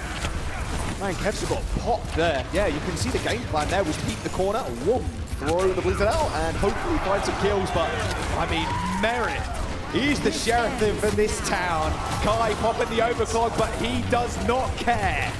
My God, he is lights out. Just give it to him. Let him hang, Merit. Merit's just another day in the office. Look at that. No smile, no nothing. So cool, calm, and collected as they gear up for this next fight. Toronto taking the high ground away from Ence. Still unable to use the Blizzard or the Flux. Here comes the Flux, though. That is so early. It's gonna get Can nobody. they actually catch anybody? They stick on the doorway. Yes, it can. Another beautiful wall by Kevster, but now they're locked in here with a Blizzard. Sound barriers on either side. They need to come out, but Vegas, I think that may have been an AG. I'm not entirely sure, but Ence They ended up just cleaning up here with the help of Kai. Merit eventually shut down. The wall comes up from Kevster again, isolating someone. They eventually slay him. They've stopped the payload, but for how long? I really like the game plan, though, from Toronto Defiant. The fact that they're able to freeze through the blizzard. They use the amplification matrix once everybody in Ence was also caught up by that. But we're going to see Sugar Free switch over to the Tracer, so no more Mei. That side, someone's still sticking to the Ramacha. The Annihilation coming up for them very quickly. But 2.5 minutes left for them to try to make some progress on the second point. And look at that, Sugar Free actually trying to push the pressure. That payload is moving. Finally, Ence sniff out what's happening here, but maybe not before Sugar Free's able to get away. Create so much space though, look. I would just take this high ground. Master and Kevster just chase Sugar Free through a recall. Managed to claim the kill too, and now they have to fight this high ground. Walls so no one can escape. Unfortunately there, Merit rolled on top of it after getting boomed up into the sky, and I think that aided him more than it actually hindered him. The Annihilation from someone is going to rip and tear him on this high ground. 1 minute and 40 seconds to go for Toronto. And they got firm control of this payload now. Give them a much better vantage point to be able to get those picks. Well, they can. They've got the Deadeye. They're also just going to be able to push them all back here. Speed boost, Deadeye dodges the rock. There's the grass pushed out, and they're all eventually slain. 2 meters to go. Kevster's got the touch here, so they don't get a free cap. But he's need to perform a miracle at this point to keep him alive, and maybe a miracle is what is seen in his future. RuPaul ends up going down, but someone in Sugar Free eventually come back. Another scrappy affair on this point. It's only Vega, the Lucio player, just trying to dance, trying to get that 1 meter in. Eventually they claim the point again and secure it, but look at how close it is. 1.16 meters. And just a miracle that they managed to come back in that one. But now they have to deal with this sound barrier coming through from Vega. If they go fast here, Rose, it could be all over. Not a bad strategy for Toronto, though, to try to give enough time for this payload to make its way to that checkpoint before having to use anything. But now they have ultimates in order to ensure that it's going to be able to get the job done. And don't have the sound barrier up quite yet. Kai has the overclock build that he can shit now, but you do have the sound barrier that Vega's held on to. Now they're just going to dodge away from this overclock. Kai finding a nice couple of angles here, but is still scared to peek that window. Sound barrier coming through from Vega and Marshall at the same time there. So both beats utilised. It's up to Sugar Free to put pressure on this back line. A nice little boop onto Ghost, and someone follows it up with a kill. A little haymaker there, knocking Ghost for 6. And Sugar Free chasing down Master. A nice little cherry on top with the stick too, but Bestower's arms were crisscrossed. He managed to survive that pulse bomb, but with not much health remaining. There's the point. And Toronto have victory in their sights now, but they haven't got a lot of time to do it in. Not a lot of time, but maybe exactly what they need is someone who's going to have that Annihilation up soon for this next fight. Ghost, though, with his amplification matrix, might be able to help turn the tides in Ence's favor. But these team fights need to be clean, they need to be fast, these eliminations need to also be swift if Toronto Defiant want to make it through with this time bank. A minute's not a lot left to work with. Not a lot of time at all, Rose. Here comes the window. Deadly in the right hands. And Kai is those hands, most definitely. Fully charged railgun. Oh, but Merit takes down Ghost. He's on a nice little angle. Oh, the double tap onto Kevster is disgusting. That lamb is going to save him. Is there nothing this man can't do? Stone cold killer. Face with zero emotion. Blood running through his veins, as hot as anything. I mean, there is nothing that can stop Merit when he is on fire like this. But he knows the job isn't done just yet. He's going to try to push the advantage just a little bit forward, but there's only one more fight that Toronto Defiant need in order to take this map and take the lead in the series. Time to step right up, that high noon being pushed forward with that speed boost. A blue box of victory in their sights as the Annihilations are pulled on the point. Both brands staring at each other, but the sound barrier from Vega might just be the one to do it. A pulse bomb coming through from Sugar Free in just a moment as Vestola's health bar is getting torn apart. However, the Master sound barrier comes in just in time. A Hail Mary pulse bomb goes wide as OT ticks down as Ence come up clutch. Master's sound barrier saves them at the final hurdle as Ence secure the map. That came down to the wire there. Toronto Defiant just not able to put enough pressure onto that defensive Ence in order to bully their way through. The respawn's too much for them, and then that sound barrier at the end from Masa, as you put it, just the final nail in the coffin for them to be able to secure that defense and the map. They're gonna lead the series right now. So clutch there at the very end to keep Vestola alive in that annihilation. Pretty hard to take down a Ram when he's crossing his arms like that with all that extra armor and whatnot, but Master coming in clutch. I mean, Sugar Free's post bomb, if that connected, maybe they turned that one around as well, but it was such a Hail Mary, and Ghost almost predicted that one as well. You can see him kind of backing up as soon as he saw Sugar Free getting close. Ence on match point now, 2-1 in the series. All toss to the desk, they can break that one down and set us up for the next one. We will indeed. Thank you so much, Nekra and Jack, Jake and Johnny. What a series this has been. Ence is playing this one so very close. In fact, they are now pulling ahead and are finding themselves on match point, heading into this map, or rather into the series as a whole. Merit, Jake, you said, is the player you're watching out for here, and not just because there's a lot of personal connection for you. It is the player you wanted to see popping off. That's exactly what he's been delivering. I mean, I think he's one of the most exciting players in the game right now, and that's because of what he can do in matches. This guy pops off to another level sometimes in these clutch scenarios. I mean, that attack, it's like a 1v5. I mean, I think he got almost all 5 elims, all headshots, back to back to back. I mean, when this guy catches fire, he reaches a level that I've rarely seen any player in the history of the game attain and attain consistently. And so he's someone I'm very, very interested to watch as the series progresses. If he can continue to play at this level, I think Toronto Defiant, they might be down in the series, but I still have so much confidence in them. Also, one thing I really like about Toronto Defiant, it's the playmaking that they're doing as well. We saw, for example, on the defense, Merit comes in clutch with a huge flank, putting the bob, of course. And if you can keep those flanks going, if you can make plays like that, if you can be the aggressor and initiator in that regard, I think that's a really good sign. Because for the most part, did feel like Ence was in control of that series. Kevster had a really good May. The blizzards, the walls made a big difference, especially as Toronto Defiant came out playing that Reinhardt composition. You saw the Kevster separated the tank from the backline, and that set up some plays. But even on point B, you know, the blizzard from Kevster, really good. So I do think that as Esports, they're kind of in control of this series now. Of course, this was their map pick after losing Gibraltar, so it's a map they're really comfortable on. But even if I'm Toronto Defiant now, we can't, like, in the post-game, Jake, talk about Merit 1 versus 5. I feel like it's for the rest of Toronto Defiant as well here to come up clutch and start to figure out how do we deal with the compositions and what NC Sports are doing. I'd love to hit on those compositions, actually. Let's go bigger picture here at what we saw, because there was a lot of counter-swapping happening. I mean, to be honest, I think what this map showed me is that when Toronto doesn't have a decisive comp advantage and on Midtown, they're, for the most part, mirroring, like a little bit of Ram, a little bit of Sig, a few swaps here and there. I think Kevster's flexibility, I'm glad you hit that, Johnny, because I think, you know, when we talk about DPS flexibility as we have all tournament long, I mean, who better to represent that than Kevster? This guy's the original Hyperflex player, has been playing every DPS hero in the game for as long as I can remember playing against this guy. I mean, I think the May is one of those you don't see as often, but it's a vintage Kevster pick. He's elite on the hero. And when Toronto does not generate the advantage off of their picks, individual play-wise, Ence is going toe-to-toe. They are no easy opponent. And so Toronto needs to keep that advantage going based on the strategy, based on the pick. That's their road to get a decisive win.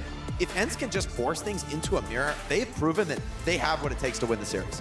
Absolutely. Now it is going to be Toronto's map pick. Obviously, we are now down to a lot fewer choices, if you will, for them. Is there any particular map you feel like they have their eyes set on? Anything they could really strategically pull out of the hat, which would give them the advantage? I feel like you were probably leaning that you get more kind of value out of picking a push map here, because there is some difference to the push maps. I'd shy away from Colosseo personally, because that maybe opens the door for Ence to play maybe a Sigma. We've seen some of the teams, they like to play the longer hit scan heroes on there. You know, they like to get onto the high ground of Colosseo, slow things down, and then find those opening picks before the opponent really has a chance to push into your territory, right? I do feel like maybe you want to go to an Esperanza here. It's a map we haven't really seen so far this tournament, but it's a map you're really comfortable on. And if memory serves me right, Ence Esports is a map that they primarily played Chase on in the past, you know, especially in a very different meta back then, because you actually were able to play stuff besides Mauga, for example. But I do feel like Esperanza could be a pretty solid pick here. Or, you know, we've seen a couple of teams like Space Station. They're happy to go to a flashpoint pick like New Junk City, for example, if you don't want to play Saravasa, which usually is the default.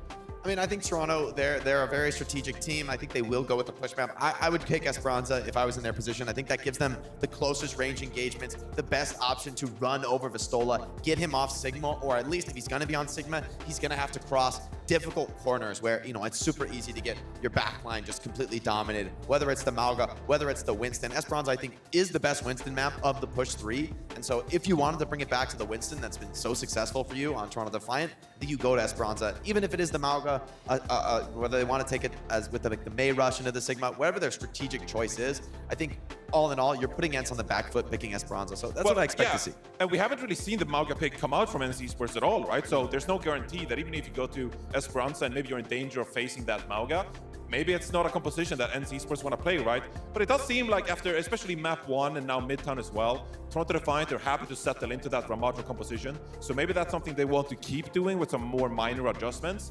I just do think that Toronto Defiant, they have so many options here. I'd honestly like to see the Mauga, but if, again, it's not something they've really practiced going into this tournament, maybe they didn't expect Mauga to be that powerful. I'm not sure. Maybe they don't feel like they can be quite as aggressive as some of the Korean teams we've seen, who execute the overrun strat perfectly for you to go deep with the overrun, right? Maybe Toronto Defiant not as comfortable with those deep pushes. I feel like Esperanza should be the map pick here. It's overall been a really played map, and I think it would serve the compositions that we've seen from Toronto so far. All right, so that's what you guys want to see. You know what I want to see? You want to? That's what I want to see. What is this pizza doing? They're eating the frame. It's rough out here, and the streets are real on Midtown. How they got so much strength to break a bird pizza box? Birds, Jaws. What? Wait. I love how it's got the confetti too. Like they're celebrating the pigeons. Are they? Yeah. Do we really need to celebrate the pigeons, really? Yeah, we do actually. I mean, it is on Midtown, which is based on New York, and that's the biggest pigeon population of the world. They exceed 1 million pigeons in New York. I'm surprised it's not like Italy or something.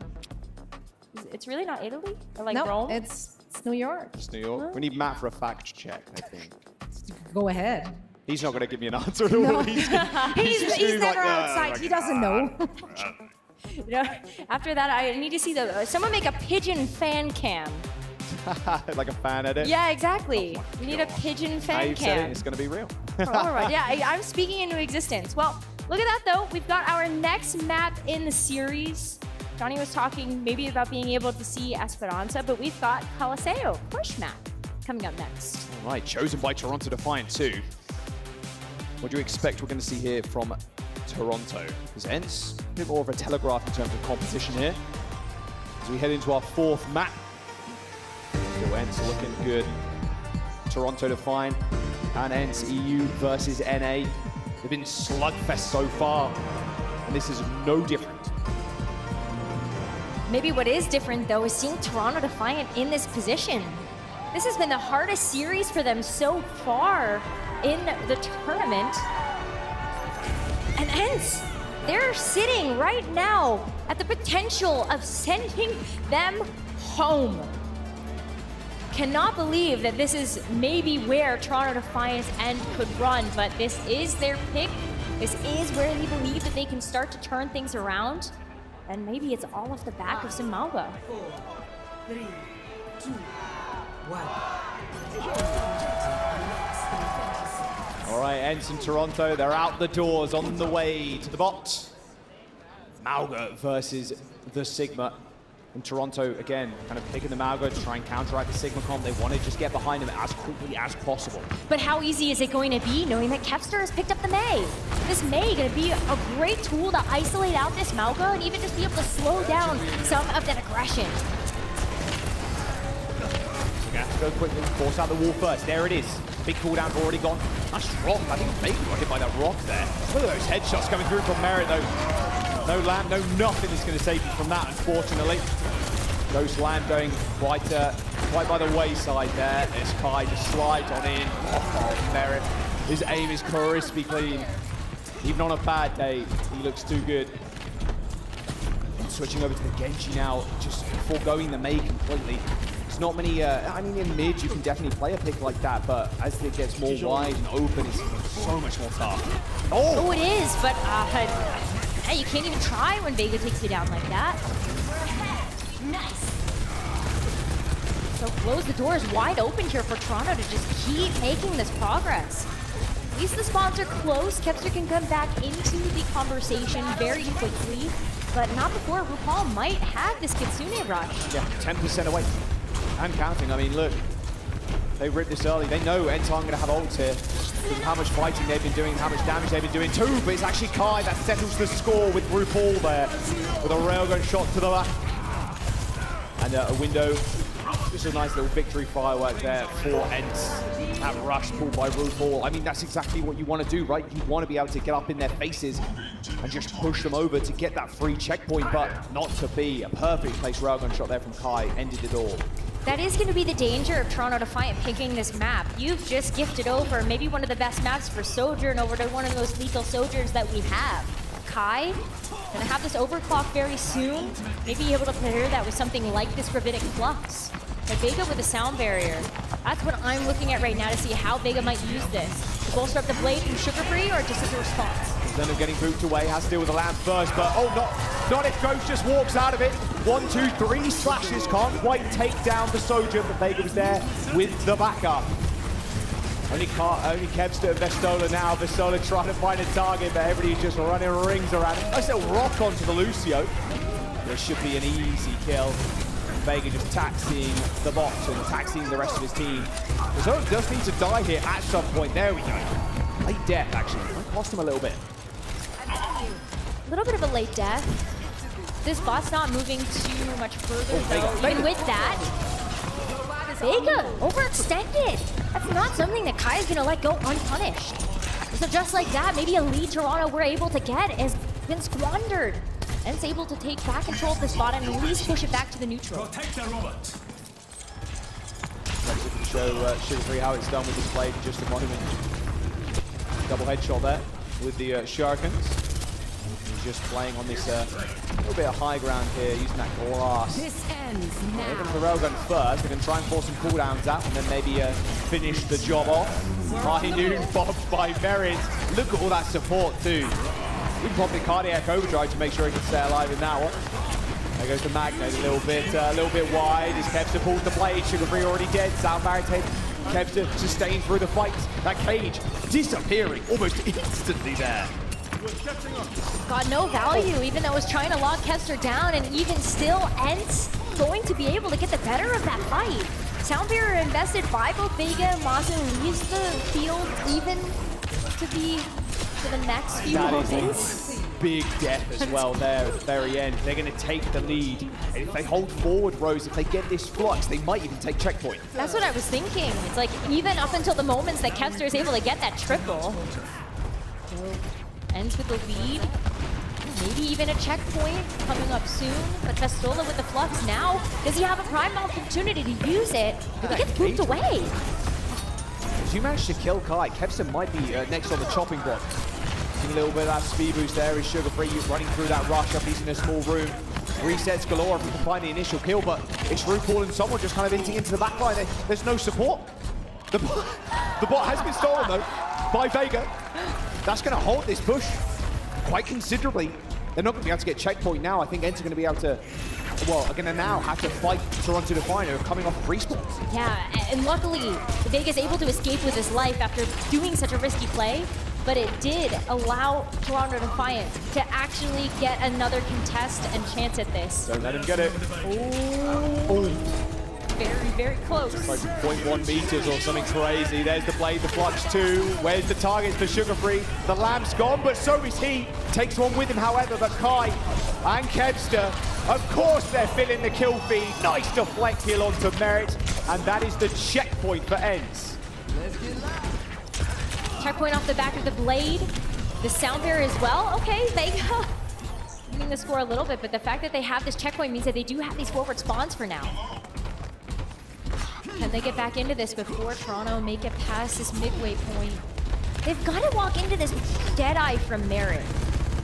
And it's not going to be too much longer until Vega has this sound barrier up as well as another cage. But tussling over the point again, maybe Kai can open things up with this overclock. Still behind Noon, sped up with the speed boost, plus sustained with the beats. Here comes the sound barrier from Vega, though, from Toronto Defiant. Sugar free first of all. Ence pressing the issue now. You can see how trapped someone is. Has to earn this ultimate ASAP. No cardiac overdrive. There it is, eventually popped, but it's not early enough. Can't sustain the rest of his team through that fight. And Ence are going to win the mid fight once again. They can just keep playing on the defense here too. Ence, they have the lead. Starting to get under sub 3.5 minute territory. They don't have any ultimates right now, but they just have to keep Toronto Defiant from getting any sort of meaningful progress with this push bot. They still don't have their own checkpoint unlocked. And move that bot forward, give up that space to allow Toronto Defiant to come back into this. But someone has this cage to throw at this next fight on top of even this rush. So Toronto Defiant have multiple ways they can close the gap here onto Ence. And Ence, ideally, right? You just want to just stall this out here for as long as you humanly possible. They want this midpoint. Exactly. There's the rush. Oh, already Raccoon ends up going down. Cage is popped by someone, however, as Vestola was just dominated in that cage. Really hard to do anything from up on the high ground. You see Ghost was trying to lob the healing nades in, but it is Sugar Free that is cleaning out right now. 75 plus meters for Ence, and the checkpoint, mind you. Toronto Defiant, they're going to have a blade to work with and maybe a sound barrier. But a quick regroup from Ence here might just stop them from doing so. Vestola has the flux. Ence have a chance to come back in to get this contest. Vestola has the flux. It makes it a little bit more difficult for Toronto to have that point presence, but Sugar Free just goes after the backline with this blade. They're going to go early. Oh, he finds Kevster lacking on the sidelines, but Kai makes sure he makes it even. As Vestola jumps down from the low ground, and there's isolation with the flux there, and Toronto Defiant, they are bleeding out. They're stuck in the mini health pack room, and I mean, a nice headshot onto Ghost, but they've lost control of the box. Cardiac overdrive, but a sound barrier onto 3-4 Ence. It's going to force them to invest a whole lot more in here to win this fight. A nice shot from Merritt, but immediately shut down. That's going to be no clean team fight win for Toronto just yet. Ence able to keep this defense up now. 2 minutes off the clock to 1.5 minutes left. Potentially 2 more fights here if they are taken fast enough, but Ence have the ultimate economy, which means that they could just win out this map. If they win here, Jaws, that's a series for Ence. Biggest upset of the tournament so far. 2 DPS ultimates for Ence as well. One to force out the beat, the one to finish him up. And with only 1 minute to go, Toronto Defiant know they got their backs up against the wall. NA's last hopes and dreams lying in this fight. 1 minute to go, and the railgun has been popped, but so is that beat. RuPaul with the rush could help them survive. However, look at how quickly they were to disengage. The blade's been popped by Kevster, and there's the rush. Okay, Kevster now has to play safe. No additional damage coming in, has to just back out. That's 2 giant ultimates for Toronto used. They don't want to overextend here because they know that means going to a map number 5, and Ence have the opportunity to win it out here and now. They want to get this Privitic Flux online, but someone's going to have this cage up first. 80% in building, but yes, someone with the cage and only 5%. Looking towards Vestola, there's the window, cage comes in! Ghost is already dead, but Kevster and Master are going to do it! The Flux is hitting! And they clean them up. Toronto Defiant have only got RuPaul left. And Ence, they don't need to touch the bot any longer with 10 seconds to go. With 10 seconds left, someone has the quick pick over to the Doomfist in order to try to get back to the point, but where in the world are Toronto Defiant? Can't get there, and they've still got a beat to contend with, and NA's hopes and dreams have been dashed. Ence take the series, and they will advance in the lower bracket to meet their brothers, with a chance in the finals on the line. What a show! What a match! What a win for Ence! Toronto Defiant were that one team everybody was looking at to be the hopes and the dreams of taking down a Korean team. And they're knocked out here in the lower bracket. That's it for them. What an all-star performance by Ence. That is crazy. And NA's domination coming to an end. It's official. EMEA over NA. You've seen it here first. Toronto goes home. We say goodbye to every NA team in the tournament now. It is just an EU versus Korea tournament. Maybe an EU team can make it to the finals. It's going to be a hard-fought battle. But after that, Ence, they've got to be feeling indestructible. The road does not get any easier after this point. They have earned themselves, though, a rematch versus their EU counterparts, Space Station. That was a 7-map grand finals the last time they faced each other, and they get a chance at revenge coming up next. I mean, Hardy wanted tomorrow, it, right? But still. He wanted Ence to make it. He thought Toronto was gonna. And I'm sure he's grinning ear to ear backstage right now. Ence take the win. Toronto Defiant, the true kings of NA. There was a large tier break in between them and every other team, it felt like. But EU handed it to them in the lower bracket. It's coming up EU for now. Oh man, it might be coming up for EU even further in this tournament, but what a fantastic performance by them so far. Let's jump down to the stage. You've got Masa and Danny to give us a few words. Josh and Nico, thank you very much. Yep, I am here with Masa from Ence, coming out from a big win against Toronto Defiant. What a match that was. I mean, you guys did a fantastic job. Toronto Defiant, though, they weren't an easy opponent, and you know they played 2 matches, including this one. Was there anything that you guys learned from Toronto Defiant's first match that sort of helped you get the win today?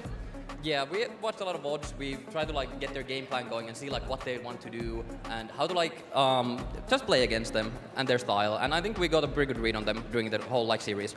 And let's be honest, you know, right before we started this interview, you asked me, hey, the North American teams are all out, right? And I was like, yeah, they are. So I guess near airport.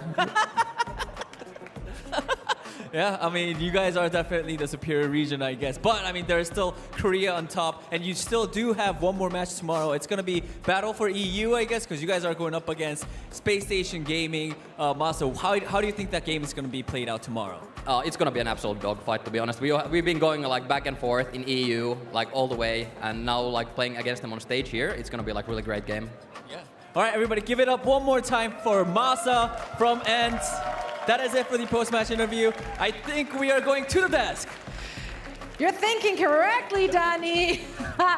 What an upset, what a victory. EMEA representing many people on this desk are very happy. We had nothing to do with it, but we had really nothing to lose. Hey, listen, like even heading into this all stage long, you were yapping, my friend. You were. Are you calling out Jake? Yeah, of course I'm disappointed. I'm disappointed in my North American brethren. We lost. In the end, winning's the only thing that matters. You didn't do anything. I mean, maybe if Gilbert's Nightmare was here on stage. Yeah, well, I don't know if that's going to happen. Someday we can dream. One day. Yeah. He's just taking notes for his upcoming match against Toronto. You know, like he's seeing the cracks in the armor there. But Masa said in the interview, right? They came prepared. They went into the bot dungeon. They had a good idea of what style they're going to go up against. They came prepared. I think when it comes to flexibility, for me, Kevster was just a monster performer this series on every single hero he touched. The Tracer, the Genji, the Mei, just delivering time and time again. Yeah, they hit a speed bump on Gibraltar, a map that frankly they were destined to lose based on those comps. But on every other map, they forced their will on the match, and Toronto Defiant just could not find the answers that a team like Falcons was able to bring. I think Barrett on the hit scan was an incredible performer. I mean, he had huge pop-off moments, and yet against a Sigma, no matter how good your aim is, just tactically, it's so much more difficult to get to that backline. I mean, just not really what hit scan heroes do, and Toronto Defiant, they didn't have any more answers. When it came to the mirror, Ence was just the better team, hands down. Yeah, obviously they had a game plan going into Colosseo, and you know, I'll trust them on that because Colosseo, I mean, he's been in so many winning situations, so they had a game plan, weren't able to pull off the victory on Colosseo, and now they'll have to go back and reflect on this because, I mean, there's still lots of Overwatch to be played this year, of course. We've got Face It going on, OWCS Stage 3 kicking off later this fall as well. So it's got to be said that this is a disappointment for Toronto Defiant. They come into this tournament and we're thinking top 3, maybe we can compete with the Asia teams, and now you go out here against Ence, an opponent that we felt for the most part was maybe a bit hamstrung by the fact that they have Vestola playing the tank and they don't have Chase available to play some of those different heroes, right? But Ence Esports, they come out on top here, and now Toronto Defiant, with so many star players on this roster, going out here in the lower bracket, I feel like where do you kind of go from here? Well, we'll find out very soon. One thing's for sure, though, if we're looking at the upper bracket here, Falcons as well as Raccoon, they were the teams that really expected to see Toronto Defiant again, if anything. So now they have to shift gears and have to prepare for one of the EMEA teams, which is certainly very exciting, as they come in with some different flavors, which have been bringing to the tournament. But let's talk about Toronto Defiant, a team we're going to say goodbye to on day number 2 in this tournament. You know, I think Toronto has just been impressive all season long in NA. They've been the kings of NA. It's been their flexibility. That was their biggest strength. But today, I feel like Kevster kind of had them on that front, right? Like it was Ence who had the strategic advantage.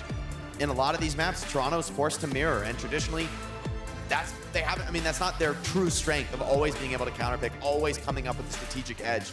Today they weren't able to bring that level of advantage. And I think it showed. And they had some good looks. I mean, even though they lost 3-0 to Crazy Raccoon, I did feel like that was a pretty competitive series. They were so close to winning Circuit Real.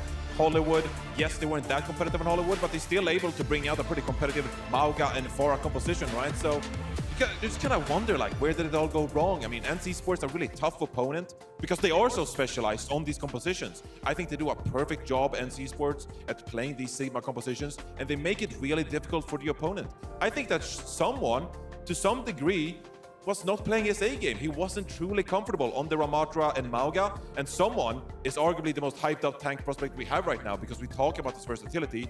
Maybe not the case anymore. Well, the thing is, in a lot of the games I think we saw today and also yesterday, it was individuals who took over the server. And one of those individuals earned themselves the Porsche Performance of the Match. This time, the honor has to go to Kevster. He's racking them up at this point, but come on. I mean, if anybody was watching that game, it's pretty clear where this Porsche Performance of the Match was going to go. Kevster, I think he's been one of the longest running superstars. We talked a little bit earlier in the tournament about GOATs of Overwatch, and if you're not thinking Kevster is in this conversation, then think again. Just an incredible player, an aspirational player, frankly, for pretty much any DPS in the world. This is the future of Overwatch. You got to play it all. Yeah, but I feel like he's really hungry for some of those wins, right? He had a really good stint on the Los Angeles Gladiators, and they won a couple of stage championships. But for the most part, they haven't really been able to come through, Kevster, in these big playoffs, right? And this is another tournament where backs is against the wall. You really are hungry to win some of these championships if you want to contest with that GOAT status, right? But it's about making deep playoff runs. And now Ence Esports again in the lower bracket. They're playing against Space Station Gaming next, which could be a good matchup for them. We've heard Christopher, for example, say that Ence has played really well in scrims. They've been really competitive in scrims. So that is a good sign for Ence, whereas we consider Space Station to be a bit on top. So to be a really even series with two opponents that are really familiar with each other tomorrow.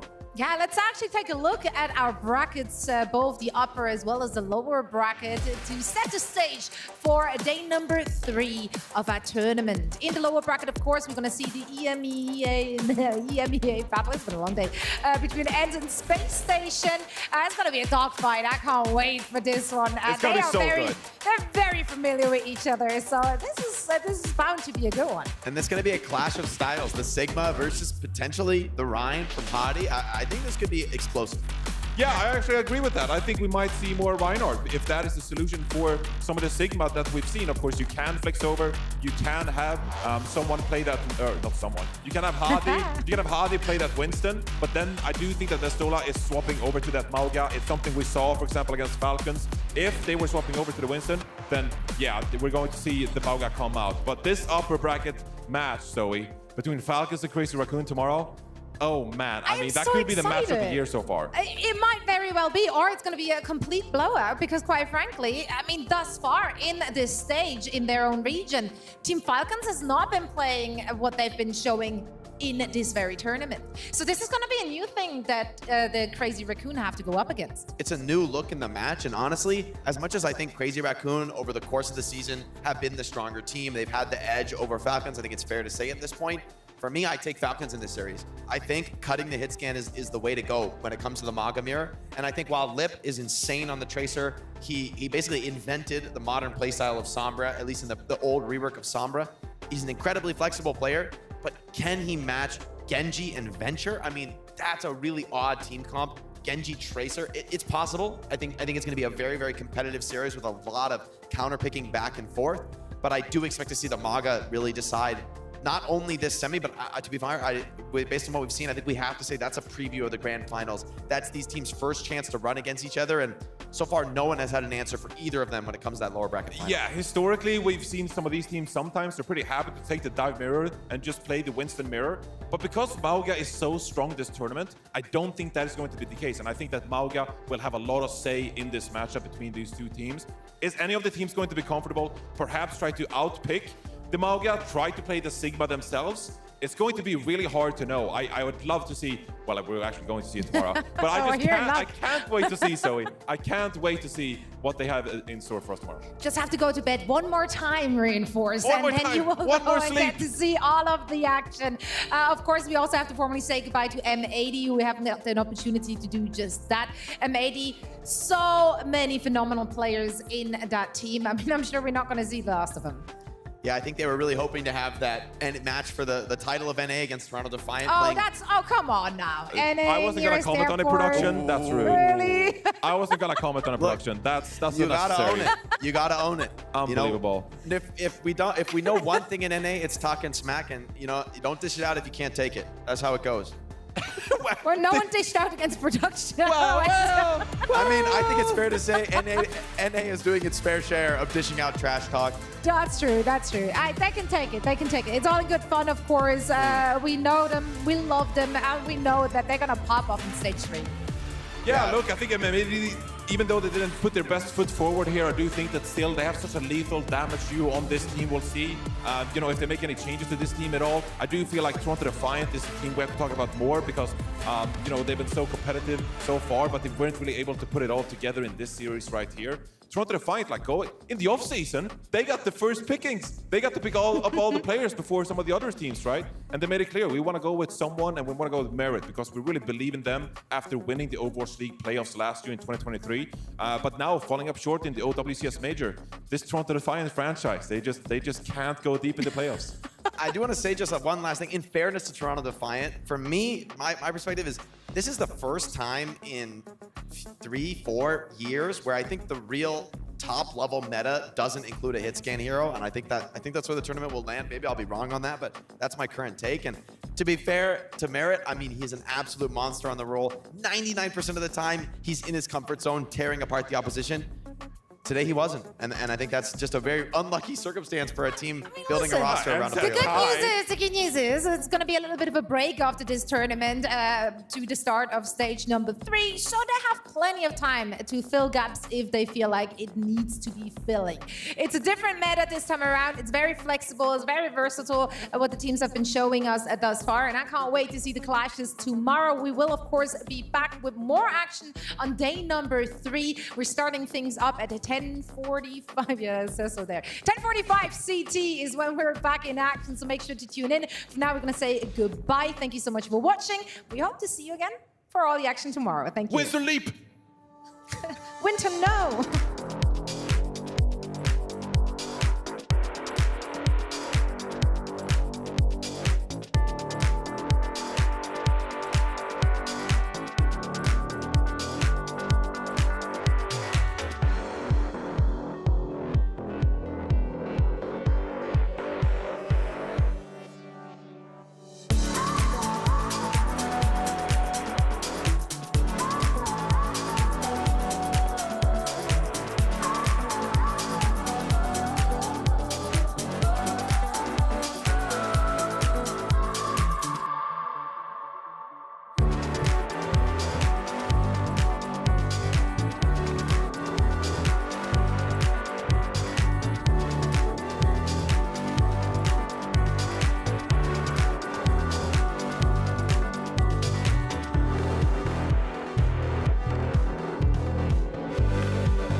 Go.